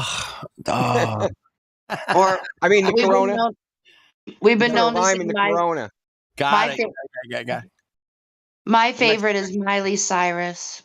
Saying that. I like that too. That's good. Yeah, I just want to apologize because the first time I ever heard of the Rayleigh criteria was for water data. So I would like to say that I was incorrect, and my apologies to everyone. Yeah. Well, I mean, maybe he influenced a lot of people, but he's definitely not the first person that came up with it. Yeah, because we all know about perspectives from early 2015. Yeah, I'm glad you brought up Thomas Reed, Indio, because if it was, it could have been Vortex Puppy that I was first introduced to Thomas Reed years ago. And that gave me such a good understanding of perspective and, like you said, philosophical ideas versus testing. So if anybody hasn't looked into Thomas Reed, definitely should read up on him. Yeah. Thanks for And if you bringing don't that up. even have I to read forgot up on that them name. because I posted an audiobook. You can just listen up on them. Yeah, thank you for bringing him up because I probably need to revisit his stuff again because it's been a while. So he invented, not mathematically, but he came up with the idea of what's called, so spherical geometry is technically called a double elliptic geometry.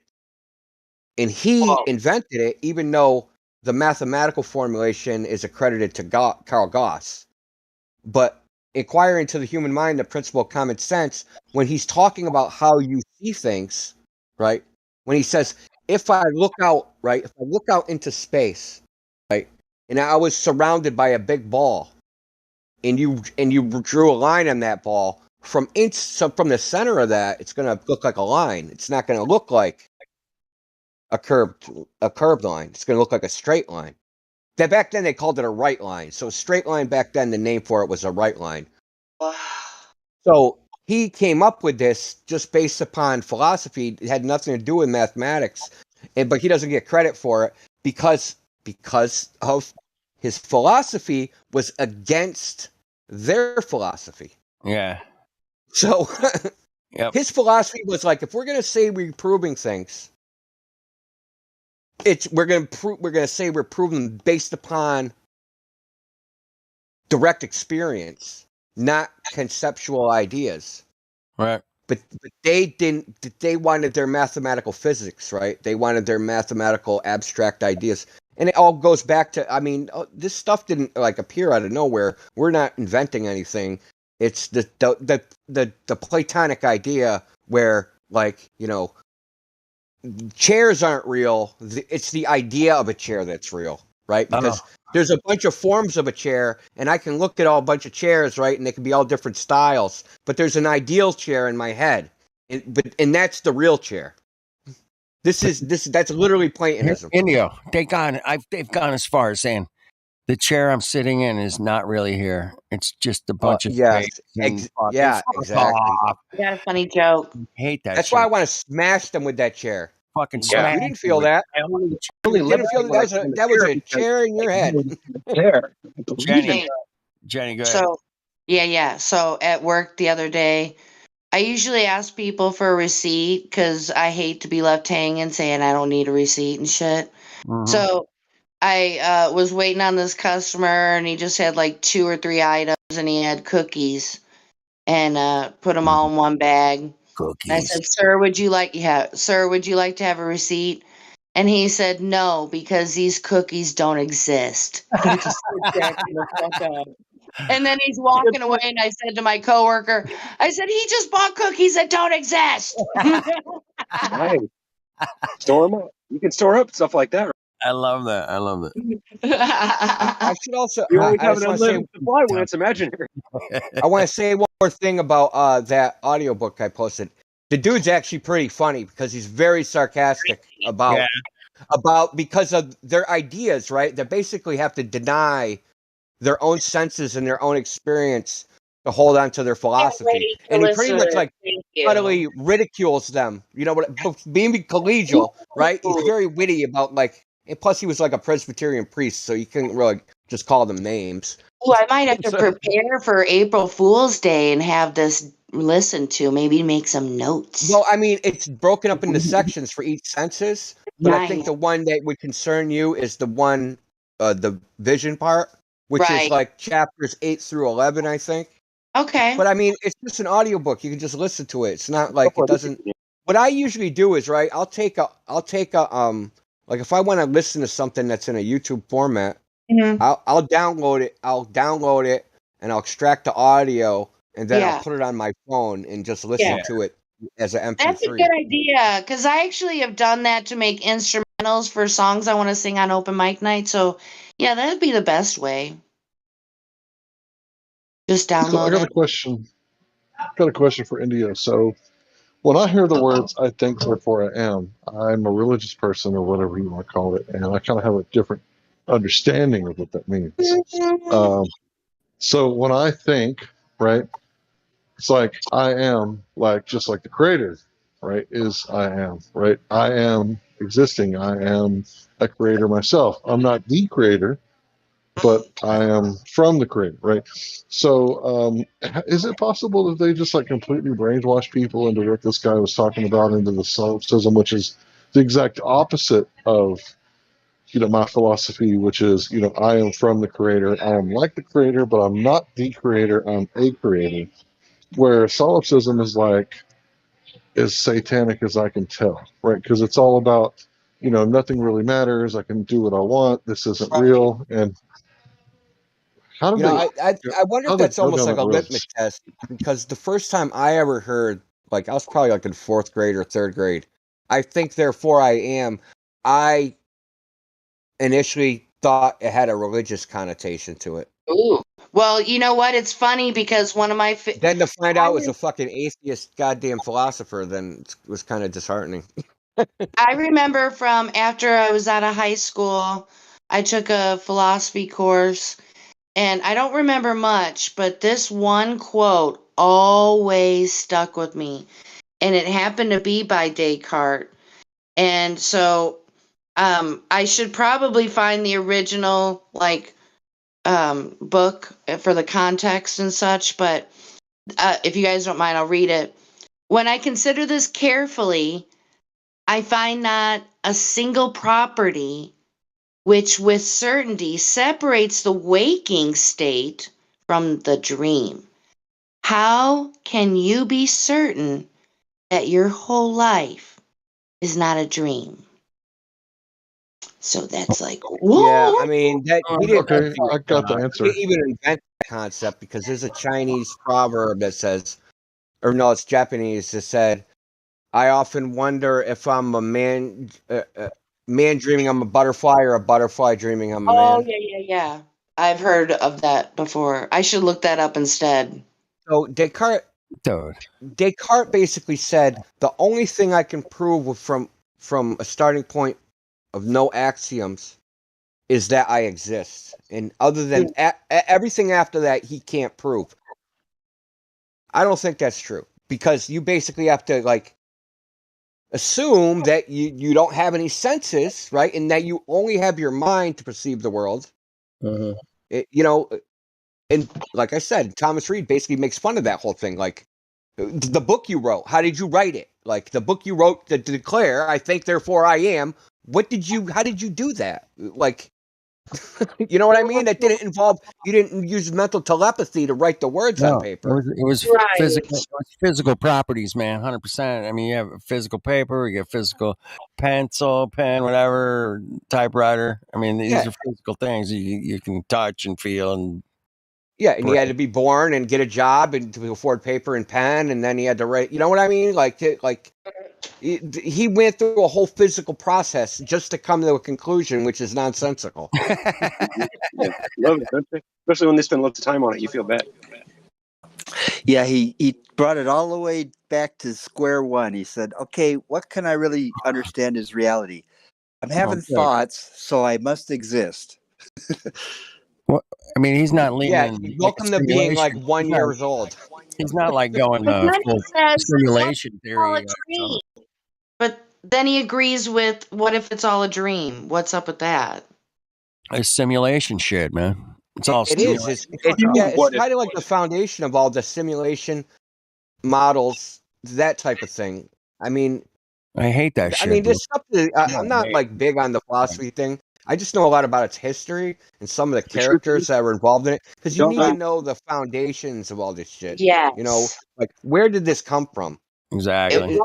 And like, where did this gravity thing come from? Okay, raised by wolves, y'all. Okay, there was a part don't in ascribe it season to Newton, 2. because he didn't want you to. There was a part in season 2 where it showed they even referred to it as electromagnetic. It was a barrier, and so one of the necromancer, she put her scream out, and you could actually see it, and it was a honeycomb type of formation. It was pretty like, whoa. Alrighty then. Far out. Hollywood's really good at that shit. Fucking And bad. Fuck you, Hollywood. Fuck off. They did some great weird how everything that they CGI, claim first and I'll just is tell you never- that it's a lot of Gnostic serpent seed theory, and it's good stuff. I've been looking a little bit into a little bit of stuff for you guys, and I don't know. It seems like it's with me, and some of the commentary that I've heard, it's like they're way normie, and it's like, oh my gosh, it's like they don't understand why the movie or the show is called Raised by Wolves after the end of the second season. Like, I'm not listening to you. First episode, I knew what it was about. So Jen, I actually found they're already it's already in MP3 format if you want. Oh, okay. So you can probably just like download it. You can just go right to the site and just download the section you want. Oh, nice. Thank you. So the I'm seeing is like 5 MP3s. Okay. I think Could it looks somebody like the send total that to amount me? of time is like 5 hours. Can somebody send that to me because my hands are busy, please and thank you. Yeah, I'll DM you, dude. Right Yeah, on. because I'm always sending you some good stuff into you. Yeah, I noticed. Right on. And I India. never have time to frickin' watch it. Hey, So I did see that so- Eclipse one. I've already seen that one that you sent me. Hey, it is pretty badass. Indio, man, you drop a 10-hour fucking movie on my ass? Really?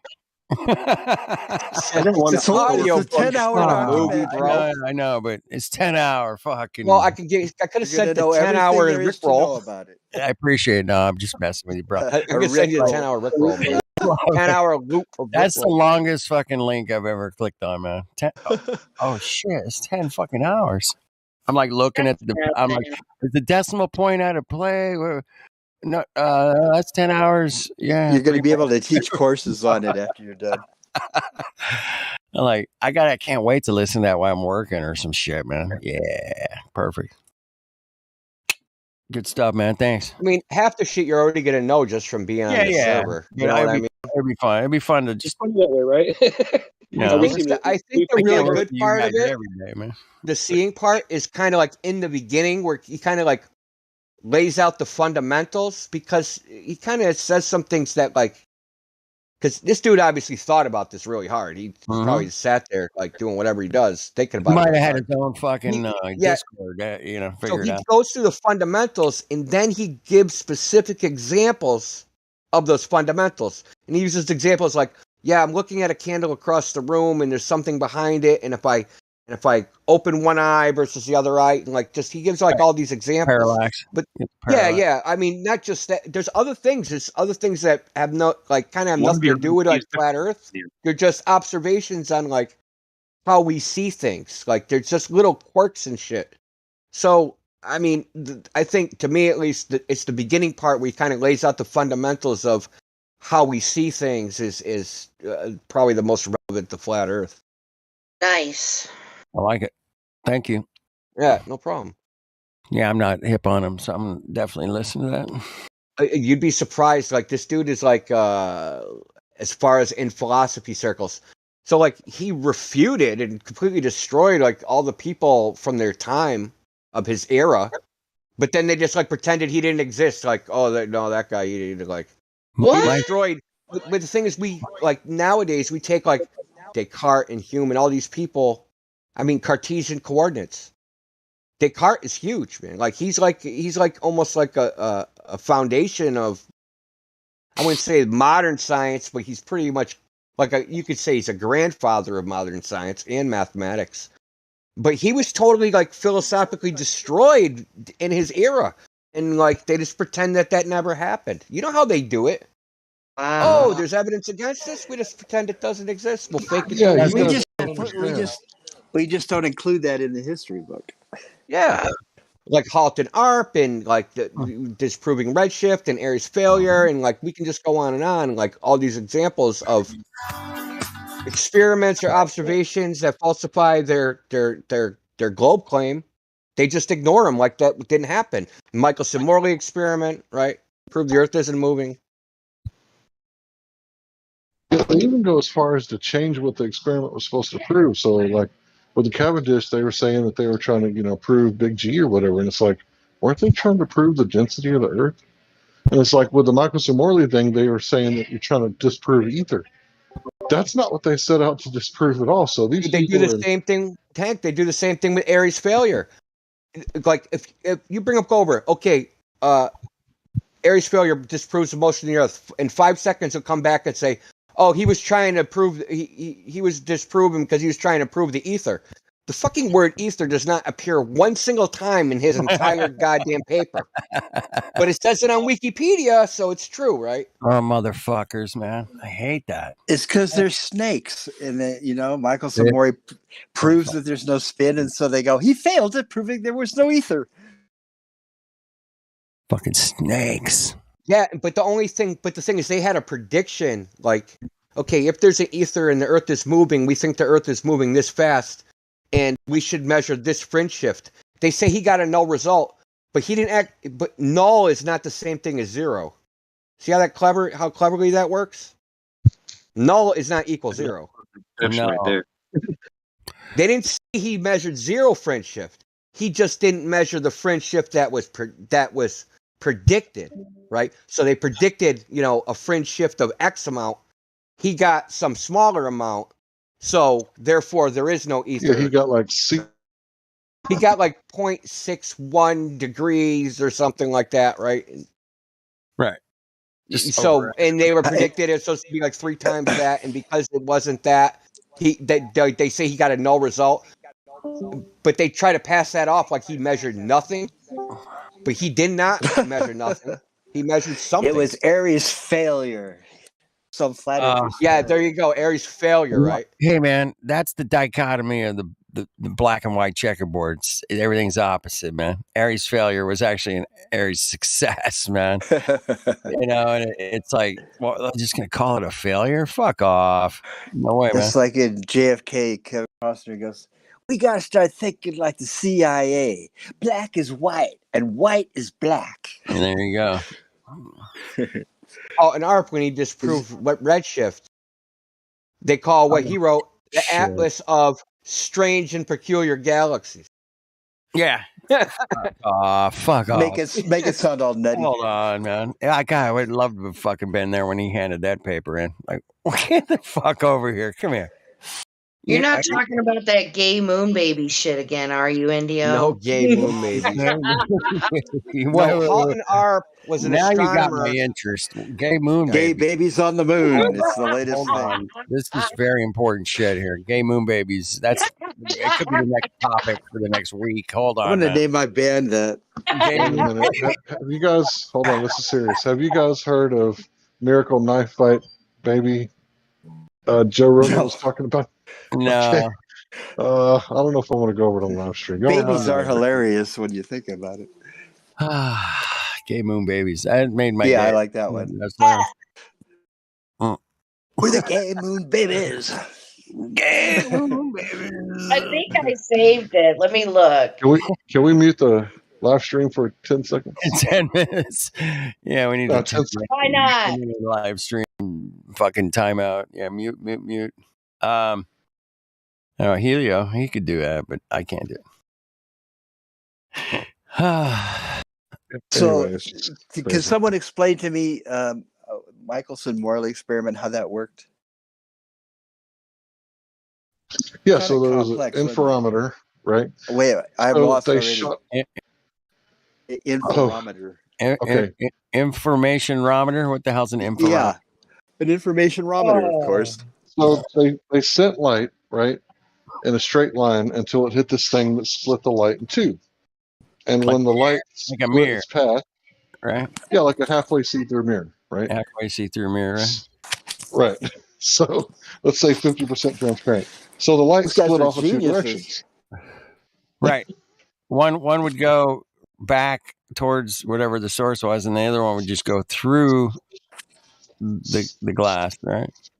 Right. So the theory was that they should be out of sync because the light is going to travel faster with the ether than it will against it.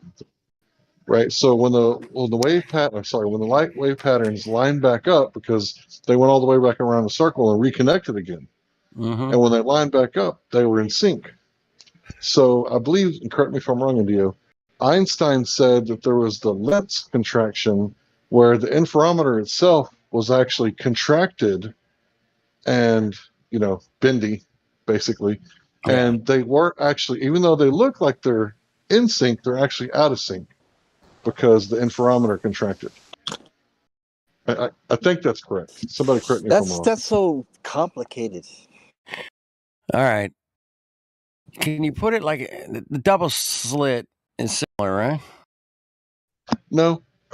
So the light should have been, if the Earth was moving through the ether, the light should have been out of phase, the two lights, when they got back together.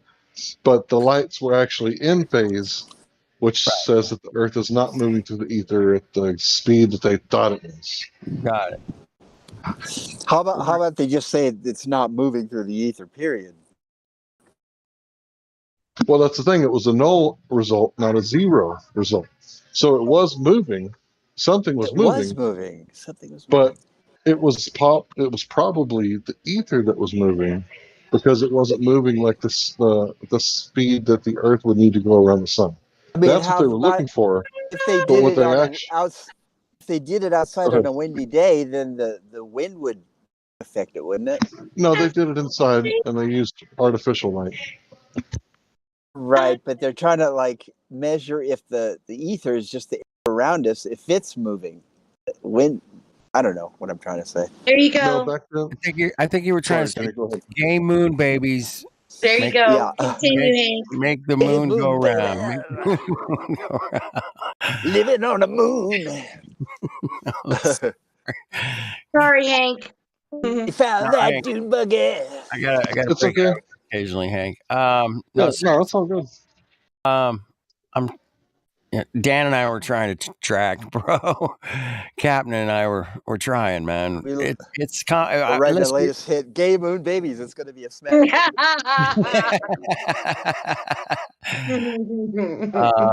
it's gonna go real well with the LBGQTFWQT whatever. Chop it up, baby. I see.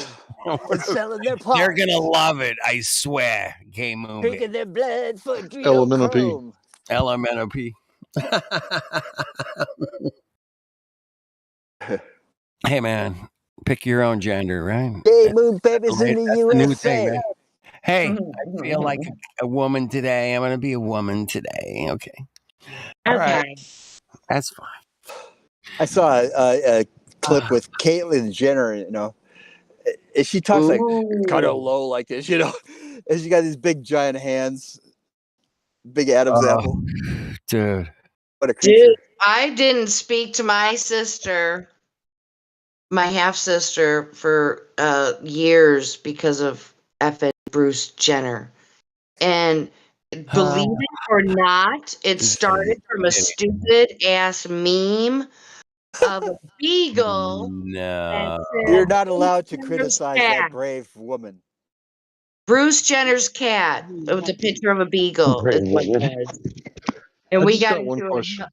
fucking Facebook. Oh my god, that's why I don't go on Facebook. Now you don't even talk That's to your why I sister don't go on anymore. there either, man. I just got one question. So men can't talk about abortion because they don't have uteruses, but trans women can, but they don't have uteruses. That's right. Men can have babies and they can breastfeed with it. Yeah, that's not going to work out. I think Jamie Jamie had a good question yesterday. He said if you got your junk cut off, could you get ovarian cancer? That's being no. It's like that's a good question. No. Oh, that's so ridiculous. People have lost their mind. That's not as ridiculous as it sounds, because if you know Jamie, he's being totally like Jamie is like totally like truther, man. He was being facetious, man. Oh no! I don't think that's funny, man. It was like if you're a man and you cut your stuff off to become a woman, can you get ovarian cancer? That was kind of funny. Anyway. Oh, that must be a guy thing. I'm sorry, I wasn't trying to ruin it. It's kind of like a dad joke. All right, well, moving on. Yeah. Tough room. Tough room. Tough. So the word on the street is that tires are not meant; they're not made to contain anything. Ooh. That's right. Tires. Come on, tires contain nothing, and then nothing contains the tire, and it's fun. It's amazing. Hey, you want to Wait a hear? minute. Tires contain nothing, but nothing really is something. Sorry, go ahead, bro. They're saying is Got that it. that It's You're like the correct. Big Bang. tires are Nothing. designed to Nothing contain is gas everything. pressure, right? Yes, they Right. are. So, but according to the Globers, no, they're not made for that. Yeah, you don't even need the tire part. You just have the air Dude, next do you to guys other remember? air. Do you guys remember when Wolfie goes, "Hey, I'll show you gas pressure or something," and he filled up a tire or something? You know what? Does he come around here anywhere anymore? No. No, he's gone. He Long Check this. gone. You guys check this out. I got a flat earth story. So I'm arguing with these guys on this other server, and I go, "Hey, I was talking about the ISS." I go, "Okay, how high did they say that thing goes?" They go 250 miles. So, and then I find out it's in something called the thermosphere. Then I ask Google, how hot what's the temperature in the thermosphere? And it says like 3,600 degrees. Right. Then I typed in what temperature does steel melt at? Right. 1,800 degrees. What about So aluminum? What about I love aluminum? that one. So then I go to these Globers and I go, the thermosphere is 3,600 degrees and steel melts at 18, and you're saying the ISS is just flying around the thermosphere for the last 20 years straight, 24/7. Yeah. How do you explain that? So here's the explanation. Houston, we have a problem. So they go, oh, you're talking about heat. You're not talking about temperature. up in the I think wait. we'll talk about that. Up in the vacuum of space, there's point. no atmosphere. So think the little atoms bouncing into each other. There's way less of them, so it doesn't actually get that hot in the thermosphere. Then how do they measure it? How do they measure it, Hank? How do they measure it, Hank? How do they measure Yeah, of course, there's no measurement. So then I go, okay, well, wait a second. If this ISS is going 17,500 miles an hour, how are you going to open the hatch and crawl outside and do a spacewalk and all that stuff? And why is it looking like it's just sitting there doing nothing and going 17,000 miles at the same time? So because I'll tell you why. Because it's Disneyland, man, and Disneyland you can do whatever you want. So now they listen to the explanation. Though, that's the crazy part. So they go, well, you're going 17,500 miles an hour too, so you wouldn't notice the motion. I'm like, good God, the globe is dead, you motherfuckers. Globe is dead, you motherfuckers. The globe is dead, bitches. Sorry. I hate to be a cock about it, but These people that when something just turns out to be a big fat lie and they're just scrambling to just big prop it up. fat ass lie, and it's fun to watch them scramble, bitches, because your shit's over, man. Sorry. And then when they talk to you, they're like, well, give me one proof for the flat Earth. I'm like, I'm not even going to start there with you. It's so dumb. It's ridiculous. I mean, we're 5 years into this research, and 7. You haven't seen what 7 the years proof of the flat Earth is.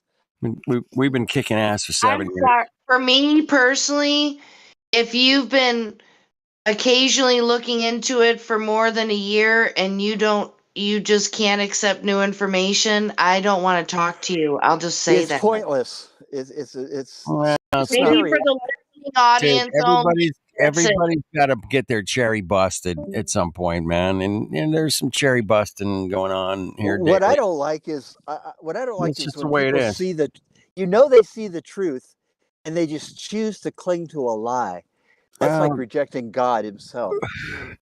People think movies are real, man. People think movies are real. People cry at movies that are cartoon movies. Well, people think that the Oscar was real, and people cry at cartoons. Yeah, but most people know that the movies are. Oh, the rabbit died. Oh, it's a fucking cartoon, man. Stop it. People think that Will Smith actually slapped Chris Rock. Like, Man, being staged. psyop. I don't think you did. Oh I think you made it man. okay to smack people for speech. I think they're Yeah, trying to Oh, like normalize it. I've that yeah. talked was about They're it a few putting so times just to good. they see what putting people I they're think. like putting your that out. thinking, Hank. I like your thinking. Hank says it's going to make it normalized for people to slap one another. Yes, I came up with that idea yesterday. I Sorry, thought but if All right, they're saying like it's perfectly Not normal. impossible. Just if someone says something you slightly don't like, you can just come punch them in the face. Now, I think yeah, it's a way to mute the Distract. no, it's a way to actually mute two purposes. poor One's a, sportsmanship. one is a political stunt. The other is the to try to silence to stop Dissension. censor the comedians of what The they can and cannot comics. say. Yeah, like they're trying to tell comics not to joke about. Forget about it. What are Yeah, you yeah. talking about? This is stand up Oh my comedy, Yeah, god. man. because It ain't. stand-up comedians and music is the last bastion of free speech, as far as I could tell. Well, I Because think I don't think art in general anybody. should always be free speech, right? Hey, Otherwise, it wouldn't be they've art. reeled these comedians back pretty hard. They're scared to say anything now. I have a different That's true. opinion. If you look, well, yeah, some of them are. Guys, I have a different opinion, and I talked about this. It was earlier or yesterday. Sorry, but I think it's some sort of initiation thing. They do have those kind of deals, Well, see, the thing is Will Smith likes to keep his shit private, and he gets really upset. He got really upset with his son allegedly for being open about his life or semi-open with his life. But Will and Jada actually have an open marriage, and Yeah. I think the comment went a little too deep because I heard that some people were taking that joke as a stab against people who are gay, women who are gay. Like when that came out, the G.I. Jane or something. Yeah. So that's a big ticket topic area right there. So I don't know. I just thought Will Smith, if it was real, he was being very unprofessional. And if we're talking about sportsmanship being a real poor sport, but I think it was an initiation thing. I think we might see some good things happen with Chris Rock soon or something because he was humiliated. He was humiliated in front of the whole world, and humiliation is one of their things. Right. So, So we have a new person called Phyllis. Yeah, I was gonna say that, man. Men don't So those- slap people. Hello? yeah, it wasn't a punch, it was a slap. That's a humiliation. Hello. Yeah, we're trying to Sorry. get Yeah, back to to the flat Earth, person. Jen. Sorry. Yeah, no problem. New person, welcome. Hello. How's everyone? Skechers? Are you sketchy, Huh? Skechers? Yeah, Skechers. I work Yeah, at but are you- Skechers. But are you sketchy? No, I just work at Skechers. Okay, I don't even know what that is. Hey, can you Some hook of the me most up? I want comfortable some tan shoes. ones. Are you guys Those flat? lightweight Skechers are some of the most comfortable shoes you'll ever wear. I know. Okay, so are you asking us if we're flat earthers? I know you're lying. Everyone's a flat earther, whether they know it or not. Nah, I heard that there's some people pretending to be flat earthers here. You know, like there's Yeah, LARPers. we get that from time to time. I don't know why they do that. But I want to know. I want to know Because it about the feels flat good to be earthers. right sometimes. Okay, so we have people that come in here pretending to be flat earthers, and then they say ridiculous thing, and they try to do the guilt by association thing, right? So if I Yeah. pretend to be a flat earther and act all crazy, then people are going to think all flat earthers are crazy and ignore them. So that's kind of like what the Flat Earth Society does. Do you know what the Flat Earth Society is?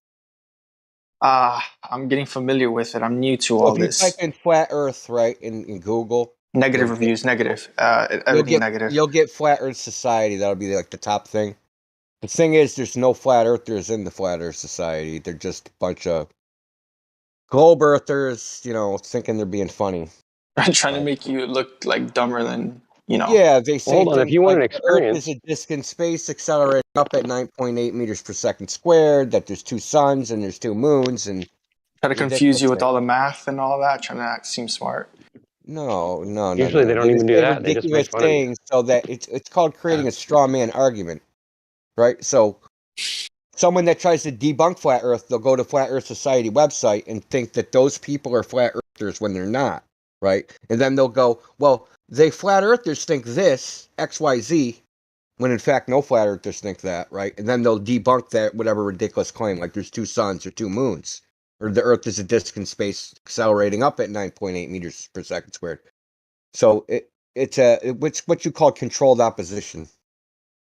They're not actually flat earthers. Let's put it this way: I've been flat earther for 5 years. Never met a flat earther in a flat Earth society, and I know thousands of flat earthers. But wait, okay. So you believe that?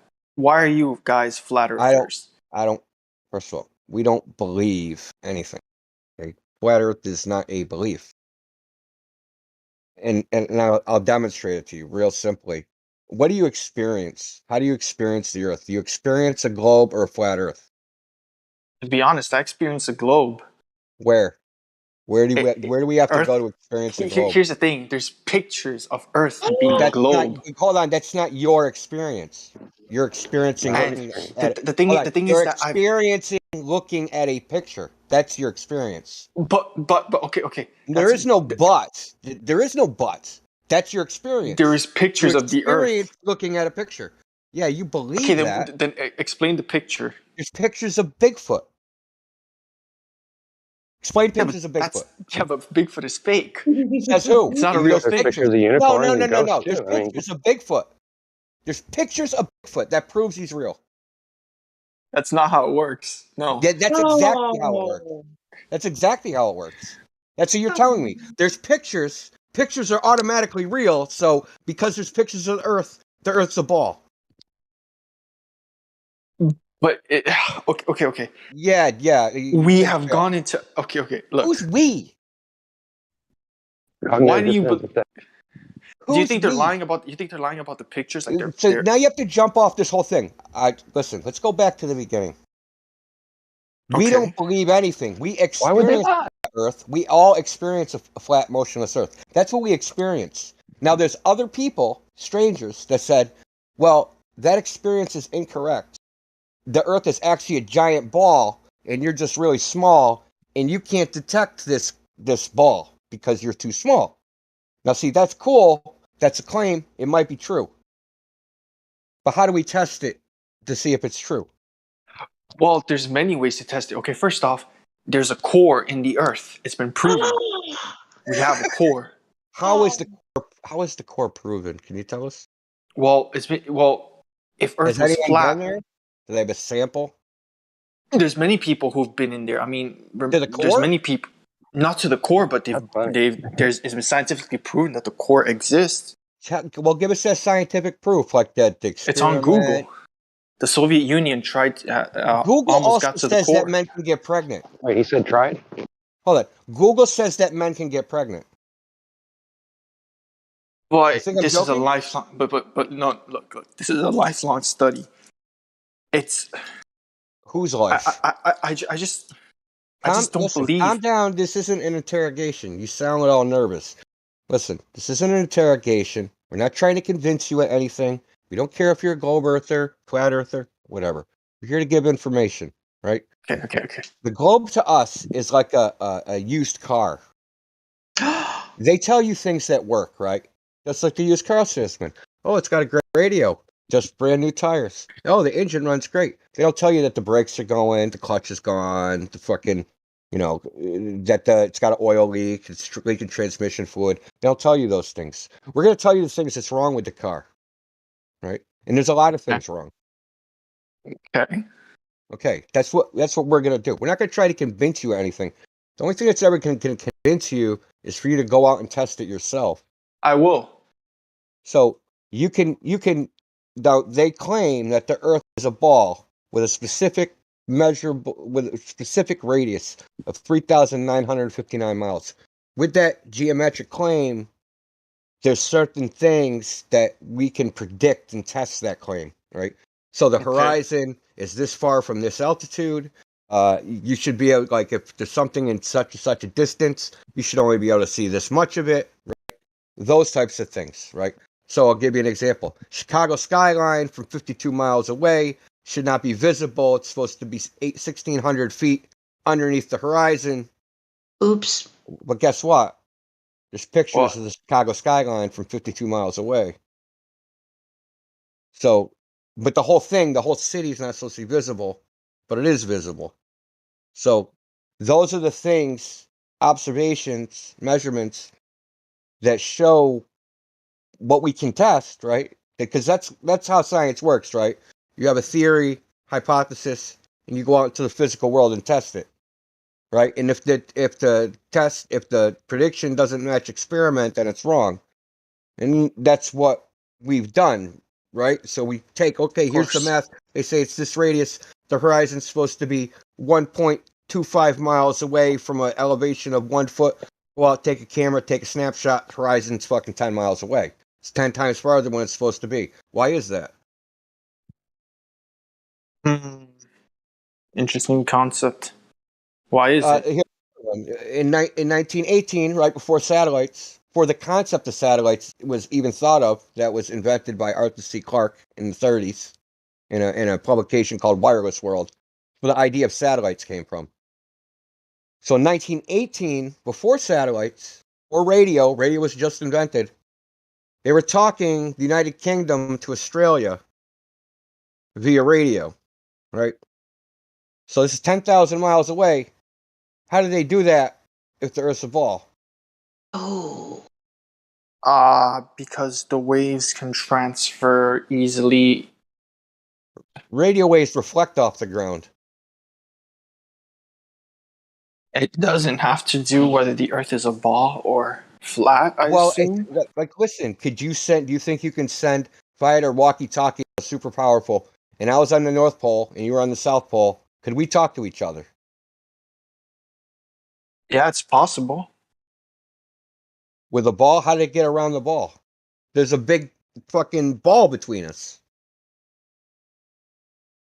Right? You're upside down to me, and I'm upside down to you, and there's a fucking 8,000 mile diameter fucking ball, according to you, with a molten fucking iron core in it, and somehow our radio transmissions went through that ball, and you picked them up. But if anything, the ball would make it easier for the waves to travel. How is that exactly?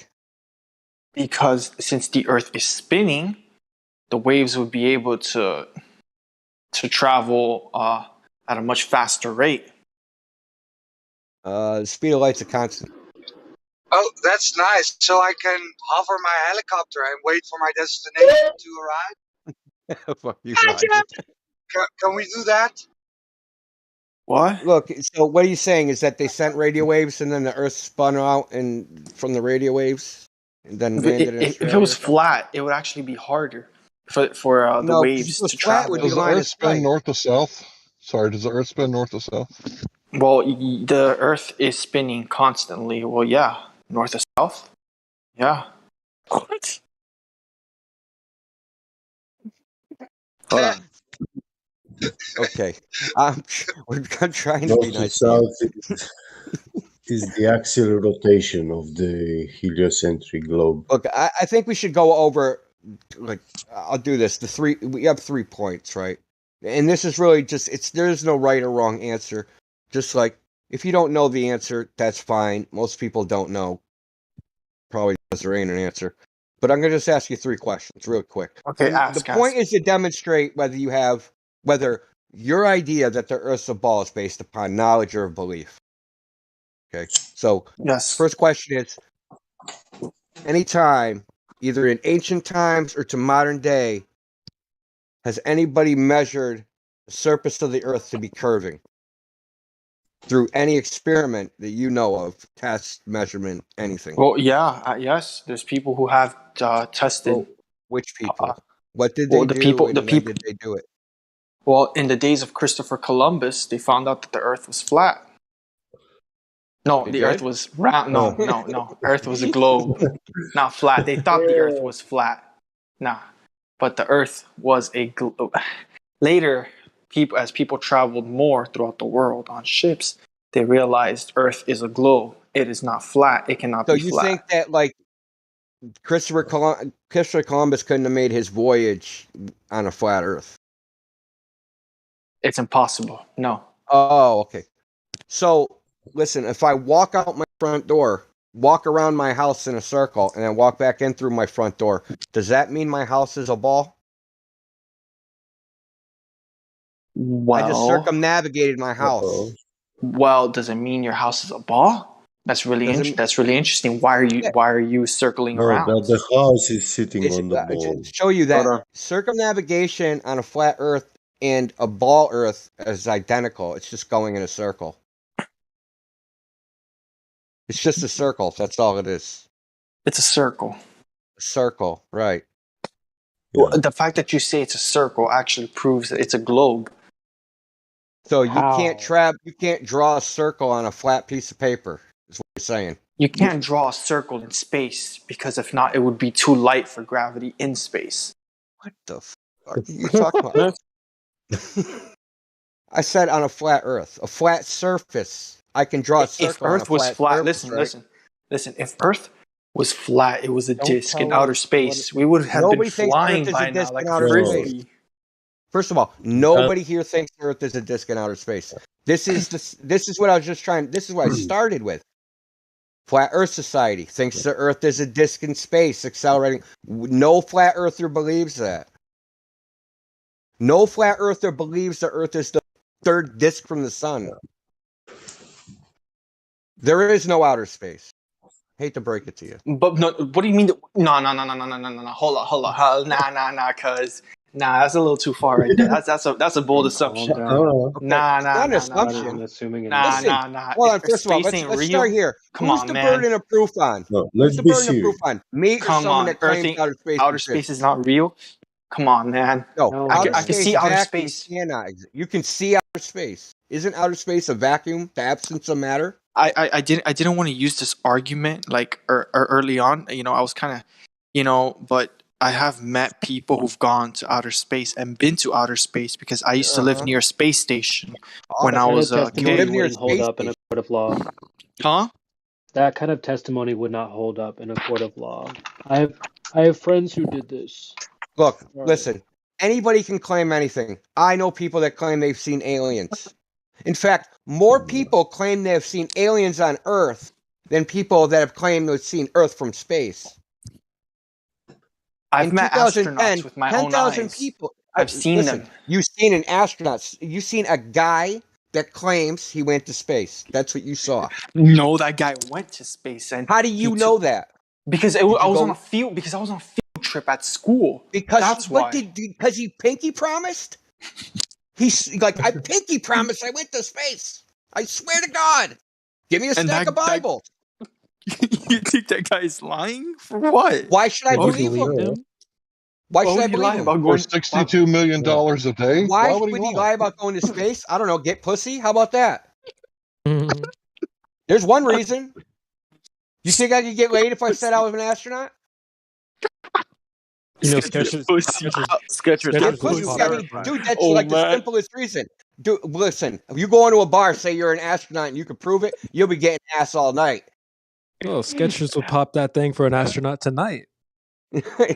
He's about to launch himself. When I was a kid, we went on a school field trip, and the whole class met an actual astronaut, a guy who went to outer space. Wow. Why would he lie about that? Why would you believe that? I met a guy named Abraham Lincoln, right? He was the same height, right? The same weight. Right? He looked just like him. And that guy said he was Abraham Lincoln. So I met Abraham Lincoln in the 80s in the school in the world. Except Skechers. Let me ask you a question, Skechers. How can you verify that he went to outer space? Because he showed pictures, evidence with this crew. Right. So you believe in Bigfoot then, This guy right? showed actual evidence of going into outer space. You want me to show you a video of Bigfoot? Guy was first-hand proof that. Do you want me to show you a video of There's a Bigfoot? guy that exists in the world that says he went to space. That's proof of. There's a guy in the world that says he went to space. So fucking what? But why would he lie about that? Why? Why would you believe It that? doesn't matter. Okay, I'm well, not let me in. ask a Listen, question. I Have am you ever under no watched moral Moon? obligation to believe the fucking outlandish claims of strangers. Facts. Why don't you believe that I met Abraham Lincoln? I mean, the guy told Because me his Abraham name is Lincoln is Abraham Lincoln. dead. How do How you do Yeah, know? you but the know? guy He's got told me pictures. dude, I met the guy. He told Some me his name people was say he Abraham was a Lincoln. vampire. How Why about would And he you that? know lie what? about that? You know what? When I asked him Why who was would the he lie? president when he was a kid, he couldn't answer. And the teacher got really pissed off that I asked that question. So we were supposed to be asking questions. But better yet, Skechers. I have a unicorn in my garage. Oh. He Okay, wouldn't lie about that. That can't be a lie. Okay. Guess There's what? Guess what? no I way he would shook lie this about guy's that. hand, and this guy looked at me, and he said, "All he said." This Did guy. he say really, really swear? I mean, like, what did he say? Like, what does it matter? What he says? Because guess what? He actually went to outer space, unlike you. No, Listen, dude. he says he did. You believe it, and that's What? it. You That's just where believe it it. literally ends. It's To not believe proof of it. Why anything. would he It's lie? proof Don't you you met a guys guy Why would you that believe claimed that? he went to outer space, and you believe his bullshit story. That's all. Because he That's worked all. hard all his life. Wait, He had wait, multiple degrees. He was passionate about space and Skechers. exploration. He was a Wow. hardworking In American. the Such a He was a believer. hardworking wait, American. You guys, went to wait. work with him too. That's what I makes actually him have so I have a lot of difficult to respect for shit on him, right? astronauts. I Because have a lot of you're such nice. I'm sure you do. Yeah, I I have a know lot of you'd respect pop for the that. astronauts at NASA because to Skechers. go to outer space, that's not an easy thing. That's Nobody's takes a been to lot of outer Skechers, bravery. space. one moment. I Nobody's want been to to ask outer you a space. question, please. Can't go to a place I that want doesn't to ask exist, you. dude. Ask. Mic check. Hi. Yeah, Skechers, I Okay. want to ask you a question, please. Ask. Can going to space be fake? No, space is real. It's out there. Yes. Well, This is that It's kind of like means, a does religious that mean that nutcase. Hollywood are going to space? You can go to space with a rocket. Like they shot the movie Gravity into space? Nah, gravity was CGI. Wait, you Oh, said it couldn't be CGI. fake. Yeah. No, it was So real. it That was can be real. fake. Anything can be faked. A war can be faked. Oh, that's not what you just Any- said, though. Oh. Oh no! You're not gonna Open give me the that corner, argument my friend. because Wait, you said it couldn't be fake. Finally. So you saying Doesn't anything can be Gravity fake? looks better than NASA videos? NASA videos are real though. Like it's real. How could it be fake? Yeah, Why would they Well, fake it they're that? about looks as real as better. But Bigfoot. can it be fake? Can it be fake? It can be fake, but why would they fake it? Why? Okay. Yeah. Ding, ding, ding, ding, ding. All the They got a technology budget we of have. $62 million a day. You know what that equals out to? How much? Almost $3 million an hour. Do you think you would lie for $62 million a day? You think you might fib a little bit? Except astronauts work hard all of their life. If astronauts knew space was fake, they wouldn't go to space to begin with. That's a goofy testimony. Wouldn't hold up. Dude, you're There's people who telling work. me, bro. You're There's people who telling me. work all their Think lives about what going you're to saying. go to outer Listen, space. you have no Imagine- idea what this guy does on a daily basis. He's some random fucking dude you met and shook his hand. He said he went to space. So fucking what? I'm gonna be Doesn't honest. mean That He was inspired an me. actor. Meeting that guy, I remember him. Like that's my childhood. It inspired me as a kid. Okay. You know, this is a hardworking American. Okay, we Let This get me guy it. was Listen, brave. Let me Oh, ask wow. you a question. This guy. Let me ask you a real simple question. You brought up Christopher Columbus. We have Okay. statues built for Christopher Columbus, right? Because he supposedly discovered America. Who discovered outer space?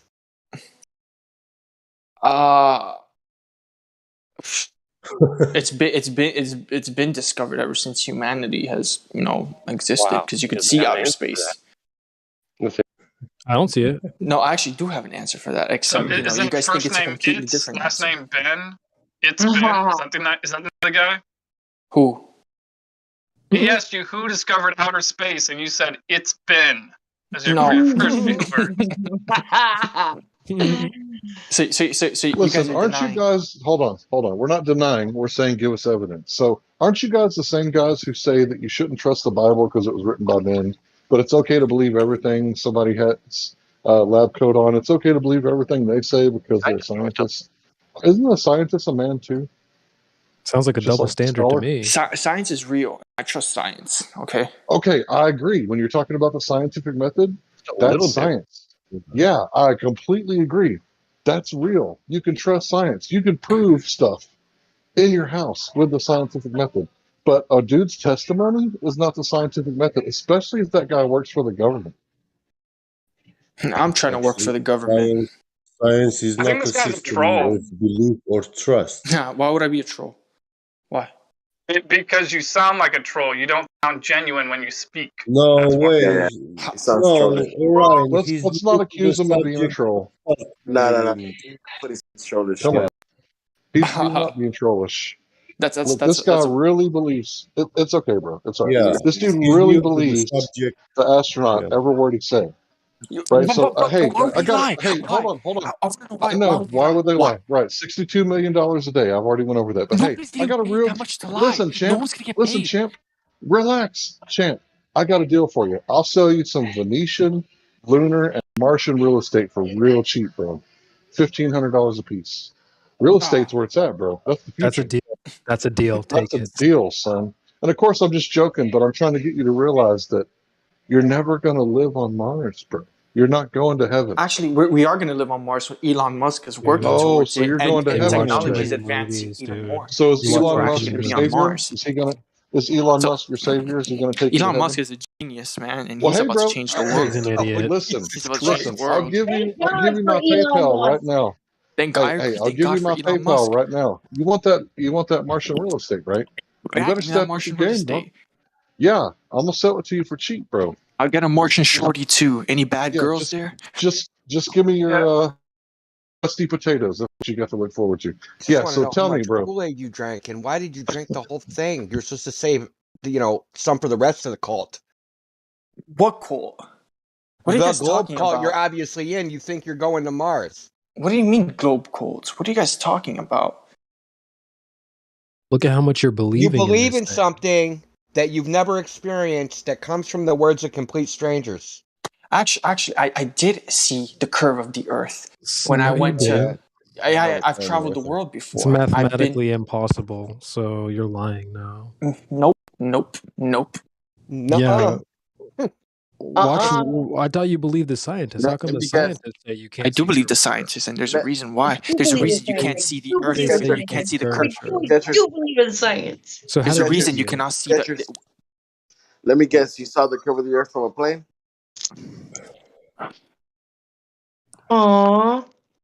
Choose wisely. Actually, You I've said you been believe the there scientists, many right? times, Sat on and the yeah, beach under I his did foot. see the curve. I did see the curve. There's a reason you can't see The from scientists say far you can't away. see it. You know why you can't see from far away? Because you know what? So how did you see it? The Earth is a globe. There's a curve. That's why you can't see far away. I think So when how you did you repeat see it it? enough, it'll come Have true, you don't heard you? of angular resolution? Look, if you had a ball that was 6 feet tall, right? How Okay. high, if you rescale that, right? An airplane above the Earth that's got a diameter 8,000 miles. If you had a ball that was 6 feet tall, how far would that airplane be above that ball? You tell me. 1/100th of an inch. Cap. Do the math. 0.2 Ab, you millimeter. think I'm lying? You think You I'm like lying? math, right? Do the math. It's basic fucking math, dude. Just do the math. Okay. See, when people say they see curve from a plane, I call them tiny earthers. Because the only way you could see curve from a plane is if the Earth had a radius of 400 kilometers. Oh.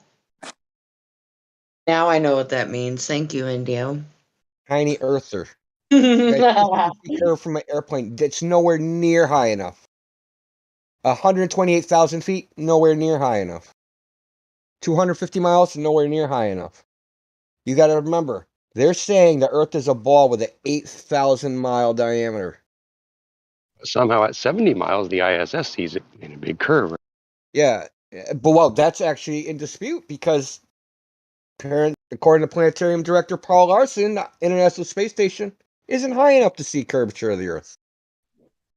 And that's what the math says, that is not high enough to see curvature. You're not going to see a curved horizon. Almost like there's another entity that claims to be spacemen that aren't really affiliated with NASA.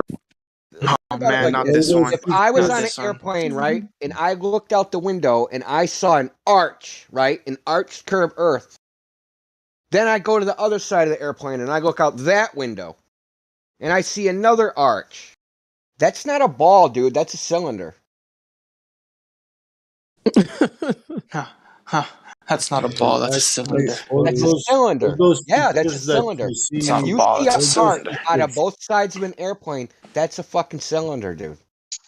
all those pictures that you see NASA showing real. taken from high altitude. No, I'm not saying they are not real. You're in a cult. I'm telling you what they are. All those pictures from high altitude, yeah, they are from the military complex, the Project Argus IIS, the God of 1,000 Eyes. It's a high altitude drones with a 1.8 gigapixel camera. Those drones are flying into the stratosphere at very high altitudes. Mind blowing. So listen up, Sneakerhead. Yeah, they They've had had one hot floating air over balloons. Kabul, Afghanistan for a while. And NASA Sorry. is the first entity that was given access to these photos after the military actually censored what they wanted to. And NASA took those pictures and they worked with them to show us those pictures that we actually see from NASA. They haven't taken them. It was the military complex that took those pictures. And why would the military complex want to take those pictures? Spying. Is that not obvious? Okay. Like, I was hoping you wouldn't say that. Oh man, because they want to hunt down all the flat earthers. Monitoring. Oh, yeah. Bro, what? That's why they take them. Okay. Look, let me ask you a question. Do you know how science actually works? Like, science works by a principle called falsification. Is that you try to prove your scientific theory wrong. And there's a reason for this. And I'm going to give you an example. And this has come up with a philosopher of science named Karl Popper at the beginning of the 1900s. So, say my scientific, my scientific theory is all swans are white. Mm-hmm. Now I go out and I look for white swans. That's not how I test my theory. I test my theory by going out and looking for black swans. Because all I have to do is find one black swan and that proves my entire theory wrong. No matter how many white swans I find. I can find 1 trillion white swans. If I find one black swan, my theory is wrong. So this is how science works. A scientific theory has to be falsifiable. And the definition of pseudoscience is claims or theories which are not falsifiable by scientific experiment. Now you sit here and you say, these space pictures are real. Okay, great. Can we falsify that claim by scientific experiment? Can we do a test on these images to tell if they're real or not? Can we falsify some astronaut's claims that he went to space? Let's use the scientific method to test. No, we can't. Listen, let's use the scientific method to test the claim. We can't test them because the reality. Did you just really say that? Yeah, I actually said that because there's a difference between reality. Because there's a difference between reality and what you want it to be, and the reality is what. Aren't you actually proving that something can't possibly be true? That's what falsifying is. Yeah, are you listening to Indio? Better question.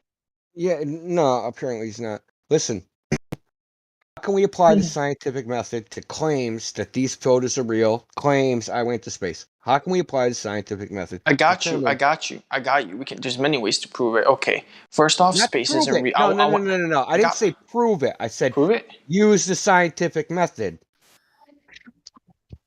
Using the scientific method is a test we can do to disprove it. Use the scientific method. Means. How can I disprove the photos? There's many ways to disprove the photos. Okay, you know what the scientific method is. Tell me one technique I can use so I can take one of these space photos and apply this technique, and if I get a certain result, it disproves the authenticity of the photo. There is none because that's reality. That's the real. That's what you're telling me is no photo's authenticity can be disproven. No, those pictures are real. They were taken from outer space. Why don't you get all of them? Can any photo authenticity be disproven? Any photo. I really do want to believe the Earth is flat because that would be really cool. It would like Not a mess with my desire. It's what I experienced. It has nothing to do with a desire. But Yeah, we well, don't Answer the want question. to believe. Answer the question. He doesn't want to answer the question because he knows what's the the answer. question? What's the question? What's the question? What's Just the question? listen, maybe you You've wouldn't been have here to be before. I told again. recognize your voice. Okay. Next. I recognized your voice 30 minutes ago. You've been here before. No, Not I the haven't. ADHD shit going, dude. The ferret on meth. No, I've never been here before. It's my first time.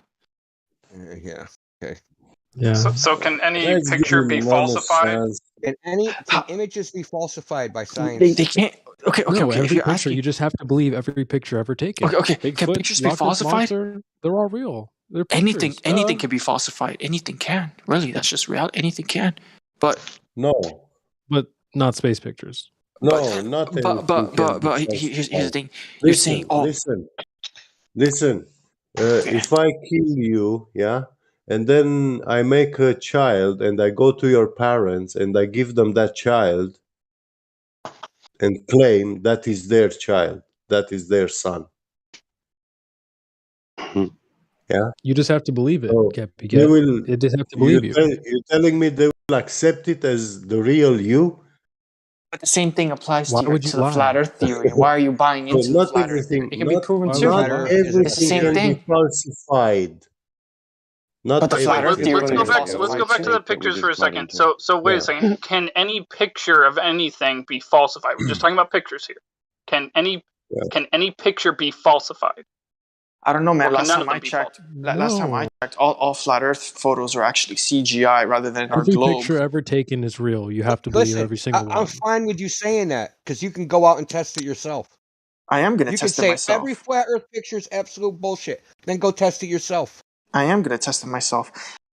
Mm. I live on the coast. I live on the coast. So where I live, we got lighthouses. So I'm going to test it out for myself. Hey, you want to know what's even better? There's a What? website called marinetraffic.com. It'll Nah, I tell don't you I where don't a want it. boat I don't is. want it from the website. I want it real life. I'm going to test this out. Dude, I want it real no. life. You can go look at a boat in real life, Listen. and in real time, it'll tell you where that boat's coordinates are, and you can look and see and measure the distance to that boat. So you could say, hey, that boat is 30 miles away. It's supposed to be 470 feet below the horizon, but I can still see it. That's what happened to me. You can still see it because you're not that's right, far a enough. boat, 30 miles. Yeah, farther. 30 miles. From 30 miles at a 50-foot elevation, the globe math says that the surface of the ground is 470 feet below the horizon. So that means the only thing I can see has to be taller than 470 feet. No boat on Earth is 470 feet tall. You're right. You ever seen a 47-story boat? Nope. And you never will, because they don't make boats that tall. So the first time I ever tested, this is what I did. Went to the beach, did observation for 30 miles, and that's what I saw. And what if Sketchers, you can't say the Earth is so big if you don't know the radius. Yeah. What's the radius of the Earth? Man, I don't know. You don't know, so you can't just claim, well, it's just so big. Like, but here's the thing: you can't know how claim big that it is exactly. You can't claim that the Earth is flat either, because you don't. If the You Earth were was flat, not. then you You don't were know the saying it's radius not of that curvature. Earth either. You don't know the radius of that disc. Flat's not a disc. With Skechers, it's not a claim. It's an observation. We observe the Earth is flat. The claim is that it's a ball. I'm on No flat one in Earth. here is saying it's a disc, goofball. You're the only one saying that. Sketchers. Listen, if I tell you that the Earth has a Becomes funny radius now. of 3959 miles, 3,959 miles, would you be able to tell me the arc curvature, overall arc curvature of that ball? Yeah, I can tell you. Yeah. So can you tell me what's the arc curvature for a ball with a radius with 3,959 miles? I'll tell you how. I'll tell you right now. Now, what's the curvature for that? The curvature. arc curvature. The curvature would be about, let's just say about 23,872 feet mile long. And this nigga, dude, this guy's tripping. And then right there, I was like messing I with you. don't think you right understand. I don't think you know geometry. Basic geometry of the sphere. I don't know geometry. You're right. I don't know In geometry. I don't know. You're right. So when you guys talk to me about numbers and everything, that's strike two, bro. We have issue because you don't know like fifth Wasn't he the one grade talking about math earlier and how it proves stuff? I think we're this is fifth one or strike. Sixth I'm gonna be real. grade. I can't do basic math. I'm gonna be real. I think that's two strikes. No, here's the deal. this is not basic math. This is like fifth or sixth grade mathematics. So let me help the guy out. Everybody should know. Can you If you search work, Nope. yeah, a job. If you have a job and you work in a company, this is something you should know. You get me? Dude, no one's gonna hire this guy. Go ahead, Hank. Actually, I am already in the process of being hired. Oof. I'm gonna work for the government. Actually, I'm actually Space Force. How you gonna do that? Actually, Space Force already being hired. I was about to join the Space Force, but didn't want to. But anyways, that's another topic. Who cares about that? Point is, I just disagree with the flat Earth. But you don't know what flat Earth is, though. You can't disagree with something that You you don't can understand. be ignorant. I give you that.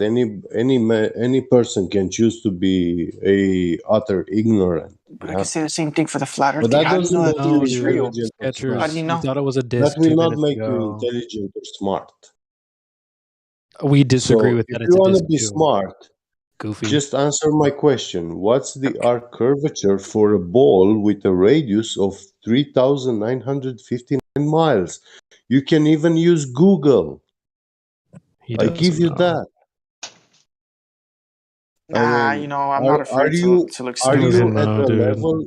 Listen, are you at the level where you don't even know how to address a question to Google? Why would I want to Google the question? Because you don't know it. What's the point? You don't know fifth grade The math. point is you're in a flat Earth server, Geometry. right? And you're automatically, even though you're ignorant, you're automatically like refusing We're to look trying at to have an intellectual conversation, yeah? Okay. But you are not here for that. You claim that you come here to find out and learn, to know more about flat Earth, what actually is, and we are trying to explain to you, but we find that you have zero knowledge about mathematics, like basic. Every ordinary person on the street, they know the radius of the circle formula, the circumference, I don't know diameter. I don't know formula. Yeah. I don't know formula. I don't know. I got to stop you right there. This is American. There's guns in our areas. And, Yeah, I'm American. Yeah. Well, that's not an excuse. Maybe in not Germany. To know. Well, maybe in it's Germany. It's not an excuse. Yeah, Americans invented orbital mechanics and space flight astronauts and stuff like that. You just see them in cartoons on TV, but you verify nothing. So that makes you a fanatic, a blind believer. Yep.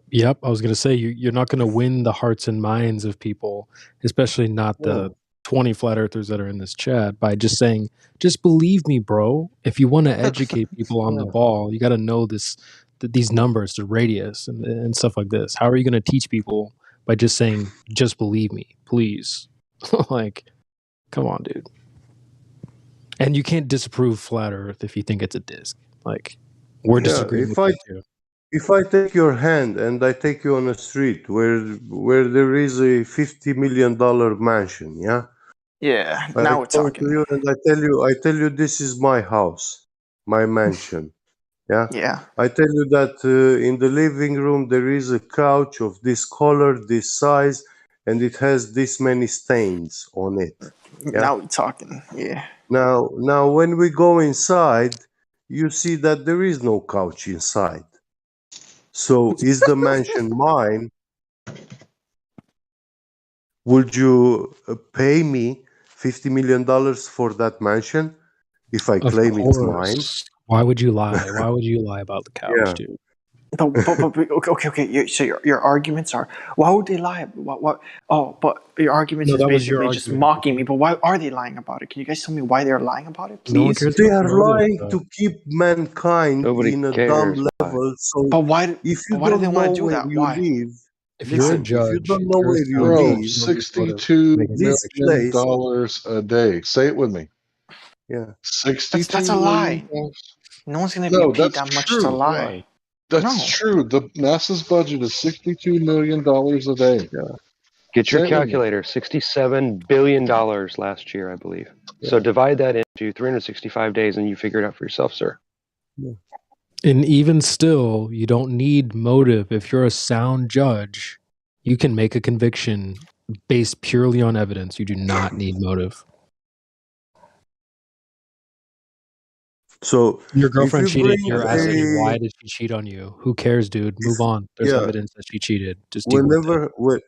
whenever you make a positive claim about the world that it is a globe, you have to be able to prove that.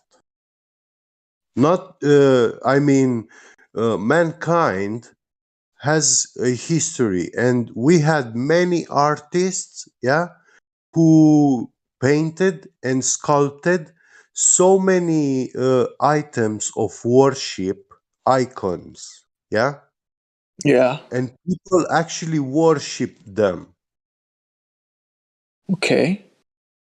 Can I jump in real quick? Okay. Just hold on. Just shush for a second. This is confusing. I'm a glober like you. Okay. And I want to jump in and tell you this, like, why would they lie thing? There's lots of reasons they would lie. The argument goes nowhere.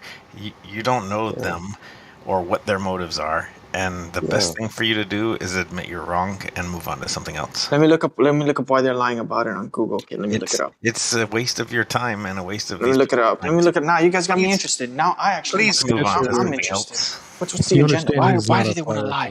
Why are they lying about why the Earth is actually flat? You know, why would Google tell you anything?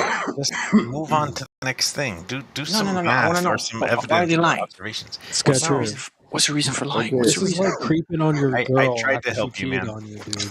It's like, okay. Hey, I need to figure out why she cheated on me. Let me go look up at her friends and see what her friends are up to. Let me check on every guy that she's ever talked to. Like, dude, no one. Why do you care so much why she cheated? You found the evidence. You know that she cheated. Just move on, dude. Stop festering over why it happened. And you know what I mean. This is what you're doing. Oh, I'm gonna go to Google and find out why she cheated on me. Oh wait, let me ask her friend why she cheated. Like, dude, you got cheated on, bro. Just move on. Okay, I'm on Reddit. Look at the evidence. Let me find out why would the government want to lie to us? Are you listening to what I just said? I will tell Yeah, I you. am Can somebody listening. mute this guy? Somebody mute this guy. I want to know. gotta I want talk to Boulder. Yeah, I was going to say, I think we should be He No, wants to allow know him. why they would He lie. hasn't This been isn't the dishonest. why they would lie for him, right? If you want to go somewhere and create a why they would lie for him, go ahead. He can be muted in a little bit, but Boulder, are you there, bro? I'm here. Excellent. You familiar with the Rayleigh criterion? Didn't we have this exact conversation a couple nights ago? Did we? Yeah, because I'd never heard of the Rayleigh criterion before, and now I am familiar with it. I'm pretty sure that was you. I don't Does find anybody else myself on the recall same that? side. I don't find myself on the same side as you guys all that often, but the why would they lie thing is really annoying. Like in what way? I don't know they and them, and there's lots of reasons people lie, and it just the whole conversation goes nowhere. And you don't know who they is? They is they the is, hierarchy enslaving who is you. they is anyone you want them to be. No. There's specific. The hierarchy enslaving you. Yeah. The best way to control masses of people, is to create a religion, yeah, which they give their hearts in it. Yeah, they believe in it. You make them believe, and that's it. You control them. Just take the victory. I agree with you guys. The why would they lie thing is a very Okay. Yeah, frustrating angle. we agree. We agree This on is that. not But this is not the why would why they did I lie. bring up? Right. Why did I bring up the Rayleigh criterion the other day? What was my point?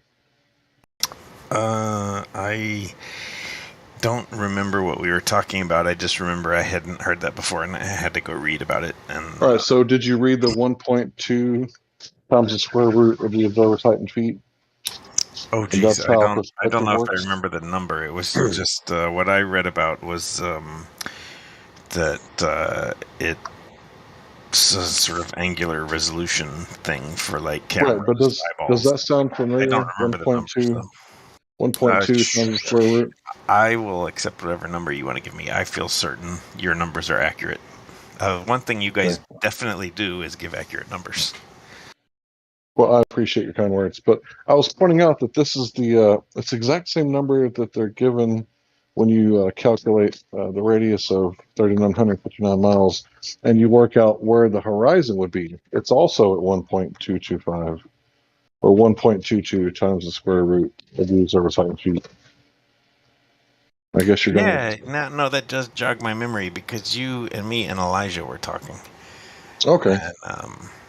And I offered up another coincidence, which Elijah told me was a red herring, so I won't repeat that mistake. Okay.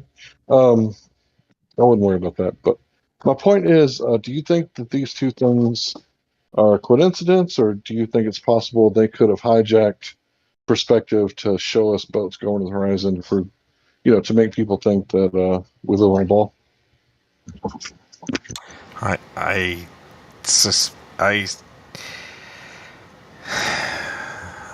suspect coincidence, but okay, we got it. Your coincidence. I fear we could go way off the rails. Hey Hank, wouldn't you all have to take into consideration with the hijacking of perspective that people are not familiar with the numbers of the heliocentric theory? So there's that too. Yeah, I mean, before 2015, these numbers were pretty occulted, hidden, right? They were hidden pretty well. So if you were to ask someone, what's the radius of Earth in 2012, they would have to go, I don't know, let me Google it, right? But now it's kind of coming out. We're seeing all these things, right? These connections. And for example, like when people say gravity, right? QE often says, what do you mean by gravity? It's a very astute question, right? Because do they mean specific gravity? And when people search for Tesla, right, they're not going to find Nikola Tesla. What are they going to find? Like the car company, right? So this is like a technique or a tactic to where they can hide things in plain sight, because when you search for Tesla, you're going to find the car, right? And when you search for the horizon, you're going to find Rayleigh's criteria, the Rayleigh criterion. And then, when you search for gravity, you're definitely not going to find specific gravity, right? You're going to find Einstein because he got, all the publicity one could ever ask for an equation.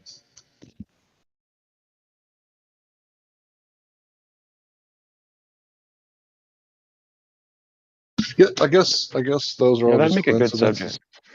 Those are all just coincidences, right? What do you think? I don't know. That's what I think. It must be frustrating, right? Saying that the globe is stick together with coincidences, right? So for instance, take the moon and the sun. They're coincidentally apparently the same size to eclipse one another, right? Yes, I accept frustrating. that. Must be frustrating, right? That most of the things are coincidental. I heard the other day. That hasn't felt frustrating to me. The other day, I heard that the moon actually travels away from the Earth 1 inch per year. They got some really accurate laser beams to measure that kind of change, because, I got pretty fat in my 30s. I didn't hardly notice growing 1 inch per year. Like, seriously didn't notice. Right? But you could measure yourself at 20, and then you could measure yourself at 40, and then Right. you could divide by 20 and say how many inches per year you changed. Exactly. But my thing is that You how get do they shorter, you don't measure get that? taller. But that's, I think, maybe what this moon number that you're giving me is. They measured it over a long distance in time, and then they just divided and gave you an average drift.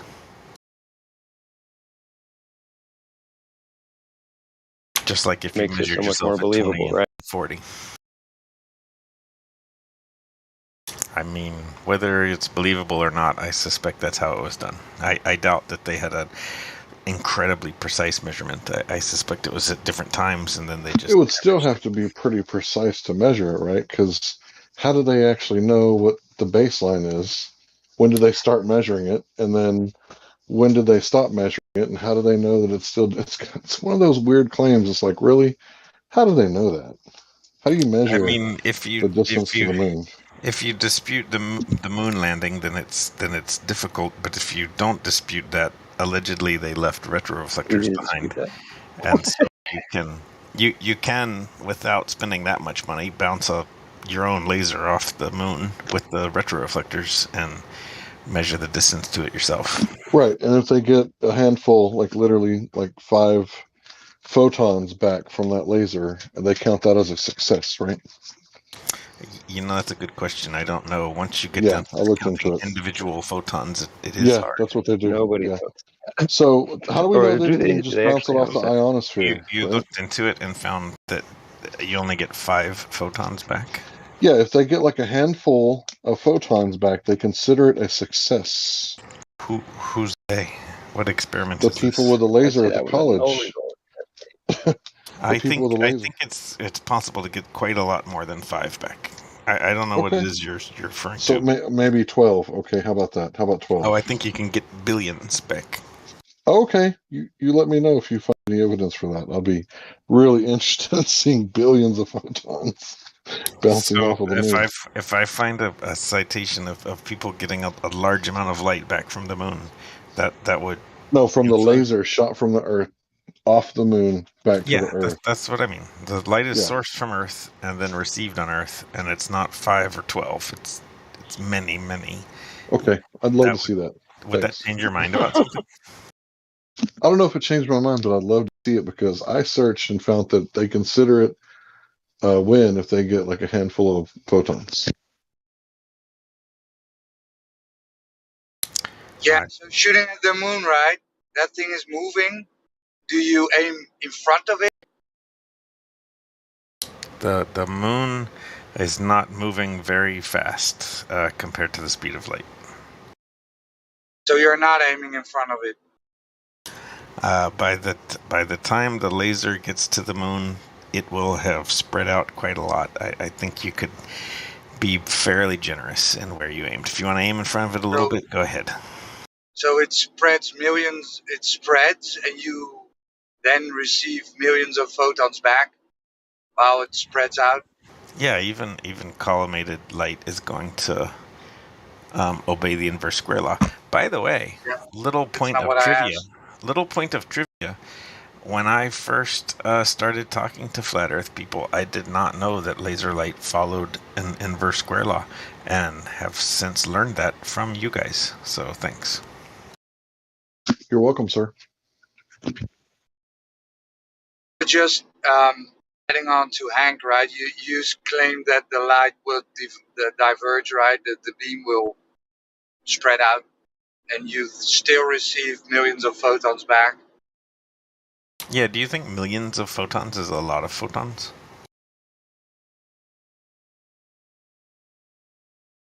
Think so? I asked. I didn't hear you. I said, do you think that No, millions is a lot? I don't think so. No, but point is, I have to agree with Hank. I haven't seen millions of photons received back from a reflector, right? So I haven't seen that. Well, I'm not going to pretend. I have not personally done a moon bounce light experiment, but I'm going to take Hank up on his offer, and I'm going to look into it for him. Cool. I was the one that made the claim, so I will definitely follow that up. Not right this second, but No, it doesn't have to be right this second. Take your time. yeah, I mean, probably not tonight, but I mean, you know me, Hank. I will get back to you. Yeah, there's a video of was it Mythbusters doing that, and they got one photon after trying a few times, if I'm not mistaken. Well, I appreciate that source. I will definitely start with the Mythbusters. Maybe they will save me some time. And perhaps I'm wrong. Perhaps I am wrong. See, that's why I like this dude. He doesn't have a tremendous amount of ego. And he's really hard to convince something to be true, which I think he's even more of a hyper skeptic than we are. Like, I think that I think he's one of these people that doesn't know very much at all, but he's not a full-on retard solipsis. You're not a solipsis, are you, Boulder? I don't know what that is. You know, the people who think that they can't know anything because I think, therefore I am, so therefore you might be a robot and I might be a brain in a vat. We've talked about this. Oh, I don't live my life that way, but I don't reject it. You don't reject it?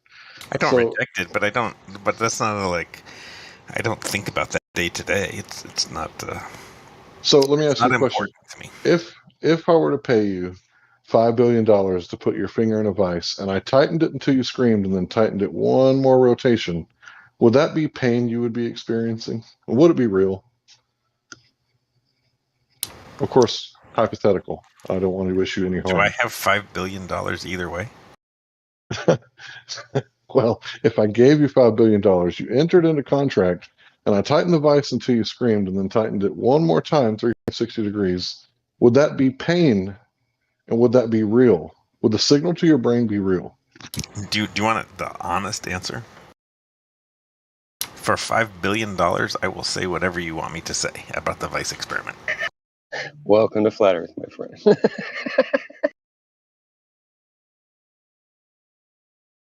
Yeah, you give me $5 billion and we can live stream it, and I will say whatever I think answer that's a you want. pretty honest answer, because I think no matter what side of the argument I was on, I think I would have to admit that. That's how science really works, sneakerhead. See, we know that politics can become corrupt, right? There's these things called lobbyists, right? And what they do is they lobby the government. So Big Pharma spends the most amount of money in Washington, D.C. than any other lobby group, maybe Big Tobacco, Big Oil, right? So the problem with this is sometimes politicians get like filthy rich, right? Like what? Not Dianne Feinstein. What's that other dinosaur? The Speaker of the House. What's her name? I fear that you're Nancy Pelosi. deviating from the flat Earth proof that we were discussing. I am, but I'm trying to explain how science can become corrupt. So Dianne Feinstein's 100 million. Did you get Nancy called Pelosi? Nancy Pelosi is 100 millionaire. The government doesn't pay that much, but the lobbyists do.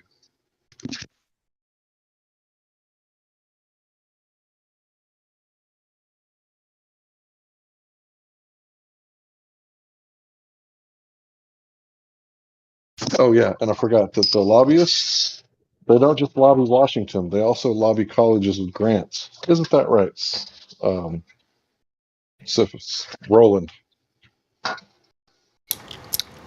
Money is influential. You will never get me to dispute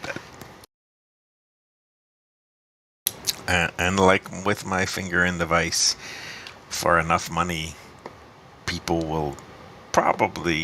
most people will probably say what you want to hear. But wait, Roland. I thought the question wasn't really about money, though. I thought it, and what you'd say for money. I thought he was trying to ask you, is the pain real or is it not real?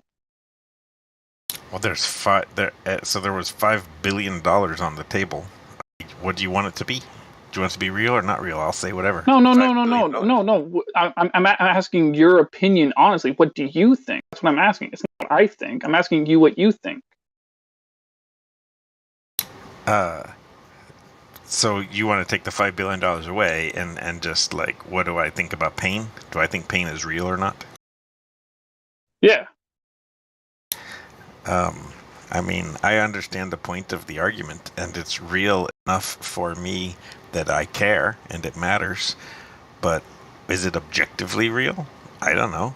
My finger's in the vise, and Hank is tightening it, and you are there watching. You don't feel anything. So what's the objective truth? Well, the objective truth is when I was a child playing around with my dad's vice, I hurt my thumb a little bit. So I know that you can crush your hand in a vice. Like, yeah, but there's a genetic disorder where you actually can't sense any pain. So maybe I have that, and maybe Hank is tightening my hand and I feel nothing. How would you, watching me and Hank do this, how would you know whether I was feeling pain or not, or how much I was feeling? Oh well, no, that's not really. You're kind of deviating from the question. I'm just asking you if the pain is real. I'm not going to go full retard, but I'm saying, like, to establish that this pain is some kind of objective truth that we can, all three of us, see. I mean, we can't. It's not objective. It's my experience and mine alone.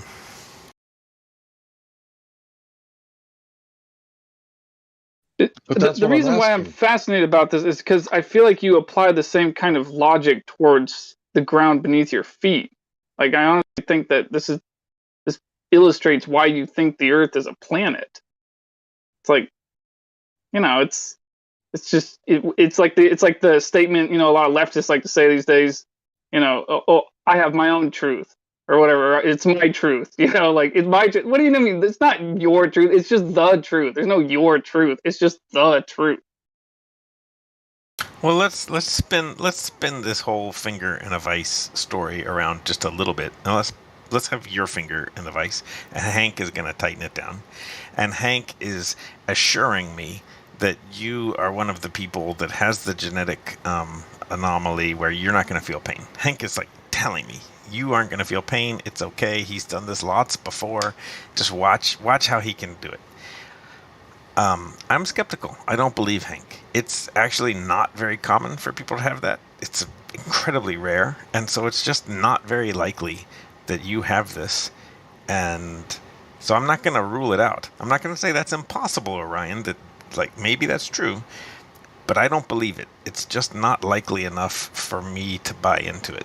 And I don't want Hank to tighten your finger down. I want him to stop because I don't believe that. So let's pretend for a second that you know for sure that I don't have this somehow, some way you've known through, either playing sports with me or maybe we went hiking together and I scratched my arm in a tree, and I was like, ah, fuck, and you're like, oh, seems like this guy can feel pain, like, let's pretend for a second you're very familiar with me in a way where you know that I physically feel pain already.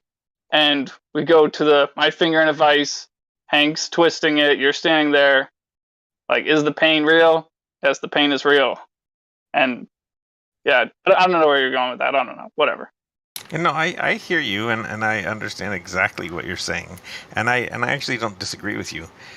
The problem with me, and you can throw me under the troll bus if you want, is that I never get quite to 100%. I always leave a very tiny, meaningless sliver of doubt.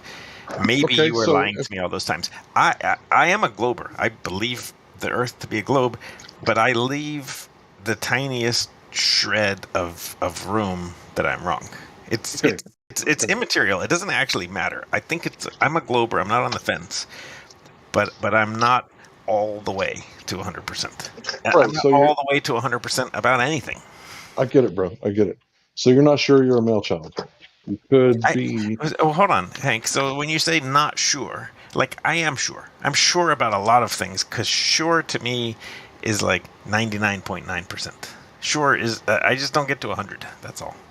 So I'm sure about a lot of things, but sure to me doesn't require 100%. It's like being on a jury, right? Like I would vote to convict based on being sure enough. Right. So I'm going to say that I'm pretty dogmatic when it comes to heat boiling water. That's terrifying. Right? I'm dogmatic. I've seen it done so many times that I'm 100% sure.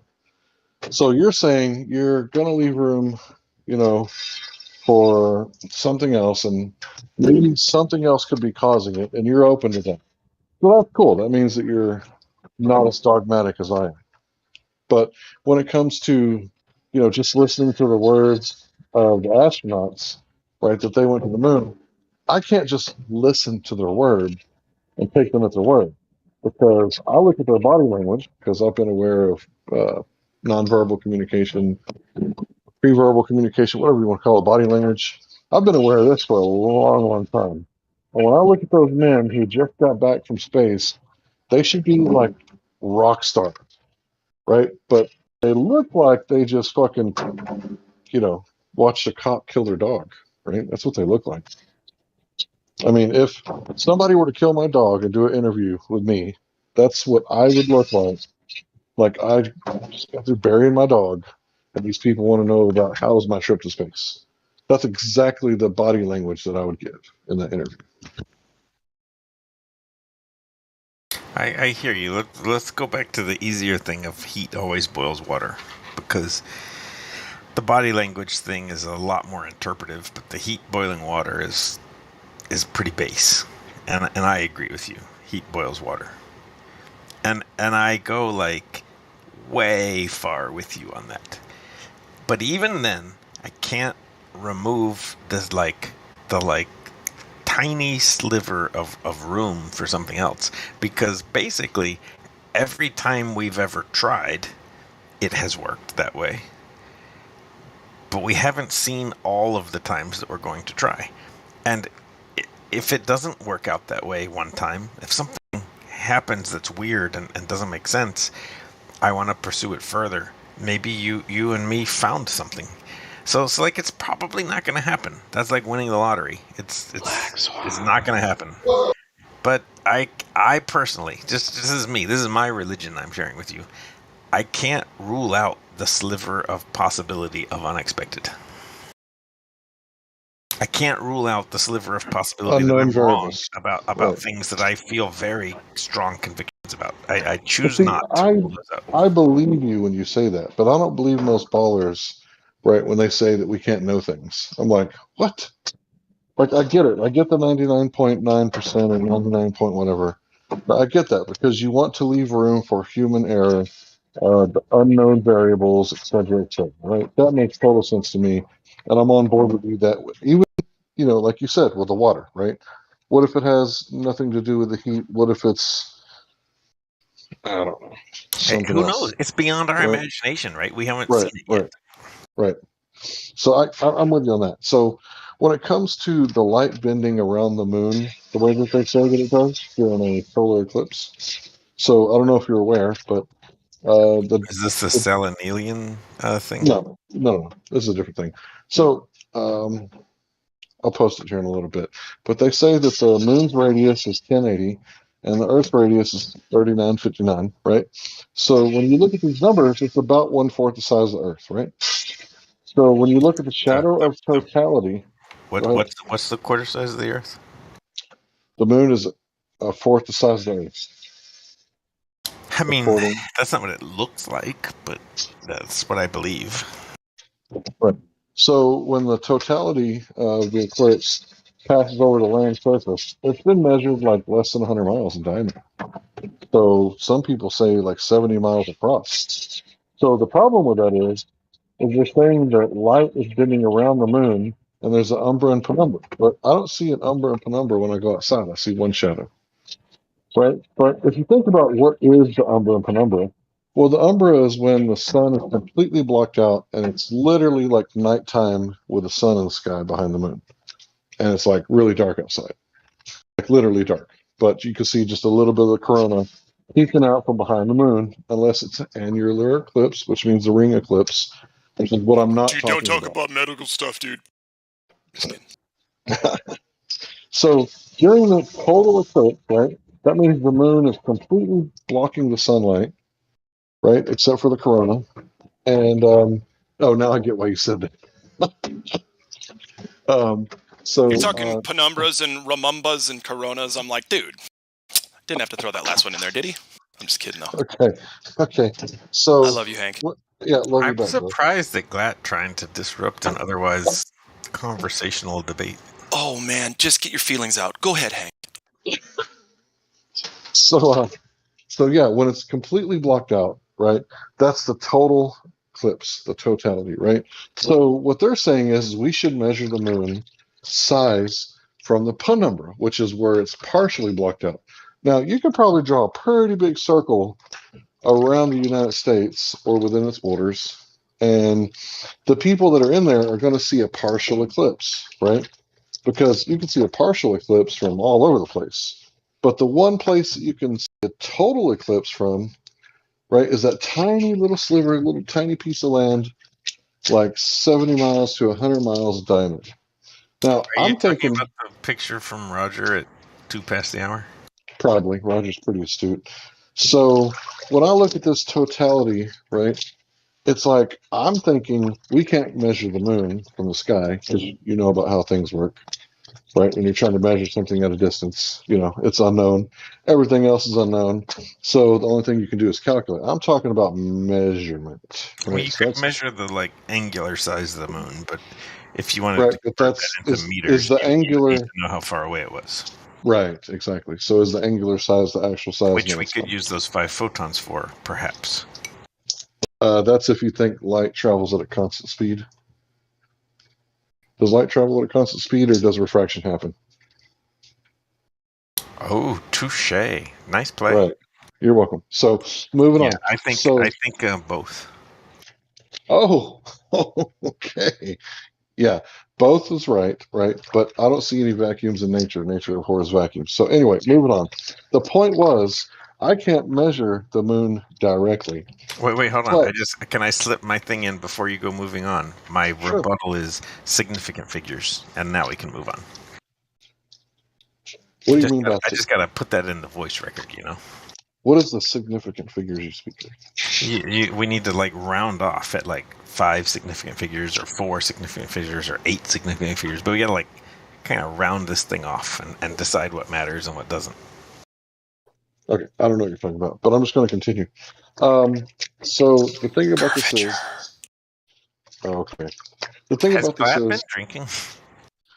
No, he's talking about if the Earth's surface is curved, the size of the.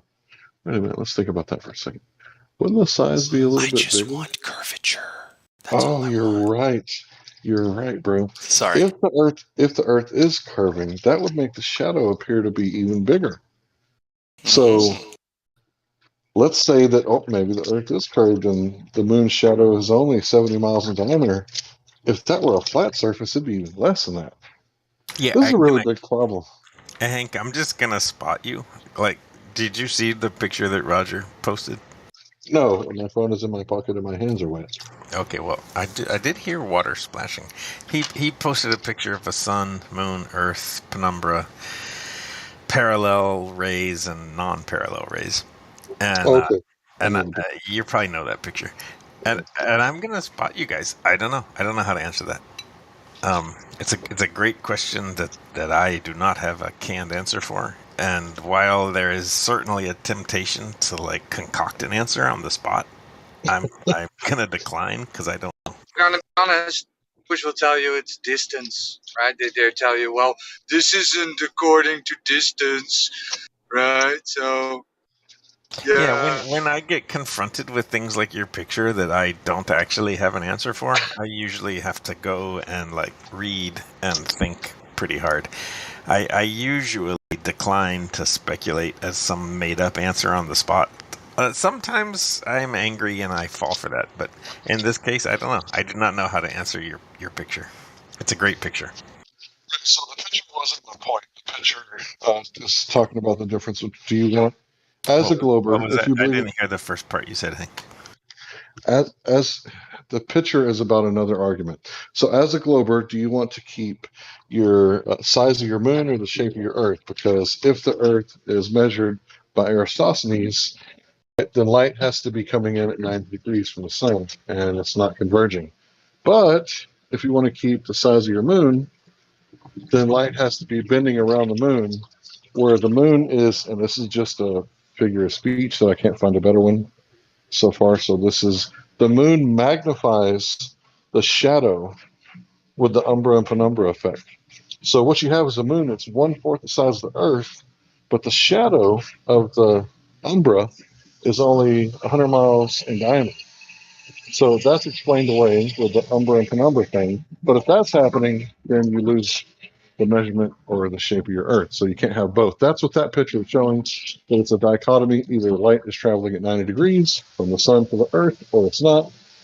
If it is, then you can have your Aristophanes. If it's not, then you have your size of the moon, but you can't have both. Right, I hear your argument and I register it. I have no rebuttal to it, except that I have to go and think about these things because maybe you're right. Maybe that's a dichotomy. Maybe you're trying to mislead me and it's a false dichotomy with a third explanation. I can't weigh in. I don't know. Yeah, I understand. Fair enough. But yeah, the thing about the diameter of the moon and the shadow, the totality thing makes a lot of sense to me. Because if you're looking up at the moon and the moon is blocking the sun, that would be the shadow that you would measure, not the partial blockage, because that's going to be seen from all over the place. So, yeah, I hope you enjoy that. Should keep you occupied. You know that statement from Neil deGrasse Tyson, I think, that you can't see curvature from an airplane or the ISS, or I don't know. Remind me of when Neil deGrasse Tyson said He said it concerning the Red Bull jump, the balloon jump. That was the about Red Bull 100. thing. Yeah. Yeah, so that was 128,000 feet up, and then he doubled down on the Jeff Bezos parabolic flight, where he said you wouldn't see curvature from 60 miles up. And wasn't there another guy who said, who worked at a planetarium or something like that, who said that you wouldn't see it at 250 miles up at the ISS? There was a third guy, right? So here's my rebuttal to that, and I'm curious to hear you guys' thoughts. It comes down to like English and in some ways, and like how people use language. I feel like he said you can't see it, meaning with your naked eye, but that he didn't necessarily, any of them, didn't necessarily mean it couldn't be measured. There is a difference, right, between things that can be seen with the naked eye and things that can be measured. That's right, but he did say that stuff is flat. Yeah, I just, I feel like these people that get quoted are sometimes speaking about what you might notice with your naked eye versus what could be measured in a well-controlled measurement. Yeah, I want to add something, and then I have to go offline. But it's a magic trick because he's saying you will not see it at 60 miles up, but it's still there, right? So it's just a magic trick. He's pulling out a rabbit out of his hat, right? He's saying, look, you can't see this curvature at 60 miles up, but it's still there.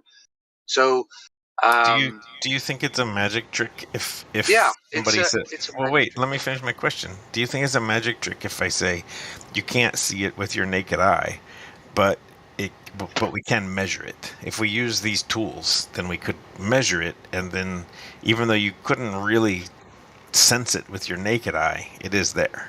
Is that still a magic awesome.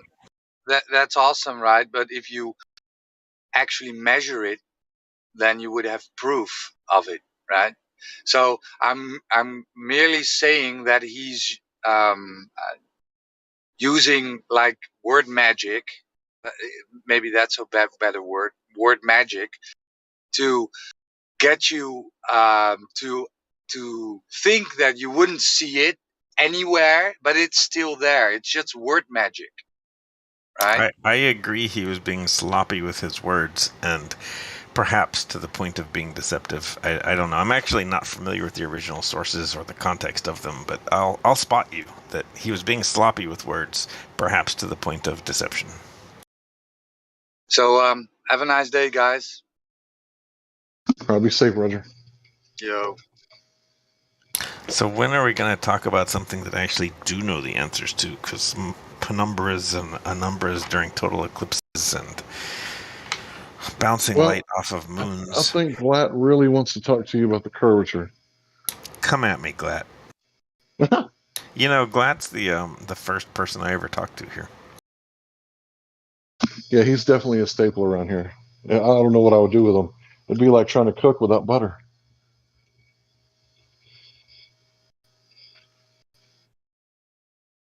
I'm a Southerner. That means he absolutely necessary. He has muted his headset and has, dare we say, run away in fear. There's another coincidence. You really are a coincidence theorist. You're right. It is a coincidence. Can I get that tag? I want to be a coincidence theorist. I'll see what I can do. Coincidence theorist.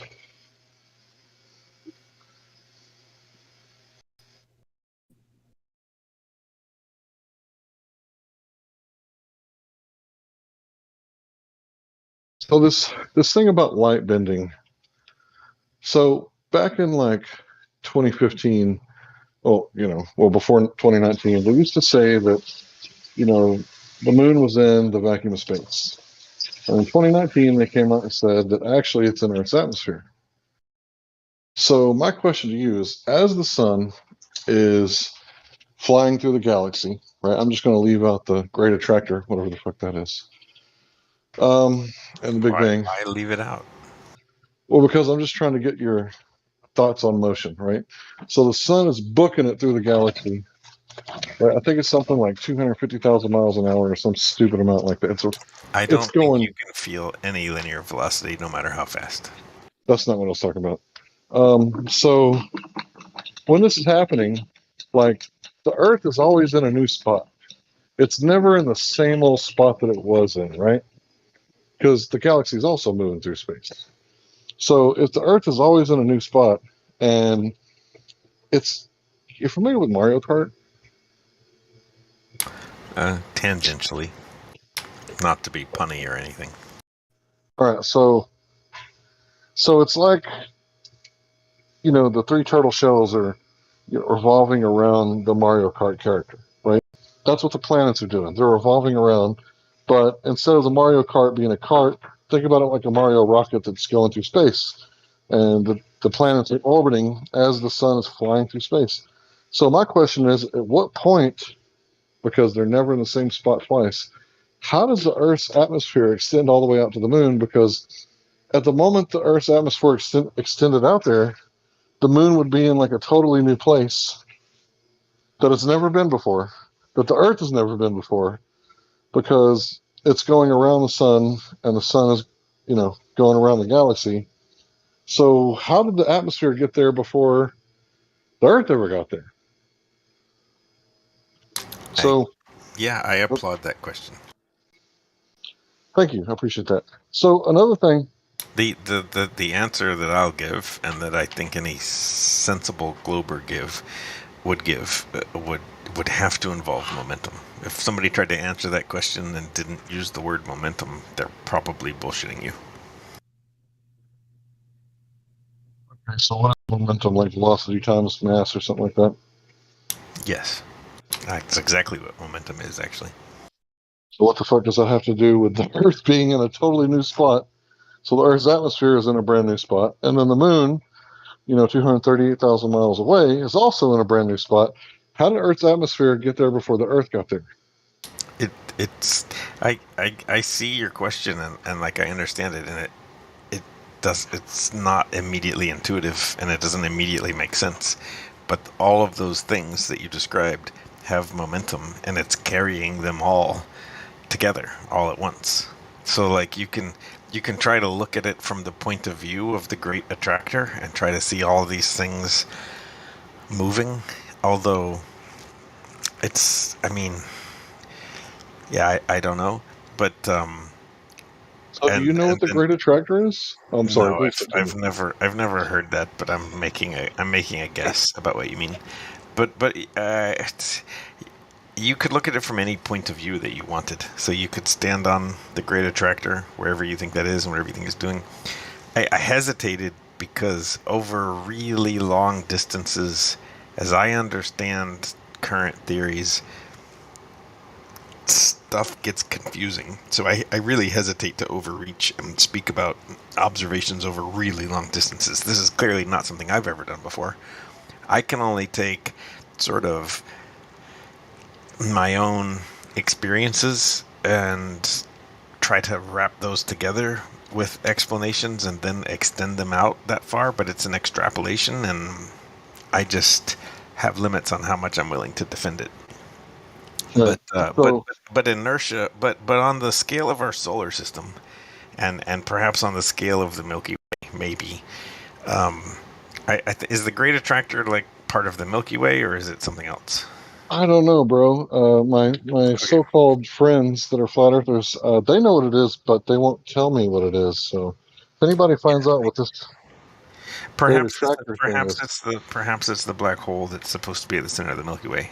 I'm not sure, but all of these things have momentum, and on every scale that I've ever experienced or tested, conservation of momentum has worked and has been useful, and does actually explain the question you're asking. The problem is, I don't think it's very intuitive. I don't think it's an easy thing to just verbally say here in the chat and have it like make sense. So I don't know what to do. I don't know what to do when that happens. When my answer is not intuitive, but I think it's true. well, I don't care what you believe. And we all know that your answers are not intuitive. I've heard people say that you have to throw away your common sense in order to, think about theoretical astrophysics and all sorts of stuff like that. And I feel like if a flat earther were to say, hey, we know you can't see past the horizon of 1.225 times the square root of the observer's height in feet, but you have to throw out your common sense and you have to believe in refraction, right? Like if we were saying that shit, you guys would be laughing at us, but, you guys got all those letters behind your name or whatever. I haven't laughed at you guys, so I'm not part of the. Yeah, I know you haven't. Yeah, I know you haven't. Have you You've ever actually taken us pretty seriously. I try to. Have you ever thrown out your common sense? I mean, thrown it out because you had to, because what you thought you understood was wrong? Yeah, with the whole Jesus thing. God. Like to believe in God required you to throw out common sense. Is that what you mean? No, to believe in the story of Christ required throwing out common sense. Yeah, you ever seen somebody die for 3 days and come back? I have not seen that. Requires a great deal of faith, doesn't it? It does. I think about it this way: every question that comes up, people want a explanation for, like, for example, the boiling or up and down direction or any kind of natural law, and we all know what the answer is, but no one wants to talk about it. Censor. I personally have Intelligent had design. other. Yeah, that doesn't require faith for me at all. Go ahead. I personally have a little bit more concrete examples of where my intuition was really wrong, and learning about how my intuition was wrong and how things like quote actually worked was informative. And so I value common sense. I value intuition a lot, but I'm also skeptical of it because it's not universally true. Just like things that are true don't have to make sense, and things that make sense aren't automatically true. I agree with that. I've experienced that in my life. But here's the thing. Like, if I smell marijuana, right? And it's some of that good skunky pine marijuana, right? I don't have to, think to myself, is someone smoking pot? Like, I know when I smell it, right? I've been delivering pizza for 20 years. So if I open the house and it smells like somebody has a skunk in their Christmas tree and they lit that shit on fire, I know that there's not a burning Christmas tree with a skunk inside. So I'm sorry, I've actually never smoked pot. And are you serious? It smells like a skunk? Why do people smoke it? It's not really that it smells like a raw skunk. It has a piney tinge, and the weed that smells really, really loud and piney, they call it skunk weed.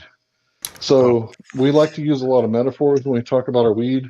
So sometimes we say, this is the Frankenstein, or, we'll say, like, this is the purple pine, or we make up like all these different names for it, the Pineapple Express, and it's really just marketing. Hank, would you say it's called skunk weed because, like a skunk, you know when there's one around, or you know it when you smell it? Yeah, exactly. Like skunk is repulsive, but I sure love me some see. skunk You're weed. saying it doesn't smell like a skunk. It's just you know it when you smell it. Right. But it's not entirely true, but it's not that as off-putting. Yeah, it's not off-putting. But it's reminiscent. Yeah, it's reminiscent. But if you ever smelled McDonald's French fries and been reminded of it's like what the skunks? Supreme Court said about porn, right? I know I have hundreds of. What did the Supreme Court say about porn? They said I can't define it, but I know it when I see it. Define it. Oh yeah, that's right. Oh shit, that's funny. I do remember that now. And it's pretty accurate. I challenge you. Offer me a definition of porn. Yeah, I agree. Got a phone call. I'll go ahead and post. I think he could define it more aptly as the reaction that people have to it than what it is itself. Oh, so like overly subjective could get to a point where it's like, now that's rude or not decent for public.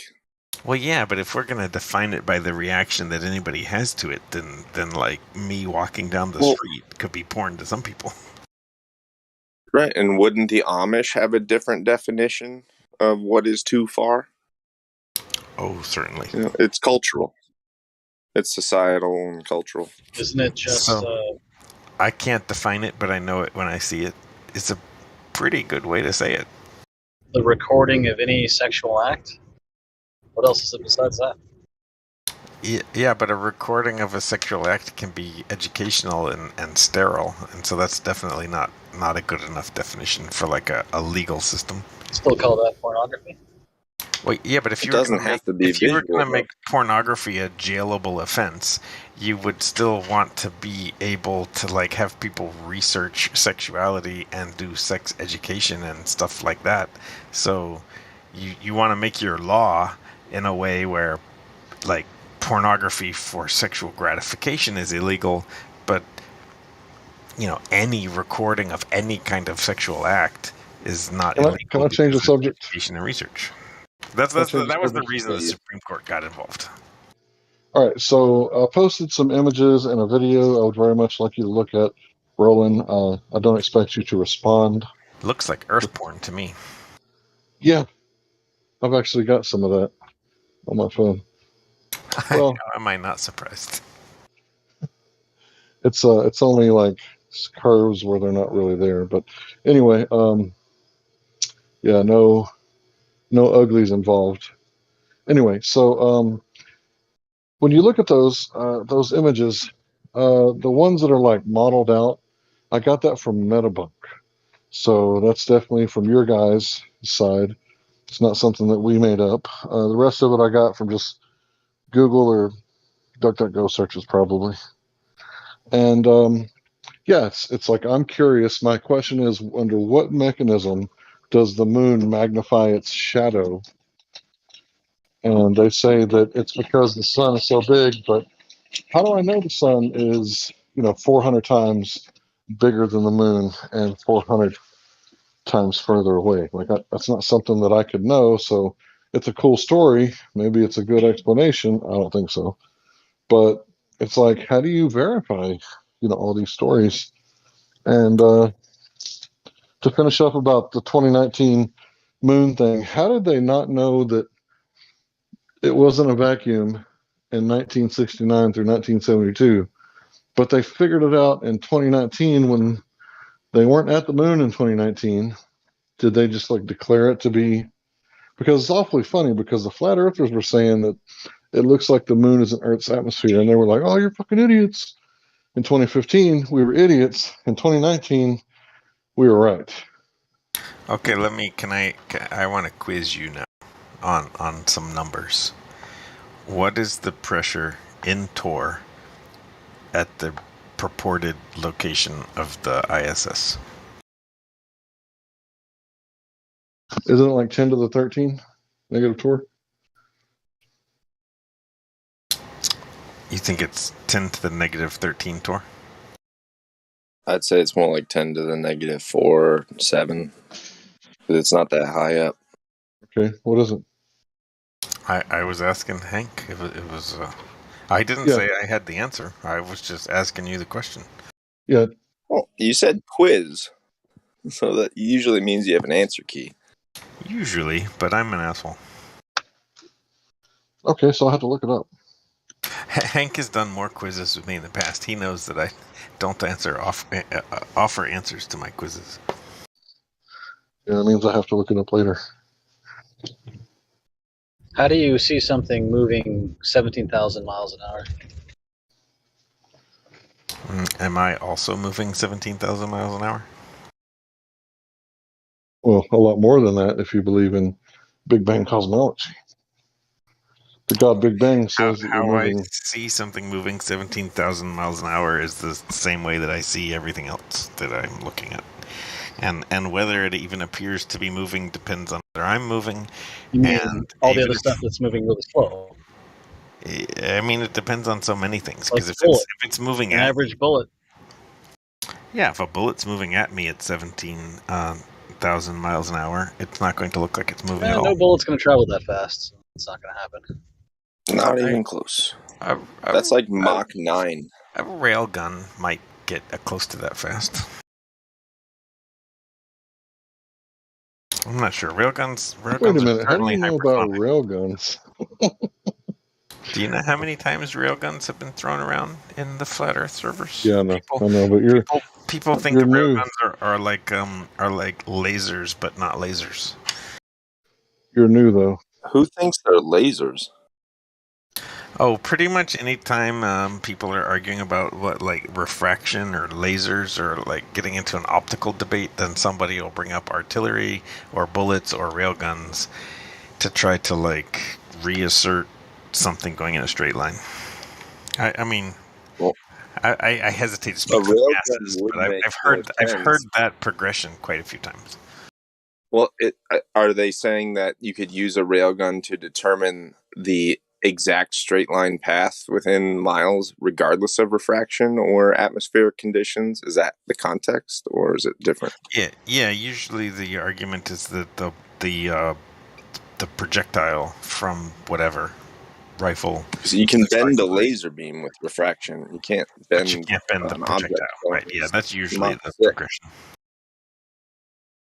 Okay, so doesn't sound that ridiculous to me as an anecdote. Yeah, I'm not weighing in on either side. It's a familiar progression to me of like lasers get involved. Somebody says refraction, and then the next thing we're talking about artillery. And if I linger and wait, then the next word. Do you know what the next word is? Railgun. Coriolis. Oh. Well, that's for artillery. Well, right. We started with laser. Right? We got refraction, and then somebody said artillery, and so then I'm like Coriolis. It's like a waltz. It's beautiful to watch. Until you've seen it a million times, and you just are bored as shit. I feel you. Regardless of which side you come from, it does start to fatigue, doesn't it?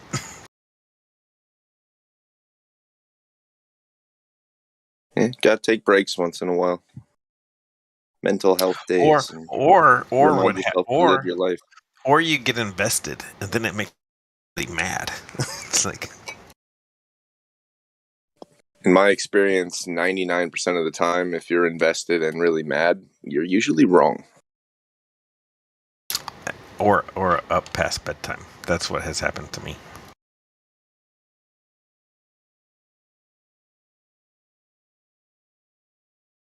But yeah, I'm wrong a lot, dude. I've been wrong plenty of times. Is that why you're not arrogant? You know, I would actually label myself quite arrogant. So I don't know. Okay. Is that because other people have told you that before, or you decided that for yourself? It's not because people have said I'm arrogant, but just kind of like watching the people in my life around me. I just feel like I tend to be overly confident. So let me ask you this: if a UFC elitist, if a UFC fair fighter, enough. Sure, I'm elitist. Can you hear me? Yeah. Sorry, I can hear you. Sorry. So if a UFC fighter trains every day for 6 weeks, is he Who arrogant or trains for confident? 6 weeks? A UFC fighter, a boxer, or a fighter? UFC. Okay, yeah. So is he arrogant or is he confident because of his training and he knows he gave 100% of everything he could do right in his training? He's not arrogant, right? A He's confident. UFC fighter that trained for 6 weeks and is now going into a match is not arrogant or confident. He's probably an idiot. All he did was train for 6 weeks. He's gonna get wrecked. It's gonna be ugly. Avoid it. All right. How about Iron, I want to hear what you got to say, but you got a 10-to-1 download-upload ratio. It's like he trained for 6 weeks and went into a somebody who UFC didn't match. train at all but wins a fight against somebody who trained for 6 weeks? All right. Sorry. Yeah, Iron, we can't hear you, man. You're like So my thing is, I'm pretty confident about certain things. Like if somebody threw me a 100-pound bag of dog food, as long as they didn't throw it fast, I'm pretty sure I could catch it as long as they threw it to me and not at me. As long as I got enough room to backpedal a little bit, right? So, like, I think that there's a fine line between confidence and arrogance. Okay, suppose that I handed you a bag of dog food and I told you to tell me how much it weighed. Do you think you could get within 1 pound? 5 pounds? 20 pounds? How close could you get? Not without picking up something and, No, nothing else. I just give you a bag of dog food. How close do you think you could get? I mean, you could get within 500 pounds, right? Right. But maybe you couldn't get to within half a pound. So how close do you think you could get? How confident are you? Well, there was a time when I was pretty good with weed. Let's say about 20 years ago. I could eyeball it pretty well and get pretty dang close. Is weed even legal in Alaska where you live? Should you be saying this in I was giving you an out, brother. Yeah. No, weed's not legal. But yeah, I could eyeball it. I never possessed it. I just, looked at it. It's illegal to with your possess it. eyeball. Yeah, I looked at it with my eyeballs. Like I said, I was eyeballing it, right? Can you hear me now? Yeah, we can hear you now. Much way better. Yeah, it's illegal to possess it. I only saw it at parties. So, like I said, I there could you go. eyeball You it. just saw it, right? Yeah, I just saw it. That's not illegal. National legalization's before Congress right now. What? And it's looking good. What? Yeah, so it was eliminating the time change twice a year, but and we should do that. That's retarded. Dude, that's literally the only thing I have ever written my senator about, and I've done it twice. Not recently, but like years ago. I've been wanting that for years.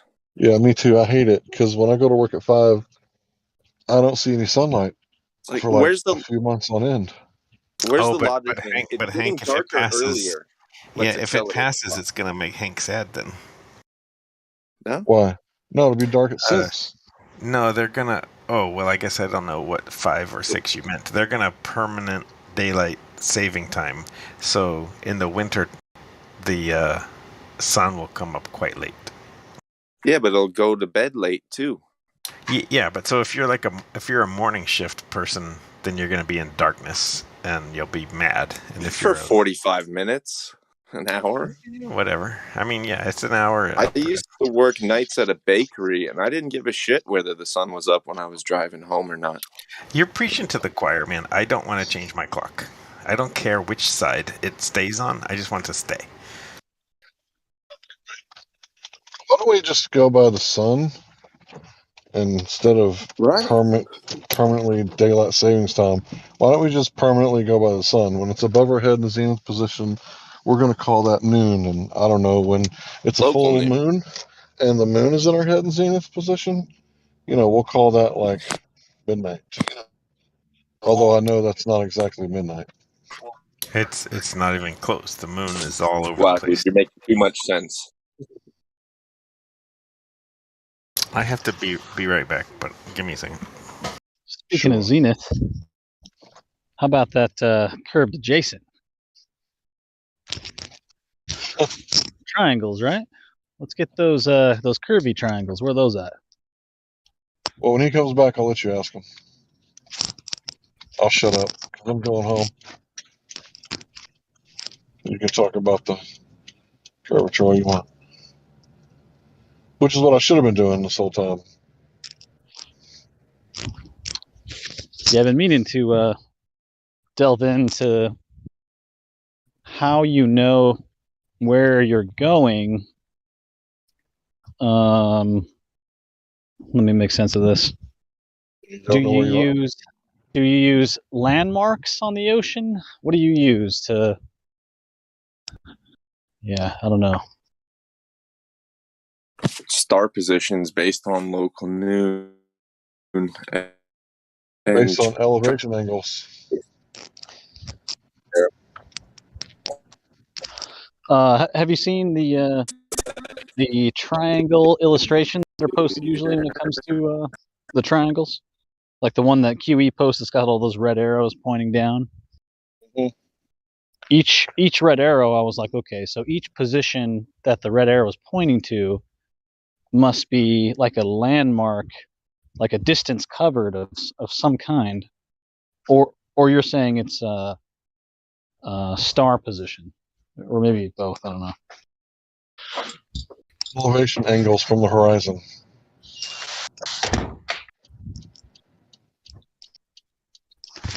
Are you seriously don't know how it works? QE has some good videos on that, I think. I am back.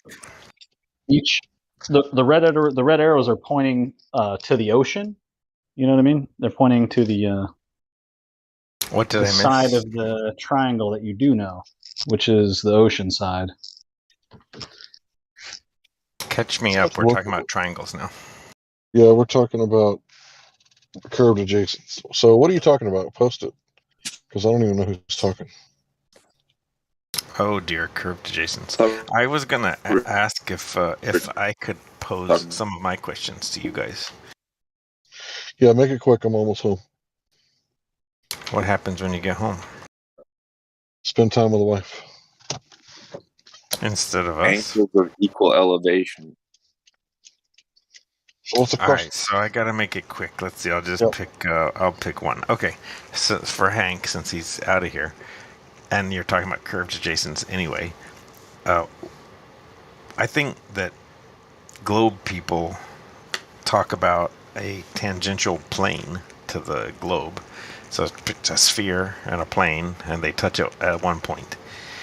And the globe people call that plane the horizontal plane, and QE calls it a testicle dangling below a plane or something. What's wrong with that picture? Why can't we have a horizontal plane tangent to the sphere at a point? Why is that break? What you're actually doing is you're invoking a flat Earth in order to make it work. When you don't have to invoke anything, it automatically works because it's a flat Earth. You're saying that the horizontal plane is where the Earth would be if it was flat, and so why not just take it to be that way? Is it flat on the sphere? Aaron, I can't understand you, bro. That's why he's saying you're invoking it, is because you're using flat math to prove the globe. Yeah. sphere. Use the Can tangent you? is I based. didn't. I didn't really hear what he Begging said. the question and the false equivalence. And he's gone. Yeah, basically, you're invoking the tangent to sit on top of the globe while ignoring the globe, which is your claim, and using the tangent as a way to get the desired outcome. But you don't need to do that because the Earth has a flat surface, especially if you're talking about water. I mean, whatever, turbulence on top of the water, it's not going to be very much. It's going to be pretty much level all the way to the horizon where the Yeah, sky before we get to water, though, so just the idea of having the just going to geometric shapes in an abstract world. Forget about the Earth and the Moon and the sun and everything. Just a sphere and a plane tangent to each other. And you're saying that why, if you're gonna assume a tangent plane, why bother with a globe underneath it? Is that like the core of the thing? Right, Like, you're like invoking. if you're gonna have a tangent plane, why not just stop there? Just have the tangent plane. Right, you're invoking a pseudo flat Earth to ride your globe when you don't need to do that because the damn thing automatically works. And if it automatically works, then there's not light going bending around the curve and causing a refracted horizon. Like, you guys don't need all that extra stuff. Keep it simple, stupid, right? Remember Kiss, rock and roll all night and party every day? Keep it simple, stupid. Because Occam's razor is more likely that there is no light bending around the curve.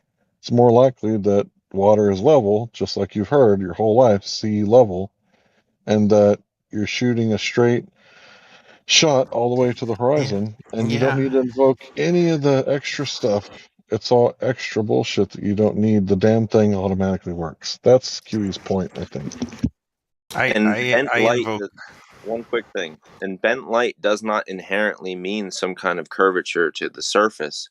Like, just because an observation can be different drastically from one day to another, does that somehow preclude or suggest a certain geometrical shape or just varying atmospheric phenomenon?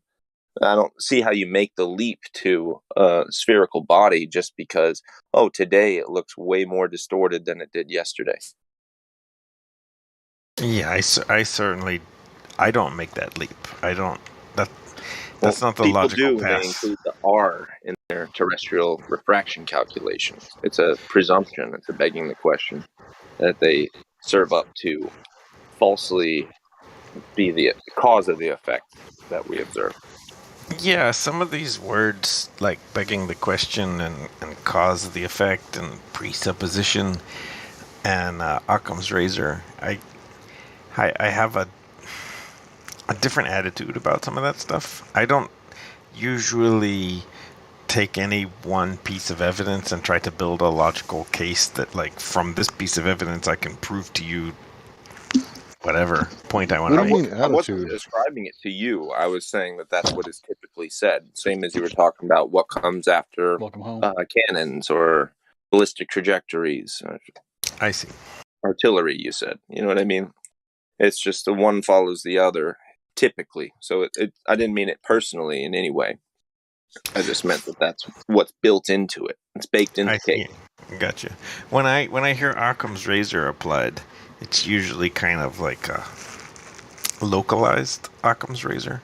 For me, I try to apply Occam's razor in the totality of the picture to describe everything, all that we see. What are the fewest? What is the explanation that involves the fewest assumptions? And sometimes that's at odds with if you try to apply Occam's razor to an individual observation. So, I don't know. Like, whether you try to apply Occam's razor to the big picture or to the little picture, sometimes it works out differently. I have a response to that unless anybody else has something to say. Yeah, but just give me 1 second. I'll be right back. While he's gone, anyone know that the triangle diagram where it's got the red arrows that are pointing to the bottom the bottom of the triangle, the bottom straight line. And it says each of these arrows is a dagger in the globe or something like that. You guys recognize that? I'm back.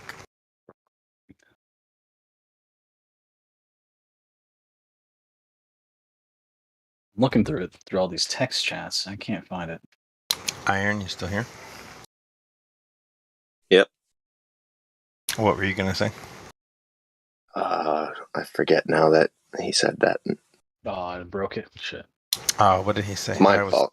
I was. You might know, away. Roland. It's the triangle diagram that QE likes to post, and it's got all the red arrows. That's what threw me off. Daggers in the spinning space monkey eyeballs. I can't find it, but I just want to know what exactly it means by each arrow. Like, what does each arrow mean? I think they're all pointing at the line that can't be curved. I get that, but are they all supposed to be perpendicular? I think they're emphasizing how non-curved that line is. That's it. I figured it was a little more specific to like what you do when you're navigating. Like you're reaching a point that you can say, okay, we've reached this point, still flat, keep going, reach this point, still, It's like okay, we've been accurate. Okay, next point, we've been accurate. Next point. That's what I was thinking, but I might be wrong on that. I don't think that's correct. I think they're just do more with the mutual agreement between the multiple of them. Yeah, I'm conflating my curiosity about using it physically. Is this in when he was talking about triangulation using an astrolabe? Anytime the sextant comes up, this diagram comes up. Did I get it? Is that the one? Oh shoot, I'm not. Probably though. Yeah, that's the one. Yeah, he has a legend off to the left. Oh. Those red things are just the daggers into the spinning space monkeys. Okay. I mean, yeah, I have thoughts about this picture. I don't agree with it, but I don't know. I don't get very far when I try to talk about it, so. I think it means as long as all those calculations agree with one another, then they can only exist across a flat plane because the triangle is not curved. Right. My objection to this picture is primarily centered on the letters Z and Y. Nobody knows what those two things are. Well, when you read about what you do with the sextant, you don't need to know what it is. It just gives it to you, and you plug it in. The sextant does not know Z and Y, for sure. The nautical almanac does not know Z and Y, for sure. Like Z and Y. Yeah, but it's accurate enough to navigate. That's the point. Yeah, but it doesn't use the Z and the Y that are shown in this picture, and they really shouldn't be here. I mean, QE... No, you have to have that for the angle. You don't have to have the Z and the Y to have an angle. As long as you know the direction from yourself to the object and yourself to the horizon, as long as you know just those two directions, there's an angle. You definitely don't need to know the distance Z and the distance Y. According to this, the angle will give you that. But only using the sextant. But from a trigonometry point of view, like the Z, X, Y, and theta, they're all tied together. But the sextant is only going to measure theta. That's what the sextant is going to tell you. I think even QE, I should never speak for him because he'll just disagree because it's me. But I think he would agree the sextant measures theta. It doesn't measure Z, X, or Y. It measures theta. Now he'll just say that elevation you have to have a flat. I've heard him repeat it. Elevation angles. So what does this demonstrate to you then, Roland?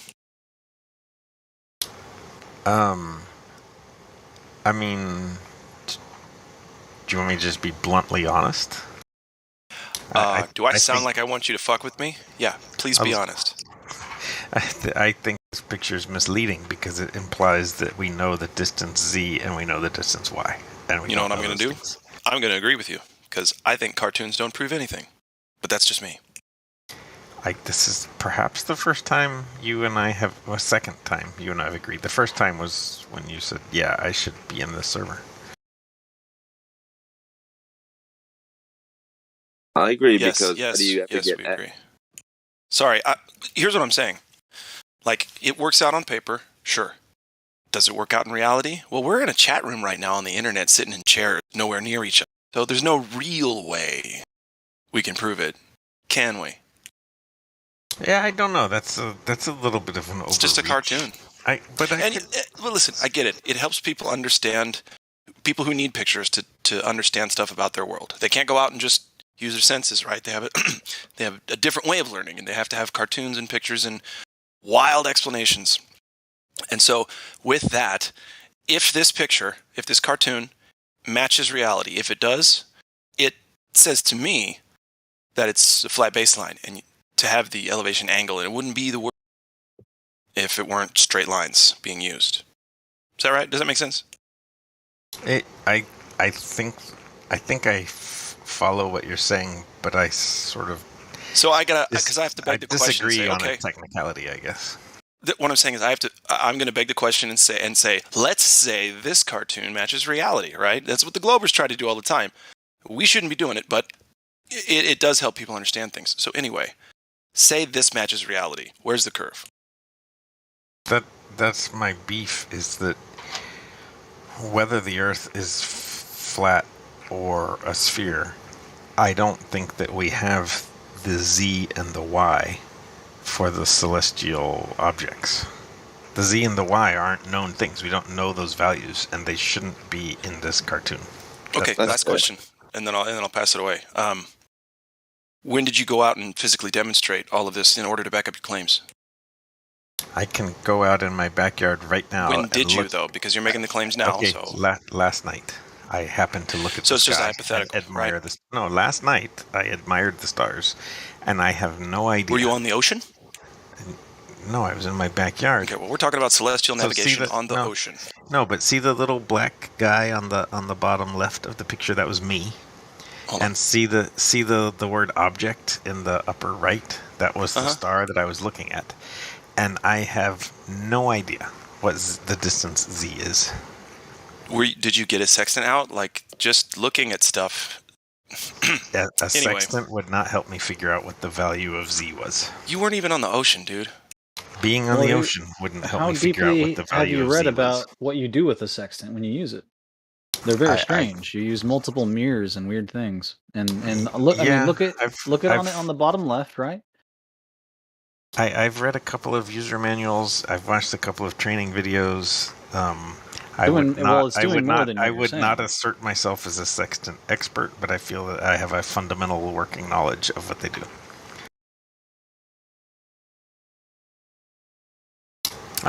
Do any of these lines curve? That's what I'm saying. Do any of the lines in the picture, let's say this picture is perfect to reality, do any of these lines bend? None of these lines bend. Thanks. Nor do I think they are expected to. Cool. Appreciate it. All yours. Yeah, Has anybody else been looking at this and thinking that the object is but Glad, my main point is, and I stand by it, Z and Y, as shown in this figure, they're not quantities that are available in the calculations. And I respect that, and I agree. Totally. We need to go out and actually use a sextant and plug all of this in, make sure it all totally matches up. Then we can actually have an opinion about what it does in regards to reality, right? That's what I'm talking about. I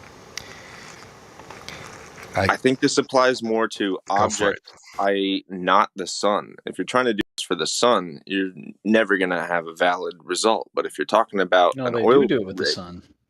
Yeah, if it's an oil rig where you know how far X is and how high Y is, and you know what theta is, then you can absolutely calculate for Z. They have to be known. And if they don't, your calculation does not match up with what is observed, then it might be curved, but if it does match up, then it can't be. I think is the point of this little cartoon. Well, while we're on this subject, one of the questions I wanted to ask before Hank had to go was, so I've wanted to ask about latitude and longitude, and those in particular because to me as a glober, they mean something that I can understand. They are the two angles in a spherical coordinate system. I mean, never mind globe or whatever, just any spherical coordinate system will use two angles and one radius to define all points in space. So latitude and longitude, that's what they mean. On a flat Earth of any kind I have imagined, they don't really make sense to me. 2 words, my friend. Dartboard. Dartboard. Good point. A dartboard, I wouldn't use latitude and longitude. Well, the fact that it uses degrees shows that it doesn't matter how many miles it is from this degree to that degree. It's still just a coordinate system, regardless of linear miles or kilometers or anything like that. But you still get a fixed exact position with degrees and minutes on a dartboard. Yeah, on a dartboard, I'd use, that's like a clock, right? Like I could say your dart landed. No, the way they're shaped as they get further from the center. Yeah, if I said that the dart landed at 5 o'clock, 6 inches away from the center, you know exactly where it is, right? You can even picture it right now in your head. 5 o'clock, 6 inches from the center. My point. But see, I didn't use 2 angles. I used one angle, the like 5 o'clock. That's the angle, and then the other. That's a latitude. That's a longitude. 5 o'clock is the latitude. No, it's the longitude. No, the longitudes are the same length. They're equally as long. They're the runners that go all the way from the center all the way out. The latitudes are the circles. Right. So the longitude is like the hour of the clock, right? It's 6 inches. That's the longitude. No. Come on, man. The longitude is like how far east or west I am, right? I don't want to start nothing. But here we are. It's friendly, man. I mean, I'm not a... isn't longitude how far east or west we are? Man, don't start nothing, won't be nothing. Yes, that's a fair descriptor. And that's the time. And that would be the hour of the clock, right? And then the latitude is how far north or south we are, which is how close we are to the center. Yeah, that's exactly what I was saying. That's the 6 inches part, right? A problem with language. Well, it's not a problem with language. Your AIDS test is looking positive. Oh, wait. What do you mean? Exactly. It means favorable or that I have AIDS. But it's not that's not it, right? Like if I say 6 inches from the center, that means something. But if we were throwing darts and I told you it was at 5 o'clock, I see where I made my mistake. I was thinking 5th ring, not 5 o'clock. It's my bad. Yes, 5th ring, sure.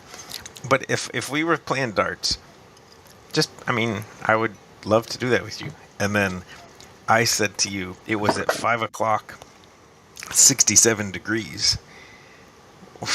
See, even like right now, That's don't redundant. It doesn't. Where is that on the dartboard? When I say 5 o'clock, that's 6 inches from center, longitudinal line.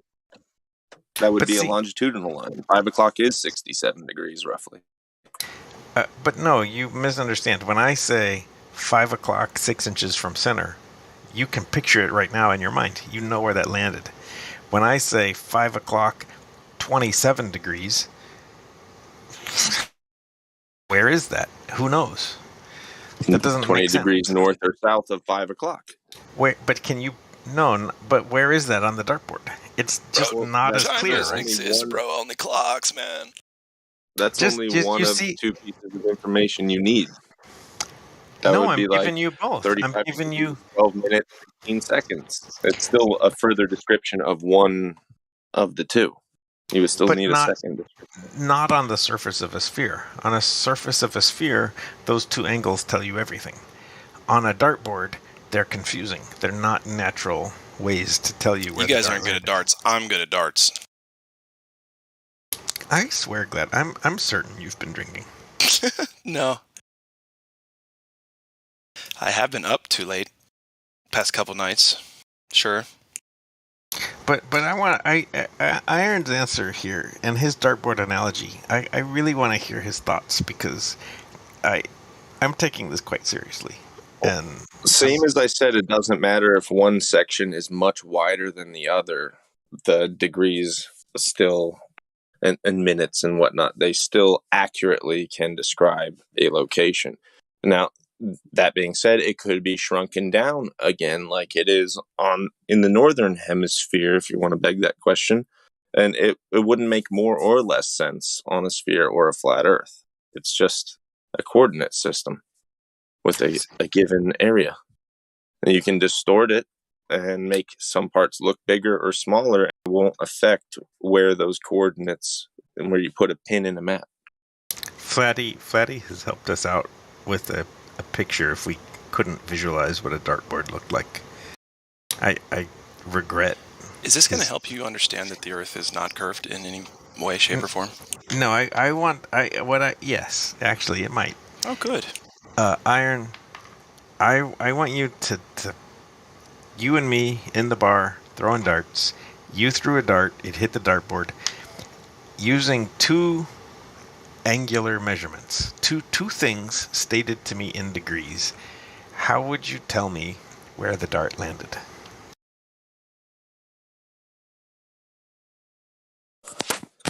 Well, if it was a dartboard, and do it. Really go with me on this. Don't. It's not a trick, and we're gonna like map it back to the Earth. Just go all in. Tell me where that dart landed on the dartboard. It's not that complicated. You have to count which ring. First ring, second ring, third ring, fourth ring. And I then want it in degrees, though, not rings. Degrees. But the degrees are only one of the measurements. You can't use 2 degree measurements to give a distance from the center.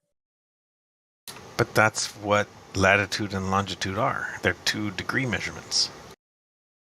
If you presume that there's a fixed limit exactly 180 degrees from the North Pole. I mean, that's the only way you can put it in a degree. Regardless of what you presume, latitude and longitude are stated in degrees. Right? And they're presuming a fixed limit to the size and scope of everything to be charted. Do you think that latitude and longitude are real? I think they're conventions that are do you think reliable and accurate, but we don't know the scale of one quadrant relative to another. We haven't done our due diligence on that.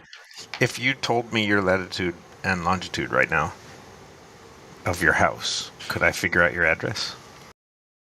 Yeah. Yeah. Now, can you do the same thing on the dartboard? Can you tell me 2 angular measurements and then I know where the dart landed? Well, here's why you're having an issue. It's because there's the triple ring and the double ring and the green ring and the red ring. There aren't enough divisions within the longitude on a dartboard to match directly to the scale and proportions of longitude and latitude in degrees and minutes and seconds. So if you were to put more rings in there that they corresponded with all of the latitudes, then yeah, I could. I would just describe it in minutes. You know those Walmart globes that have the sticker on the bottom that say made in China, not for educational purposes? Thank you. Yes, that exactly. It's also display for display only or something. Well, anyway, yeah, not for educational use. If you gave me one of those and you told me your latitude and longitude, and I have no computer, I only have the Walmart globe and the numbers that you told me, do you think I could figure out where your house was? No. Do you think I could figure out what country you lived in? Absolutely. That's way different. Do you think I could figure out what city you lived in? No. I see. So given your latitude and longitude, do you think I could get within like thousands of miles or something, but not within 50 miles? Probably within 150 if you were really meticulous. So how would I get to within 150 miles of your house? Like, what would I do if I had the toy Walmart globe? Probably drive. I don't know. No, I have the toy Walmart globe, and I have the two numbers that you gave me. What would I do? Well, that depends. Does it have the coordinate grid printed on it in light ink? No, it has the equator marked on it, and it has the Greenwich International Dateline marked on it. Well, then you're going to need to take it off its stand, get your protractor and compass out, and get real precise. And a couple Sharpies and maybe some tape, laser level to help you trace it. And you're going to have to build that grid on that globe before you could even begin to try to figure out where those coordinates even line up. So, like, suppose that the coordinates that I gave you, so it's like it's got the equator and it's got the international dateline on it, and the coordinates that I give you are that it's 90 degrees west and 45 degrees north. Can you, like... 45 degrees north just means halfway from the center to the... halfway from the meridian to the center. I mean, it's... So, you can like, use halfway from the equator 45 to the pole, out of right? 90 is 50 out of 100. There's no difference. So you went halfway from the equator to the pole, to the North Pole, right? Right, that would be 45 degrees north. And when I said 90 degrees west, you went from London, like, west, 1/4 of the way around the equator, right? We're probably talking about Ohio, maybe Pennsylvania. So see how those numbers, like, made sense, even on an imaginary Walmart globe, but they don't make any sense on the dartboard? I didn't use a Walmart globe. We used something even cheaper than a Walmart globe. We used our imaginations, and you got to Ohio. So what are you trying to get out of this? That we can't do that on the dartboard. It didn't make any sense. Yes, so you're saying his dartboard analogy is bunk. Glad, why are you jumping in? Maybe he senses my frustration. A little bit. But I really want to know where this is going. Me too. That's kind of, he's helping you out think about this, and you're still smiling when you're talking. It's so weird. But anyway, where's this going to lead? Like, fine, dartboard analogy doesn't work. And since it's unfalsifiable because not everybody listening has a globe and a dartboard in their fucking hands right now, what are you trying to say? You know what I'm trying to say. The Earth is a globe. Why are you asking? Oh, okay. All right. Well, with toys, we can't really demonstrate one way or the other, can we? You might be surprised. For the record, I was never saying a dartboard was a map of the world. You kind of extrapolated that. I was trying to use it as a metaphor to get you to lay that grid system on a flat surface and see how it is distorted from what you preconceive it to be. And the grid system that you were invoking would not be affected by things being laid flat. You would still be able to find those same positions on that same map. Even if it's not representative of the true shape and nature of the world, it would still work perfectly fine. I think that's all it needs to be a said. gift that might help him imagine this too. Some people need pictures. Hang on. We've already got the picture of the drunk soldier getting darts thrown at his butt and his head. Oh, what not at all else what do I'm we talking need? about. Just give me a second. Iron, am I frustrating you? Not really. I can handle a lot more frustration than that. It's just more like impatience, I guess, because I'm running low on beer. And that is a thing. That is a serious fucking thing when that happens. I can't believe that I've gone this long and none of you guys have asked me what's my best argument for the shape of the Earth. This is like a 24/7 record. I mean, do you have anything different to say than what we've heard? Maybe. Oy. It's like pulling teeth, dude. Dinner first?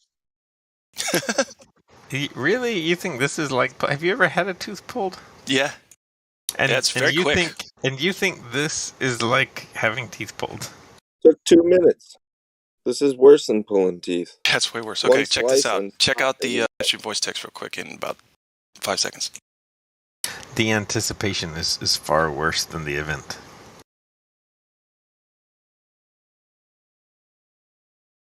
That's what she said? Or her mom said? Oh, wait, what? Don't devolve into that just yet. Okay, so do you see the animation in the live stream voice text? It's a jellyfish. Look what it's doing. It's keeping longitude and latitude lines, but it's turning both. It's going from globe to flat. To globe to flat. Thank you there you so go. much. Boom. I mean, I have absolutely no problem with this. It doesn't. Is my house suddenly unfunctionable? No, you guys. My house. You guys missed my point entirely, and that's okay. I don't think we did. Yeah. You're just demanding it be in degrees, and all I'm pointing out is degrees are subsequent divisions of a whole. It's no different than metric versus standard or imperial units. It's all just relative, and you're choosing a certain format to describe it in does not mean that it actually has a spherical shape. Halfway there is 45 instead of 50 out of 100. It's not literal. It's not based on anything tangible. It's just representative. I agree with you 3/4 of the way. The thing that I can't agree with you on is it's not like inches versus meters. It's different than that. But the other stuff that you said, I agree with. And glad I don't dispute this little animation because it's just animation. Just get your thinking going. You didn't need to get my thinking going. I've agreed with this even without the animation. How about this?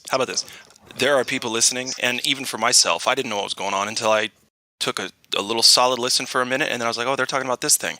And now everybody who's looking at it can see what the fuck you were just arguing about for 30 minutes. They see something. They see half of the argument. I'm not gonna split hairs, dude. They see what you're trying to argue. They don't necessarily see what I'm trying to argue. And what I want to say verbally is, I think that these coordinate systems, spherical coordinate system, Cartesian coordinate system, cylindrical coordinate system, they're all equally valid at all times. It's just that they are how easy they are to use in different situations changes. That's why iron was able to say Ohio from the coordinates that I gave. But then when we tried to use the degrees on the dartboard, it was confusing and it was hard to do, and we argued about it. Because how we describe things, there are natural ways of doing it and there are awkward ways of doing it. But I agree with the animation. Even the awkward ways are valid ways. So I agree with both of you guys, but I do think there are... But it's still a globe. Okay, whatever. No, it's not about whether it's a globe. I think there are natural ways... I thought that was the topic. It is the overall topic, but the specific topic of this moment of the debate is coordinate systems, and there are awkward ones and natural ones. And your animation is showing that they're all valid. They're all equally valid at all times, but some of them are awkward and some of them are natural. Well, I'll give you this. I'll give you this. That animation is not representative in any sense of the imagination of reality. That's just an animation of what I think you two were arguing about. Okay? Oh, I think it's a good animation of a transform. It has nothing to do with the shape of the Earth, though. I want that to be known. I did not post that as a posit for either shape, flat or globe. Okay. I think that's a fantastic animation of a transform between coordinate systems. 100%. I like this animation is, in my opinion, factual and straight on, and it is a beautiful animation of transforming between coordinate systems. Yeah, and I don't even know where I got it. Somebody posted it one day. I was like, dude, that's one of the coolest things I want to show globers and flatties. this thing. But can all people present agree to call this the jellyfish Earth? No. Maybe. Can you please stop misrepresenting my argument as if it's settled and you know what I was trying to say? Because you clearly missed my whole argument. And I was just answering your questions, so it wasn't even really an argument. Just stop misrepresenting what I said, please. All right, if you're talking to me, I apologize. I wasn't trying to represent you. I was talking to Glatt. Glatt did jump in and take it away from you. Yes, I did. I jumped in. I'm sorry. Specific things and not what was just spoken a moment ago. I waited for you guys to finish, so I didn't interrupt you. Oh, but thank you. Don't misrepresent the fact that I brought up the dartboard as if I claim that to be an equally factual and scientific coordinate system for Earth itself. It was representative of a way you could get your mind going and think about. Same thing that Glatt said when he posted that, what you call the jellyfish. It was supposed to stimulate your imagination rather than say, okay, find my house on a dartboard. That's ridiculous. How would you find your house on the flat Earth? I mean, I can say how to find your house on the globe Earth. That to me makes sense. I know how to do it. I can explain how to do it. I can talk other people through how to do it. I personally can't imagine how to find your house on the flat Earth.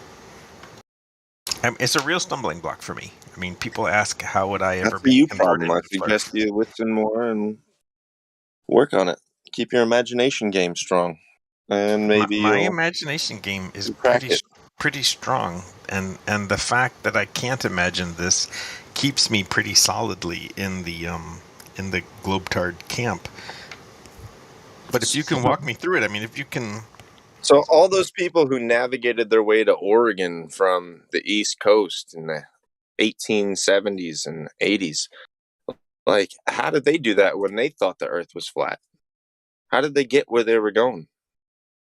Well, I don't know what they thought of the Earth. I never talked to any of them. Well, it wasn't taught that it was a globe until probably 40, 50 years later.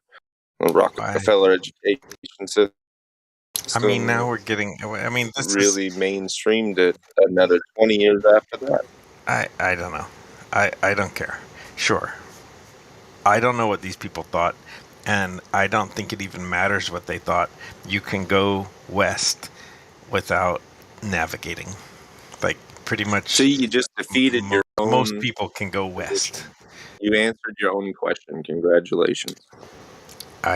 Hooray. I mean, my curiosity and my conviction to the globe is not shaken. So I don't know what you won, but sure. No, I didn't win anything. You haven't. You asked the question and you answered it yourself. You don't need to have talking about globe belief to navigate.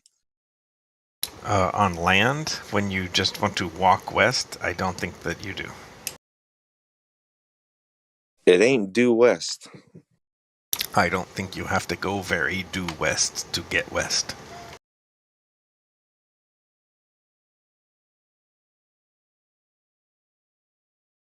I mean, talking about what people did in the early days and the pioneers and stuff is just not.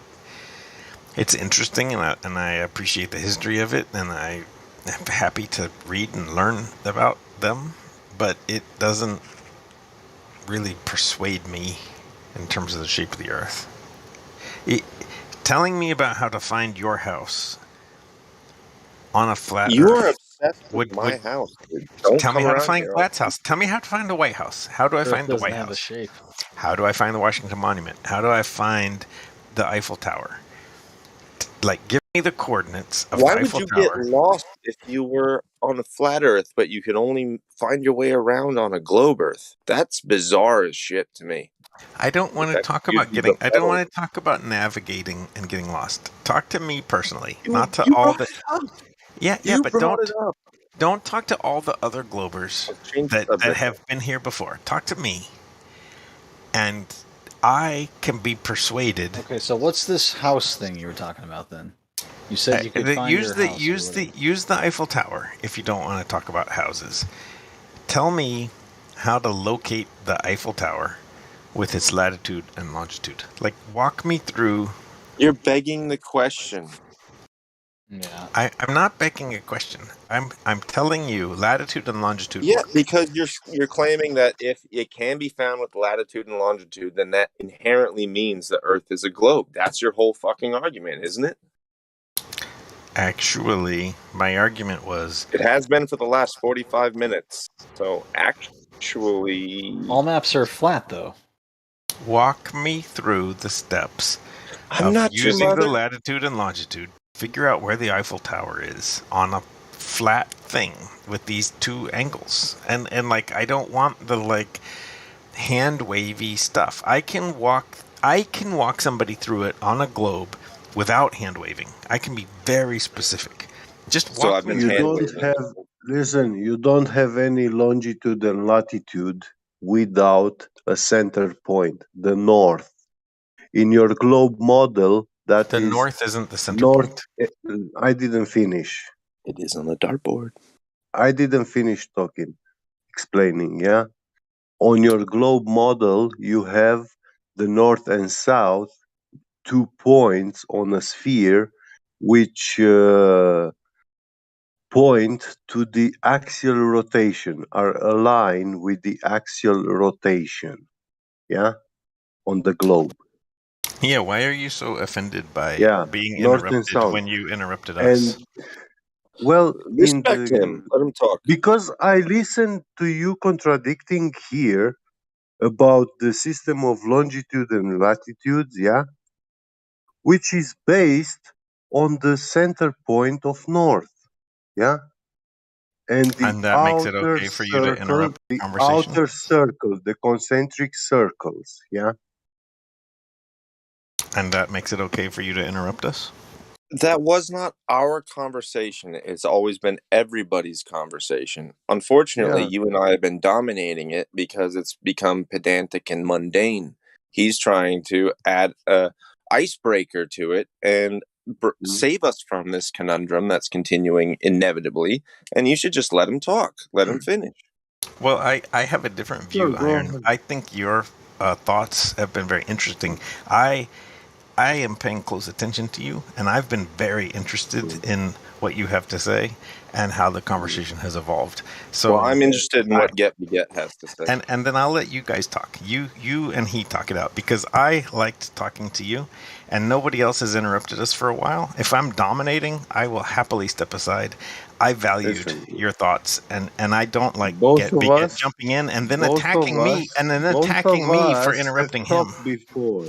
Well, go ahead and talk more. You clearly want to talk to each other and not me, so have at it. I will step aside. Coward. Wow. That wasn't even the point. Yeah.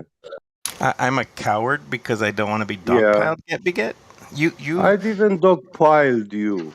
Then be quiet you made and let me and Iron talk. Claims. You made fallacious then claims. Let Iron and point I was them out pointing them out to you. Yeah, let that's Iron what I do was that. doing. Okay, you know what I have to say? Your Honor, I'd like to donate my remaining time to the good gentleman Get Beget. Thank you, Iron. Now it's so YouTube. if you accept, I will continue. I will just explain to you the view. Yeah, that flat Earth disk. Hold on, Get Beget. Just pause. Just pause. Okay. Iron, I really did enjoy our conversation, and I really did appreciate it. So I don't want to leave on some sort of bad terms. I liked it a lot. I'm not mad at you. It's fine, but I'm already in a relationship. And this, yeah, no, 24/7 is usually quite noisy and like combative, and like that, and you talking to you guys was a good time, and you gave me some things to think about. It was stimulating. I don't know. I hope it didn't really feel that mundane and boring and repetitive to you, because if you remember, even I gave you things to think about. Yeah, get good. Before I left Iron altogether, I wanted to just voice that it was a good conversation, and he gave me things to think about. Now we can change gears. Yeah. And get if somebody interrupts you and me, I'll probably have the same reaction of, God damn it, stop interrupting. Yeah, okay, but if I'm saying that you make fallacious claims, then just hear what I have to say and come up with something on the contrary, you know. I may not be able to. I mean, who's saying the fallacious thing is the debate. That is the heart of the debate, is who's being fallacious. That's your claim. And my claim is that you're being fallacious, and it's the 24/7 server, so you're right. I mean, who gets to decide what is fallacious? I was telling you that the longitude and latitude system of coordinates, is based on center point, the north. In the globe model, that means the axial rotation. 2 points, align with the axial rotation. One of them is north on the top and south on the bottom. And from those 2 points, you draw lines and concentric circles. Can I dispute that? That's not how I would do it personally. Well, that's how it's done. I'm not making that claim, and so I can only defend the claim that I'm making. So you're saying that the distance from the north to the equator is not a radius? The distance from the north to the equator, is that a radius? I don't think it is. I'd have to scribble out on paper to see, but my knee-jerk reaction is that no, the distance from north to the equator is not a radius. Yeah, so what is it for you? A right angle? The distance, I mean, I don't really want to get a pencil and paper. From north to the equator is going to be R times pi divided by 2. So it's going to be R times 1.5 something. Degrees? What's that? No, it's going to be R. It's going to be R. So 4,000 miles times 1.5. So 4,000 divided by 2 is going to be about 6,000 miles. Going from north to the equator is going to be about 6,000 miles. Wait, you misunderstood my question. Do you see how I came up with my answer? Well, you came up with the formula how to calculate the distance. You said the distance from the north to the equator. Yeah, but I said, is the distance from the north to the equator a radius? Well, no, the radius is 4,000, and the distance is 6,000. You said it's not, okay, and I asked you, what is it then? It's not a radius. It's about 6,000 miles. No, it's not 6,000 miles. It's an arc length. In your model, it is arc curvature. 90 degrees. In my model, it's arc length. My model. I don't know about anybody else's model. I'm not speaking for Neil deGrasse Tyson or any other person ever. In my model, it's an arc length. You still don't get it. It's very funny. And it's simple, like even child would easily understand if you would actually pay attention to my words a little bit, not very much. So length is inches or meters or miles, right?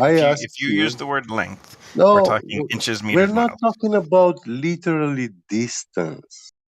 Okay, Like then how that might many be kilometers. our confusion. Yeah, I'm not talking about how many kilometers or how many miles.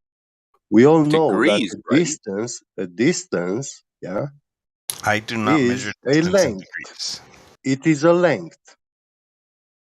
Yeah? And when I talk about length, I talk about miles and kilometers. Well, inches, if meters. you haven't measured it, you don't know what's the value. But you know that there is a length between 2 points. Sure, in correct? kilometers or meters or something. Yeah, exactly. So what I'm saying, my question was, in your globe model, the distance from the north to the equator, yeah, The like North Pole. if that's a radius, I asked you if that's a radius, and you said no. And in the globe model, that is the correct answer, like to say no. But I asked you to explain then what is it, and what it is that it is arc curvature. It See, is that's the a word that I've distance, never heard before. I don't know what arc curvature is. Well, when you take a circle, and you divide it in 4 equal